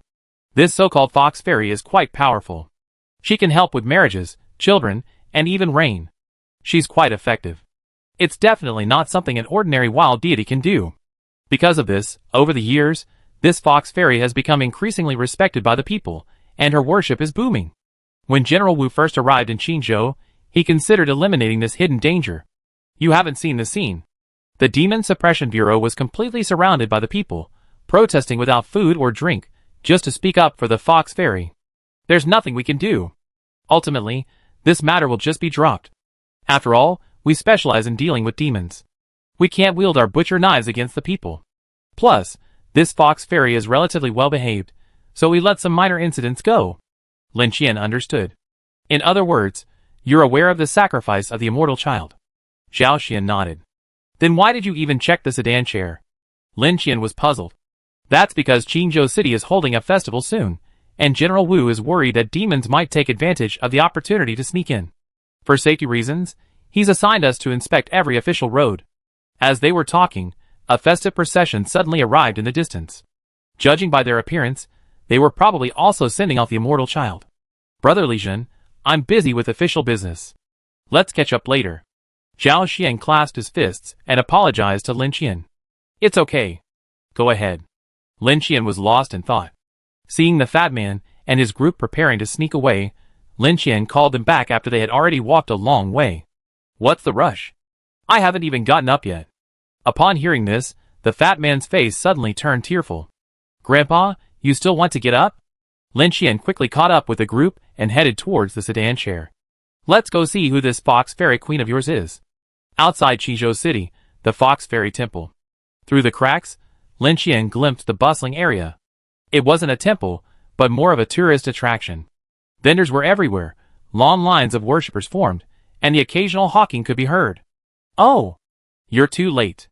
As soon as the fat man's group appeared, a young woman in white came forward to greet them.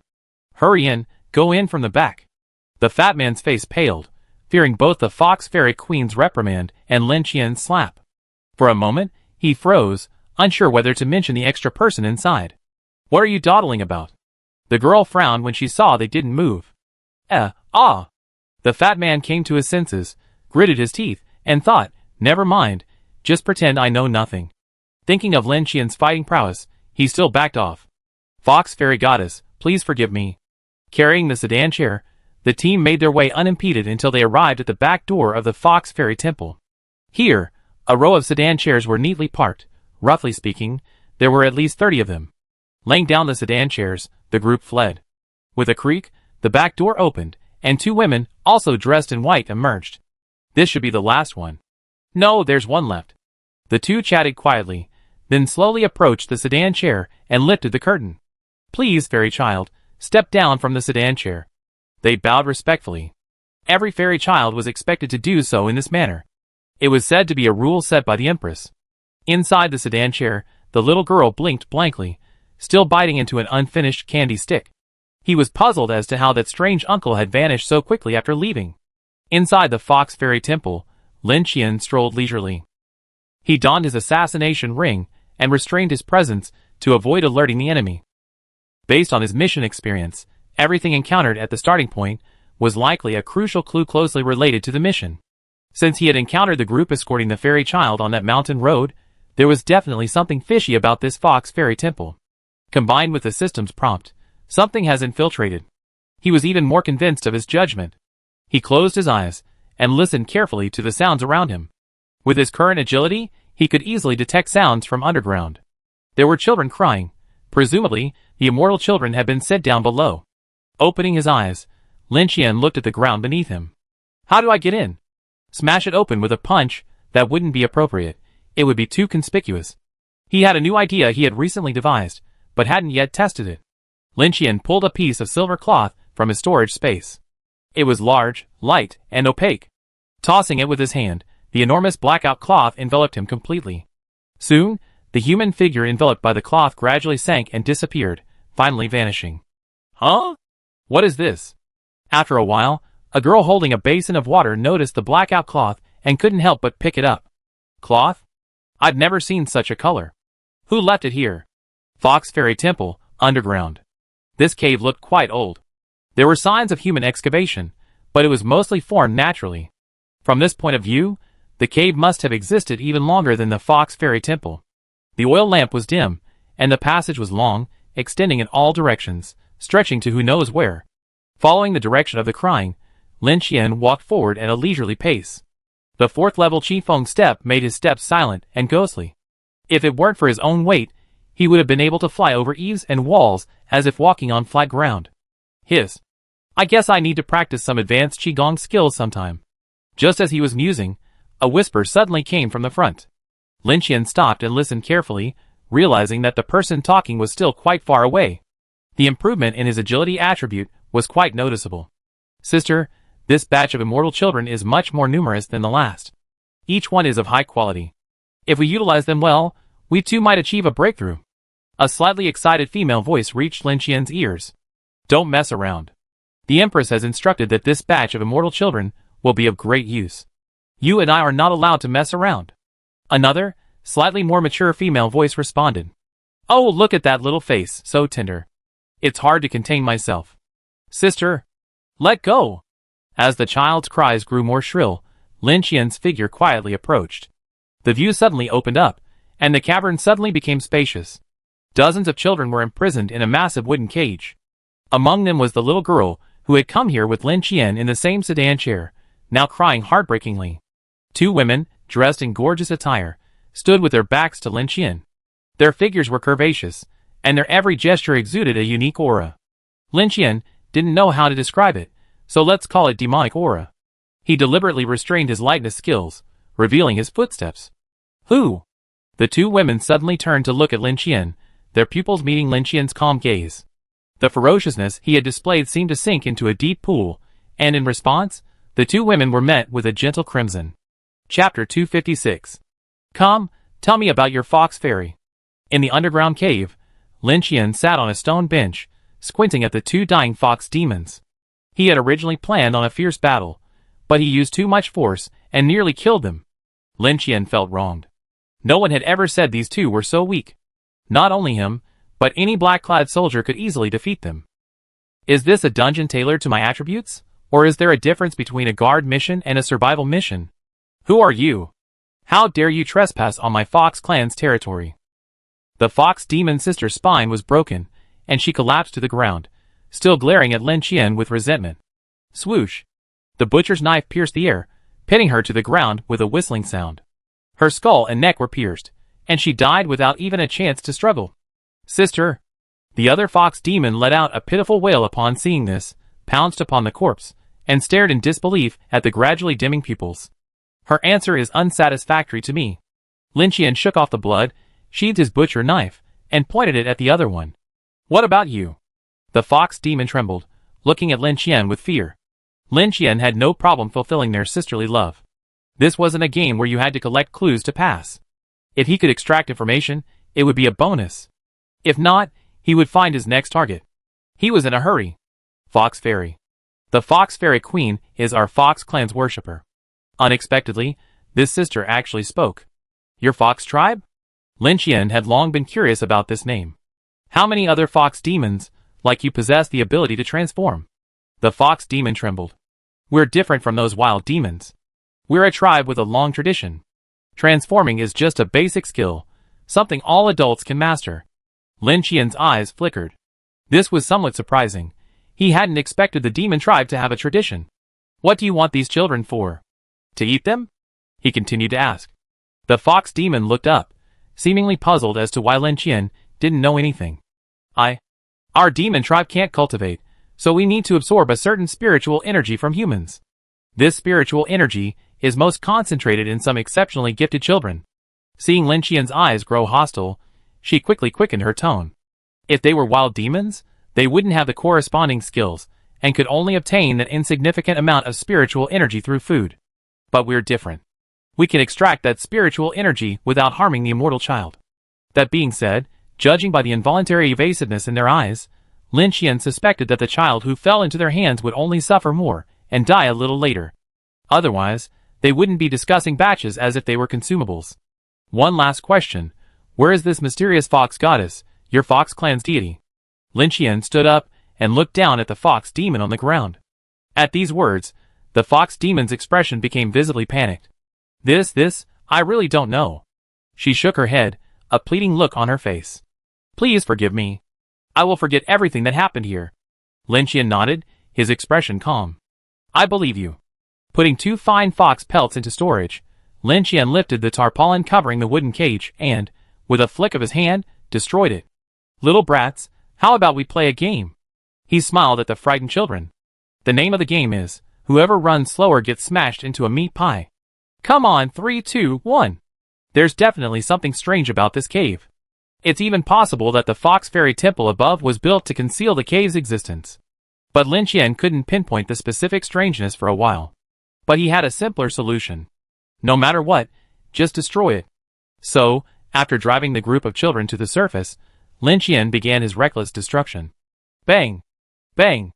In the Fox Fairy Temple, a woman had just finished burning incense and was bowing when she suddenly felt the ground tremble. She raised her head and gazed at the mysterious and noble Fox Fairy statue before her, her eyes filled with unspeakable excitement. The Fox Fairy has appeared. She's answered my prayers. The moment these words were spoken, a wave of excitement surged through the crowd. The Fox Fairy has appeared. Look! The statue is nodding. Move aside, I was here first. It's appeared.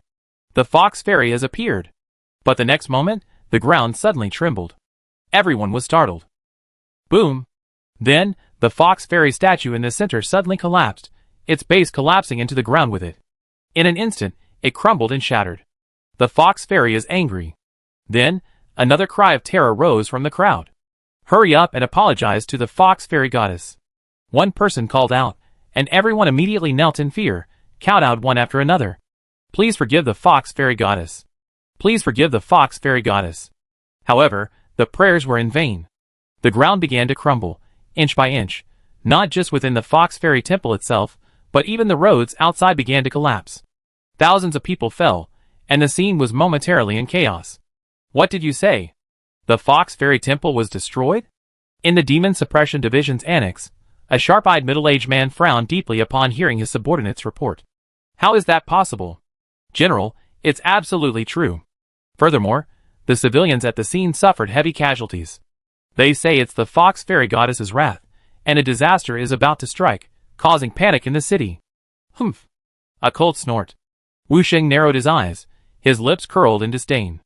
It's just a demon, yet you dare to speak so arrogantly? Destroy it, or I destroy that ruined temple sooner or later. Have you figured out the cause?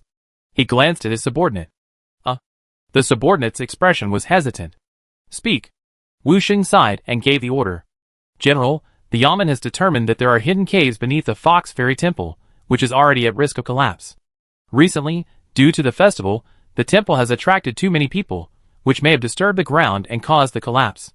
However, Captain Gu Qian was also near the Fox Fairy Temple today. He said it was man-made?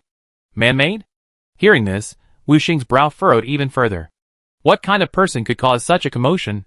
Furthermore, wouldn't he be afraid of retaliation from the Fox clan by acting this way? Even he had to consider this, which was why he had allowed the demon to freely collect incense and cultivate. Because his mission was to defend Qingzhou City and protect the people of Qizhou, not to slay demons. The Fox clan clearly knew this, and therefore always acted with restraint. I just don't know who he offended this time. Ha ha. Although he didn't know the reason, Wu Sheng still felt relieved. Tell Madam to order 2 more dishes for lunch. I want to have a drink and celebrate. Yes. Chapter 257. In Qingzhou City, news of the Fox Fairy Temple's collapse spread, and panic spread. Lin Qian, the instigator, swaggered down the street, clutching a smoked chicken wrapped in oil paper, his mouth dripping with grease. The first time she triggered a guard mission, her mindset was definitely different. She didn't feel the same nervousness she felt on a survival mission. The mission prompt simply stated that the mission would fail if more than half the civilians died, but it didn't specify the penalty for failure. But Lin Qian was determined to complete the mission, and even surpass it. Based on Xia Qing's experience, the rewards for guard missions were quite generous. After all, saving the lives of the entire city's inhabitants was much more difficult than saving one's own. Xia Qing said that she was able to successfully complete the Divine Tree Guard mission thanks to the NPCs in the dungeon. Even when she was teleported away midway due to the opening of a regional trial, she still managed to complete the guard mission. After the trial ended, she tentatively entered again and was able to continue. Survival missions were different. Others had tested this and found that leaving mid-mission resulted in immediate mission failure, with no rewards. In this respect, guard missions were indeed quite unique. Similarly, defending Qingzhou City required more than Lin Qian alone. Even if he were incredibly powerful, he lacked the ability to split himself, unable to take care of the front, but not the back. So, he also planned to enlist the help of NPCs. He had originally intended to enter the city directly to pay his respects to the Demon Suppression Division, hoping to leverage his connections with Li Xin to establish a relationship with General Wu. But before that, he needed to resolve a small problem. Lin Qian finished his smoked chicken, wrapped the bones in oil paper, and turned into an alley. At a distant stall, a graceful young man was pretentiously selecting folding fans. Seeing Lin Qian hadn't emerged for a while, he curiously followed. The alley was deep, and the stench of decay lingered. Diners from nearby restaurants must have frequently stopped by to relieve themselves at night. Turning the corner, the young man took a step when a fist suddenly enlarged before him. What? The young man was startled, but there was no escape. He quickly crossed his arms to shield his face, bracing himself for the impact. Bang! Crack! The young man flew 4 or 5 meters into the air, his clothes rustling as he landed safely.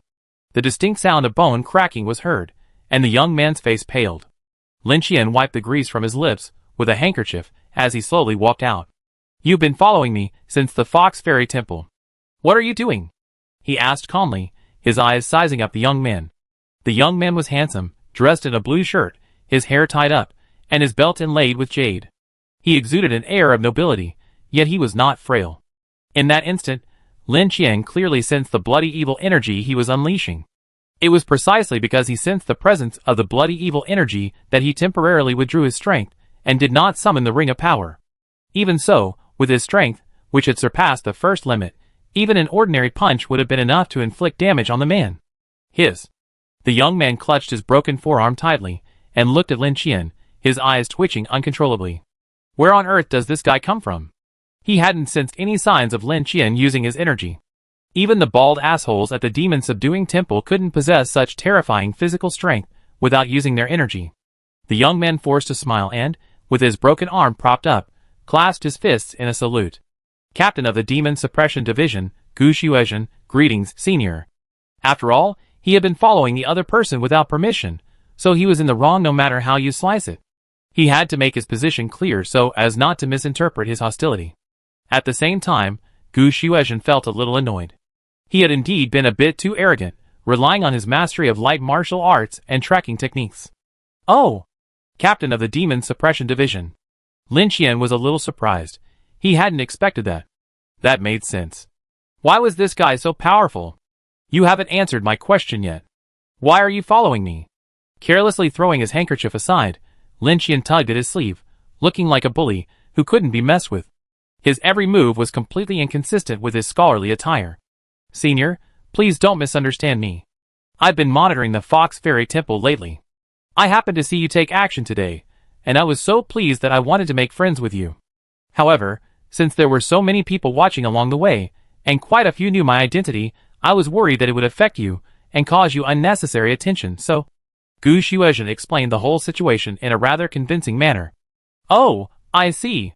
Then I was being impolite. Lin Qian had always wanted to build closer ties with the Demon Suppression Division, and this was an opportunity that presented itself. The captain of the Demon Suppression Division was a high-ranking official, wasn't he? Senior, you're joking. I was disrespectful to begin with, so a slight punishment is a sign of mercy.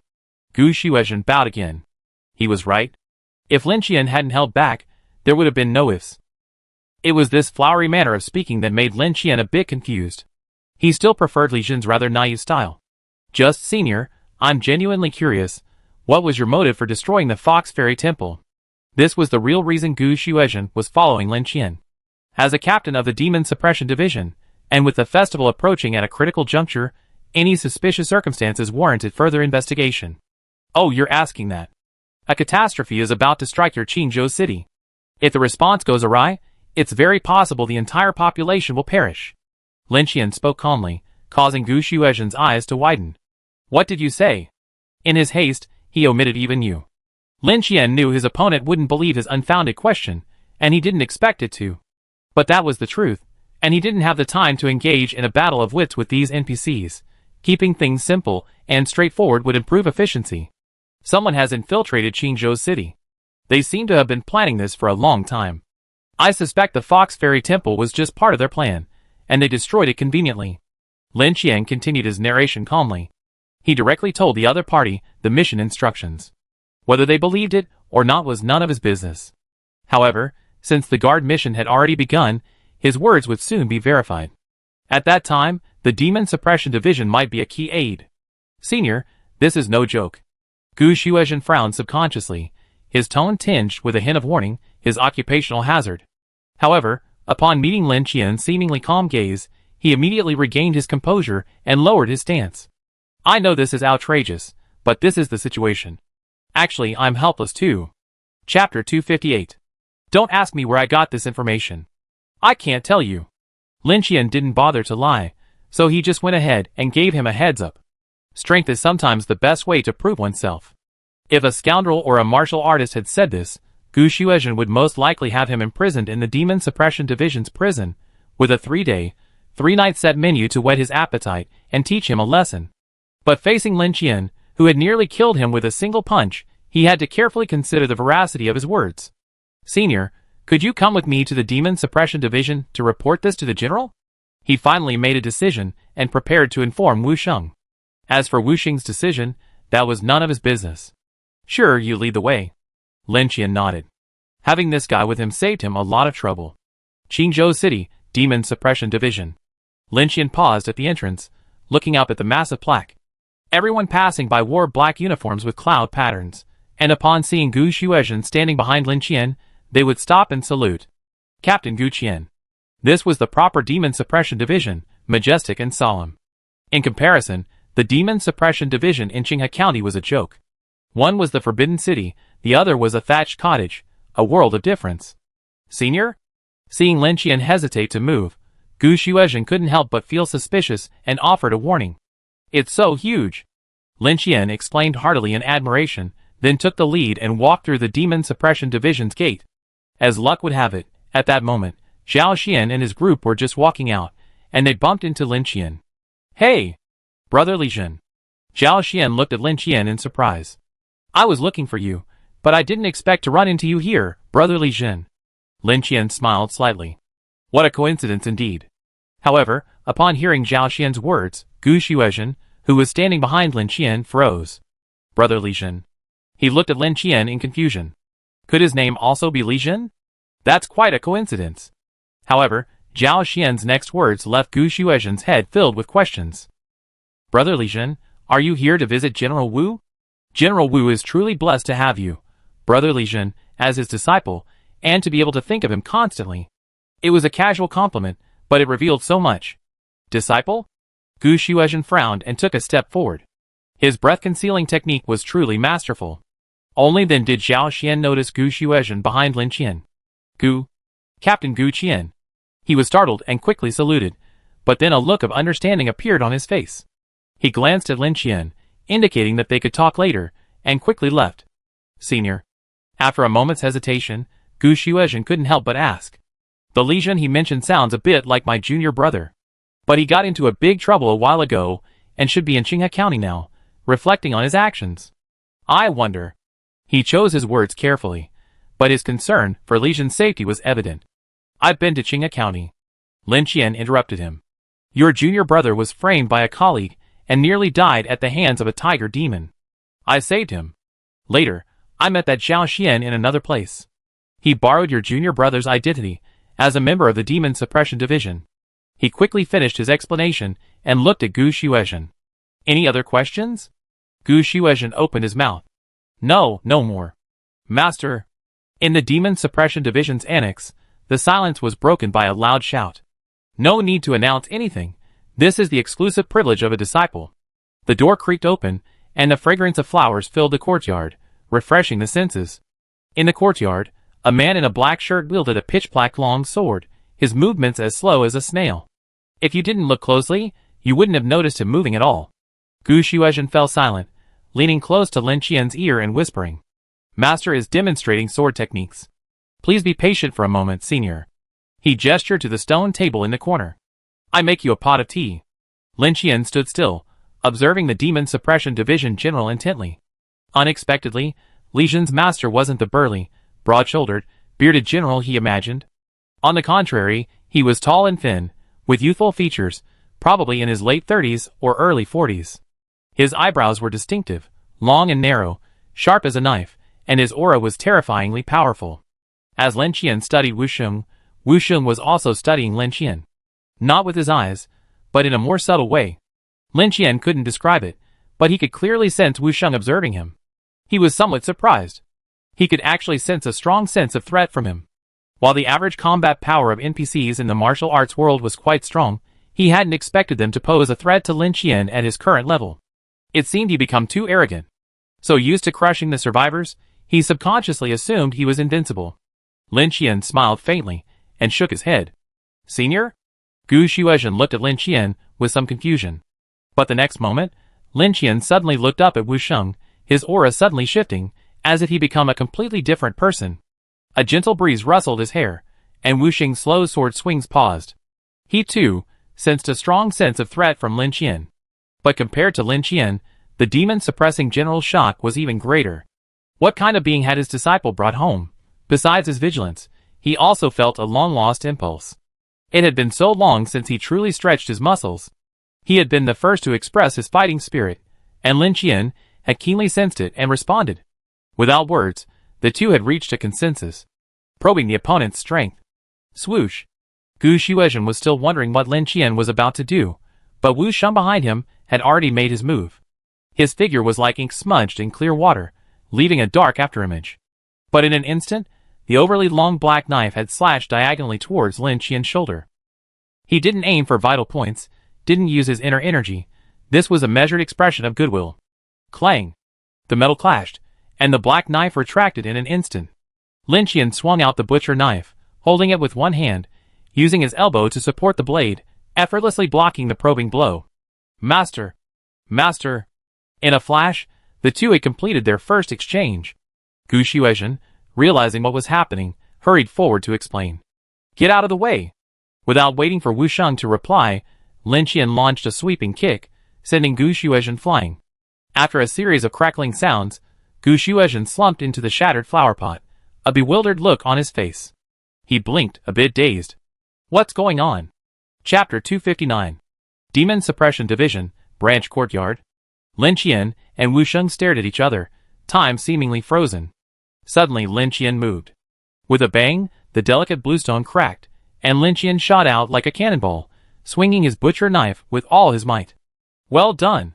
Wu Sheng's narrow eyes gleamed. Knowing this man's terrifying strength was unmatched, he flung his hands to the sides and retreated lightly like a kite. He missed the butcher knife's edge perfectly, barely avoiding it by 10 centimeters. With a rustling sound, he pulled his right leg back, halting his retreat. Taking advantage of Lin Qian's missed strike, he thrust his inky black long knife forward. But the next moment, his hand paused, and Wu Sheng's expression froze in shock. Lin Qian suddenly released the butcher knife, his other hand quickly grasping the inky black blade.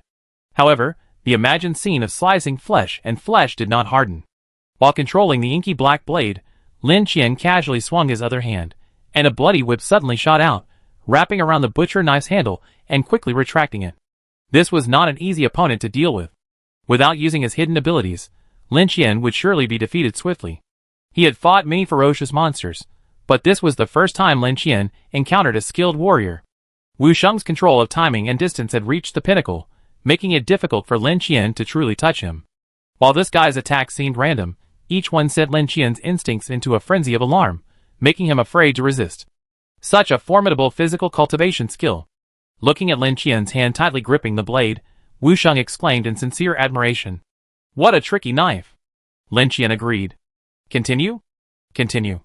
The two quickly reached a consensus again. Swish. Instantly, a violent burst of blood-red energy erupted, sending Wu Sheng's hair flying wildly and his black shirt surging with a rustling sound.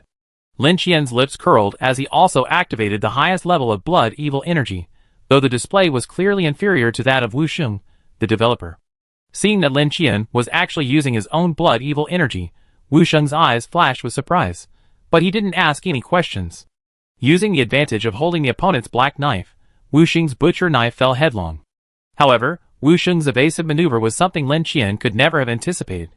His grip on the hilt loosened, and his body swung like the hands of a clock.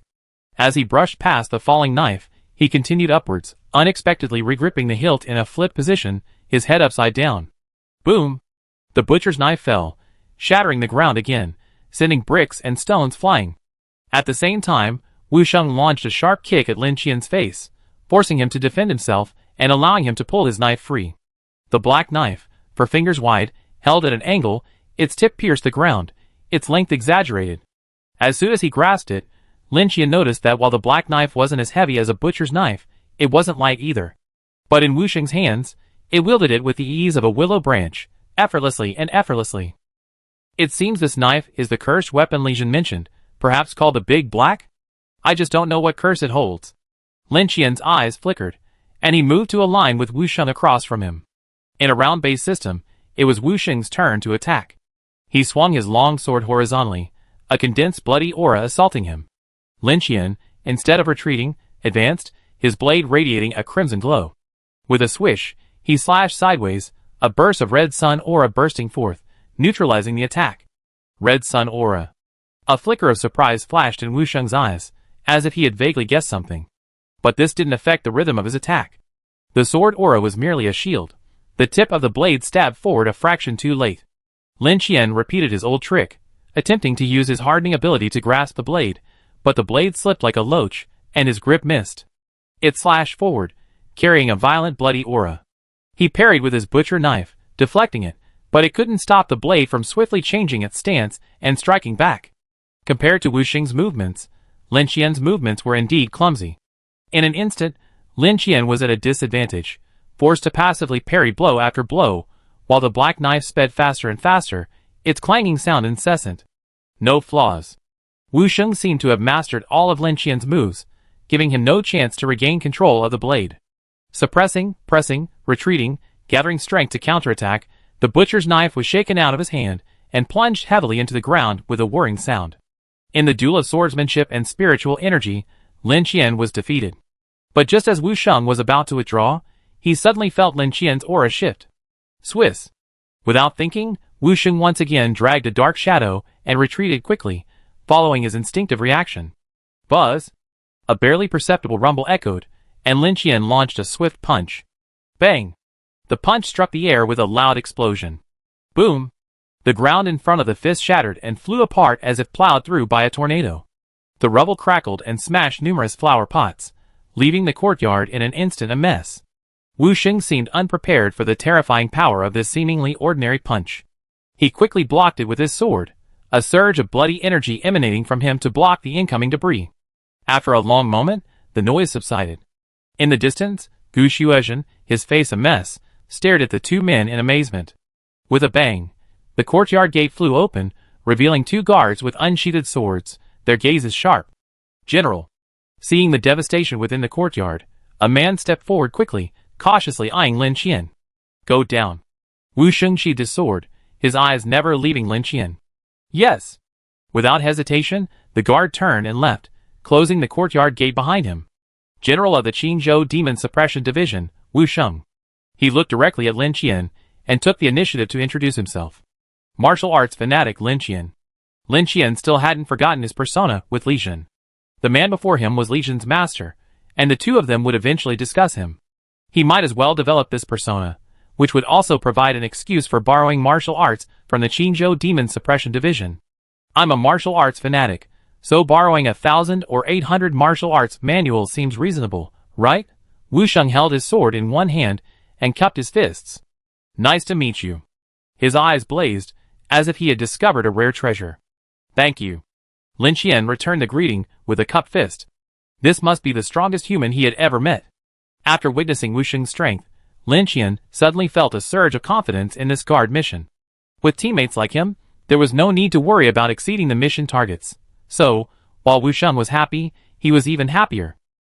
This confirmed his status as a martial arts fanatic in Wu Sheng's eyes. If it weren't for meeting a rare opponent, what else would there be to be so happy about? Brother Lin Qian, please take a seat. Wu Sheng expressed utmost respect for Lin Qian, casually leaning his long sword against the corner and leading the way. Lin Qian smiled as he stepped forward, his eyes involuntarily glancing at the sword. If I seize this opportunity to snatch it away, and then use Shadow Walk to escape. TSK, how could I be so incompetent? The mission isn't even complete yet, and you're already dwelling on these nonsense. Complete the mission first, then claim the reward. Chapter 260. Brother Lin Qian, where are you from? Wu Sheng sat down and casually inquired about Lin Qian's background. Gu Xuezhen tactfully brought tea from inside and poured him tea. I've lived in no fixed place, traveling far and wide. Lin Qian responded calmly. Oh, it seems Brother Lin Qian is a recluse who disdains the mundane world. Wu Sheng understood. Seeing Gu Xuezhen finish pouring the tea, he gently tapped the stone table with his index finger as a courtesy. Gu Xuezhen then quickly poured Lin Qian tea. Lin Qian followed suit, reaching out to tap the stone table. However, he was so absorbed in recalling the details of their recent exchange that he lost his focus and lost control of his strength. Furthermore, the stone table, while seemingly heavy, was more fragile than he had imagined. Bang! Boom! The crack spread rapidly, and the stone table shattered. Gu Xuezhen's hand, holding the teapot, froze in midair, a look of bewilderment on his face. Wu Sheng, however, reacted quickly, reaching out with a finger and gently scooping up the tea, saving his own tea from danger. He then took a sip. Brother Lin Qian's physical cultivation is truly rare in this world, he praised generously. Sorry, I was distracted. Lin Qian regained his compliments and felt a sudden apology. No problem. Wu Sheng, quite magnanimous, downed the tea in one gulp, then tossed it with a careless flick. With a snap, the glass teacup shattered into pieces. Brother Lin Qian, you've done something I've wanted to do for a long time. It's truly satisfying. Hearing this, Lin Qian couldn't help but feel a little surprised. He had followed Gu Xuezhen here, and it seemed he had never mentioned the reason. Could it be that Gu Xuezhen had secretly informed him in advance? Wu Sheng seemed to see his confusion and couldn't help but chuckle. I've had Xuezhen keep an eye on the Fox Fairy Temple. Although my disciple has very little martial arts talent, he's a rare talent when it comes to intelligence. When something happened there, the information was immediately passed back, but they didn't mention the perpetrators. Now that you've come with him, Brother Lin Qian, and your terrifying horizontal training skills, I can roughly guess what happened. But I'm a little confused. Brother Lin Qian, why are you making such a fuss? What are you seeking? Wu Sheng sat upright on the stone bench, his back straight, exuding an inexplicable aura. Your Qingzhou city is about to suffer a great disaster. Lin Qian's tone was calm, his words still the same. If we don't handle it well, there's a high possibility of a massacre, and all the people in the city will be killed. Wu Sheng's expression remained unchanged, though his narrow eyes narrowed slightly. Could you please give me a full report? He bowed slightly, his attitude very polite and sincere, as if he didn't think Lin Qian was exaggerating at all. I don't know much, but I'm certain that things that shouldn't be there have been sneaking into the city a long time ago. These things are most likely the source of the trouble. Lin Qian spoke very calmly, speaking the truth. At this stage, this was all the information he had. Xuezhen. After a moment's silence, Wu Sheng suddenly spoke. Here. Gu Xuezhen, standing beside him, quickly saluted in response. Pass on my order, search the entire city. These simple words left Gu Xuezhen dumbfounded. Yes. But he knew his teacher's temper well, so he didn't dare question it. He accepted the order and quickly opened the door to leave. Lin Qian, on the other hand, scratched his temple. Is this true? This is going too smoothly. Could it be that our recent exchange created some kind of resonance, causing this guy to trust me beyond measure? However, He still spoke his mind in advance to avoid damaging the trust he had built with him. Since these things have been hidden for so many years, their connections must have already spread far and wide. Even a citywide search would likely yield nothing. Wu Sheng smiled softly at this and looked at Lin Qian. As the general of the Demon Suppression Division guarding Qinzhou, I can occasionally act recklessly. Even if it's futile, it can serve as a warning to some of them. I, Wu, am still here, and I'm not soundly asleep. If possible, I hope they make me their primary target. These words made Lin Qian involuntarily focus on him again. Li Jin's master was truly extraordinary. Lin Qian wasn't exactly a particularly easy person to get along with. He had a yardstick in his heart, categorizing everyone he met into different levels based on their various behaviors. And Wu Sheng, who stood before him, was a rare individual who gave him a high score upon first meeting. It could be said that this guy was just right for Lin Qian. Brother Lin Qian. Just call me Lin Qian. Lin Qian interrupted him. Haha, fine then. Let's not be polite. I'm older, so I should be worthy of you calling me Brother Wu. It was clear that Wu Sheng had a favorable impression of Lin Qian. Haha, Brother Wu. Lin Qian stood up, clasped his fists, and adopted a more down-to-earth address. Brother Lin. Wu Sheng also smiled, using the same formal address to address Lin Qian. The two of them hit it off instantly, feeling they met too late. To be honest, as the garrison commander of Qinzhou, the crisis had already quietly arrived, and I actually needed Brother Lin's warning before I even noticed. A sigh. Actually, I've always had a vague feeling that something was amiss in the atmosphere of this city. I've dealt with these scumbag wild gods before when I was on duty elsewhere, but generally speaking, they know their own limitations, and don't show off too much. But after arriving in Qinzhou, I truly experienced what fanaticism means. My child fell seriously ill, and instead of calling a doctor, I braved the rain and set out at night, kneeling in prayer in front of the Fox Fairy Temple. As they chatted, Wu Sheng recounted what he had seen and heard since arriving in Qinzhou. Brother Lin, do you know where this strange place is? He suddenly looked at Lin Qian. Where? Lin Qian frowned. The next day, the child actually recovered. He skipped all the way from the city gate to his home, more energetic than usual. Afterwards, I sent students to monitor him for half a month, but they didn't see any problems. It's like he's truly a god. If I weren't convinced that gods don't exist, I might have believed it. There are countless similar cases, which is why the people are so enthusiastic. This is completely illogical. Even taking medicine only stimulates potential, robbing Peter to pay Paul. A warrior may appear powerful, but if they stagnate at a certain level for a long time without breaking through, their lifespan may be even shorter than that of a sickly person. Everything has a price. And the methods this fox fairy wields seem to have no such limitations at all. Chapter 261. Hearing Wu Sheng's description, Lin Qian couldn't help but frown. No wonder the people outside the dilapidated temple were crying and wailing, as if the sky had fallen. Feelings are truly powerful. But he didn't care what the people thought. He just wanted to avoid too many deaths. Wu Sheng was right. Everything had a price. Miracles couldn't be performed casually. The power of faith? Lin Qian shook his head. Even if there were healing spells that could be performed through the power of faith, the effect wouldn't be this powerful. You know, Lin Qian himself had used a rapid healing potion to treat Zane. Some conditions simply wouldn't be cured by high-level healing potions alone. High-level healing potions are for severe internal and external injuries, heavy bleeding and the like.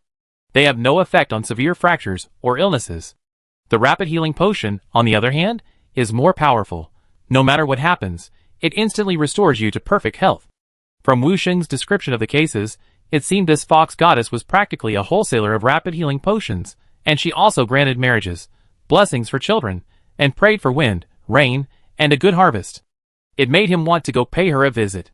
But aside from anything else, if this fox goddess was truly divine, and truly as inviolable as the rumor said, then Lin Qian, the man who destroyed the temple, was the greatest sinner of disrespect. He deserved divine punishment. Gurgle. However, at this moment, Lin Qian felt nothing except a hint of hunger. Across from him, Wu Sheng also heard Lin Qian's stomach growl and immediately stopped his story, glancing at the sky. Look at me, I was so engrossed in my conversation that I missed dinner. Come on, Brother Lin, let's go to my humble abode and experience your sister-in-law's cooking. My wife is a real culinary genius. I'm just in a good mood because of the destruction of the Fox Fairy Temple, so I asked your sister-in-law to prepare some extra food. Wu Sheng stood up and reached out to pull Lin Qian's arm, not giving him a chance to refuse. Huh? Lin Qian looked embarrassed. That's not good.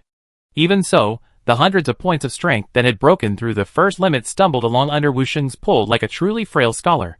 He seemed half-hearted, but in reality, he was already quietly practicing his qigong skills. He hadn't had a proper home-cooked meal in a long time. A few minutes later, the demon-suppressing general's mansion. Looking at the magnificent vermilion gate, Lin Qian couldn't connect the mansion before him with the humble abode Wu Sheng had mentioned. Creaky. The heavy door swung open. It was clear the general's mansion had very few servants, just 2 maids and an elderly man with white hair and beard, making even opening the main entrance a struggle. Brother Wu, that's unnecessary. Lin Qian clutched his stomach, truly confused as to why this guy had to go to so much trouble to make him wait for the main door to open. Brother Lin, this is your first visit, so the necessary etiquette is expected. My wife usually prefers quietness, so we have fewer servants. You must be getting impatient. Don't worry, it's just this once. Next time, Brother Lin, it doesn't matter how you enter. Wu Sheng led Lin Qian into the general's mansion. Their eyes were immediately met with a dazzling display of flowers. On the trees and pots in the garden, butterflies fluttered, their fragrance so rich it filled his nose. However, Lin Qian completely ignored the sight. He twitched his nose, instantly finding the direction of the aroma of rice. A pond, an arched bridge, a cobblestone path. Finally, the two entered the inner courtyard. Inside, a wooden table had been erected long ago, a white gauze veil shielding it from petals and insects. A faint glimpse of a variety of dishes could be seen below. Husband, why are you so late today? Suddenly, a graceful figure quietly appeared at the doorway. Slender, graceful, and absolutely beautiful, she wore a warm yellow gauze dress. With a slight pout, she approached Wu Sheng with a hint of resentment. The next moment, however, she noticed Lin Qian behind her and stopped, flustered and dignified. "Ha, madam, there's no need to be so reserved. Brother Lin is not a stranger." Wu Sheng laughed heartily, as he stepped forward and put his arm around the woman's waist. He rubbed his cheek against her beloved's hair, closing his eyes and inhaling the rich fragrance. "Husband." The woman blushed with embarrassment, her cheeks flushing. She glanced at the unfamiliar Lin Qian from the corner of her eye, fearing she would be laughed at by others. However, Lin Qian had no intention of watching the couple's affectionate interactions. He quickly rushed to the dining table, his eyes alight. Gulp! His Adam's apple rolled. He couldn't wait any longer. Meanwhile, Wu Sheng ended his whisper with his wife, and, upon seeing Lin Qian, burst into laughter. "Chunlan, go inside and fetch a set of bowls, chopsticks, and a chair." "Yes, sir." The maid nearby couldn't help but eye Lin Qian curiously. In her impression, the general rarely invited guests to his home, and those who did were always cautious and timid, far from being so unruly. But judging by the general's attitude, this man seemed quite different. No need. Unexpectedly, at that moment, Lin Qian waved his hand, and a set of bowls and chopsticks appeared from his sleeve. "I brought it." Turning around, he met Wu Sheng's surprised gaze. "When? Do we have dinner?" A gentle breeze rustled, petals falling. Usually at this time, Wu Sheng would casually wave his hand, gently brushing away the petals. But today, he remained indifferent. The rice in his bowl had grown cold, but he didn't touch a single bite. On the other hand, Lin Qian, across from him, used his chopsticks to shovel his mouth. With a few casual shoves, he forced another bowl of rice down his throat, without even chewing. No! It was as if he didn't even swallow, just shoved it into his mouth, and then it slid down. Wu Sheng was stunned. His wife, standing beside him, was also stunned. A table full of food, only a few minutes later, and already it was gone. She couldn't help but lean closer to Wu Sheng, feeling a little scared. "Is this still human?" "Ha." Wu Sheng suddenly laughed heartily. "Brother Lin Qian, you're truly a hero." After forced praise, he joined the fray. Because he realized that if he continued to watch, he might be hungry by lunchtime. The two began a new round of sparring. Lin Qian's chopsticks were thick, heavy, and powerful, allowing him to pick up the maximum amount of food with each chopstick stroke. He was particularly adept at handling thinly sliced dishes, like shredded potatoes, shredded pork, and celery, practically clearing a plate with just 3 chopsticks. Wu Sheng's chopstick handling was deft and precise, and he was experienced. He knew his wife's strengths, and knew where the best dishes lay. With a few quick swipes, he had picked up the shrimp, diced meat, pig intestines, and lamb tripe, leaving Lin Qian frustratedly picking at the side dishes. Winning by sheer quantity. The meal was plentiful, but the two men's appetites were each larger than theirs. Sensing that things were not going well, Wu Xing's wife quickly left the table and went into the kitchen to prepare new dishes. Chapter 262. Who? The maid, carrying the wooden tray of food, shuffled around happily as she brushed past the butler. What's going on? The butler, also looking grave, shouted from a distance to another maid running towards him. The rice is all gone. What? This is the first pot. Wiping the sweat from his forehead, the old butler broke into a run again. Burp. In the courtyard, beneath a tree, Lin Qian patted his not-so-bulky belly and burped contentedly. After all, it was his first time here, so he had to be more restrained. Eat until he was only half full. To feel full now, Lin Qian had to rely on his bloodline to consume large amounts of flesh and blood. If he relied solely on ordinary food, the amount needed to eat until he was half full would have killed at least 2 pigs. I have to say, Mrs. Wu's cooking is truly excellent. It's far more delicious than what I had at the North Central District restaurant before, otherwise Lin Qian wouldn't have overindulged in such a gluttony. Ha, Brother Lin, how's my wife's cooking? Wu Xing brushed the water off his hands and walked out of the room. It's hard to imagine that the general of the Demon Suppression Division would always wash dishes with his wife, without the need for servants, and he seemed to enjoy it so much. However, Lin Qian drooped his eyelids, staring at Wu Xing as he approached with a serious expression, his eyes filled with speechless silence.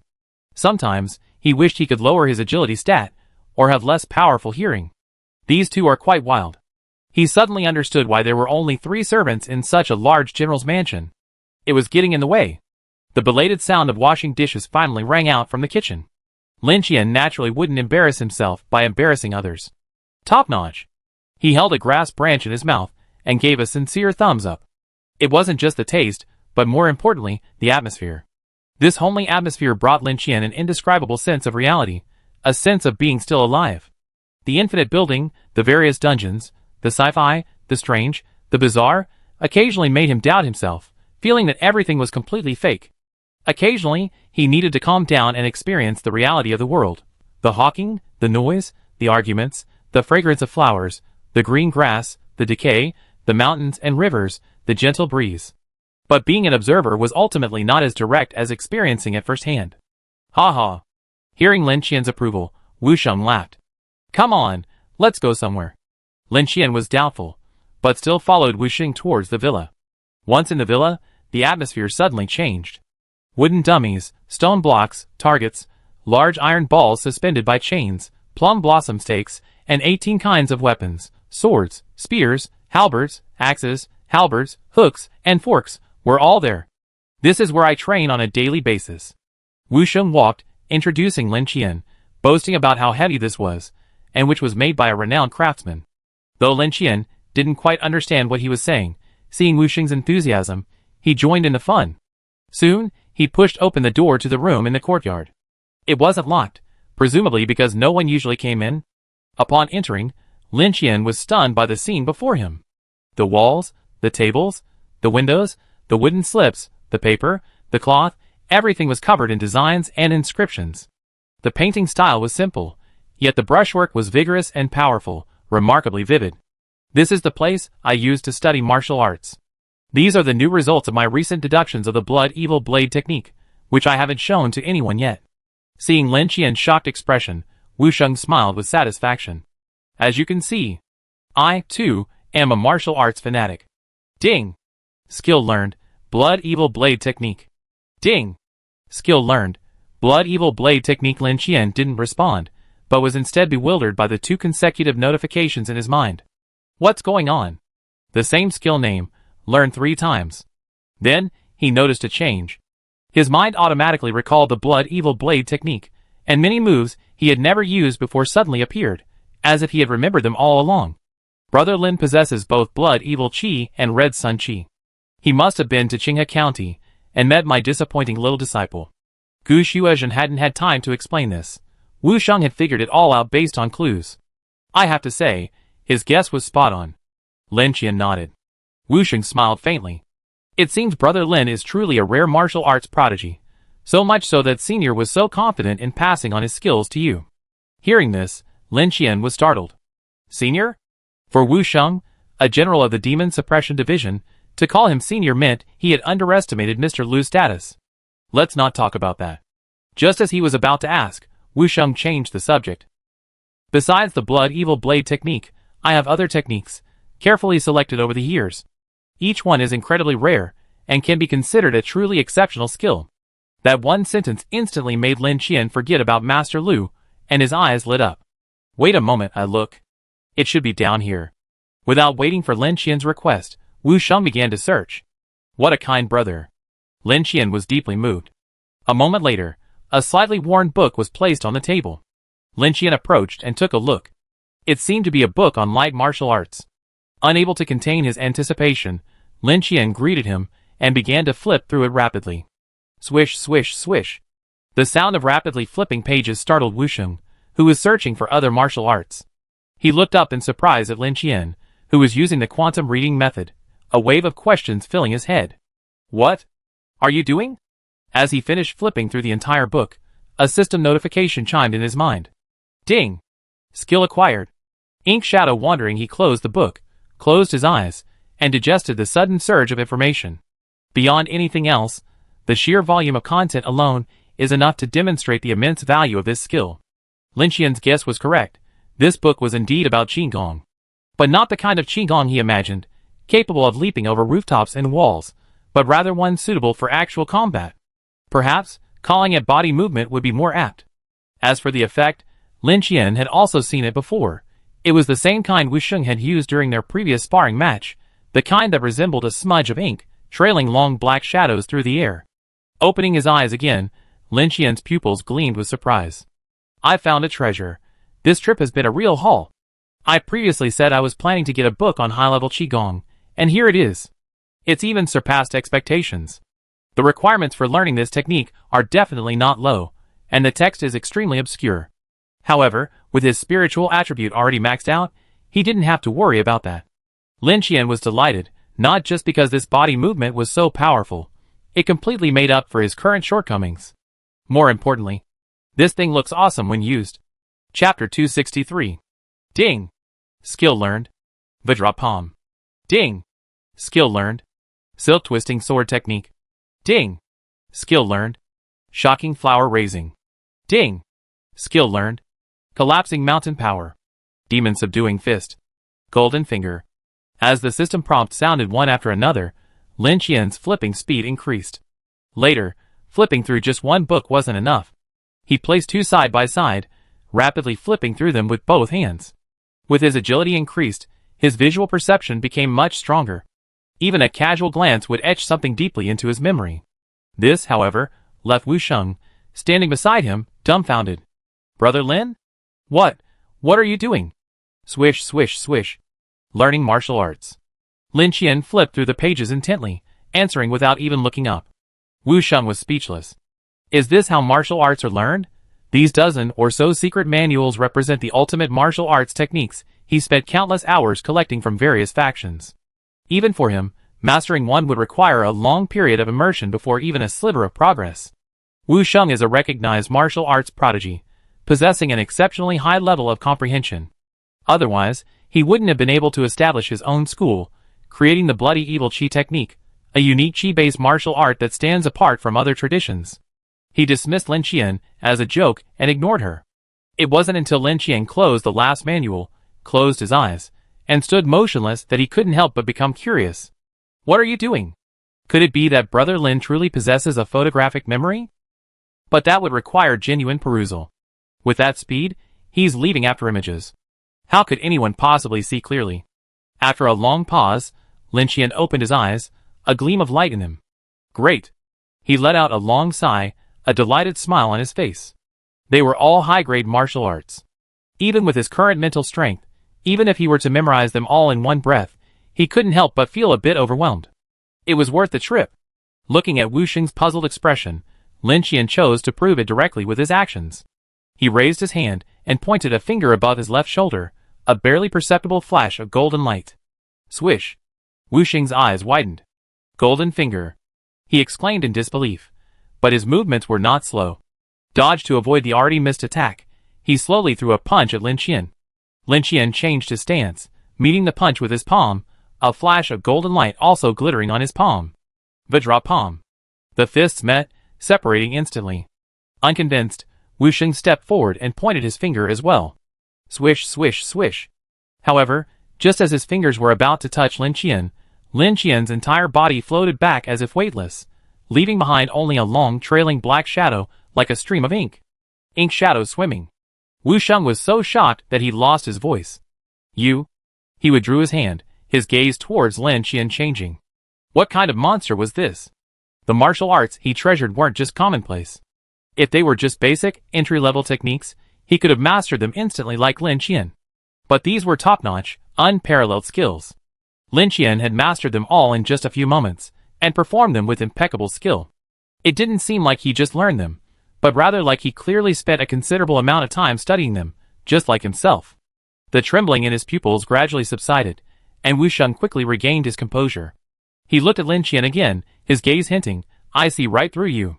Brother Lin. Could it be that you've learned these martial arts techniques elsewhere, and are deliberately teasing me? This was the only plausible explanation. Since he could obtain these martial arts manuals through various means, it's not impossible that Lin Qian, also a martial arts fanatic, could also obtain the same ones. Hearing this, Lin Qian immediately withdrew the opening move for his next skill. Brother Wu, you have a keen eye. I've seen right through you. He chuckled. Stop what you say, and don't be too shocking. Wu Sheng was no fool like Li Jin. As the Grand General of the Demon Suppression Division, he had undoubtedly seen the world. But why didn't Brother Lin use these martial arts during our earlier sparring match? Oh! I see. Brother Lin only intended to fight me with pure Gang Chi techniques. Unfortunately, I didn't realize it at the time, and unknowingly fell behind. Before Lin Qian could even begin to fabricate a lie, Wu Sheng had already come up with the answer. Truly, his guess was spot on. Lin Qian hadn't used any other abilities, simply to see if he could defeat the Grand General of the Demon Suppression Division in Gang Chi martial arts. Alas, he lost. His combat experience was useless against Wu Sheng, and his own martial arts level wasn't high enough. Furthermore, he had underestimated his opponent's strength from the start, so his defeat was not unjust. However, Lin Qian's inferiority was only in Gang Chi martial arts. In a true life-or-death battle, Wu Sheng might not be able to defeat him, possessing all sorts of uncanny abilities. But Lin Qian could also feel that Wu Sheng had held back a lot during their sparring match. For example, for the cursed black knife in his hand, Lin Qian had yet to see the effect of the curse. However, the fact that it ranked third on the Jianghu Divine Weapon list was sufficient proof of its ferocity. It must be something truly extraordinary. Regardless, for being able to record so many high-level martial arts techniques in one go, Lin Qian was deeply grateful to Wu Sheng. Thank you, Brother Wu, for your trust in allowing me to browse these precious collections. He clasped his fists, bowed slightly, and expressed his sincere gratitude. Oh, Brother Lin, don't be so polite. Wu Sheng laughed. Actually, I have a request too. He stared at Lin Qian intently, without a trace of shyness or embarrassment. As a fellow martial arts enthusiast, he believed Lin Qian understood his feelings. I've always been very curious about the Red Sun Chi, but unfortunately, inheritors of this lineage are so rare. The only one discovered in recent years was the old senior, who volunteered to guard the border of Qinghe County. Sending my disciple Li Jin there was a hidden motive. Before he finished his words, Lin Qian slipped his hand into his sleeve, casually pulled out a rolled-up book, and slammed it on the table. Wu Sheng was stunned. At Lin Qian's glance, he opened the book. Red Sun Chi. The handwriting was incredibly neat, and the paper was strangely white and crisp. His palms trembled slightly, as if he hadn't expected the technique he longed for to be so easily obtained. But Brother Lin, by passing on the technique to me so casually, aren't you breaking your promise to that senior? After much deliberation, Wu Sheng still didn't open the book to read the contents, but asked hesitantly. Oh, come on, feel free. Even if they break their promise, it's none of our business. We have to bear the consequences. Lin Qian was telling the truth. The technique was given to him by old Wu. If there were any mistakes, it would be old Wu's fault. What did it have to do with him, Lin Qian? Chapter 264. In the General's Mansion's annex, Lin Qian and Wu Sheng engaged in their second sparring match. This time, the goal wasn't victory or defeat. It was simply a pure exchange of martial arts. Swish, swish, swish. The two figures crossed paths, their inky black shadows trailing long, like figures escaping from an ink painting. Brother Lin, try imagining yourself as a leaf. It's not you moving on your own, but the wind pushing you forward. This isn't traditional light kung fu, but a form of maneuvering. The key to swishing lies in the word swim. Imagine you and I are both in the water. If I strike prematurely, I inevitably push the water forward. If you tense, it won't help. You must relax, and the water will automatically push you away. As they sparred, Wu Xing offered Lin Qian endless instruction. Lin Qian quickly grasped the idea and immediately shifted his power, achieving a noticeable improvement. Ding! Ink Shadow Wandering Body upgraded to Level 2, huh? Lin Qian's movement suddenly paused, the sudden system notification in his mind making it clear. So fast? He was stunned. Could it be that besides diligent practice, accepting guidance from others can also speed up the leveling process? Lin Qian turned to look at Wu Sheng, who had also stopped and was looking at him with a puzzled expression. What's wrong, Brother Lin? He shook his head gently. Nothing. What a noble person. He had previously lied about being Li Zhen, leading Zhao Xian to mistake Wu Sheng for his master. Now that the misunderstanding was resolved, Wu Sheng had actually begun to teach him his martial arts skills, though not as a master and apprentice. Of the dozen or so new skills he had learned, Ink Shadow Wandering Body was the one he valued the most. Lin Qian felt that other offensive martial arts couldn't compare to his Ring of Power. They were all over the place, full of gaudy, technical techniques. While they might be useful in sparring with other warriors, they were completely useless against monsters. However, Ink Shadow Wandering was different. It greatly enhanced his dodging and maneuvering abilities, exactly what was needed for monster hunting. So, he decided to focus on this unique skill, putting other skills aside for the time being. As the sky darkened, the two of them almost lost track of time, completely immersed in martial arts, oblivious to the world around them. Buzz! The Ring of Power emerged, and Lin Qian casually launched a punch. Bang! The wooden man exploded into dust, shattering the stone base that held him in place. Wu Sheng offered to see Lin Qian perform the same powerful martial arts technique he had used in their previous sparring match, and Lin Qian agreed. After an afternoon of patient instruction, his Ink Shadow Wandering had reached level 3, boasting rocket-like speed. How could he refuse this Brother Wu, who was both his mentor and his friend? However, Lin Qian had previously stated that the Ring of Power was not a martial art and could not be taught.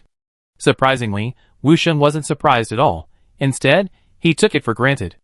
After learning more about it, Lin Qian realized that, unlike ordinary martial arts, physical training relied not only on intuition, but also on a corresponding physical training method.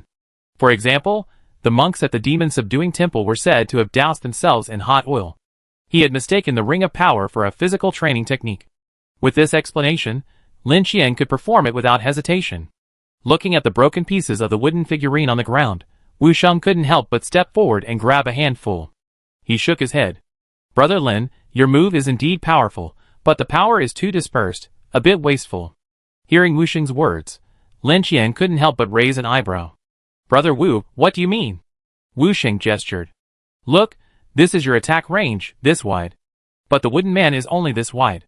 If it were an iron man, you might not be able to completely destroy it, because most of your strength is being used on the air.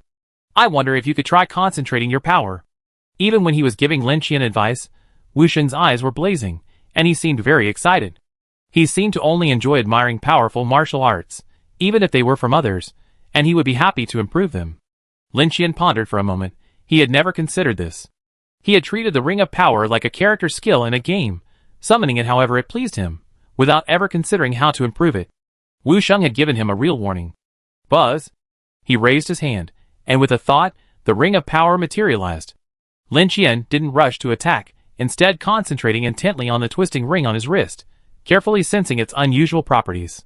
The Ring of Power wasn't an offensive skill, but rather a buff, amplifying power countless times. In addition to his fists, Lin Qian also tried swinging a butcher's knife with the Ring of Power. While the slashing attack also received a boost, it was clearly not as powerful as a punch. Perhaps because he was too busy, he hadn't carefully studied the principles and differences between the two. Maintaining the Ring of Power for an extended period of time consumed a tremendous amount of energy. Fortunately, his physical condition had also surpassed its first limit, significantly increasing the number of times he could use the Ring of Power, practically treating it as a basic attack. Lin Qian began to experiment with controlling the Ring of Power. Holding his breath, he concentrated his mind. With a pop, the Ring of Power collapsed, a puff of white mist rising into the air. He summoned it again, trying again. Buzz buzz buzz. After a moment, the Ring of Power suddenly began to vibrate violently, wave-like patterns forming, twisting and expanding, before collapsing again. Lin Qian wiped the sweat from his forehead and tried again. Once, twice, 10 times, 20 times. The moon was bright, the stars were sparse, and it was already late at night. The food had been delivered to the villa early, but Lin Qian was so absorbed in it that he had no time to eat.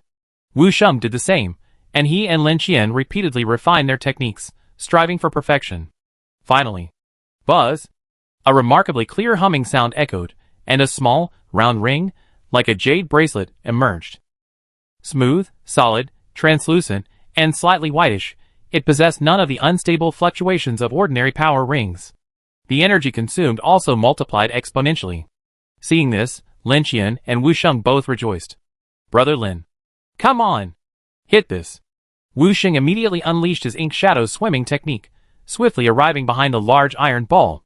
He spread his arms and tightly embraced it, pushing one leg back against the ground, his body surging with bloody evil energy as he prepared for defense. He wanted to personally experience the power of this attack. Great! Lin Qian, equally excited, spread his legs wide and launched a powerful punch through the air. Swish! Bang! There was a loud explosion. The air in front of Lin Qian seemed to distort for a moment. Bang! The force penetrated the air and reached the large iron ball. Crack! The supporting wooden pillar snapped instantly. Wu Sheng's expression suddenly changed. No! The next moment, with a humming sound, the large iron ball, carrying Wu Sheng with it, broke through the courtyard wall and rumbled off into the distance. Boom! Boom! A series of loud noises echoed. Then came the barking of dogs and the faint cries of a baby. Lin Qian, recovering from his shock, also expressed a change of expression. Using his Qigong skills, he quickly chased after the still-moving iron ball. Brother Wu, where are you going? Come back. Chapter 265. Master, please, don't do this.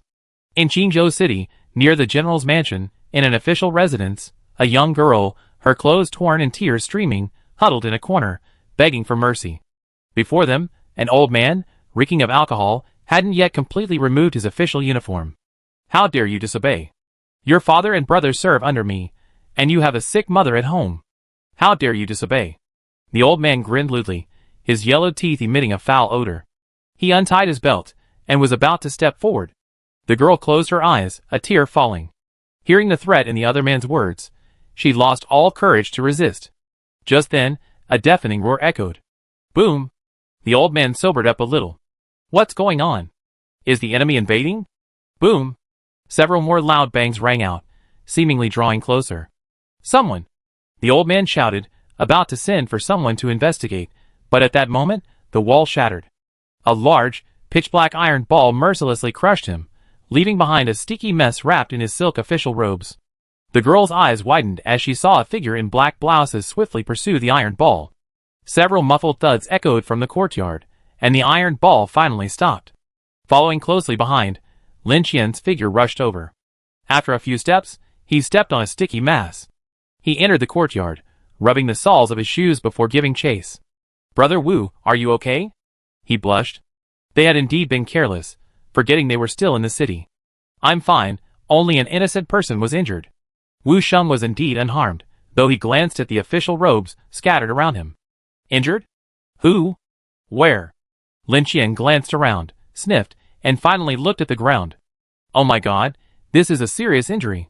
Even with the rapid healing potion, he didn't know where to inject it. If I remember correctly, it seems to be someone from the government office. Wu Sheng thought carefully, but couldn't remember. It's okay, Brother Wu. This is my responsibility. Don't let it affect your reputation. Lin Qian waved his hand, taking the blame. Oh no! Wu Sheng shook his head and smiled. It's just the killing of an old official. I just pay him some money. It was clear that he didn't have a good impression of officials outside the Demon Suppression Division. Lin Qian dragged the blood-stained iron ball back the way he had come. As he left, he glanced at the terrified girl in the corner, mistaking her for a family member. Sorry.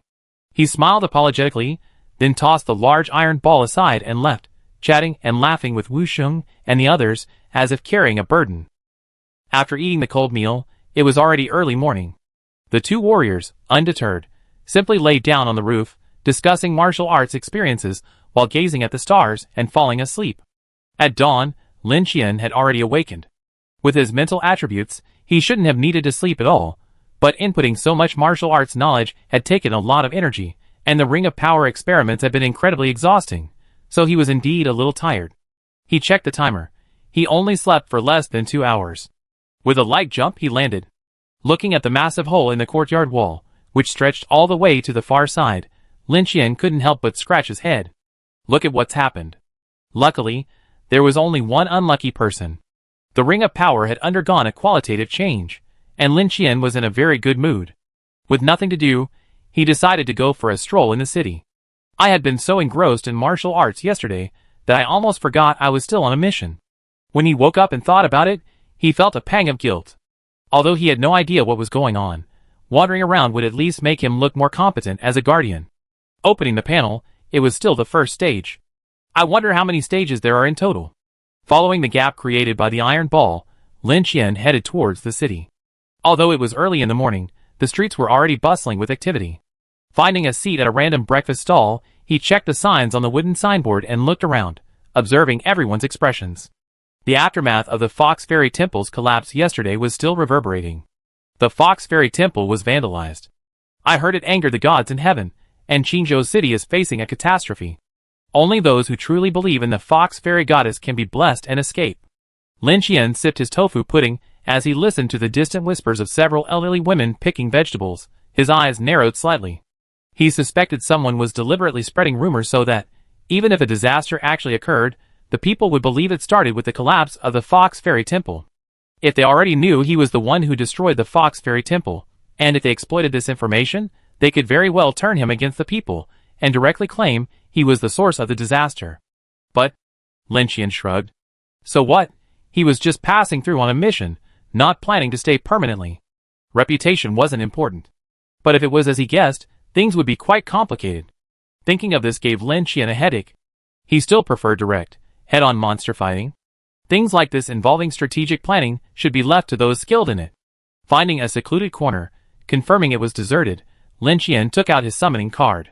Entered the number. For 126998. A moment later, the system notification came.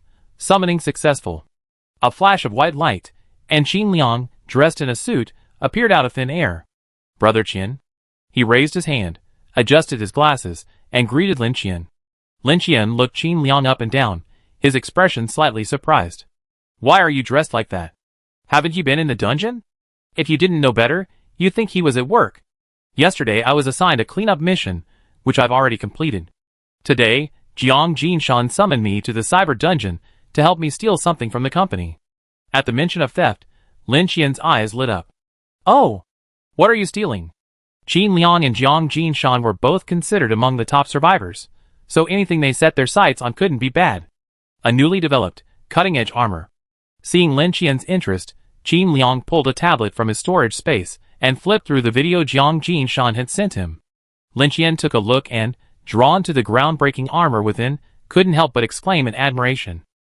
How handsome! Did that affect your movements? He looked at Qin Liang. No, I'm in Jiang Jinshan's room. I haven't started the dungeon yet. Okay. Lin Qian nodded. Help me with the work first, and we can steal the armor later. If you fail, I help you get it back. After watching the video, he also liked the armor. Brother Qian, give your orders. Qin Liang smiled. After spending so much time together, he and Lin Qian had clearly grown closer, no longer needing the formalities that had kept them at arm's length. Chapter 266. Oh, thank you, sir, thank you, sir. In a deserted courtyard in Qingzhou City, a portly man with a greasy mustache retreated with a slicked-over face, thanking everyone along the way. A heavy gold ingot dangled from his sleeve. This was originally the residence of an official. He committed a serious offense and was beheaded, which was considered unlucky, so he couldn't resell it, leaving him terribly worried. Today, someone finally came to visit. Not only was he polite, but his offer was also exceptionally generous. How could he not be delighted? Entering the courtyard, the house was reasonably clean. It was obvious they were eager to sell it. It's a bit shabby, but it should be sufficient for a temporary base. Lin Qian looked around and gave his assessment. It's okay, Brother Qian. Anywhere is enough. Entering the inner courtyard, Qin Liang began unloading items from his storage space, one by one, quickly filling half the courtyard. Lin Qian approached a transparent cube the size of a water tank, carefully observing the blue orb of light inside, which seemed to be spinning at high speed. He felt a sense of novelty. What's this? He turned to ask Qin Liang, who was setting up the equipment. Power supply, Qin Liang replied succinctly. Rows of pitch-black boxes automatically opened, and a humming sound echoed, like a swarm of bees. Lin Qian looked in the direction of the sound and saw thousands of small aircraft slowly hovering in the air, undulating like silver waves, a truly spectacular sight. Swarm robots are capable of invisibility, and have extremely powerful image capture capabilities. They are cutting-edge surveillance equipment. Before Lin Qian could ask, Qin Liang began to introduce them. As his words fell, a wave of light spread out, and the silver-white swarm robots suddenly became transparent. At first, they looked like glass, their distorted outlines clearly visible. Slowly, the distortion disappeared, and there was truly no shadow. With a wave of his hand, a buzzing sound soared into the sky. Lin Qian activated his focused vision and could faintly detect the movements of these creatures, but if they were stationary, even he would have difficulty detecting them. Let's give the martial arts world a little technological shock. Lin Qian smiled with satisfaction. After explaining the mission and instructions, Qin Liang quickly formulated a plan. The first step was to monitor every corner of Qingzhou City, including a certain area outside the city. Any disturbance would be detected immediately and responded to promptly. That's great. Upon hearing Qin Liang's plan, a certain incompetent person, known only for vandalism, immediately expressed his approval. Then came the second step. Lin Qian pulled a pitch-black wooden door from his storage space and handed it to Qin Liang. A permanent door. When he first got it, he thought it was rare, but after that, Lin Qian was able to get one every now and then, so he wasn't as reluctant to use it as before. Without sufficient manpower, it would be difficult to defend such a large city with just surveillance alone. On the way here, Qin Liang had analyzed the pros and cons for Lin Qian. His original suggestion was for Lin Qian to summon all the Black Army and split them up to take charge of different areas, but Lin Qian wasn't very happy about it. At this time, most of the Black Army would probably be busy on dungeon missions. Forcing them would simply interrupt the mission. Even though Qin Liang persuaded him, saying that every Black Army member would be honored to be of any assistance, Lin Qian refused. After spending so much time together, Lin Qian truly felt like he was treating the Black Army like his own children. He didn't want to hinder their growth. Qin Liang had no choice but to change his strategy. The other best option, however, required a permanent door. Lin Qian had no shortage of such a thing. But he was currently on a mission and couldn't use it, so he had to hand it over to Qin Liang, who had no missions. Taking the permanent door, Qin Liang walked into the room, picked a random wall, and used it. A familiar scene unfolded. The permanent door was quickly fixed. Opening the door, he discovered a chaotic array of machines, humming away. My God, your room is practically a laboratory. Since Xia Qing had experienced this before, even leaving the dungeon during a guard mission wouldn't interrupt it. Lin Qian followed Qin Liang directly into the building. Qin Liang's room was large. In the center, various sci-fi instruments were connected to a rectangular metal cabinet, somewhat resembling a coffin. Approaching, Lin Qian was stunned to see through the glass above. Why is there still someone lying in there? Qin Liang was sending a message on the regional channel to gather the Black Army members without missions. Upon hearing Lin Qian's words, he immediately stepped forward and joined them in front of the metal coffin. This is the top-notch medical device I acquired not long ago. I'm currently fitting him with a prosthetic limb. Oh! Lin Qian suddenly realized. The medical device seemed to be specifically used for transplants. Jiang Jinshan seemed to have given him 2 before, and then all of them were given to Qin Liang. He hadn't expected the equipment to be upgraded so quickly. Looking at the face inside, Lin Qian felt a familiar look. This should be one of your team members.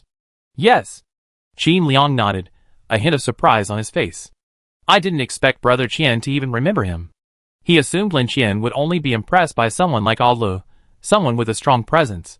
We formulated the transformation plan long ago, so he's been focusing on improving his spirit and agility. His strength has been at the bottom, but after this transformation, he should be able to rival the combat power of 3 teams of werewolves. Hearing this, Lin Qian was stunned. To be able to plan ahead of time and accumulate strength in a dangerous place like the Infinity Building is truly an incredible feat. Our Black Army is truly full of talented people. He explained in admiration from the bottom of his heart. It's because of you, Brother Qian, that you gave them the chance to survive and the possibility to shine. Qin Liang's tone was calm. Although it was still flattery, it was more pleasant to the ear than Su Mian's colorful flattery, more subtle and gentle. It should be almost there. Looking at the data on the monitor, Qin Liang said softly. As expected, as soon as he finished speaking, the metal coffin began to hiss and release cold air, a strong smell of medicine spreading. Buzz! The metal coffin lid opened automatically, and the person inside opened their eyes, and sat up from their immersion. Because the liquid inside was dark and turbid, only the area above the chest surface was visible. At first, Lin Qian had no idea what modifications this person had undergone. Now that he stood up, the modifications were clearly visible. There were clear marks of joints on his arms, abdomen, and back, but his modifications were not exposed like Jiang Jinshan's. Instead, they were covered with artificial skin, and the stripes looked more like tattoos and were less noticeable. Qian, brother Qian? The person opened his eyes, and found Lin Qian staring at him, startled. With a buzz, water splashed everywhere. Suddenly, a strong light shot out from his wrists and calves. The powerful propulsion force directly made him spiral up into the sky. With a thud, he hit the ceiling and fell heavily, like a plucked chicken in the vegetable market and thrown aside. He was naked, and in an extremely disheveled state. Chapter 267. Qin Liang's eyelids twitched, and he casually pulled a cloak from his space and draped it over the man. Sorry, brother Qian. How embarrassing. Lin Qian watched, merely curious, without any other thoughts. The man quickly stood up, and walked aside to quickly change into a new set of clothes. Brother Qian. He calmed down and greeted him again. Yeah, not bad. Lin Qian nodded. Come on, hit me. Then he extended an invitation. Huh? They both paused in surprise. However, Lin Qian had already prepared his stance and patted his chest. Come on, hit me here, with all your might, and don't waste your words. The man blinked, but Qin Liang finally gave him a subtle kick. Oh! As you command? The man realized it belatedly, and stepped back a few steps to create distance. He shifted one foot backward, and a thruster popped out from his calf. With a sudden swish, he rapidly accelerated to his limit, instantly reaching Lin Qian and bringing down a powerful punch that also emitted a propulsive force. Bang! A muffled sound.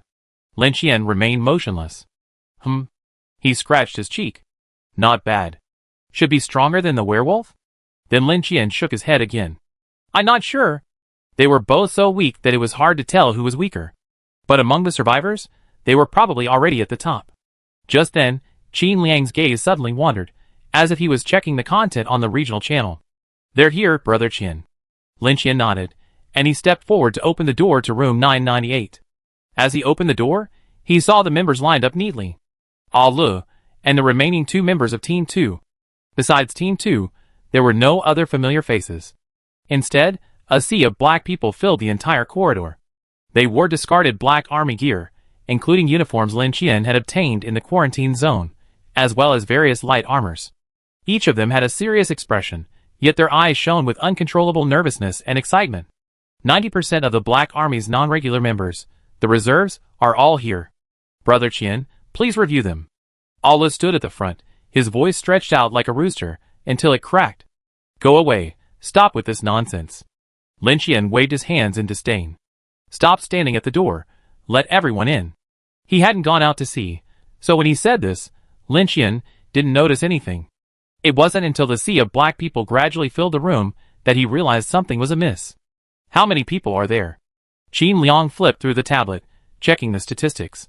97 people in the first batch, 225 in the second batch, for a total of 322 people. This batch is all undergoing intensive training, so it's a relatively complete group. Lin Qian also spotted his neighbor, Weber, among the first group to enter the room. This guy's skills are considered top-notch among the reserves, but not so good in the Black Army. However, this guy was also present during the last meeting with the authorities. Judging from Su Mian's words, he shouldn't be assigned to the Black Army soon. No one dared to look directly at Lin Qian, but they couldn't help but glance at him with curiosity. Brother Qian?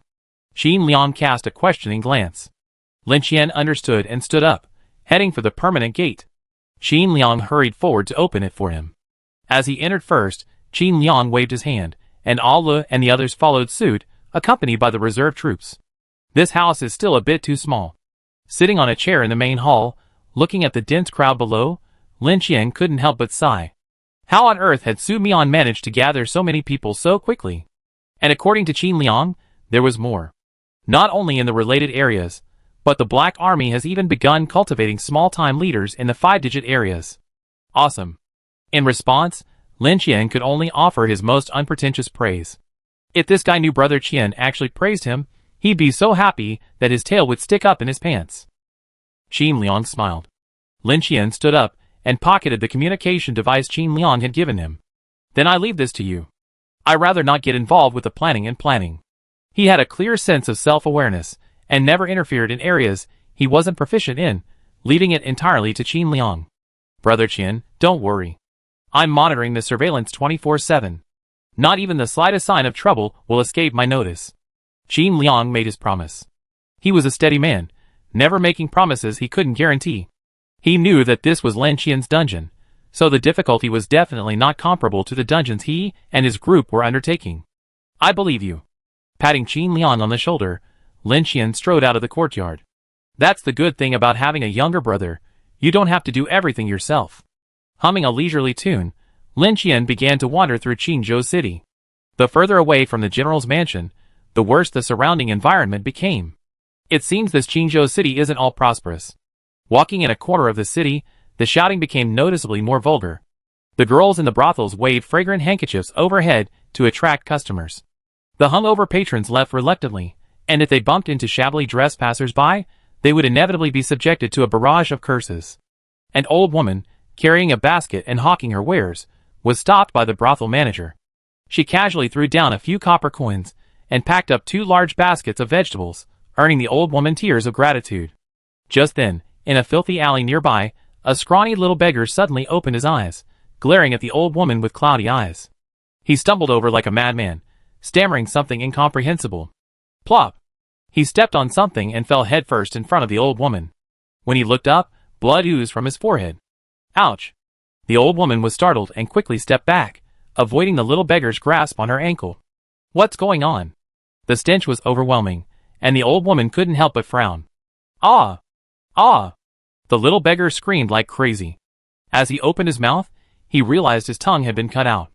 Okay, I understand. The old woman gave a look of disgust. She casually threw down a copper coin. Isn't that what you mean? She shook her head and left. Passing by a roast chicken stall, she stopped. Give me half a chicken. My grandson's been studying hard lately. He needs some nourishment. He's destined for success. The owner of the roast chicken stall, seeing the new business, was generous with his praise. I've seen the child before. He's very clever and destined for great wealth and honor. The old woman beamed. Who says not? Actually, it's all thanks to the fox fairy goddess's blessing. 3 years ago, he fell seriously ill. The neighbors said he wouldn't survive. I braved the rain and took him to the fox fairy goddess temple to seek help. Guess what? My grandson came out alive and kicking within an hour. Hee hee. Since then, it's like the child has blossomed. His brain has suddenly become brighter.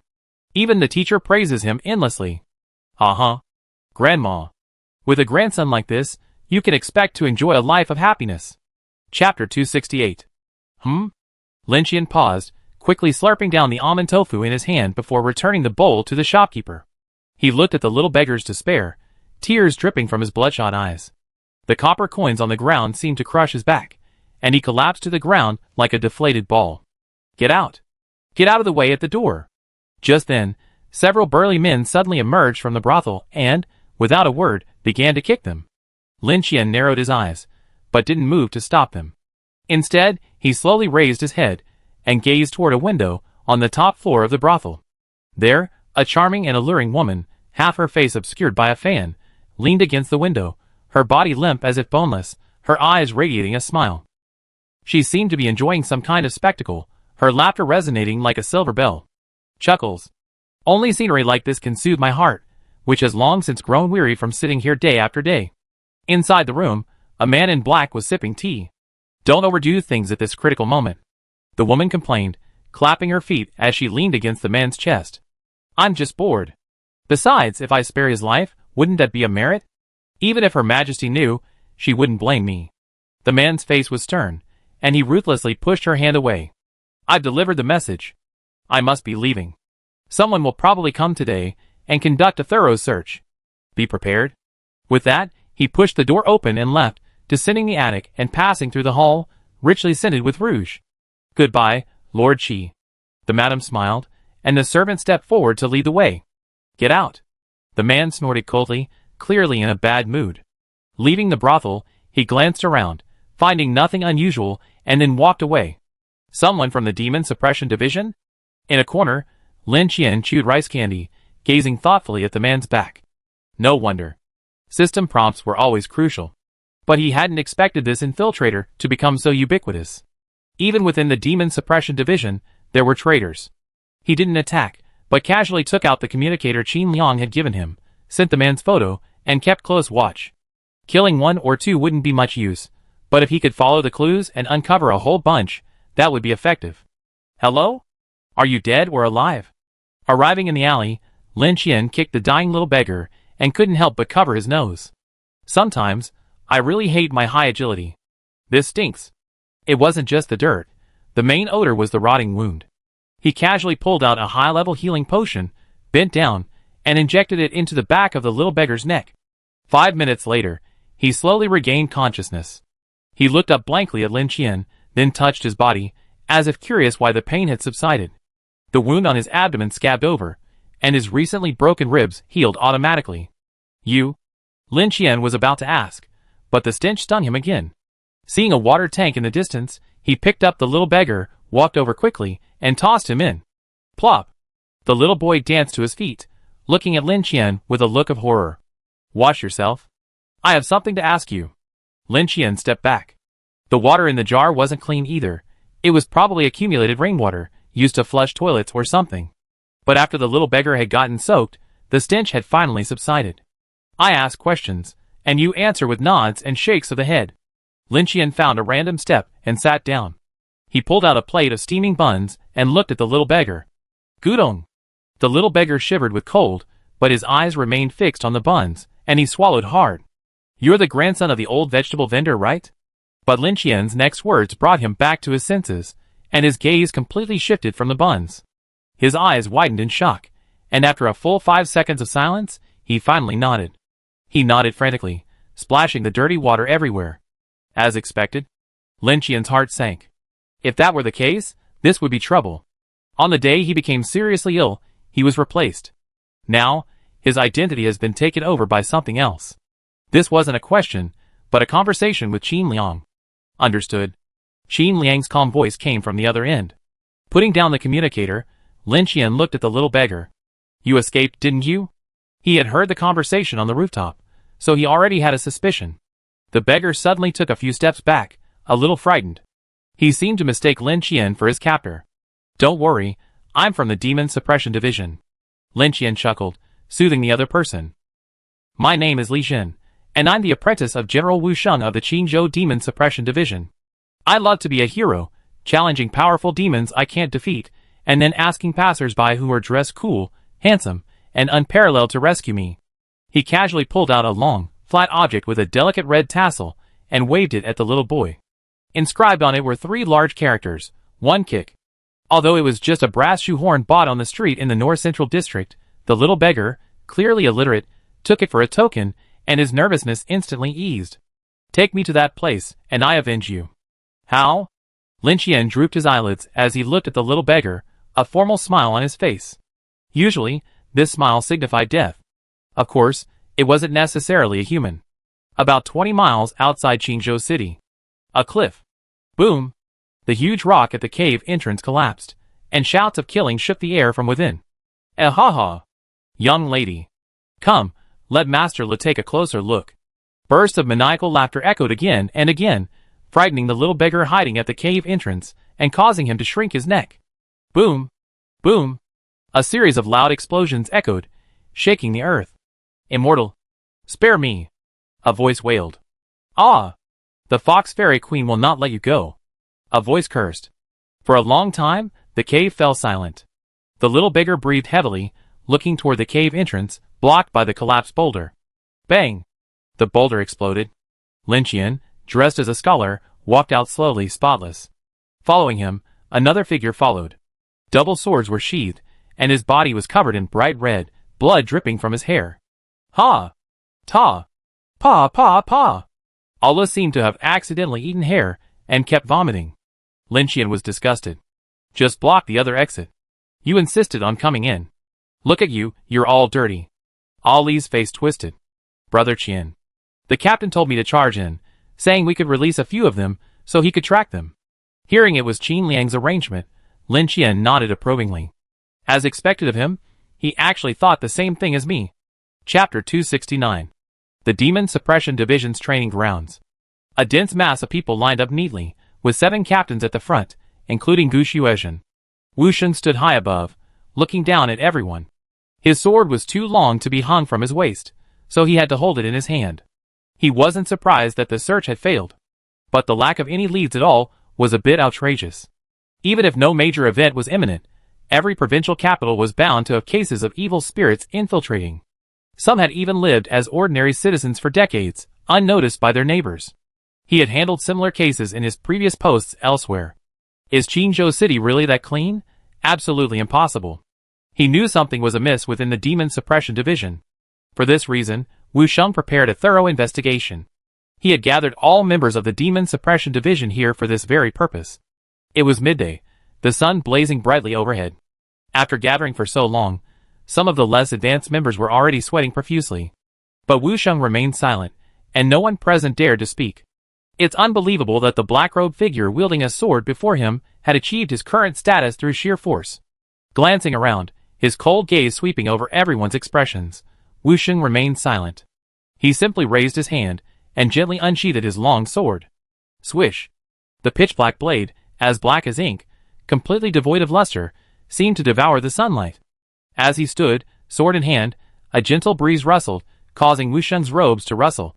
Next, no matter what happens, I hope everyone present here will refrain from any rash actions. Otherwise, I'm bound to misunderstand something and do something irreparable.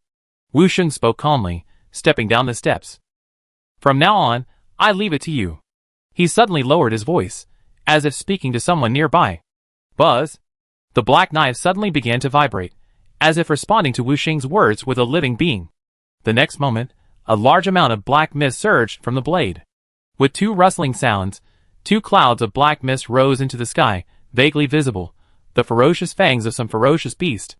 The evil spirit-like black mist began to scurry across the field, eventually charging towards the officials from the Demon Suppression Division within the formation. Someone instinctively stepped back, but this immediately caught Wu Sheng's attention. They immediately stopped moving, closing their eyes, and letting the 2 clouds of black mist pass through them. A chill ran through their body, as if a strong wind had blown through them. Opening their eyes again, the official looked around in confusion. Everything's alright? Rumor has it that the Lin Yuan long sword can devour a person's soul, transforming them into a puppet with eternal life and no chance of rebirth. That's not quite what it sounds like. Anyone touched by the sword spirit, move this way. Remember, move slowly and don't rush. Gu Xuezhen, the first person to be tested, began directing the troops. Soon, the others began to move, evacuating in groups. A bewildered expression hung on their faces, completely baffled as to why General Wu was acting so strangely today. Until one man lowered his head, letting the sword spirit pass through him, beads of sweat dripping from his forehead. Wu Sheng's brows twitched, and he slowly looked towards the man. This is bad. Seeing Wu Sheng looking at him, the Demon Suppression Division sergeant's expression suddenly changed. Without a second thought, he turned and fled. However, the ferocious blade spirit suddenly enveloped him, causing him to pause and obscure his vision. A sharp black light flashed through the air, propelling the man straight toward the wall. The black mist dissipated, revealing Lin Yuan's long sword lodged in the heart of a gray-haired wolf demon. Blood soaked its black robe. As it struggled, its pupils suddenly enveloped by a black aura. Immediately, Wu Sheng's figure silently appeared, using the power of ink shadow swimming. He reached out and grasped the hilt, slowly pulling it out. At the same time, everyone watched as the black mist emanating from the wolf demon's body gradually dissipated, eventually completely absorbing the blade. The wolf demon expired, its body limp and soundless. Wu Sheng closed his eyes, reached out, and stroked the blade, flicking it gently. Buzz! The blade trembled, and a black mist surged, gradually transforming into the wolf demon's form. It seemed stunned, staring in disbelief at its shapeless black mist form. Wu Sheng's eyes were cold, and he swung his sword with both hands, slicing the spirit apart. Then, the wolf's spirit shattered, and a large amount of black mist surged up along the hilt of the sword, pouring into Wu Sheng's body. He closed his eyes, his eyeballs rolling back and forth beneath his lids, as if reading something. When he opened them again, his cold gaze gradually penetrated the crowd, finally settling on the centurion with graying temples at the front. The man didn't turn around, as if he already knew the outcome. He chuckled and shook his head slightly. Senior Zheng, why? The doubts in his heart were resolved. How could so many demons have infiltrated the demon suppression division? It seemed that a centurion was guiding them. However, the test just now showed that this captain wasn't a demon in disguise. So he was puzzled. The other captains, including Gu Xuezhen, were all shocked, looking at the elderly captain in disbelief. This veteran had protected Qingzhou City for decades, having served there long before Wu Sheng arrived. He was known for his cautious approach and enjoyed a good reputation among the people. With 2 clangs, Captain Zheng removed the 2 short swords from his waist and dropped them at his feet. He had no intention of resisting, not even turning back, perhaps because he didn't want to face Wu Sheng or see the incredulous expressions of the young people who looked up to him as a role model. Now that the truth has been revealed, I have no intention of arguing. General Wu, please use that Lin Yuan long sword to kill me and intercede for my soul. His voice was powerful and rhythmic, without any fear, only a hint of relief. Puff! The pitch-black long sword pierced his chest from behind. Wu Sheng's expression was impassive, showing no sign of pity or hesitation for the contributions made by Captain Zheng. In his view, traitors were far more detestable than demons. Even the most powerful excuses could not atone for this sin. Draw your sword, soul devouring. A dark aura welled up in Wu Sheng's eyes, and his brows furrowed slightly. He quickly closed his eyes, calming his mind. After a long moment, he opened his eyes and looked behind him. Instantly, as if on cue, a dozen or so people began to flee in separate directions. Some rushed for the door, some used their qigong skills to scale the high wall, and one even resorted to some inexplicable trickery, slowly burrowing into the ground as if sinking into a swamp. Humph. With a cold snort, Wu Sheng snorted. Mo Yingyu unleashed his full power, and everyone saw only a dark shadow flash by like a stream of light. A few swishes, followed by screams. 2 figures fled to the training grounds. Upon hearing the noise behind them, they gritted their teeth and turned, swords drawn, ready to engage head-on. The skin on their faces faded, thick fur emerging, and their yellow-green pupils were filled with ferocity. Chapter 270. Bang! At that moment, the training ground gate behind them suddenly collapsed with a tremendous force. A mud-covered wolf demon flew backward like a cannonball, thumping against the ground twice before quickly dying. Lin Qian appeared at the doorway and peeked inside. Hey! Where did everyone go? They're all here. He stepped forward, standing between the 2 wolf demons. Are you busy, Brother Wu? As if he hadn't noticed, Lin Qian waved at Wu Sheng in the distance. Hearing this, Xiao Xian, who was in the crowd, nearly popped his eyes out. Are these master and disciple so casual and unceremonious? The 2 wolf demons beside Lin Qian trembled, their steel knives tightly clenched in their hands, unable to lift them. Should we keep these 2? No. Wu Sheng casually swung his sword, killing one of the dog demons and responding to Lin Qian. All right. Lin Qian nodded, his eyelids drooping. Without even glancing, he simultaneously thrust out 2 fists to the left and right. Bang! Bang! Even without activating the ring of power, the terrifying force sent the 2 wolf demons flying. They tumbled and fell, instantly losing their breath. Weak. Just the level of an ordinary small demon. Most of them couldn't even match the tiger demon he killed when he first arrived in the martial arts world. Lin Qian was curious. If these minions couldn't even defeat the demon suppression division, how could they threaten the entire Qingzhou city? There's still a big fish hiding beneath the surface. After clearing the entrance, Wu Sheng dismissed the group. Watching the 2 streams of black mist surging into the inky long sword, Lin Qian couldn't help but feel curious. What is this? A vengeful spirit? Lin Qian asked casually, pulling up a nearby chair and sitting down. Dahe can devour souls and use them. These 2 were monsters I killed a long time ago. After a long period of training, they can now be used as sword spirits. Wu Sheng also sat down, his expression slightly weary, and he rubbed his temples. Oh! The effects of the curse. What are the side effects? Lin Qian's eyes lit up, and he continued to ask. Wu Sheng had no intention of hiding it. In fact, because it was so well known, the effects of this curse were no longer a secret. A side effect is that this blade constantly seeks to devour my soul. The user must be constantly vigilant and maintain a clear mind to avoid being bewitched. Because of this powerful side effect, this blade has remained in use for over 200 years. Some in the martial arts world have named it Lin Yuan, meaning that holding this blade is like treading on a precipice. The slightest misstep could lead to a tumble into the abyss. As Wu Sheng spoke, he wiped the inky black blade with a white cloth, removing the blood stains. It was clear that he loved this blade dearly. The blade was smooth, yet completely unreflective. Hearing that this blade could actually harm its wielder, Lin Qian's curiosity grew even more intense. So, what is it that allows Brother Wu to control this cursed blade? Wu Sheng finished wiping the blade and slowly sheathed it. Talent. A rare talent in this world. My spirit is difficult to shake. As a child raised on the backs of many families, I've come this far, relying on this talent to escape danger many times. When I first joined the Demon Suppression Division, I was still a young and inexperienced person. During an operation to eliminate wild gods, I was left alone and happened to run into that evil spirit.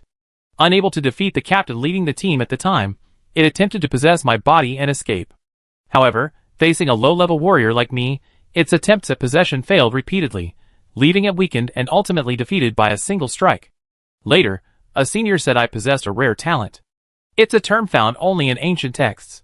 It's called the Stone Heart. He looked up, his eyes meeting Lin Qian's. The other's eyes widened, as if he had heard something unbelievable. What's wrong, Brother Lin? Wu Sheng sensed something was amiss and stopped talking. Nothing. Lin Qian quickly regained his composure, but the shock within him was like a surging sea. What's going on? Is this guy also a Stoneheart?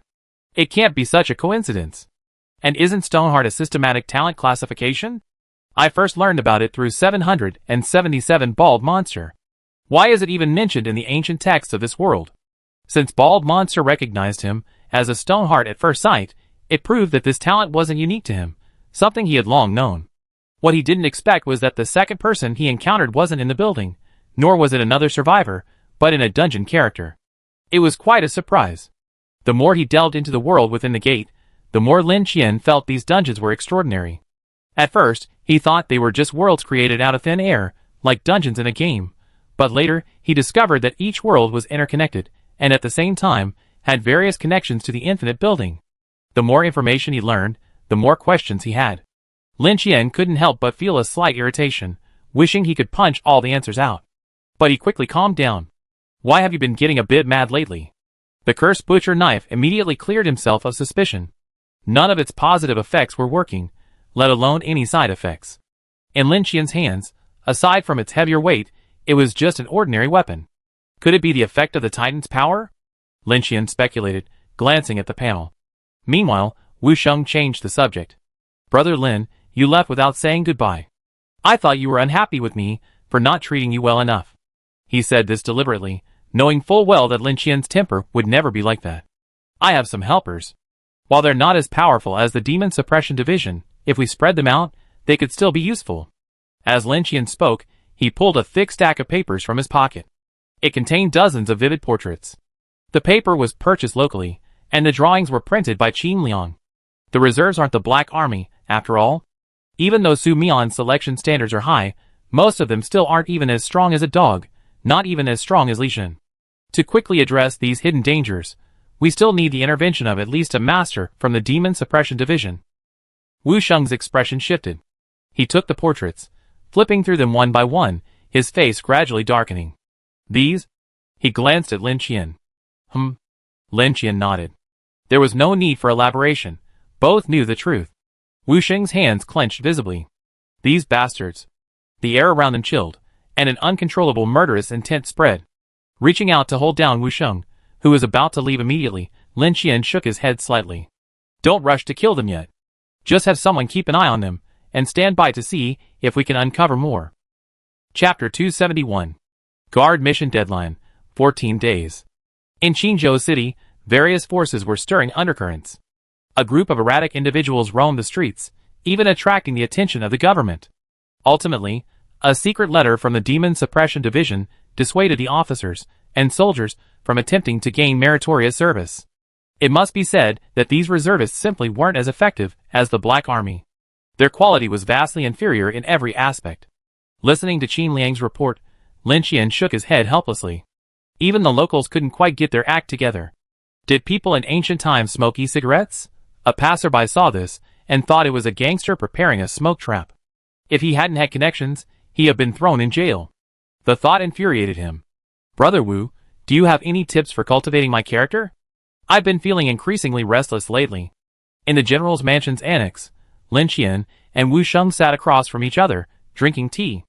The craftsmen outside were patching the hole with great efficiency, and their work was almost complete. I heard that the demon-subduing temple has special meditation techniques, but I haven't collected them. What's the matter, Brother Lin? Have you been having trouble with your martial arts training lately? Wu Sheng asked with concern. Not really, I just feel like there's a surge of energy within me, pin up, and I can't let it go. After these words, Wu Sheng was stunned for a few seconds, then his expression suddenly dawned on him. Ha ha. He laughed heartily. I think Brother Lin is planning to get married. How about this? If you plan to stay in Qingzhou, I have my wife introduce you to some ladies from prominent families. Don't worry, Brother Lin, I definitely satisfy you. Lin Qian was speechless. But he didn't bother to explain. It was almost certain that the Titan's power would affect his emotions, making him easily angered. And the higher the percentage of Titan's power accumulated, the greater this effect. Thinking of the personal ranking rewards he received in the 100 Districts War, Lin Qian suspected that the Berserker Titan was a species with a terrible temper, prone to violence and destruction. He was never like that. He was always polite and graceful. He glanced at the dashboard. Titan's power, 42%. He was already looking forward to the effects of his ultimate attack. He rubbed his hands, feeling a little excited. The sky was gradually darkening, and another day was about to pass. The guard duty was still in Phase 1. There was still one day until the festival. By then, Qingzhou City would be at its busiest peak, and nearby villages would also flock to the city for the festival, reaching its peak population density. If nothing unexpected happened, any incident would likely occur on the day of the festival. With Qin Liang watching over him, Lin Qian wouldn't have to worry too much. Discuss martial arts with Wu Sheng, refine your fighting style, and wait for the opportunity to kill. I sipped my tea, the aroma filling the air. Good tea. Who could be so content during a mission? That would be me, Lin. However, one should never be too cocky. As soon as I set down my teacup, Qin Liang's solemn voice rang through the communicator. Brother Qian, something's happening. Aile's communicator just lost signal, so I used the summoning card to bring him back. I didn't encounter any danger, but I did discover something remarkable. There seems to be a whole other world beneath Qingzhou City. It's so late. Where are you going, Brother Lin? Wu Sheng was about to pour tea for Lin Qian when he saw him slowly stand up. My men found some clues. I go confirm them. He hadn't told Wu Sheng about this because Qingzhou City also needed to be monitored. Leaving the general's mansion, Lin Qian wandered to a deserted spot and, using Shadow Walk, sank into the ground. Qingzhou City, underground. Lin Qian's figure emerged from a corner. A loud noise came from up ahead, as if something was going on. The light was dim, and the occasional sound of dripping water could be heard. Like the cave beneath a Fox Fairy Temple, this underground cave didn't appear to be man-made. It was also naturally formed. But its area was much larger, resembling a small world. Casually throwing a black robe over his face, Lin Qian slowly walked towards the direction of the noise. As he got closer, the light suddenly brightened. In a wooden fenced arena, two powerful demonic beasts were engaged in a fierce battle. One was spotted and resembled a hunting dog, while the other was a white-haired wolf demon with dark green pupils. They used no magic, relying solely on physical strength, each collision producing a dull thud. Their strength attribute is quite high, Lin Qian observed from behind the demon group, offering a fair assessment. This group of demonic beasts was clearly much more powerful than the ones above, especially the two on the stage, who were probably almost as powerful as two dogs. Besides this, Lin Qian noticed something else. He hadn't noticed before, but now, seeing so many demonic beasts gathered together, he noticed something. Why are they all canines? Fox demons, hyenas, jackals, no other demonic beasts were to be seen. Where's the tiger demon? Where's the snake demon? Meanwhile, the battle on the stage intensified. Bang! A muffled sound echoed, and the air seemed to tremble slightly. The hyena launched a powerful kick into the white wolf's abdomen. But the white wolf didn't dodge, taking the blow head-on. Then, it grabbed the hyena's ankle, yanked it hard, and then, with a roar, slammed its knee into the chest. Crack! A distinct crack of bone was heard. The hyena spat out a mouthful of blood and rolled twice on the ground, trying to get up, but it was unable to do so. The broken bones pierced its internal organs, and forcing itself to rise would only worsen the injury. Helplessly, it collapsed to the ground, deflated. The winner was decided, and the white wolf let out a victorious howl. Woo! The atmosphere was instantly aroused, and dozens of monsters joined in the howling. For a moment, Lin Qian felt as if he were in a zoo. Wait a minute. At the edge of the fence, a dog demon spotted Lin Qian at the back of the group. Where are you from? Why aren't you celebrating with us? TSK. Lin Qian, helpless, slowly removed his hood. However, strangely, these guys weren't surprised at Lin Qian's appearance at all. Instead, they subconsciously expressed disdain. You foxes just love disguising yourself as good-looking humans, enjoying the attention of humans. Have you almost forgotten your true identity? Hearing this, Lin Qian couldn't help but blink, a look of bewilderment on his face. Huh?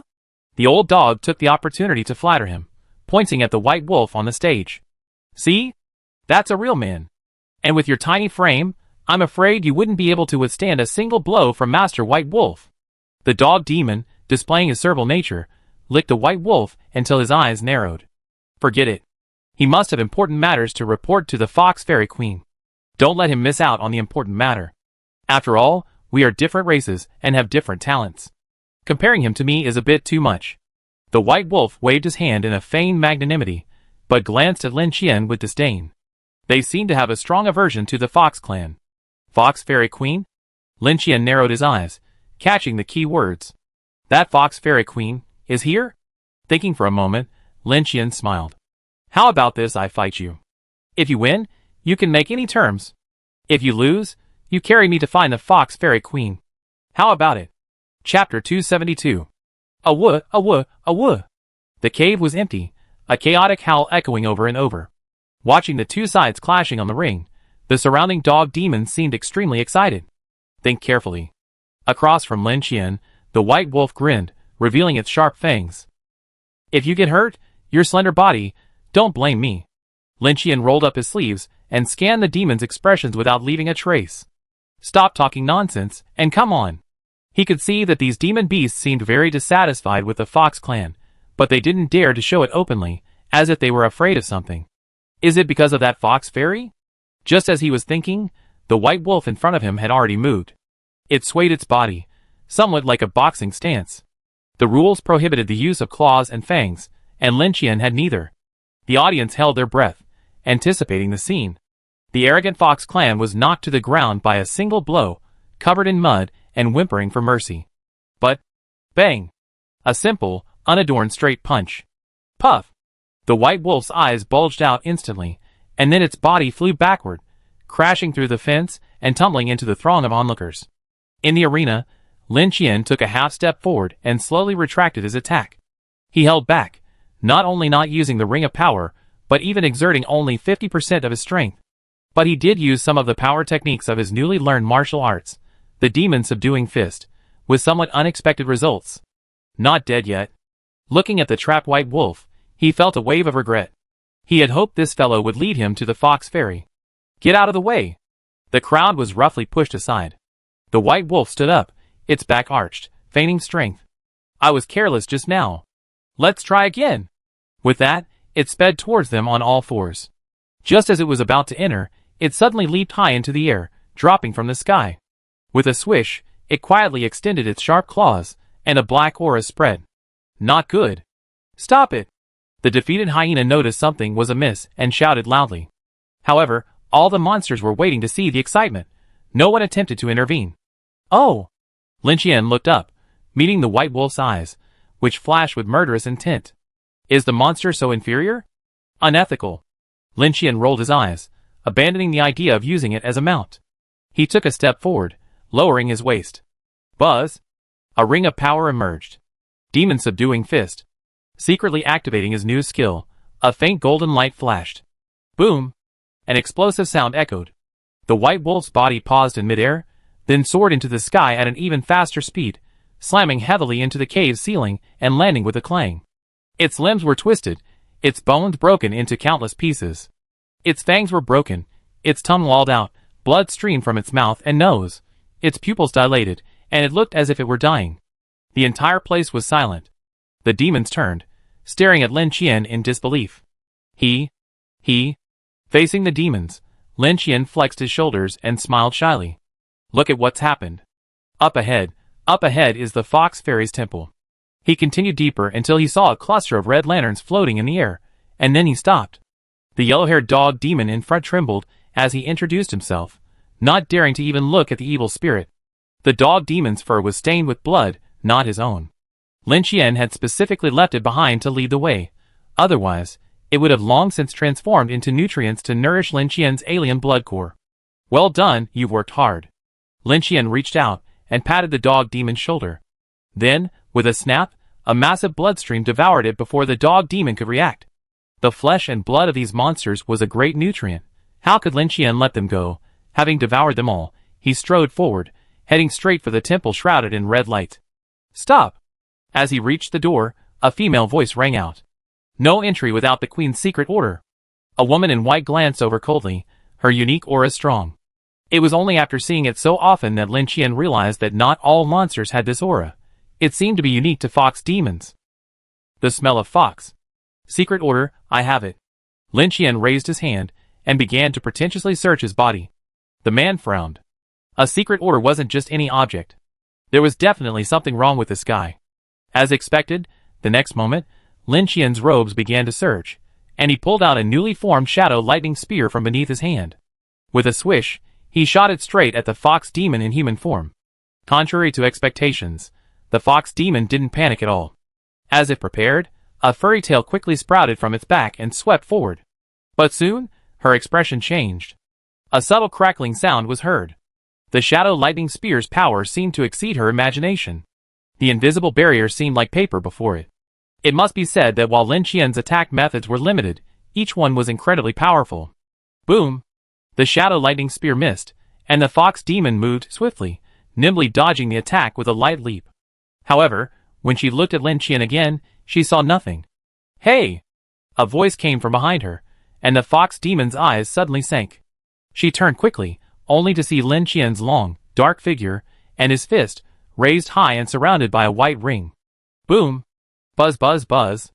The entire cave seemed to be filled with an evil wind, and many sleeping monsters were awakened by the loud noise.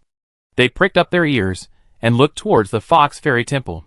In front of the temple, the floating red lanterns fell with a crackling sound. Lin Qian retracted his countless bloodlines, and a satisfied blush appeared on his cheeks. Another rare, high-quality ingredient. The ground cracked, and the steps crumbled. Putting away the fox fur, Lin Qian strode towards the temple gate. This Fox Fairy Temple was nowhere near as imposing as the one on the outskirts of Qingzhou.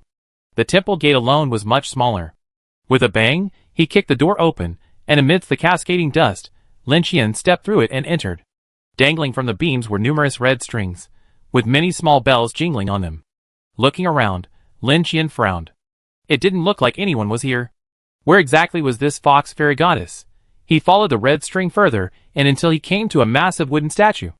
The statue was about 3 meters tall, its details carved with lifelike detail. It depicted a beautiful woman, with a lotus beneath her body, and a compassionate gaze.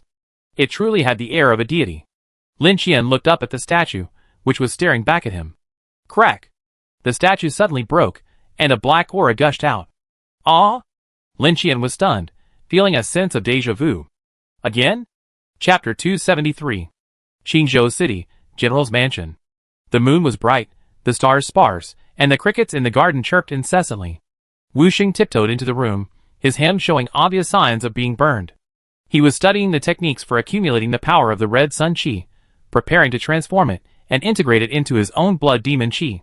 The gauze curtain fluttered, and a woman leaned against the bed, quietly gazing at the moon in the sky. Madam, you haven't retired yet. Wu Sheng hung his long sword on the rack and casually removed his black shirt. Yes. The woman's voice was as soft as water. Wu Sheng stepped forward, not caring about the stench of sweat, and immediately pulled the woman into his arms. Are you worried? Yes. The woman's response was still concise. Wu Sheng's brows twitched, sensing something was amiss with his wife. What's wrong? He gently rubbed his cheek against the woman's fragrant hair, a gesture of affection his wife favored. Unfortunately, this unstoppable trick seemed unable to appease his wife. I'm thinking of the past.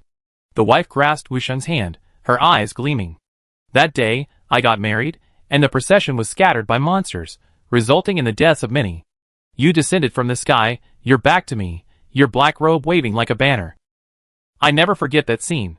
Wu Sheng smiled faintly and clutched his wife's delicate, boneless hand tightly. It's all in the past. Why dwell on those unhappy memories? The woman continued to gaze at the moon, seemingly oblivious to Wu Sheng's words, continuing to talk to herself. I broke off the engagement, insisting I marry you no matter what. My family went crazy trying to stop me, saying I was insane and locking me up. Then you appeared again, chasing a demon beast transformed into a human form to my house. The moon that night was just as round. You stood on the courtyard wall, like a shadow, looking at me. She pointed upwards. Wu Sheng fell silent, closing his eyes and listening. He didn't know what was going on with his wife tonight, but he was willing to accompany her as she processed her emotions. Fate is truly magical. The woman suddenly smiled. Until then, I always believed it. Wu Sheng's hand, which had been caressing the woman's shoulder, suddenly paused. His keen sense told him something was amiss. Someone told me it was all fake and possible. Those weren't my parents. I was just replacing the married couple. Including those demon beasts that suddenly appeared, and the one that escaped from the city, it was all deliberately arranged. The goal was to get close to you. A tear fell silently. Because no form of bewitchment will work on a heart of stone. Only true love is the greatest deception. Wu Sheng's hand trembled as he slowly withdrew it. He lowered his head, a white hand silently piercing his chest, blood gushing out along his jade-like skin. Ah! A dry cough, his body rapidly cooling. Wu Sheng's eyes widened in disbelief, meeting the woman's tearful gaze. The eyes that had intoxicated him countless times gradually darkened, their last trace of reluctance gone. With a snap, he gripped the woman's wrist tightly, his eyes instantly darkening with a sinister glare. But no matter how hard he tried, the woman showed no sign of letting go. The sharp nails gradually pierced through Wu Sheng's heart, and his face twisted. Beast! A suppressed curse, laced with fury, caused the woman's entire body to tremble slightly. Seizing this opening, Wu Sheng suddenly raised his hand towards Lin Yuan's long sword. A surge of black energy erupted, and the long sword unexpectedly flew off the shelf, landing with a snap in Wu Sheng's palm. Swish!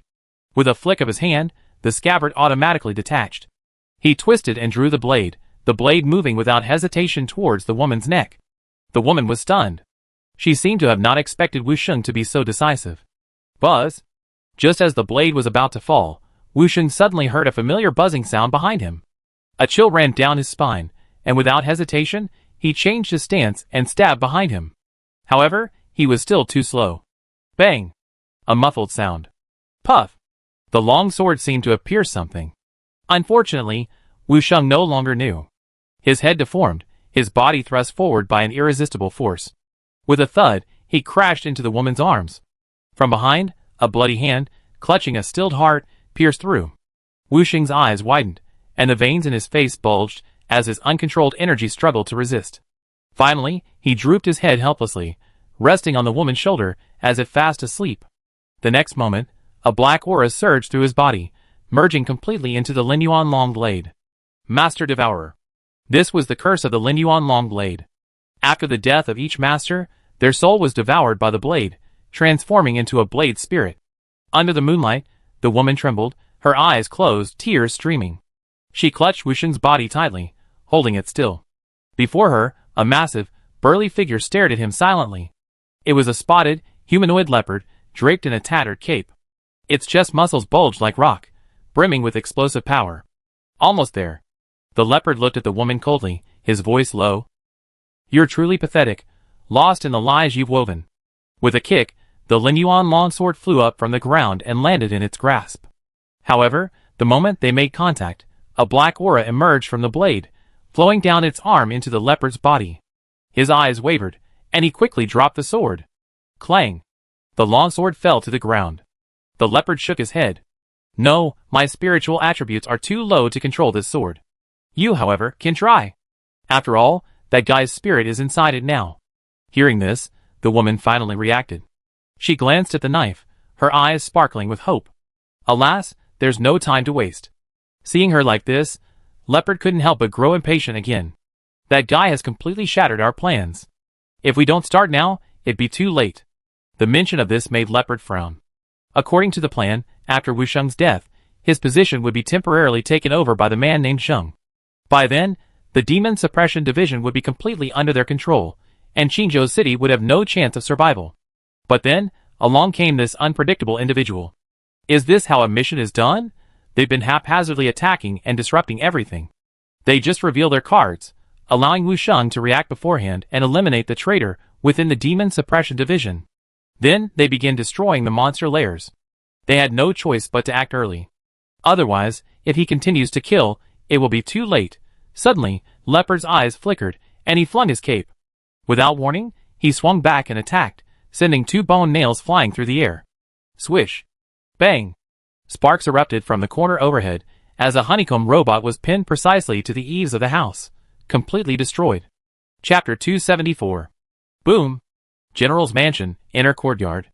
The door exploded, Lin Qian's chest heaving violently. Moonlight shone on his blood-soaked figure. Inside, Wu Sheng's face was cadaverous, and the blood on the ground had dried. The Linyuan longsword had vanished, leaving only the scent of flowers mingled with the scent of fox. Damn! He cursed through gritted teeth, punching the wall, sending rubble flying. Tell me again, what did you see? Lin Qian whispered to Qin Liang on the communicator. A leopard, using the exact same skill you, Brother Qian, used. A screenshot appeared. Ring of Power. Lin Qian's pupils constricted slightly. Besides that, I also caught this in the last frame. The second image showed the leopard lifting its cloak and throwing the bone nail. Although the image was blurry, after layers of optimization, the object on the leopard's wrist was clearly visible. Timer. Lin Qian practically gritted his teeth as he uttered the words. This leopard not only possessed the Ring of Power, but also, like him and the others, possessed a timer that marked their status as survivors. This was an overwhelming amount of information. Qin Liang, always clear-minded, was silent for a long moment. They seemed to have mentioned taking action beforehand. Brother Qian, what should we do? Lin Qian stared at Wu Sheng's corpse on the ground, his eyes growing colder. It had only been 2 days of friendship, so he wasn't exactly hysterical. However, Lin Qian was still somewhat heartbroken by the uneventful death of such a close friend. More importantly, he had lost his greatest asset, and the difficulty of this mission had suddenly increased immensely. We can't wait any longer. Let them take action. Lin Qian calmly issued the order. Regardless of whether they are certain, as long as there is any suspicion, kill them all. He was protecting the lives of the entire city. A few, or even dozens, of innocent people were nothing compared to that. After storing Wu Sheng's body in the storage space, Lin Qian immediately left the general's mansion. He considered using the head-transferring corpse puppet technique to resurrect Wu Sheng, but according to Qin Liang, Wu Sheng's soul had already merged with the sword, and even a deity couldn't save him. To defend such a large city, the Demon Suppression Division's assistance was indispensable. Taking advantage of the night, Lin Qian used Shadow Walk and arrived at the Demon Suppression Division almost instantly. Seeing a figure materialize out of thin air in the corner, the guard at the door couldn't help but rub his eyes. Must be too sleepy. Because of Wu Sheng's shocking actions during the day, the Demon Suppression Division was in turmoil. Zheng Qianshang held considerable prestige, and many long-serving officials had connections with him. Coupled with the deliberate fabrication of rumors by those with ulterior motives, rumors quickly spread. Gu Qianshang. Seeing Gu Xuezhen approach, the officials preparing to go out on night patrol immediately stopped whispering and left with their heads held high. Ah! A sigh! Gu Xuezhen felt somewhat helpless. His master had always acted decisively, never giving anyone time to react. This troubled him, his disciple. I visit master early tomorrow morning. The impact of this incident cannot be escalated any further. As he pondered this, a familiar figure suddenly appeared in front of him. Senior Lin. Why are you here so late? He hurried forward and bowed. Gu Xuezhen was genuinely curious. How could this guy, without even a Demon Suppression Division token, come and go so freely? Could it be that master secretly gave him something? As the two approached, Lin Qian spoke. Let's find a suitable place to talk. Hearing the solemnity in his voice, Gu Xuezhen's heart sank. What had happened? I have the key to the other courtyard. Senior, please follow me. It was still the courtyard where Lin Qian and Wu Sheng had fought. The shattered stone slabs and table hadn't been repaired yet. Gu Xuezhen led Lin Qian inside, lit a candle, and gently closed the door. I wonder, Senior. Turning around, Gu Xuezhen asked, only to see Wu Sheng's body, which had appeared on the ground at some point. With a tremble of his hand, the candle flew, tumbled, and went out. With a whoosh, a bright light burst forth. A pure white flame ignited in Lin Qian's palm, illuminating the entire room. The wounds on the corpse, every detail, unfolded before Gu Xuezhen's eyes. His pupils trembled violently, as he stared at the stiffened body in disbelief. "Master!" His voice choked in his throat. He raised his head, his eyes reddened as he looked at Lin Qian, his eyes filled with wariness. "How did my master die, and why did he suddenly appear here?" His voice trembled, his tone filled with questioning. With a swish, another large iron ball appeared on the ground, still stained with blood. Gu Xuezhen saw it clearly this time, and his pupil shrank. "This is my ability. You can think of it as me possessing a magical storage device." Lin Qian's voice was calm. "Your master's wife is a fox demon in disguise. She approached your master with the sole purpose of killing him. Today is the day to complete this mission. I know I'm the most suspicious person in your eyes right now, and I don't want to make any further excuses. I called you here simply to make a final attempt. One word. If I wanted to kill your master, there would be no need for a sneak attack." Lin Qian's gaze was fixed on Gu Xuezhen. This was the only way to break through. Gu Xuezhen's eyes flickered, his gaze darting back and forth between Lin Qian and Wu Sheng's corpse, as if he were in a deep struggle. After a long moment, he trembled and closed his eyes. Lin Qian sighed in relief at this. "Now, I need you to pretend he's still alive and issue orders on his behalf, putting all of Qingzhou City on the highest level of combat readiness." However, his next words nearly made Gu Xuezhen jump. "You're crazy!" His eyes widened. "This is a crime punishable by the extermination of 9 clans." The voice dropped to a low, hoarse, hysterical crescendo. "Soon, all 9 clans in the city will be wiped out." Lin Qian's forehead bulged with veins, his suppressed rage finally bursting forth. "Down below, I killed hundreds of demonic beasts. Because of the noise, the rest escaped through various passages. I don't even know how many there are." "What?" Gu Xuezhen was startled again. Snap! Lin Qian slapped him hard on the back of the head. "Stop staring at me. The slaughter will begin before dawn." To prove his point, Lin Qian turned around and began pulling out various demonic beast pelts from his storage space. As he watched each blood-soaked, glowing pelt being tossed out, Gu Xuezhen's heart gradually sank. He finally believed Lin Qian's words. Then what should I do? Gu Xuezhen was suddenly thrown into disarray at the thought of the disastrous consequences if this were true. His family was in Qingzhou City.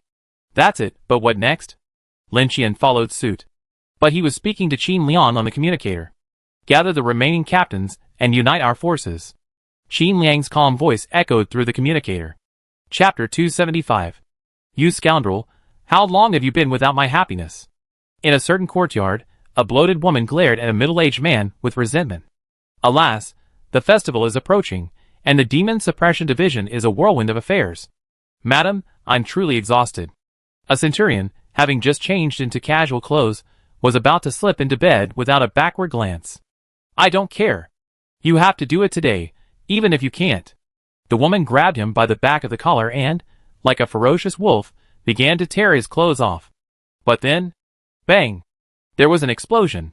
The centurion, who had only just begun to sleep, was suddenly alert. Using his Qigong skills, he moved swiftly, and with a swish, the scimitar hanging on the wall was unsheathed. "Who?" With his back against the door, he shouted. The next moment, a large hand suddenly pierced through the door and grabbed him. "Huh?" Before he could react, a tremendous force yanked him out. "General Wu has ordered an emergency assembly." Lin Qian grabbed the captain like a chicken, leaping high into the air and leaping over the courtyard wall, landing heavily on the ground. "Wait a moment. Put me down." "Who are you?" The voice grew distant, and the woman inside, her face pale with fear, stumbled out in pursuit. "Are you coming back?" Bang! The door was kicked open. Lin Qian casually threw the captain to the ground. "Meeting?" The man stood up awkwardly, looking around, bewildered. Why are they all? Except for the 2 captains on duty, who had been invited by Gu Xuezhen, the rest had all been captured by Lin Qian. Some were even shirtless, their faces etched with frustration. What's going on? Where's General Wu? Someone finally couldn't help but ask. My master is seriously injured. Gu Xuezhen, following a pre-planned narrative, recounted the entire fabricated story. Anyway, a large number of demonic beasts are roaming the city right now. Master has ordered us to defend Qingzhou until reinforcements arrive. After he finished, the hall fell silent. Nonsense! Just then, A burly, bearded captain slammed the table. For something this serious, we must at least see the general himself. Without orders, without procedures, we're being forced into combat readiness? Who will be held accountable for the consequences? After these words were spoken, no one responded, but judging by everyone's expressions, they must have shared the same concerns. Gu Shuozhen's lips paled, and he glanced at Lin Qian. See, I told you all. But Lin Qian took 2 steps forward, unfazed. Everyone listen to me. Unexpectedly, he was interrupted by a burly man as soon as he opened his mouth. By the way, where did you come from? What qualifications do you have to participate in our Demon Suppression Division's internal meetings? They had all seen Lin Qian in the training grounds, and knew he was a man of considerable strength. However, no matter how powerful a martial artist might be, he had no right to interfere in the Demon Suppression Division's affairs. Lin Qian's brow twitched, and he completely forgot all the words Qin Liang had instructed him. Buzz! A ring of power appeared, and he swung and punched. Boom! A large hole was blasted through the door, along with the surrounding doorframe and wall. He retracted his fist. Buzz! The ring of power appeared again. He glanced at everyone with a stern look.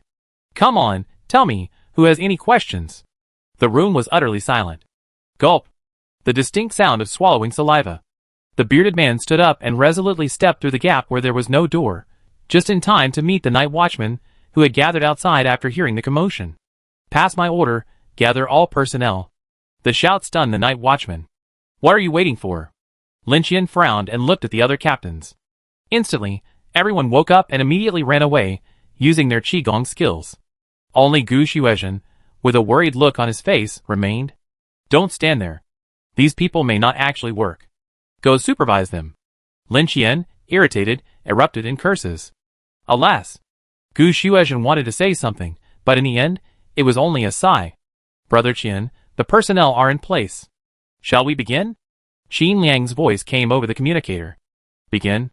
Lin Qian gave the order without hesitation, then sank into darkness.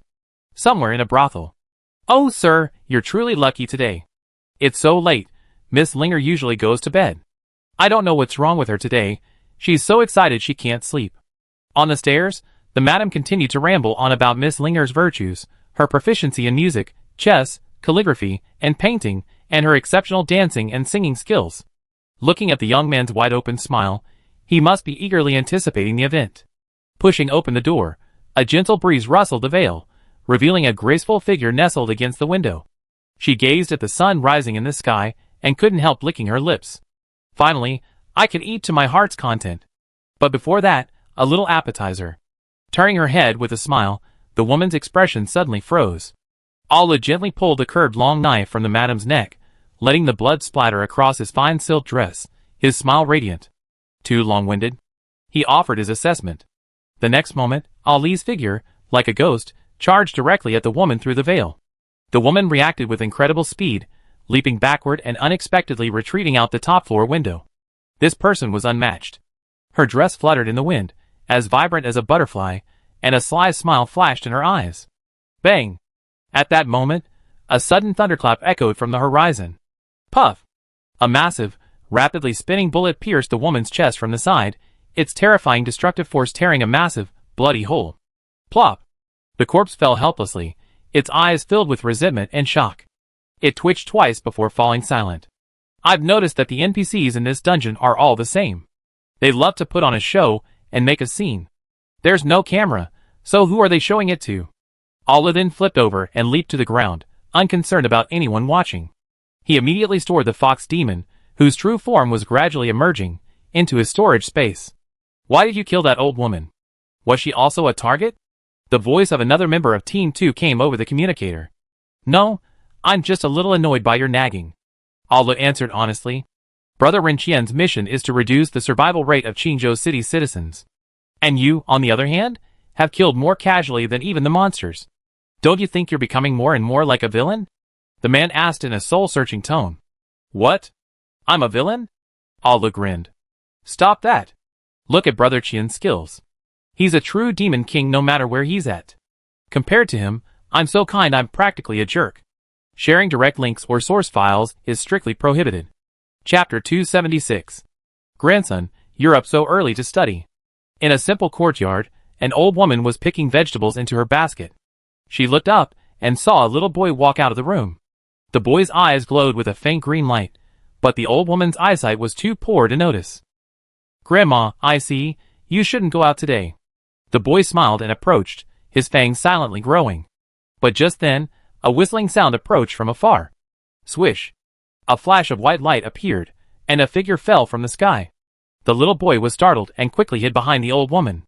The cyborg from Team 2 landed smoothly and raised his hand, energy surging from his palm, aiming it at the old woman. "Old lady, your grandson is a demon. Get out of the way. I take care of him." His voice was flat, but the reluctance in his tone was palpable. You. Nonsense. He's my grandson. How could he be a demon? I think you. Swish.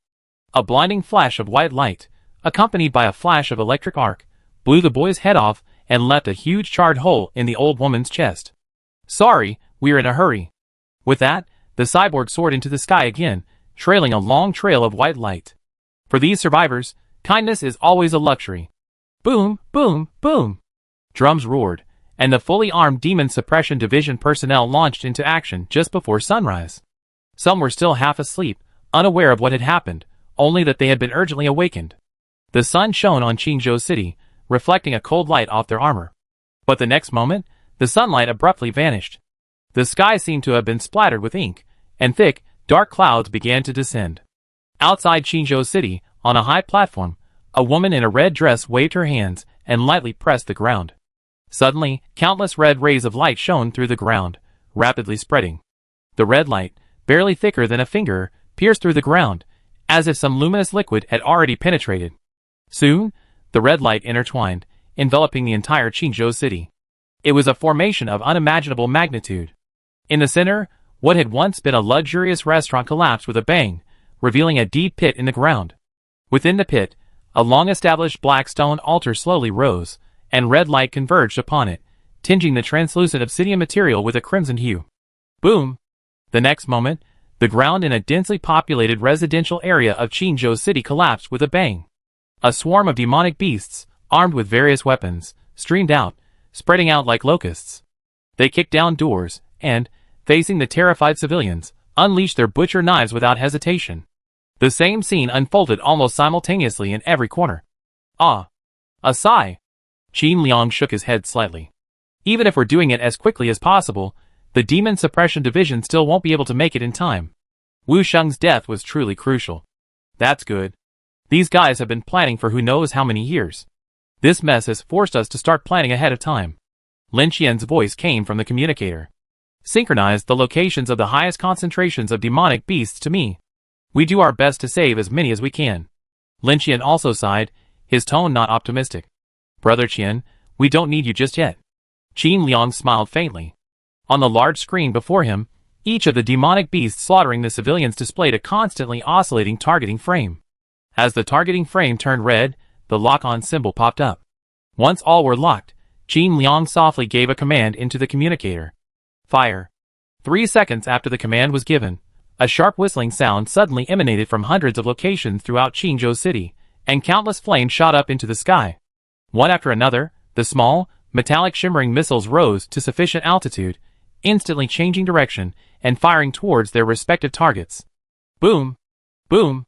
The next moment, a resounding explosion echoed throughout the city, shaking the ground. Great explosion. Lin Qian's hesitant praise echoed through the communicator. This single blow instantly wiped out the 5% survival rate of the civilians.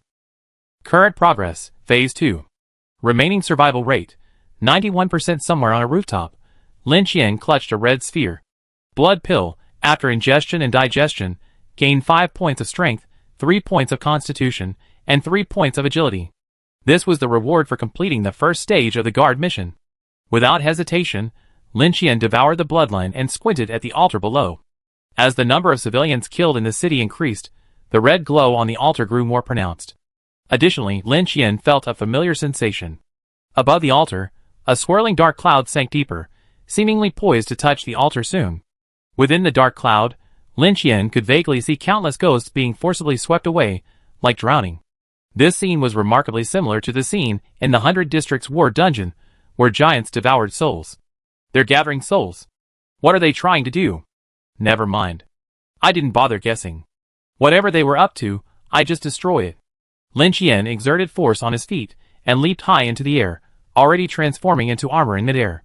But just as he was about to slam down on the altar, the ground nearby suddenly exploded with a rumbling sound. A massive, human-like leopard burst from the earth, its tattered cloak fluttering in all directions. With a flick of its hand, it launched 2 bone spikes straight at Lin Qian's eyes. However, with his powerful intuition, Lin Qian reacted before the opponent could strike. His massive skeletal shield quickly coalesced into shape. With 2 sharp thuds, the bone spikes punched 2 holes directly into the shield and penetrated half an inch into the breastplate before stopping. With a loud thud, Lin Qian landed and stared at the leopard from a distance. Humph. The leopard grinned, revealing its sharp fangs. As a newcomer, not many can withstand my attack. You're excellent. To have reached the first limit of your strength attribute in such a short time is even more impressive than the leader of our time. It stepped forward slowly, its cloak fluttering in the wind. Lin Qian also approached slowly, listening intently. That's why, even after all this time, his tragic death remains etched in my mind. He clutched my tail, begging me to kill him quickly. That once radiant and high-spirited guy seems only a fantasy. The leopard seemed lost in memories, a slightly sarcastic smile playing at the corner of its mouth.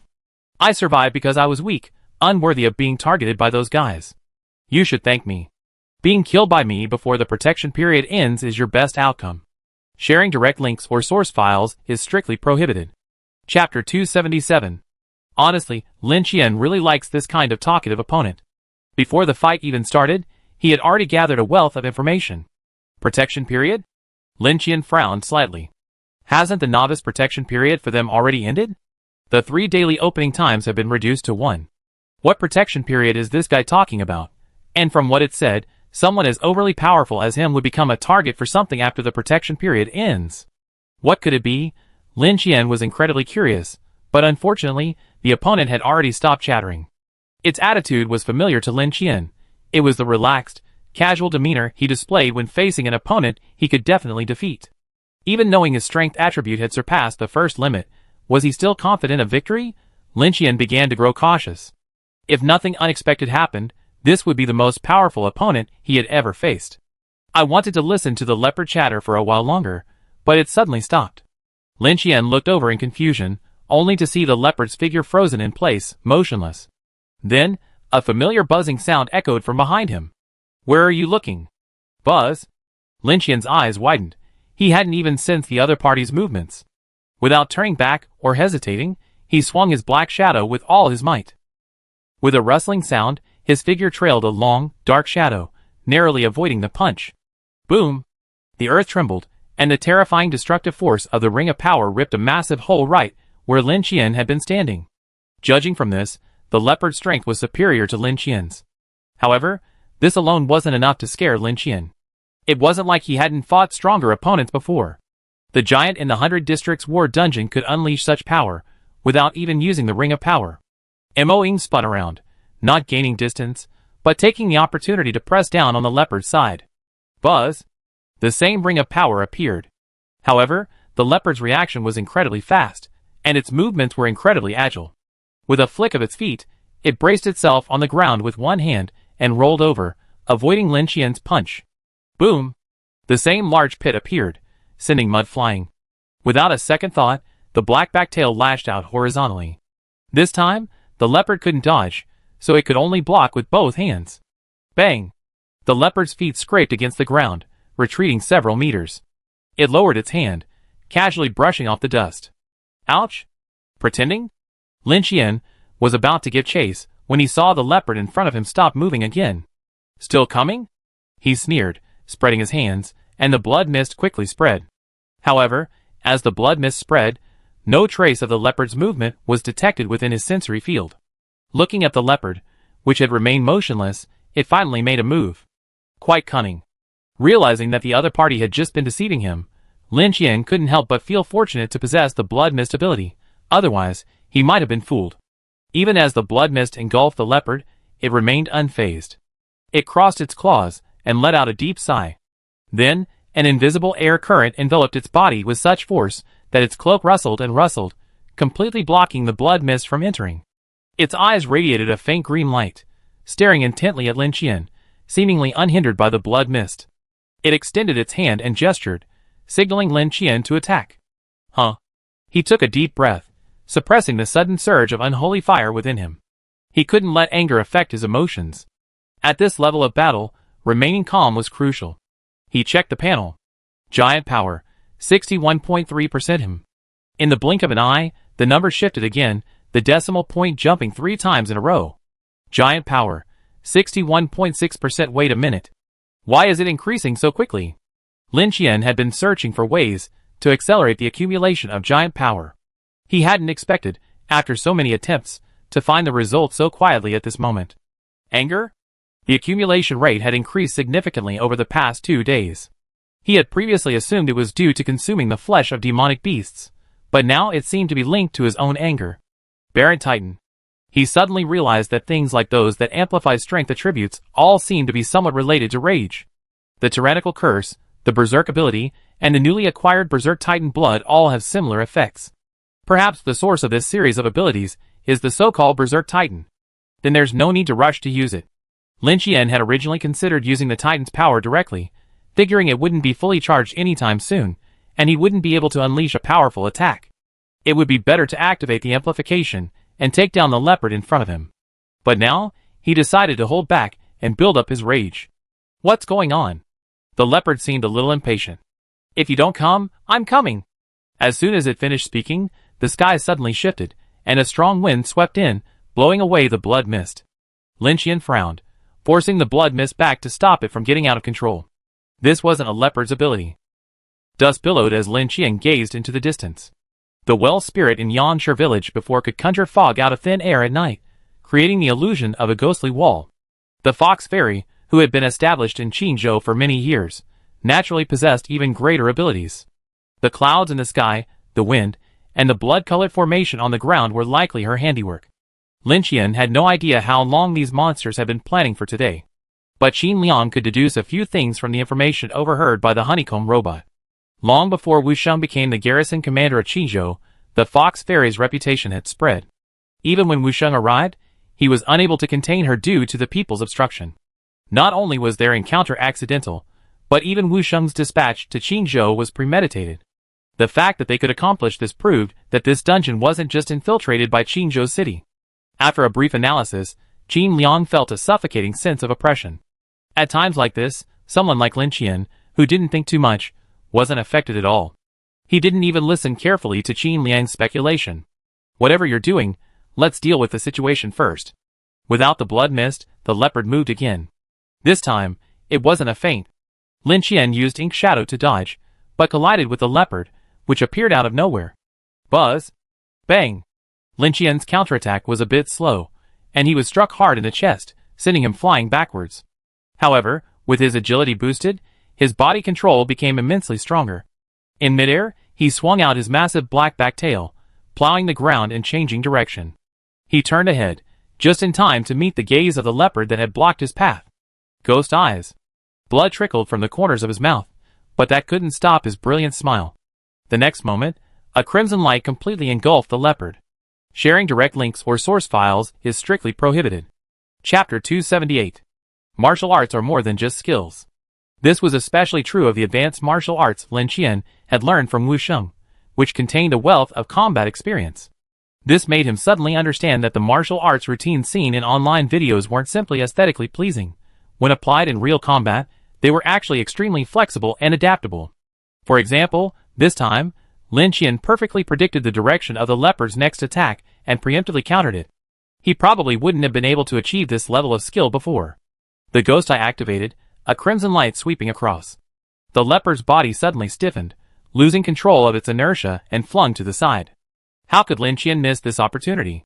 In an instant, thousands of bloodlines burst forth like fireworks, entwining the leopard's body from all directions. At the same time, the ring of power began to gather power and compress, visibly whitish. However, at this moment, without warning, the ground beneath his feet suddenly rose with a rumbling sound, propelling him several meters upward. In an instant, all of Lin Qian's preparations were thwarted, and the leopard quickly escaped the ghost eye's control. He casually tore through the bloody threads that hadn't yet formed a large area, and with a swish, his figure vanished into the crevice beneath his feet. Boom! Lin Qian's forehead bulged with anger, and he hurled the ring of power he had accumulated directly towards his feet. With a roar, the still-rising stone pillar beneath his feet shattered instantly. As a wild god, the fox could manipulate the entire terrain of Qingzhou City at will. Lin Qian was outmatched, facing two opponents. Add to that the leopard's own strength, and the disadvantage suddenly became apparent. Lin Qian rarely experienced this feeling. The opponents he encountered were either easily crushed by him, or easily crushed by him. It was quite a new experience. The communicator was noisy for a moment before the signal was cut off. It seemed Qin Liang was also in trouble. The dashboard showed that the survival rate of the Qingzhou people was plummeting, having dropped to 80%. We can't delay any longer. Lin Qian's eyes flickered, and he made a decision. Kill the auxiliary first. Just then, a large crack appeared beneath his feet. Lin Qian quickly retracted his black back tail and leaped into it. The leopard's figure emerged, staring at Lin Qian with some confusion as he disappeared into the crack. Where's he going? However, it wasn't until Lin Qian's presence faded from its range that the leopard realized something was wrong. Not good. This guy's heading for you. Without hesitation, the leopard immediately dropped to all fours and began to run, so fast that he became a shadow. But no matter how fast he ran, he couldn't outrun a shadow. Outside Qingzhou City, on a hilltop, Lin Qian emerged from the shadows, his murderous intent thick. Ahead, a woman in a red dress clutched a long sword. Though she noticed Lin Qian's presence, she didn't turn around. Sister-in-law, are you here to watch the fun? The greeting was warm, but the butcher's knife swung without hesitation. Turning, he lunged forward, a long dark shadow trailing through the air. But with one slash, the woman in the red dress shattered like a mirror. The same technique as the leopard. Damn! He cursed inwardly and turned around. He saw the woman had reappeared on the treetops, her face covered in a dark mask, gazing down at Lin Qian from above. A strong wind blew, her skirt fluttering, and fallen leaves swept in. Lin Qian stomped hard on the ground, and the bone armor on his feet extended, anchoring his body to the spot. He let the wind sweep him away, unmoved. Boom! Then, the next moment, dark clouds suddenly surged in the sky, and a dull rumble of thunder echoed. Lin Qian's scalp tingled, and he looked up. A pitch-black bolt of lightning pierced through the heavens and earth, striking him headfirst. Boom! Instantly, the entire mountaintop exploded, sending rubble and debris flying. Cough, cough! Lin Qian fell off the cliff, tumbling awkwardly several times before quickly standing up. His bone armor bore visible signs of damage, but it was no problem. He pulled out a vial of high-level healing potion and injected it, simultaneously withdrawing a large amount of flesh and blood from his storage space, and began absorbing it with undisputed enthusiasm. It must be said that while Lin Qian lacked a natural talent for strategic planning, he often had fleeting flashes of brilliant ideas when battling the enemy. Just now, for example, the thunder struck, unavoidable.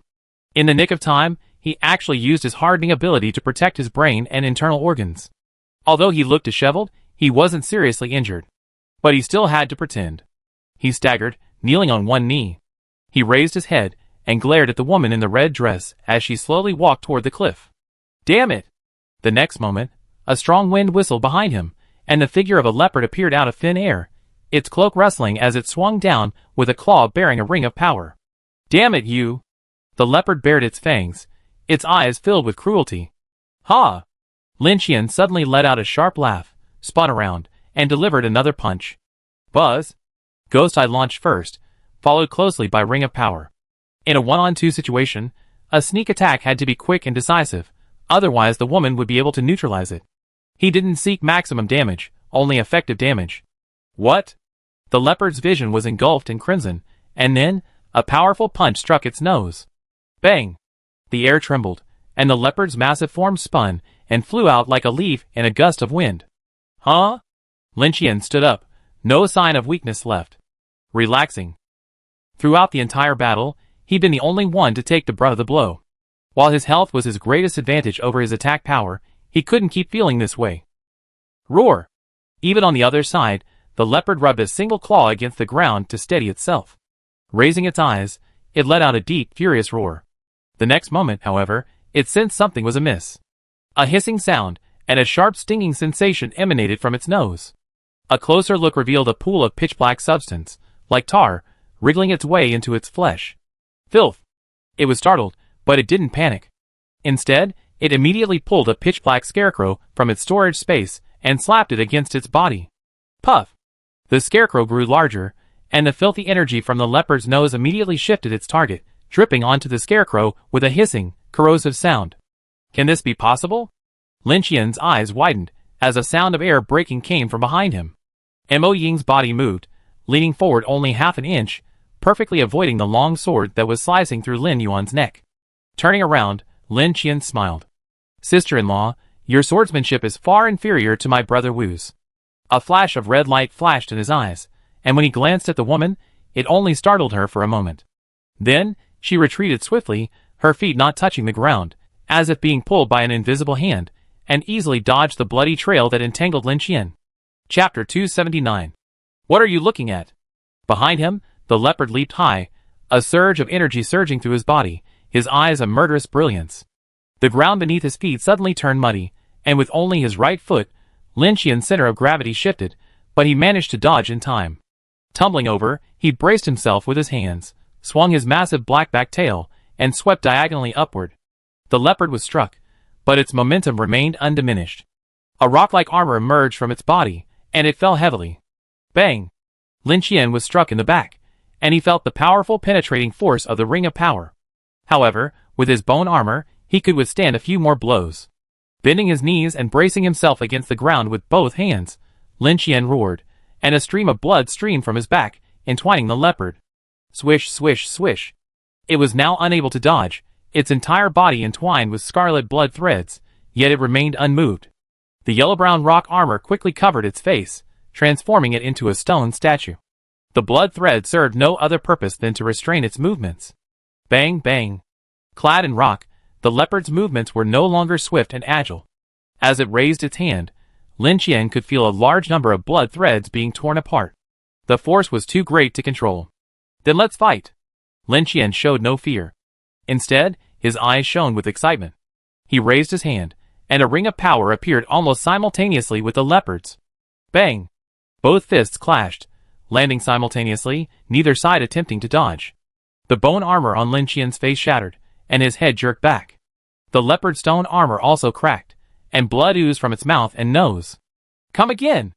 However, just as Lin Qian exclaimed in delight, and was about to land another punch, Leopard firmly held his shoulder. What do you mean? Are you scared? Just as he was wondering, a fragrant breeze with the scent of fox wafted from the side. Turning around, he was met with a pair of charming eyes hidden beneath a mask. Give up. She reached out and caressed Lin Qian's cheek with a touch of affection, a bewitching glint in her eyes. Lin Qian's eyelids visibly drooped, and the blood thread wrapped around Leopard's body slowly loosened and fell. Success? Leopard, delighted, slowly released his grip and retreated, as if afraid to awaken a slumbering soul. Lin Qian's gaze was hazy, and the corners of his mouth curled up, as if he had witnessed something enchanting. No! The woman suddenly realized that she wasn't casting a spell. What was this guy laughing at? But it was too late. Lin Qian suddenly leaped up, grabbing the woman by the neck, and then a torrent of blood swirled around her. Her charming eyes instantly turned panicked, then again shrouded by a web of crimson blood. You run again this time. Buzz! A ring of power emerged, gathering power. Not good. The leopard was startled and lunged, but Lin Qian's footsteps stumbled. Irregular spikes suddenly erupted from his bone armor. This was a move the man in bone armor had used before, now used by Lin Qian to delay the leopard's attack. The ring of power began to shrink, emitting a white light like a jade bracelet. He slammed his fist down on the woman, bound by the blood. Bang! Ripples rippled through the air, and fallen leaves flew up with a powerful force. At the same moment, the leopard's attack landed, sending Lin Qian flying, but the bloodline clung to the woman, refusing to let go. Swish! With two consecutive piercing sounds, the leopard, half covered in stone armor, transformed its claws into air blades. With a whirlwind movement, it severed the bloodline, freeing the woman with a clean, sharp movement. Ahem! The woman was covered in blood, but it was mostly the remains of the dissolved bloodline. From the heavy blow, her face had collapsed, and white hair began to sprout uncontrollably, unable to maintain her form. Seeing her spewing blood, the leopard didn't hesitate. He pulled out a vial of potion and injected it into her. Soon, the woman's fracture bulged visibly. Rapid healing potion. In the distance, Lin Qian also finished injecting a vial of potion, but his injuries were severe, so the advanced potion was sufficient. Humph. The leopard stood up, blocking the woman, who hadn't fully recovered yet, and looked at Lin Qian. I admit you're very strong. Stronger than I imagined. He was genuinely shocked.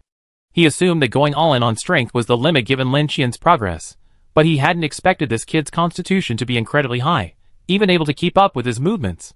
Clearly, his agility wasn't too low either. But how is that possible? This is truly bizarre. Lin Qian, standing opposite him, raised his hand to silence Leopard's nonsense. Knife. A woman's voice came from behind him. Only then did Leopard realize that the Lin Yuan long sword in the woman's hand had been snatched away by Lin Qian and was now in his hand. How is that possible? How is he unaffected at all? Seeing Lin Qian's expression normal, Leopard's gaze narrowed. It's the stone-hearted man. The woman stood up, the demonic mask shattering, her shape-shifting ability concealing her fur, leaving her face vibrant and alluring once again. What? Leopard was even more surprised. Another stone-hearted man? When did stone-hearted man become so worthless? We've been searching for them for so long, and only... The woman raised her hand, blocking Leopard's words. We can't let him get his hands on that sword. Leopard, knowing this, immediately charged forward to attack.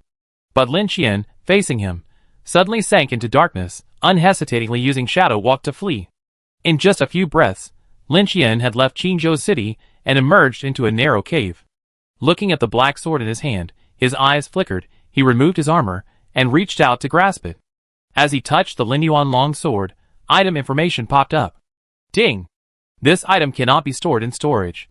Executioner's Blade, a cursed black blade, strengthened by devouring souls. Soul Devourer Curse. Upon killing a target, it automatically devours their soul, transforming it into a part of the curse. Beware, they will constantly covet the wielder's soul. Only those willing to sacrifice their own can truly control this blade. Come, come! Come with us!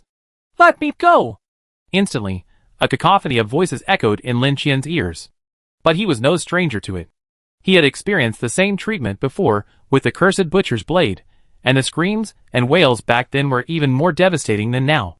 He seemed to vaguely see a pitch-black cave, surrounded by numerous bizarre shadows, their fangs bared as they welcomed him, as if wanting to take him in as well.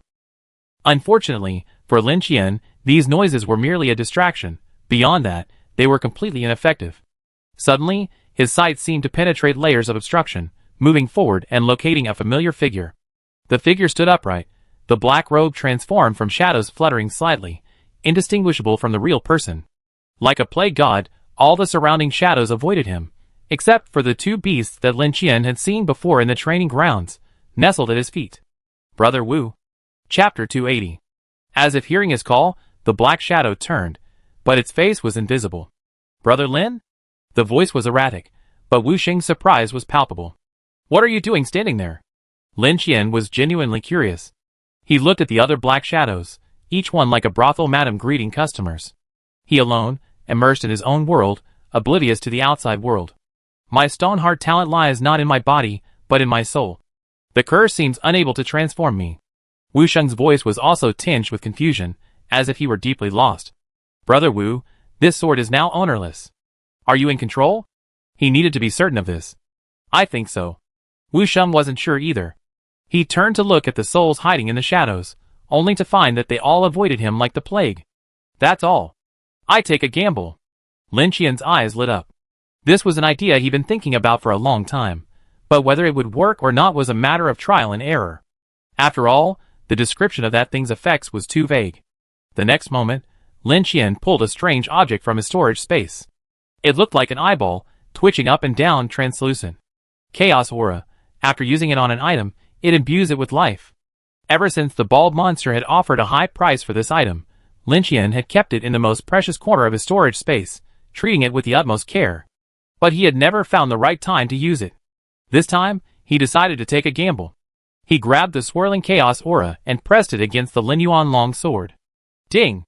Choose to use? Yes. He confirmed without hesitation. The next moment, the eyeball shattered, and a twisted aura seeped into the blade.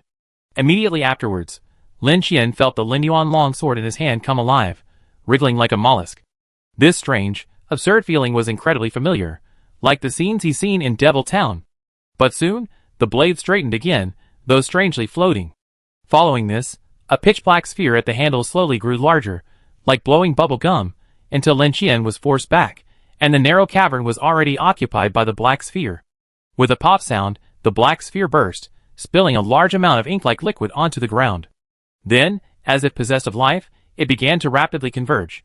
As it did so, the shapes of ferocious beasts and struggling, screaming faces emerged. The soul within the blade seemed to have finally escaped its cage, but it could not escape its fate of fusion. Gradually, the black ink coalesced into a familiar figure, though without a face. He held the sword in one hand, his dark robe surging. After a long moment, his outline finally stabilized. "Brother Wu." Lin Qian took a tentative step forward and greeted him. The dark figure turned and nodded slightly.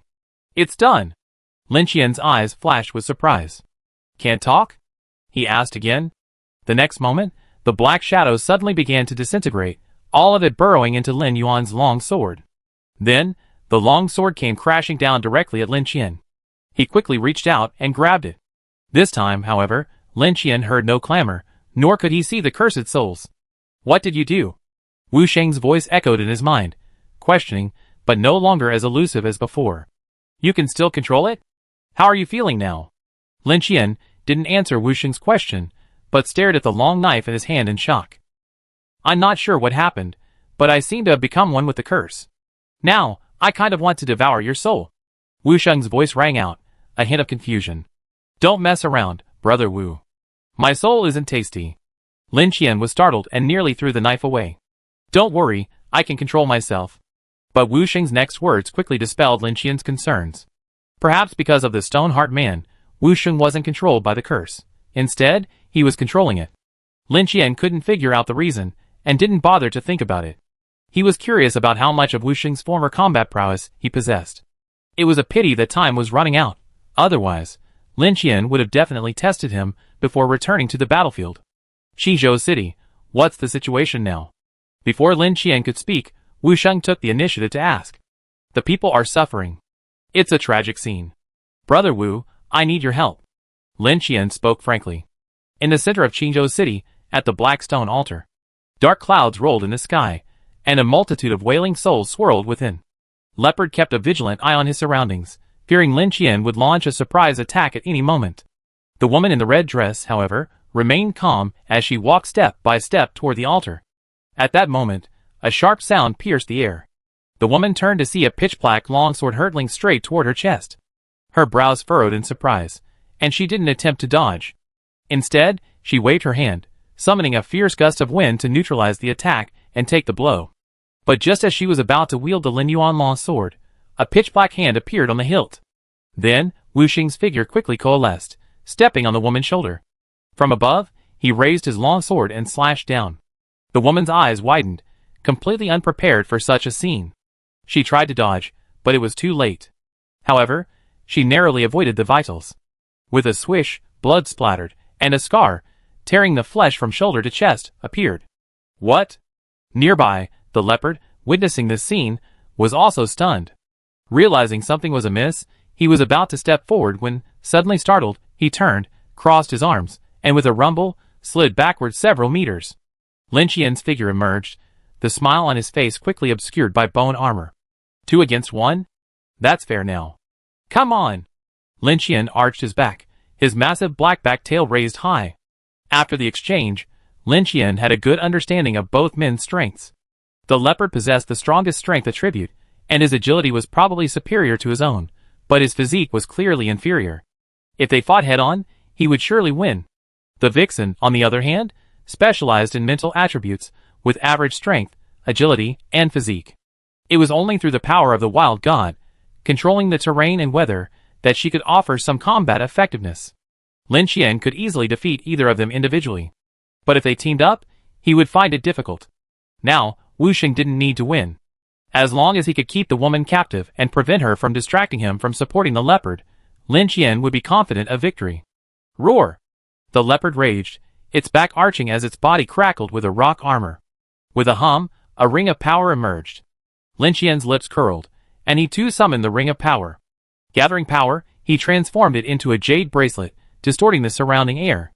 The next moment, both sides moved simultaneously, and amidst a roar, a fierce battle erupted. Chapter 281. Run! Run! Ha ha! The riding crowd scattered. The jackal that emerged from the well shook off the water droplets on its body and immediately joined the hunters. Monster! Die! Just then, a burly middle-aged man rushed out from the alley. He was covered in blood, with wounds on his cheeks and legs, but this did not affect his attack in the slightest. Mountain collapse. Boom! The well mouth shattered, carrying the jackal, unable to dodge, into the building. However, after dealing with this one, 2 other dog demons remained. They wielded bone knives, chewed on shredded meat, and, laughing strangely, surrounded Zhao Xian. Humph! Knowing he was no match for them, Zhao Xian advanced instead. His display frightened the 2 timid dog demons, who simultaneously took a step back. But the next moment, a flash of white light roared towards them, its powerful thrust raising a cloud of dust. The cyborg appeared with force, raising its arms from a distance.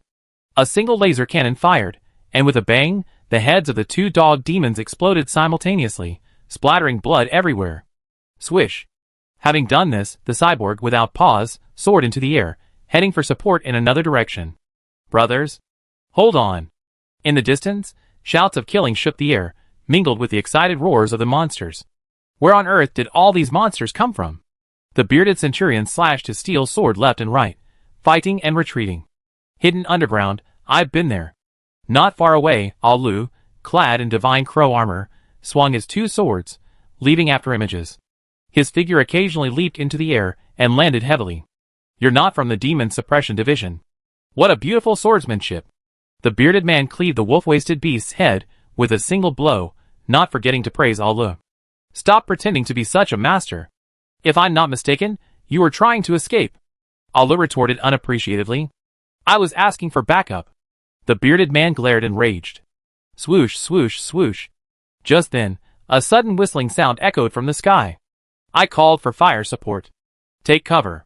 At the sound, Alu, without even looking up, activated the wings of his divine raven armor and soared into the sky.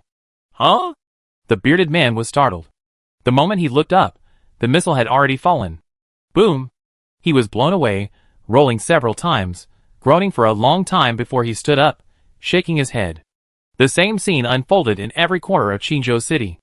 Qin Liang dispersed dozens of reserve troops to establish fire support points in safe locations far from Qinzhou City. His decision proved to be a wise one. Within the courtyard where the permanent gate had been placed, much of the equipment had been damaged, and several powerful wolf demons were searching the compound. Where's he? A one-eyed wolf asked hoarsely. He's gone! He was just here. I saw him open a door and walk in with my own eyes. How could he just disappear? A wolf demon slapped the wall in confusion. Suddenly, ripples appeared on the wall, and a pitch-black wooden door appeared out of thin air. It's out! It's out! The wolf demon shouted excitedly. Then, the wooden door was violently kicked open with a bang. It's so dark, is it day or night? Dashan, having traded in his previous tiger bone armor for a suit of jet black scale armor, rushed out with a menacing presence. Brother Shan, slowed down. There might be an ambush. Duan Feng followed closely behind, glancing around. It's not bad, just a few wolf demons. A large hand pushed him aside, and old Wu, clad in sun armor, slowly emerged. His eyes swept calmly over the beasts in the field, a powerful sense of oppression evident. Behind him, Xia Qin followed suit, bow and arrow in hand. Qin Liang was the last one out. He didn't rush out, but instead spoke to a member of Team 7 behind the door. Stay here and monitor the area channel. Remember, if the safe exploration time is up, use the summoning card I gave you to summon the team that's completed their mission here. Don't worry about wasting them. Tell them this is Brother Qian's mission. Remember? The man's face flushed, his excitement uncontrollably strong. I remember. Qin Liang's ears were ringing from the shock. Very good. Then, he followed the elite team into the dungeon. Where's Brother Qian? Let's go support him.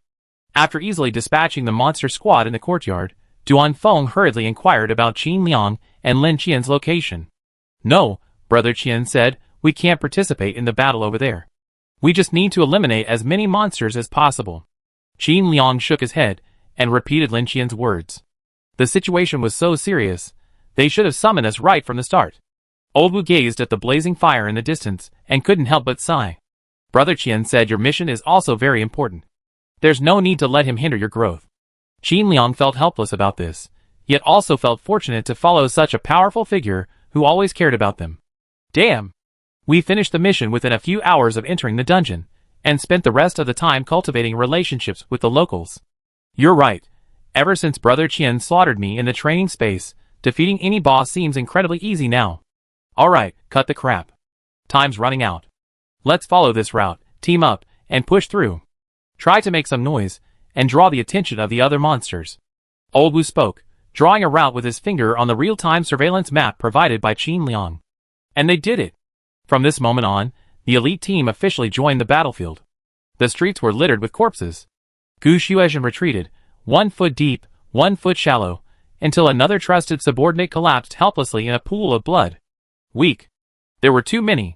Behind him, behind the locked gate, lay his family. The blade in his hand was bent, blood soaking through his clothes. Even though he was the master of light martial arts and concealment, he couldn't escape. Without him, the remaining people would surely scatter and flee. Gu Xuezhen had never hated himself more than now for not practicing martial arts properly. He clearly had the best master in the world. Ah! With a hoarse roar, veins bulged on Gu Xuezhen's forehead as he prepared to launch a final charge. But the next moment, 3 figures shrouded in golden light suddenly burst from the corner of the street, shattering the monster's defenses with unstoppable force. Swish, swish, swish. Serrated round shields radiated heat as they swept across, chained to their iron chains, severing 4 or 5 weak monsters in half. The smell of burning filled the air. Duan Feng, like a ghost, weaved through the monsters, his blades slashing, sending beast heads flying one after another. Xia Qing's figure darted across the eaves, leaping high as the wings of her divine crow armor spread out behind her. She fired a volley of white arrows thundering down. Bang! Dashan was the most violent. With his powerful skills, he smashed the chest of a skinny wolf demon with 1 punch, sending blood splattering. I hope this batch is tougher.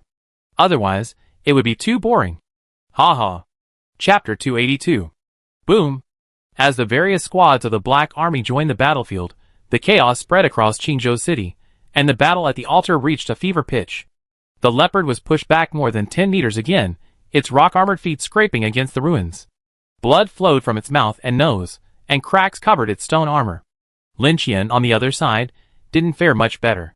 The Ring of Power was very effective against heavy armor, acting somewhat like a blunt instrument, its shockwaves penetrating the armor and reaching the flesh. But Lin Qian was a jerk, throwing out all the monster flesh and blood from his storage space. Blood threads spread across the field like a spider web, forcing the leopard to sever these threads if he wanted to stop his recovery. Otherwise, his damage wouldn't be able to keep up with Lin Qian's recovery speed. The problem was, Lin Qian couldn't just stand there and let him slash through his health line. When the leopard slashed at the health line, it slashed at the leopard. When the leopard slashed at Lin Qian, he relied on his recovery to fight back. Unable to express his pain, he could only pray that his teammates would quickly deal with the broken sword. However, the other half of the battle was equally tense. The sky rumbled, dark clouds descended, and another dark bolt of lightning struck. However, Wu Sheng's combat instincts were so strong that he not only quickly adapted to his current life force, but also perfectly exploited his strengths. Before the lightning even struck, he had already swiftly dove into the Linyuan long sword. Although the Linyuan long sword was sent spinning by the following lightning, it was unscathed.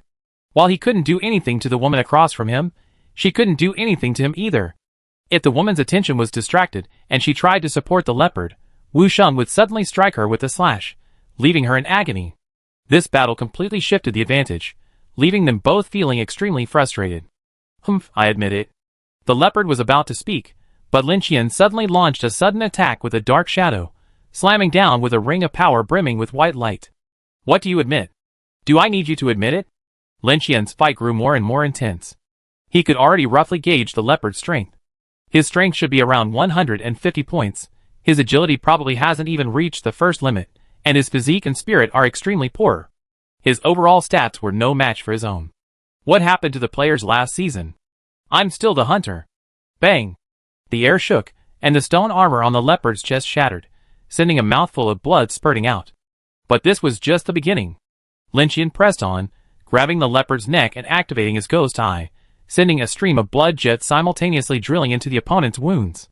As long as the blood jets penetrated the opponent's internal organs, victory was assured.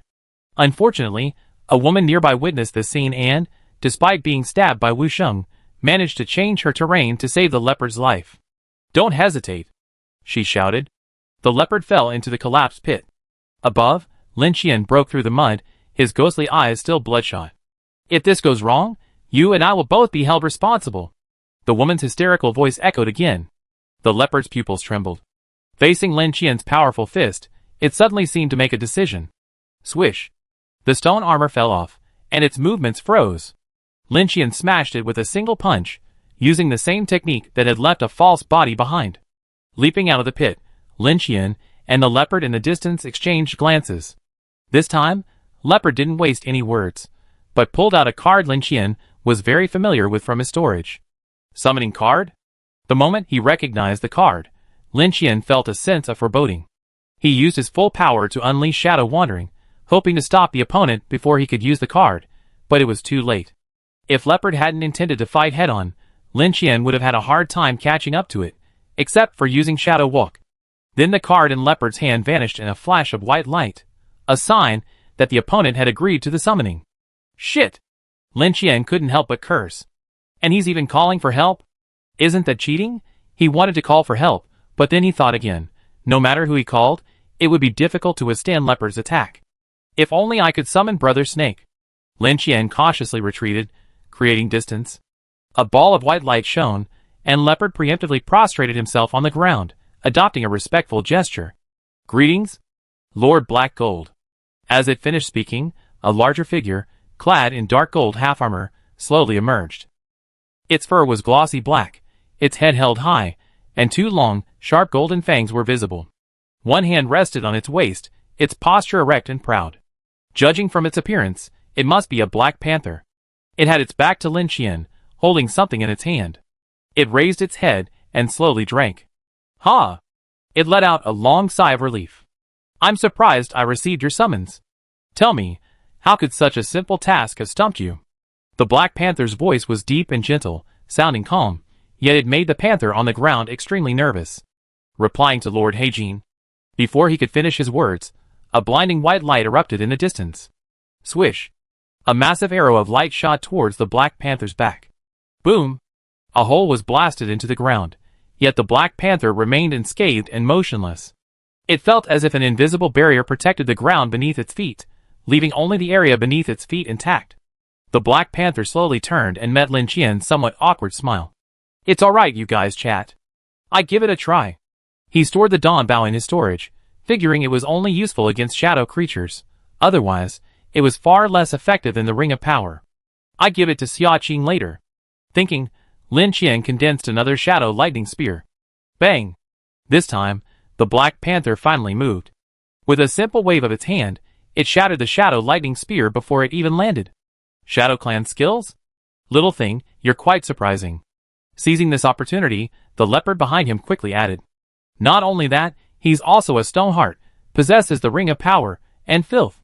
As the leopard recounted Lin Qian's previously demonstrated abilities, Black Panther's expression finally changed. If that's the case, then he's truly a worthy target. Unfortunately, I don't want to be disqualified. Black Panther fixed his gaze on the woman not far away. Later, you take his life for me. Ideally, refine him into a corpse puppet, so he can still be used for surplus value. Such a stunning talent, it's a great gift for you. The woman said nothing, merely bowed respectfully. Lin Qian, listening from the other side, was stunned. So arrogant? You've even considered my funeral? Okay. Chapter 283. Boom! The bone armor on his chest shattered, and flying bone fragments sliced Lin Qian's cheek. His eyes widened in disbelief. Fast, so fast that he couldn't see how the Black Panther launched its attack without any warning. The panther was also fast, but not on the same level as the creature before him. Swish! Puff! A flash of golden light descended, and the golden claw blade in the Black Panther's hand pierced Lin Qian's throat and pierced his chest. The pain was intense, and his breathing was blocked, but it didn't affect Lin Qian's counterattack at all. Buzz! Without gathering his strength, he threw a punch, but it still missed. Struggling to stand, he pulled out his potion, but before he could inject it, he was struck back by a claw. Blood gushed out, and Lin Qian turned around, only to be met by a massive ring of power. Buzz! Bang! Like a kite with a broken string, Lin Qian was sent flying again. Elsewhere, the leopard woman simultaneously suppressed the Lin Yuan long blade, sealed underground by some unknown method. The situation had reversed again. Hardened. Licking the blood from the golden claw blade, a flicker of surprise flashed in the Black Panther's dark green eyes. Even your physical attributes have surpassed the first limit? It seems I've really caught a big fish. At this level, you should be the undisputed leader of the new batch. No, no, no. It shook its head. As far as I can remember, even before now, no leader-level player has ever reached your level in such a short time. The Black Panther extended a finger, pointing its sharp golden claw blade at Lin Qian. There's definitely something strange about you. As soon as the words fell, its figure suddenly faded, reappearing above Lin Qian's head. Boom! The ring of power crashed down on Lin Qian's head, sinking half his body into the mud. Completely suppressed, powerless to resist. He didn't even know the Black Panther's defenses, because he couldn't even touch them. It was only then that Lin Qian truly realized the power of his hardening ability. As long as he protected his vital organs, he could avoid fatal injuries from the opponent's attacks. But the repeated attacks were too much for Lin Qian's body. If it had been before, he would probably have already begun considering how to escape. After all, he had the ability to walk invisibly, so escaping would be easy if he found an opportunity. However, he was more willing to give it a try. Giant power. 87%. He flipped over, accelerating into the air and landing, his black back tail snapping. With a loud bang, the Black Panther stomped towards his head. Lin Qian had no time to dodge, and his hardening ability once again saved his life. Finally, he seized a moment to catch his breath and administered the last shot of the rapid healing potion. His injuries healed rapidly, and even as he did so, Lin Qian launched a counterattack. Ghost Eye. As the crimson light appeared, the Black Panther in front of him vanished from its original position. It reappeared behind Lin Qian. Buzz. Being sent flying again, Lin Qian's suspicions were confirmed. This Black Panther's primary attributes are likely agility and strength, with physical and mental weaknesses. Staying steady with one hand, Lin Qian's veins bulged, his rage uncontrollable. Beast. His teeth grated. This feeling of powerlessness and humiliation was the perfect fuel for his anger. Giant power. 92%. He had made up his mind. Give it a try. If he failed, he immediately used Shadow Walk and flee. This was an unequal battle to begin with. Not only were the stages crossed, but it was also a round-robin battle. If it were anyone else, there was no need to change. Anyone would be dead. Only Lin Qian deserved this treatment. Kicked away by Black Panther's whip kick again, Lin Qian realized that this guy could have finished him off quickly, but instead, like a feline prey, he allowed him to absorb his flesh and blood to heal his injuries, and then launch a surprise attack. Okay, you like to play. I have some fun with you later. Giant power. 96%. His arm was broken, and while midair, Lin Qian had already injected himself with a high-level healing potion. While it couldn't instantly restore health to full like a rapid healing potion, its healing power was still considerable. Lin Qian huddled up, immediately retracting his tattered bone armor and tearing off his tattered clothes, revealing his muscular body stained with blood. He raised his chin and met the distant Black Panther's gaze, his temple throbbing, but his expression calm. Oh! The Black Panther stared in surprise. Why hadn't this creature shown any fear yet? Could it be that he's not afraid of death? Confused, it launched another sudden attack. With a flash of its body, it appeared in front of Lin Qian as if teleporting. One claw brought down, blood gushing out. The wound was so deep that one could even glimpse the throbbing internal organs within. Lin Qian allowed the Black Panther to pummel him like a punching bag, not even attempting a token evasive move, as if he had completely given up. But he always managed to seize every opportunity the opponent attacked, occasionally injecting himself with a high-level healing potion to recover, keeping his body in a state where he could move freely. This went on for a while, and the Black Panther finally seemed to grow tired of it. I thought you had some unused trump card, but instead you're just struggling like this in vain? Boring. It came to its own conclusion, closing in on Lin Qian. Blood dripped from Lin Qian's mouth and nose, and his wounds were horrific. Thanks to the healing potion, his wounds were slowly healing. He slowly stood up, looked up, and gazed at the nearby Black Panther. Hee. The corners of his lips suddenly curled up, revealing a hint of a smile. For some reason, the Black Panther suddenly became alert, and a shudder of fear filled his heart. The powerful intuition brought on by his agility attribute, which had surpassed its first limit, was sending out a frantic alarm. Something's wrong. Its gaze fixed, and without hesitation, it instinctively retreated. But the next moment, the sound of a clock suddenly clicked in its ears. Pop! A grayish-white alarm clock appeared in Lin Qian's hand at some point, now quietly shattering. Then, the air around him, including Lin Qian, seemed to freeze, and Black Panther's horrified expression gradually distorted as if in slow motion. Faded clock. Consumable item. Upon use, it creates a stagnant space with a diameter of 5 meters, lasting 2 seconds. This was the reward for the second stage of the Guardian mission, obtained during the previous battle with the leopard. I hadn't expected it to come in handy so soon. Also under the influence of the stagnant effect, Lin Qian's smile grew increasingly ferocious and maniacal. I've got you. His lips slowly shifted, and the crimson light in his eyes flooded towards Black Panther like a tide. At the same time, a dazzling golden light emanated from Black Panther's body, finally activating its power. Alas, it seemed a little too late. Chapter 284. After 3 seconds, the freezing effect disappeared, replaced by the ghost eye's control. The Black Panther's body stiffened, but the golden energy on its surface continued to slowly cover it. Lin Qian used his ghost eye with all his might, not caring about the cost, and welded it to the spot. Then, his right foot scraped against the ground and slowly retreated, leaning forward, arching his back, and drawing his elbows in. Limit. A roar filled with boundless fury resounded throughout the heavens and earth, heralding the beginning of destruction. The wandering souls in the clouds began to flee in panic, like birds and beasts sensing danger before an earthquake. Buzz! The air vibrated, and ferocious blood-red lightning erupted from Lin Qian's body. His skin felt like it was being sliced by thousands of sharp blades, his blood instantly vaporizing, his hair flying wildly, his expression grim. 1. Strike. Accompanied by a roar that resounded through the heavens and earth, Lin Qian delivered the punch with great difficulty. Zizizi. Blood-red lightning began to accumulate and spread, enveloping the surroundings. Granite on the ground flew, and Lin Qian's flesh crumbled with it, muscles crackling and bones creaking under the weight. If he hadn't been in good physical condition, he wouldn't have been able to sustain the attack.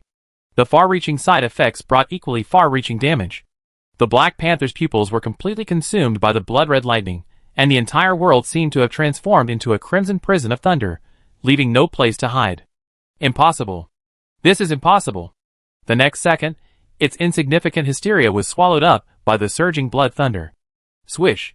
The entire world seemed to stand still at that moment. The air rippled silently, as the Black Panther's body was instantly engulfed by the bloody thunder.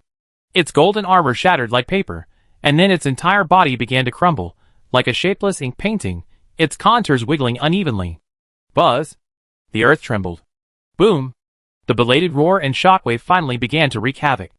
The ground was blown away, and the earth was swept up several meters high.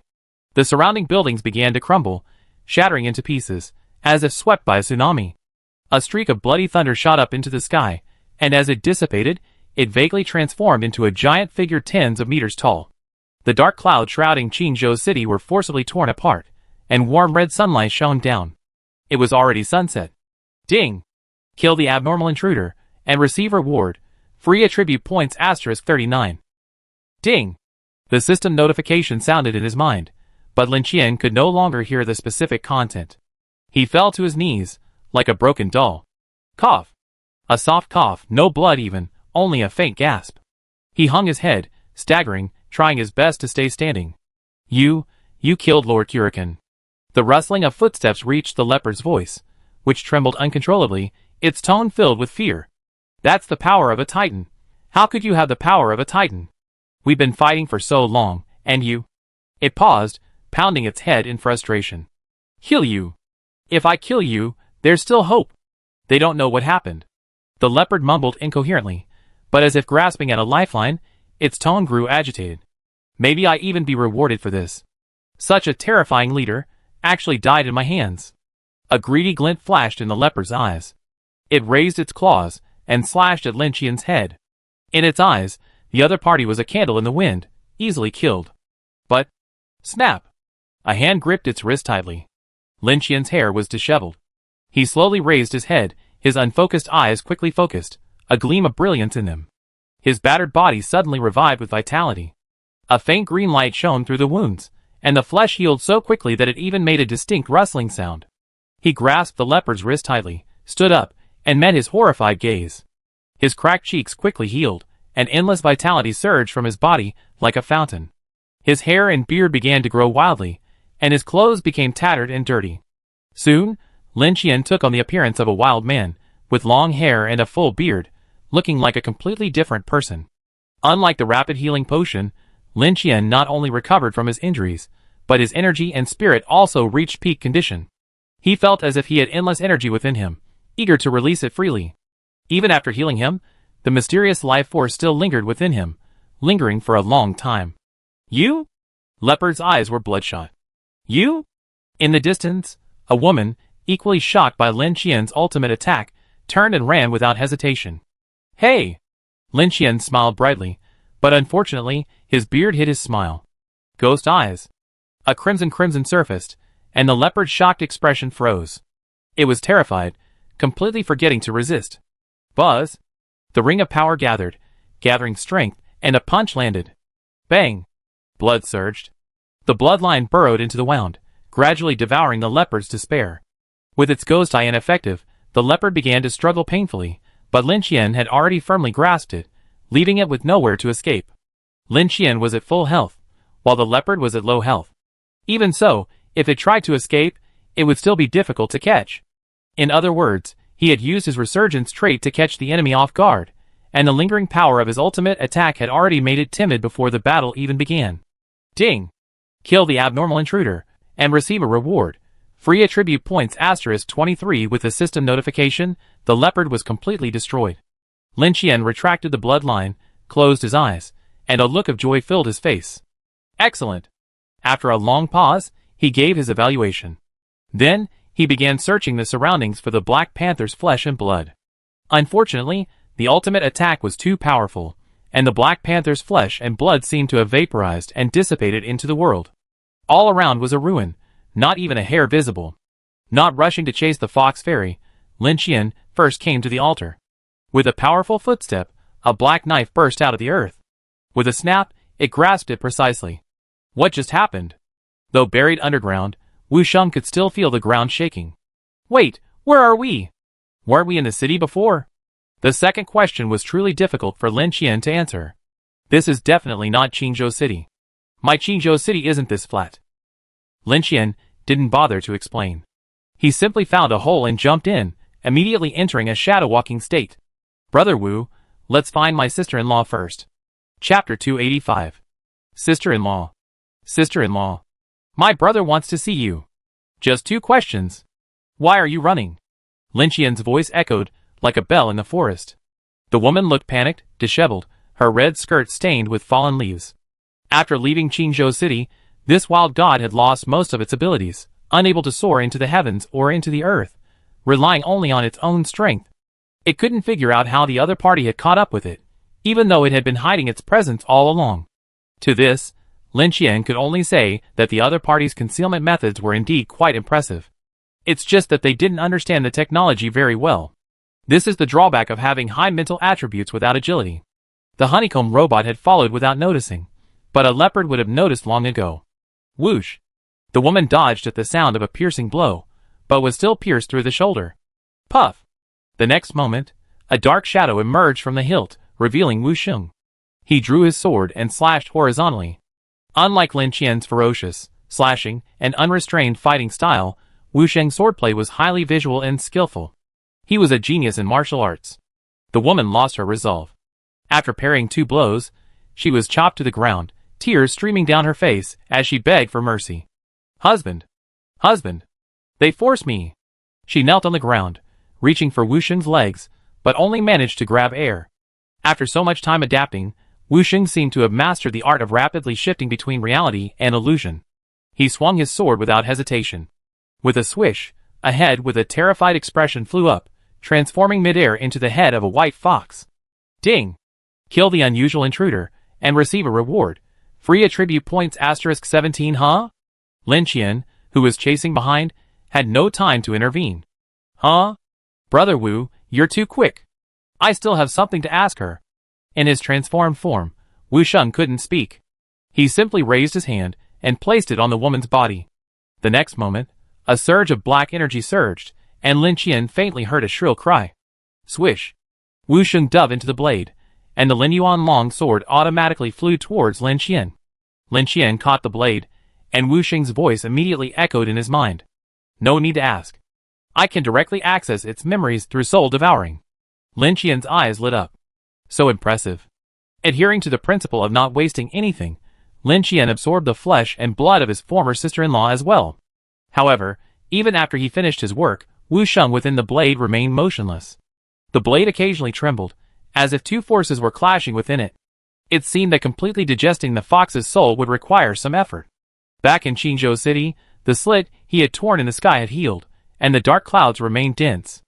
It seemed that this situation wasn't solely controlled by the fox fairy. Even with her death, it wouldn't cease. The battle on his side was over, but the city remained tense. Even with the arrival of the 6th and 3rd Divisions of the Black Army, only a partial reversal of power was achieved. Who knew where all these demonic beasts were hiding around Qingzhou City? But it's time to end it. Beside the altar, Lin Qian slowly spread his hands and closed his eyes. The next moment, a bloody mist surged into the air. Kill! Kill!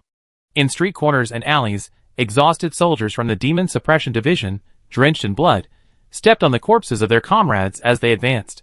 Suddenly, someone looked up at the crimson mist spreading across the horizon. It's over. With a clang, someone's weapon slipped from their hand, despair washing over them. This kind of scene must be the work of a terrifying demon. Heaven is seeking the destruction of Qingzhou City. Someone knelt on the ground, tears streaming down their face. However, they soon realized something was amiss. For some unknown reason, the demonic beasts, so brutal and bloodthirsty just moments ago, were now fleeing in panic, even returning to their true forms. However, the blood mist spread at an unimaginable speed. In an instant, the demonic beasts were shrouded in crimson. Ah! A shrill wail echoed, sending a chill down the soldiers' spines. However, the group soon discovered that the blood mist, upon contact with them, actually moved away. They were stunned. Brothers? Are you all right? He shouted. I'm fine. I'm fine too. This isn't the work of a demonic beast. It's a powerful master of our race. Our Qingzhou City is saved. Cheering and weeping with joy, they huddled together, patting each other on the back. The joy of surviving the catastrophe erupted in their hearts.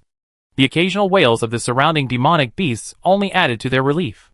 Soon, they collapsed to the ground, unable to move. Outside Qingzhou City. Puff! The giant axe fell, slaying another elite demonic beast. Standing up and looking up at the blood mist filling the sky in the distance, the captain of Team 3 couldn't help but let out a long sigh. The commotion caused by the ultimate attack not only panicked the monsters, but also made the hearts of the black-clad soldiers jump. The scene was terrifying. Recalling Qin Liang's initial instructions that Brother Qian was fighting an opponent far superior to their own, they must not get close to him, lest they distract him. Additionally, they had never seen Lin Qian perform attacks of this magnitude in the previous battle in the training space, so they immediately worried about Lin Qian's safety. The captain of Team 3 dreaded the thought of what would happen to them if Lin Qian were to encounter an accident. Thankfully, Qin Liang later relayed the news that Brother Qian was fine. But until he saw Lin Qian in person, his heart still clenched. Only now, upon seeing the familiar blood mist, did he finally feel relieved. Brother Qian, you always be Brother Qian. Nothing can rival him. He smiled, his back involuntarily straightening a little, until he was engulfed by the blood mist. Ding!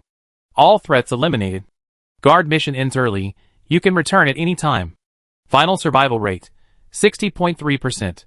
Third stage reward, 20 free attribute points, 1 Jinchuan broadsword. Fourth stage reward, 1 speed fruit, 30 strange gold coins. A series of system notifications sounded, and the blood mist quickly receded. Lin Qian opened his eyes. It's over. He breathed a sigh of relief. Although this mission was short, it was the most difficult. It was also the first time Lin Qian had played all his cards. He had even prepared himself. If it didn't work, he could just pull out his card and teleport away. Thankfully, the result was good. But Lin Qian looked up at the still dense dark clouds overhead. Numerous wronged souls darted through them, wailing shrilly. How do we deal with this thing? Chapter 286. Jinchuan broadsword. Possessing terrifying weight and a mountain-like suppressing force, it absorbs collisions and shockwaves, accumulating power for explosive release. Qingzhou City, beside the altar. Lin Qian carefully observed the enormous broadsword before him, unable to help but marvel at it. It's truly enormous. The blade, roughly 2 palms wide and a full 2 meters long, was straight and square, without a single curve. The blade was incredibly blunt, its overall matte black finish making it appear unremarkable. But Lin Qian loved its terrifying weight. Forget the effect. Just the sheer weight alone would inflict injury if swung, and death if touched.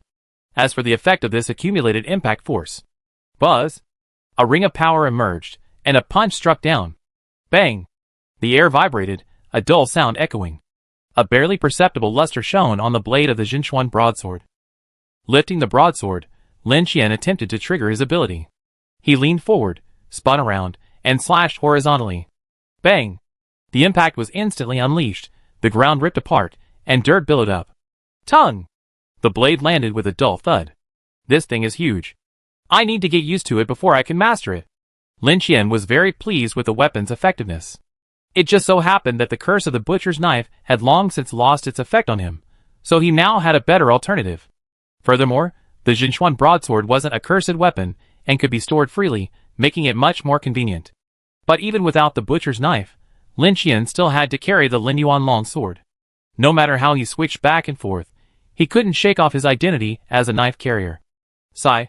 I wonder when Brother Wu will be done with this. The Linyuan long sword remained motionless, which made him a little worried. But since he couldn't help, he could only wait silently for the result. Sheathing the Jinchuan great sword and sitting casually on the ground, Lin Qian took out his second reward item. Speed fruit. After consumption and digestion, break through the first limit of the agility attribute. Digestion requirement, 100 agility points, haha. The name of this item was so convincing that Lin Qian immediately chose to search for the item information. But even after looking at it again, he couldn't help but laugh. Another breakthrough item. And now his free attribute point reserves have skyrocketed, enough to max out 100 agility points. But there was no rush. He planned to return to the Infinity Building and break through again. Just then, the Linyuan long sword beside Lin Qian suddenly trembled slightly. He turned to look, and the hilt automatically flew into his palm. Brother Wu. Lin Qian frowned, tentatively calling out in his mind. The voice in his head instantly relaxed him. He was genuinely worried that Wu Sheng would fail in devouring the fox spirit soul, and the Linyuan long sword would change hands. It won't fail. However, as if Wu Sheng had read his thoughts directly, he actually responded directly in his mind. Huh? Lin Qian blinked, a little dazed. Digesting memories takes time. Wu Sheng offered an explanation. Lin Qian suddenly understood. I see. He pressed on. Then, Brother Wu, do you know how to resolve these dark clouds in the sky? Wu Sheng was silent for a moment. This is a formation, set long ago, waiting to be activated with the entire population of Qingzhou City as sacrifice. This fox demon seems to be controlled by some organization, intending to use this formation to refine and devour a vast number of souls, thereby embarking on the unconventional cultivation methods of a wild god. However, her soul cannot withstand such a massive amount of energy, so she has set her sights on me. She wants to use me, or rather, the soul-devouring curse of this sword, as a medium to transform these wronged souls into pure energy, remove the impurities, and free herself from her shackles. The first limit? Lin Qian's eyes flashed, and she blurted out. Wu Sheng's voice was uncertain. There are some confusing parts in its memories, and I can't see them clearly. But there is one scene that is very clear, a conversation with a leopard demon. It said that as a disqualified being, it had long lost the ability to break through its limits. Even if its plan succeeded, it would not be able to return. The leopard demon told it, your mission is not to return, but to sacrifice for your tribe before the protection period ends. Lin Qian frowned, carefully absorbing these words. The leopard had mentioned the protected period to him before. It said that once it escaped the protected period, it would become prey. When does this protected period end? There was no need to guess. I just earned a lot of gold coins. Asking the bald boss would be far more reliable than just guessing. Maybe it was the sudden overload of information that had profoundly impacted his worldview, but Wu Sheng seemed silent for a moment. After a moment's thought, Lin Qian quickly took the initiative to ask, Brother Wu, does its memory contain any clues to the complete incense ascending technique?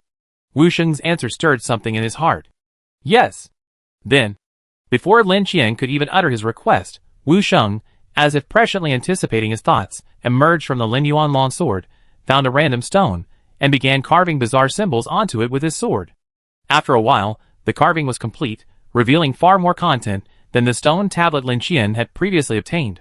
He slowly scanned the characters, and as expected, the system notification chimed. Ding! Skill acquired. Incense Ascension. A buzzing sound filled his mind, and a flood of information related to Incense Ascension flooded in, far more complex and intricate than even Mo Ying's wandering body. Shaking his head, Lin Qian sat down on the ground, closing his eyes to digest the flood of information. After a long moment, he opened his eyes again, his gaze deep, lost in thought.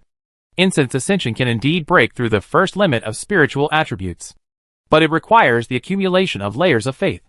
Logically speaking, with the Fox Immortal's accumulation over so many years in Qingzhou City, he should have reached the standard for a breakthrough. So why set up such a large formation?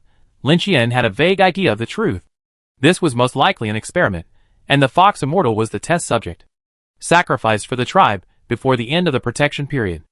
A being almost completely immune to the control of his ghostly eyes, whose mental attributes were at least comparable to his own, had become the unqualified one to be sacrificed. A sense of crisis spread within Lin Qian. The true danger of the Infinity Building seemed to finally be slowly revealing itself. Brother Wu. Looking up at the dark clouds covering the sky, Lin Qian finally made a decision. I want to give it a try. No need for further explanation. He trusted Wu Sheng to understand his meaning. I help you. Wu Sheng's response was also very clear and crisp. Amidst the rolling dark clouds and the wailing of the wronged souls, Lin Qian walked step by step towards the black stone altar until his feet touched it. Raising his abyssal long sword, he charged towards the heavens, a flicker of determination in Lin Qian's eyes. He was taking a gamble. He was betting on success. He was betting on becoming a different kind of evil god. Chapter 287.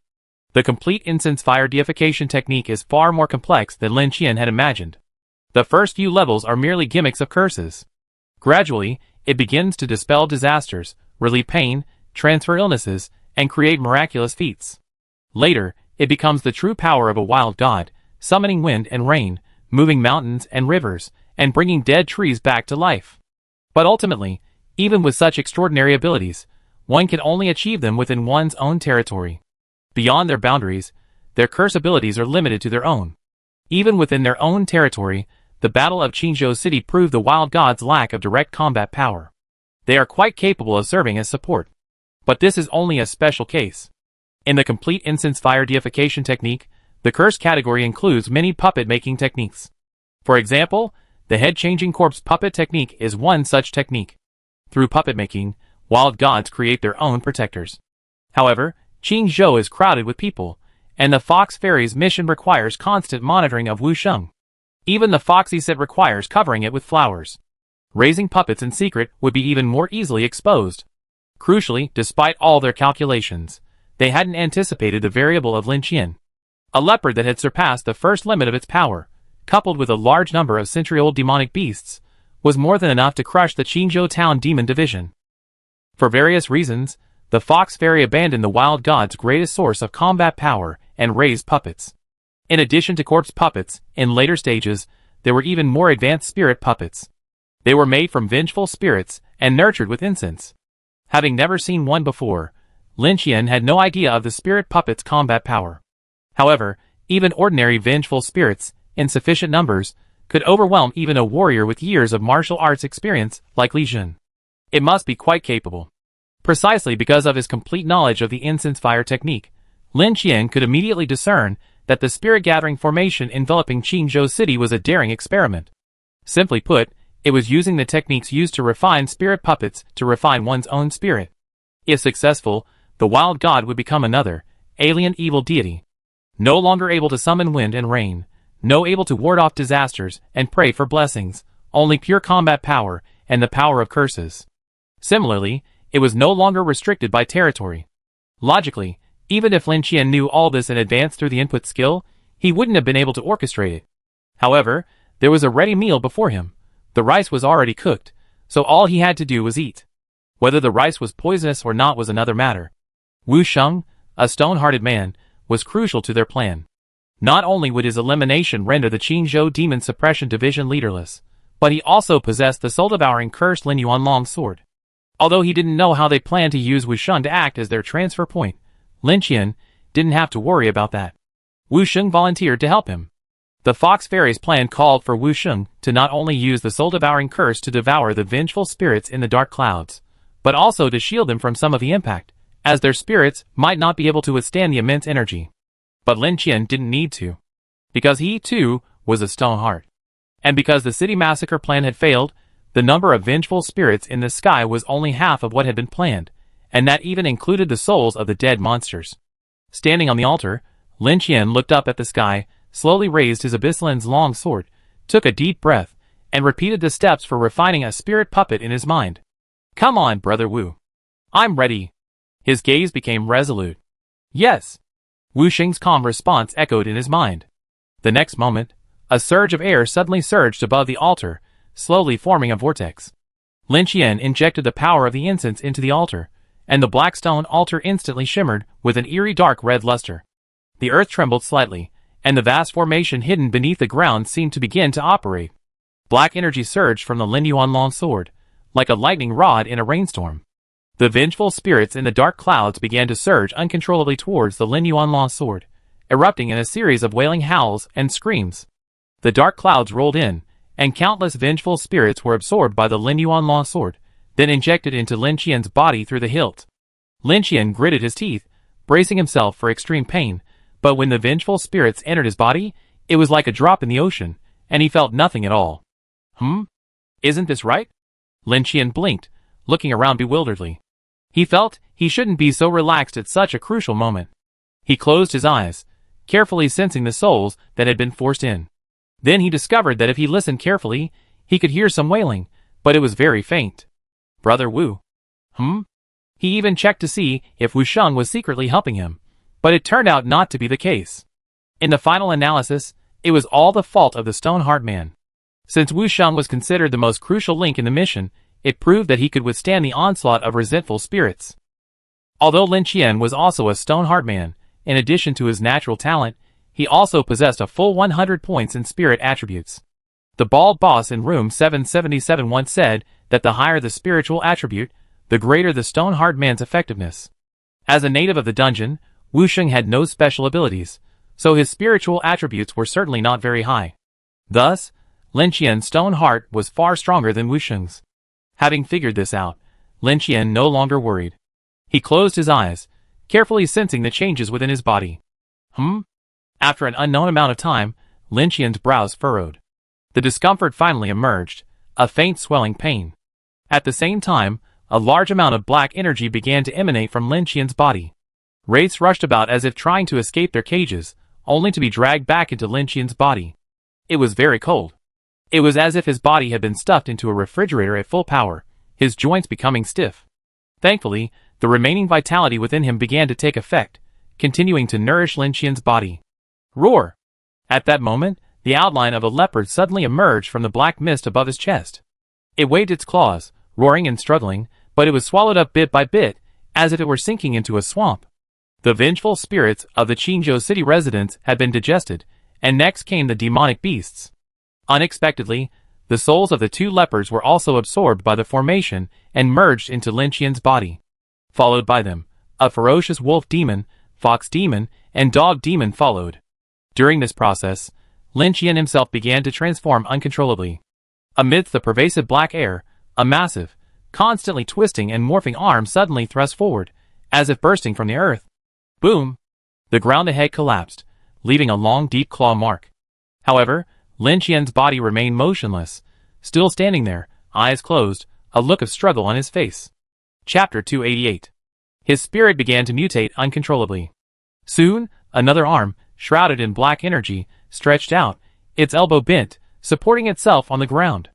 The erratic, pulsing flames of malevolence on its outline resembled the fur of a wild beast, its sharp claws slowly extending out, a terrifying sight. Roar! A distant, ethereal roar echoed across the heavens and earth, the dark clouds trembling, and the vengeful spirits suddenly reacted with utter terror. Like an ancient evil god awakening, a massive, twisting head slowly rose, sharp fangs gradually revealed, a ferocious maw opened, and the entire head gradually took shape. Because its entire body was enveloped in the inky black malevolence, its shape fluctuated unsteadily, making it impossible to discern its precise form. It resembled a wolf, a hyena, and a leopard. Regardless, It was a ferocious beast, unrelated to human in the slightest. It took a step, its feet taking shape, and with a flick of its tail, it stirred up dust. The dark clouds finally dissipated, revealing a sky filled with stars. Under the moonlight, Lin Qian stared blankly at his claws, then lowered his head to peer through his chest at his body. Huh? Just as he was dazed, a system notification suddenly rang out. Ding! Skill acquired. Incense Ascension. Ding! Spiritual attributes successfully surpassed the first limit. Frozen. Then, the condensed ferocious beast's soul body undulated, its surface surging with malevolent energy, finally breaking apart and swiftly piercing Lin Qian's body. Lin Qian opened his eyes, his gaze filled with indescribable ecstasy. It worked. He had won his bet. Just as he had learned Wu Sheng's improved version of the blood evil qi, the notification sound for Incense Ascension rang out again. But the content was drastically different from before. Opening the panel, the first thing I saw was the spirit points. Spirit, 100.9, just like when I broke through the first limit of strength, the previous 0.9 had been restored. Then I looked at the abilities. As expected, a new one had been added. Ability, Soul Refining.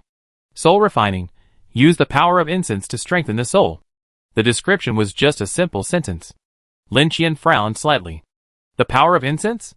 This reminded me of something Bald Boss had said. If breaking through the first limit of the spirit attribute required a skill, then the abilities gained after breaking through should also be related to the method used to break through, unlike the other three attributes where all abilities after breaking through were identical. Strengthen the soul. Lin Qian attempted to mobilize the power of his incense and activate the soul refining ability. The next moment, a faint sense of fullness came over him. Lin Qian closed his eyes and summoned the beast's soul.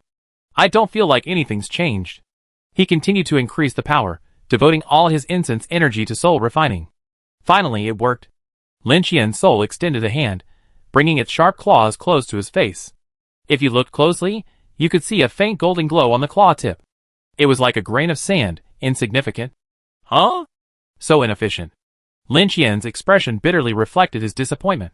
I thought that breaking through the first limit of my spirit would give me a more powerful ability, but this was all I could get. It felt even worse than hardening. Although this wasn't an active skill, it should yield significant benefits over the long term. Lin Qian consoled himself. It's okay. I gain another ability when my agility breaks through the first limit. I hope you won't disappoint me. Retracting his soul, Lin Qian stretched. The altar beneath his feet had suddenly shattered, and the formation lost its light along with it. Brother Qian. Brother Qian. A voice came from the distance. Teams 2, 3, 6, and Old Wu's elite squad rushed over. Seeing the vast ruins of the surrounding area, which had been nearly razed to the ground, they all stopped in their tracks, their faces horrified. Is everyone okay? Lin Qian stepped down from the altar, his tone relaxed. But when everyone saw Lin Qian's appearance clearly, they were stunned. Brother Qian? How did you become a savage? Duan Feng asked, eyes wide. Only then did Lin Qian realize that his hair and beard hadn't been trimmed. But there was no rush. He planned to find a professional barber to give him a good look. After all, he was very concerned about his appearance.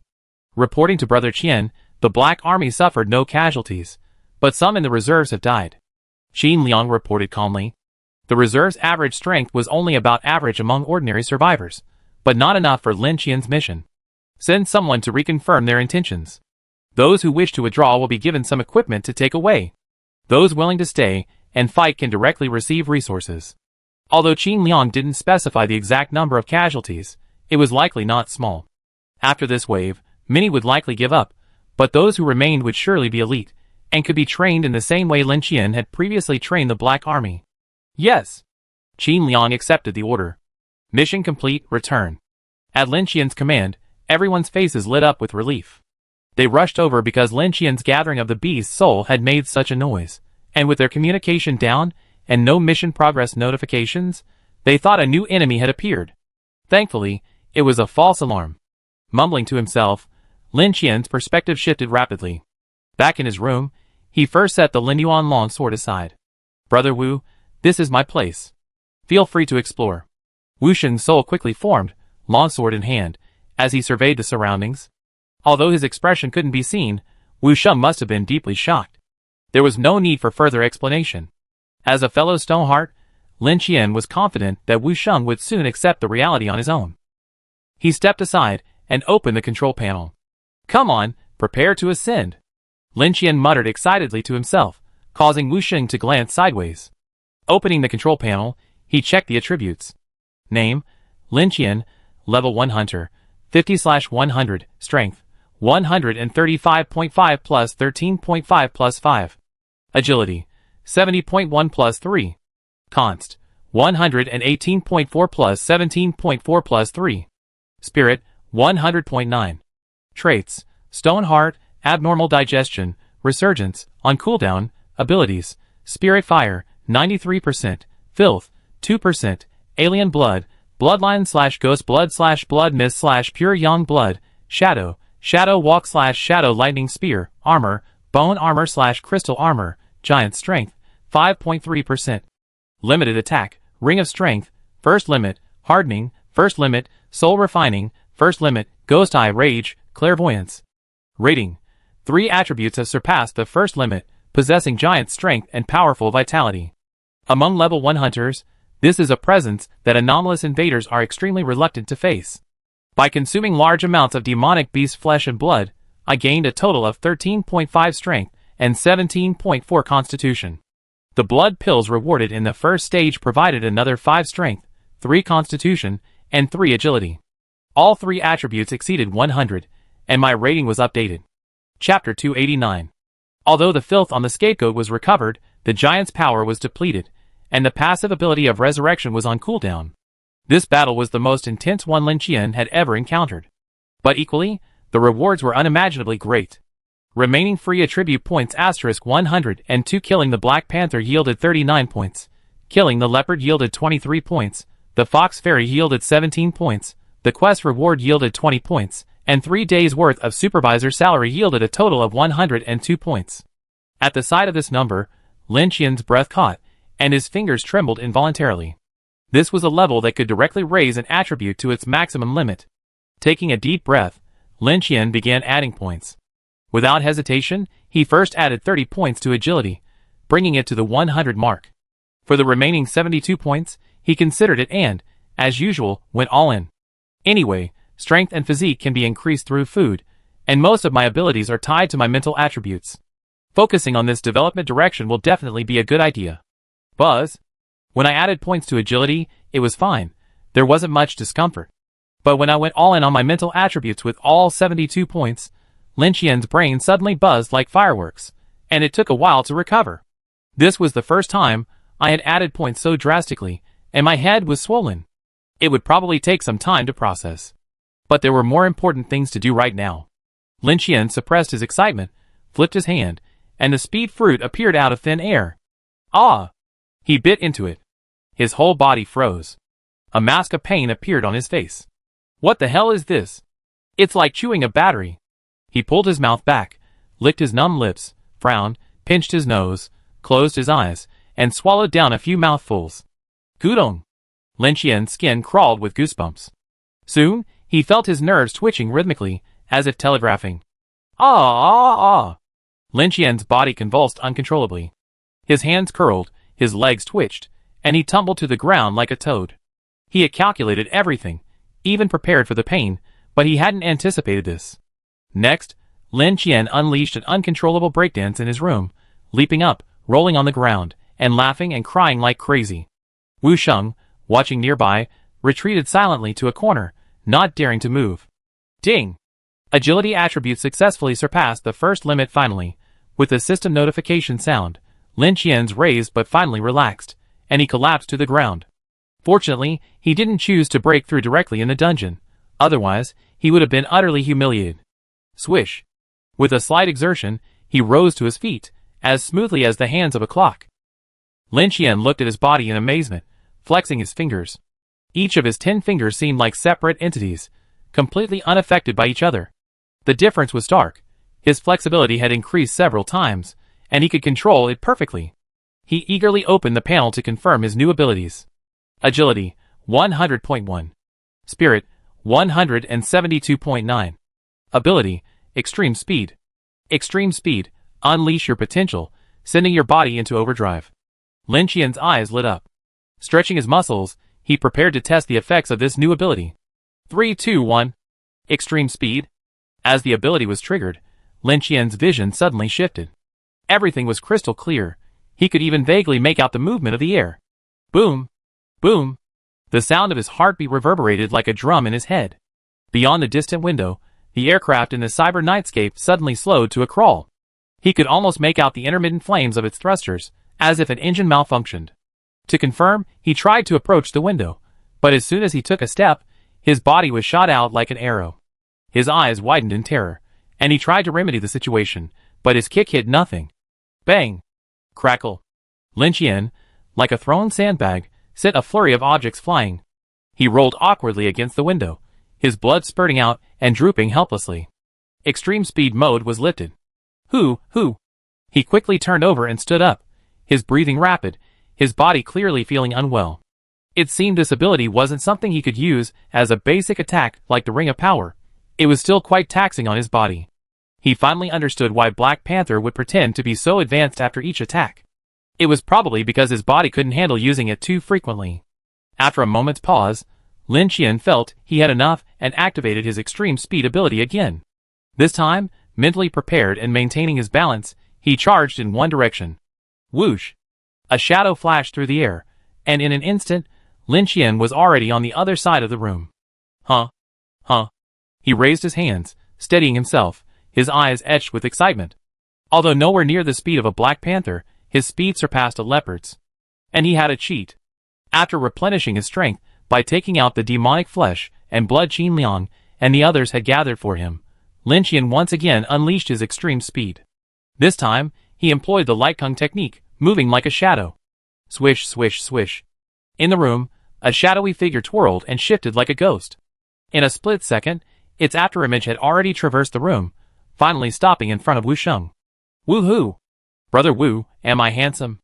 Lin Qian cheered excitedly, grabbing the hilt of the Lin Yuan long sword. Wu Sheng slipped back into the sword, eagerly asking, "How did you do that?" Even after years of practice, his shadowy form was nowhere near the power Lin Qian had just displayed. He couldn't understand how Lin Qian, after only a few days of training, could have made such astonishing progress. Could it be that I'm not the martial arts genius, but he is? With only his spirit left, Mr. Wu fell into deep self-doubt. This has nothing to do with martial arts, but rather the effect of combining my abilities with the Ink Shadow's wandering body. Come, I show you how it works. After absorbing flesh and blood to restore his full health, Lin Qian, holding the Lin Yuan long sword, activated his super speed, and the Ink Shadow once again darted around the room, leaping up and down. When Lin Qian emerged from his super speed state, Wu Sheng remained silent. Brother Wu, what are you thinking about? Can you help me figure out what kind of martial arts technique would be best suited to my speed? In super speed mode, he definitely couldn't use heavy weapons, otherwise he'd likely end up like he did at the beginning, losing his balance. Before Wu Sheng could reply, another alert rang in Lin Qian's mind. Ding! Gain Supervisor points * 139. Supervisor level up. Chapter 290. Ding! Upgraded to level 2 Supervisor. Daily salary increased to free attribute points * 10. Gain new area supervisory authority. Area 4130, 101 to 499. Area 4829, 700 to 998. Area 5311, 500 to 799. Area 8213, 101 to 998. Area 8339, 11756. The system notifications, one after another, left Lin Qian stunned, his eyes wide open, frozen in place. But that wasn't the end. Ding! Gain Contract Hound Authority. Enter the Land of Chaos at any time to select your contracted hound. After the contract is successful, unlock the hound space. Item obtained. Land of Chaos teleport card. As soon as the system notifications ended, a flash of white light flashed before Lin Qian's eyes, and then a pitch-black card appeared out of thin air. Lin Qian instinctively took it and examined it carefully, discovering that the card contained no information at all, only complex, mysterious patterns. Do you choose to use the teleportation card? A prompt chimed in his mind, and he quickly rejected it, storing the card in his storage space. Even though the system notifications had stopped, his breathing was still rapid. 10 free attribute points per day? This was the point that shocked him most.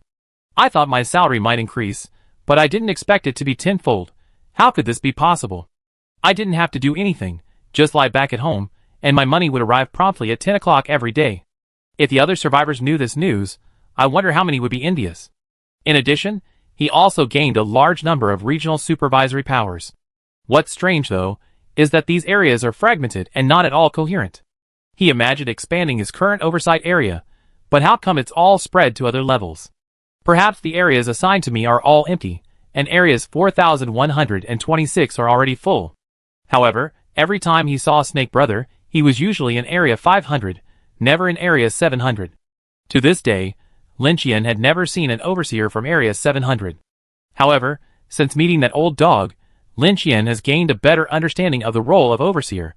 The old dog was terrified of being found by the overseers, and he hid deep in the mountains. This suggests that overseers aren't limited to patrolling buildings. They can also enter dungeons and deal with unusual intruders. Lin Qian had already been promoted to level 2 overseer, but he only gained additional authority over oversight areas and didn't mention anything about dungeons.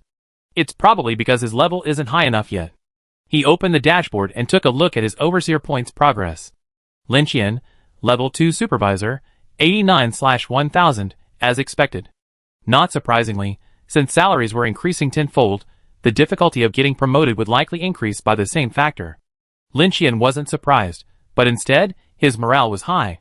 I wonder if level 3 supervisor salaries will be 100 points per day. He was already looking forward to his next promotion. To be honest, if he had known level 2 supervisor salaries would increase tenfold, he would have definitely put more effort into completing supervisor missions, finding ways to earn more points. But it's not too late now. Lin Qian had originally planned to complete as many survival missions as possible before the third regional trial began, ideally exceeding the target and earning more rewards. But now, he could shift his focus. But then, Lin Qian suddenly realized that the two tasks didn't seem to conflict. They could be pursued simultaneously. He thought of the old dog, the statue enshrined in the Xia family mansion, and then of the incident at the Strange Blood campus, and the mysterious organization selling drugs containing psychic ingredients in the quarantine zone dungeon. All signs indicated that the worlds he had experienced had been infiltrated and invaded by a mysterious force, like countless minefields. The Qingzhou City incident was just a common detonation. There was no need to specifically seek out the anomalous intruders. Simply keep an eye out for clues while completing the missions. After all, while the rewards for the supervisor missions were high, they were only free attribute points. To obtain high-level items and props, one had to exceed the targets in order to obtain them. Having determined the direction of travel, Lin Qian was filled with energy. The mysterious energy of the resurgence trait seemed to have charged him to an incredible level, a power he felt he could not exhaust in a short time. Brother Wu. Let's go! I take you for a walk. After changing his clothes and picking up his Lin Yuanlong sword, Lin Qian prepared to go out for a stroll. But when he opened the door, he saw two men and a woman standing nervously nearby. Qian. Hello, Brother Qian. Lin Qian's sudden opening of the door seemed to startle them. They quickly straightened up and bowed. What's up?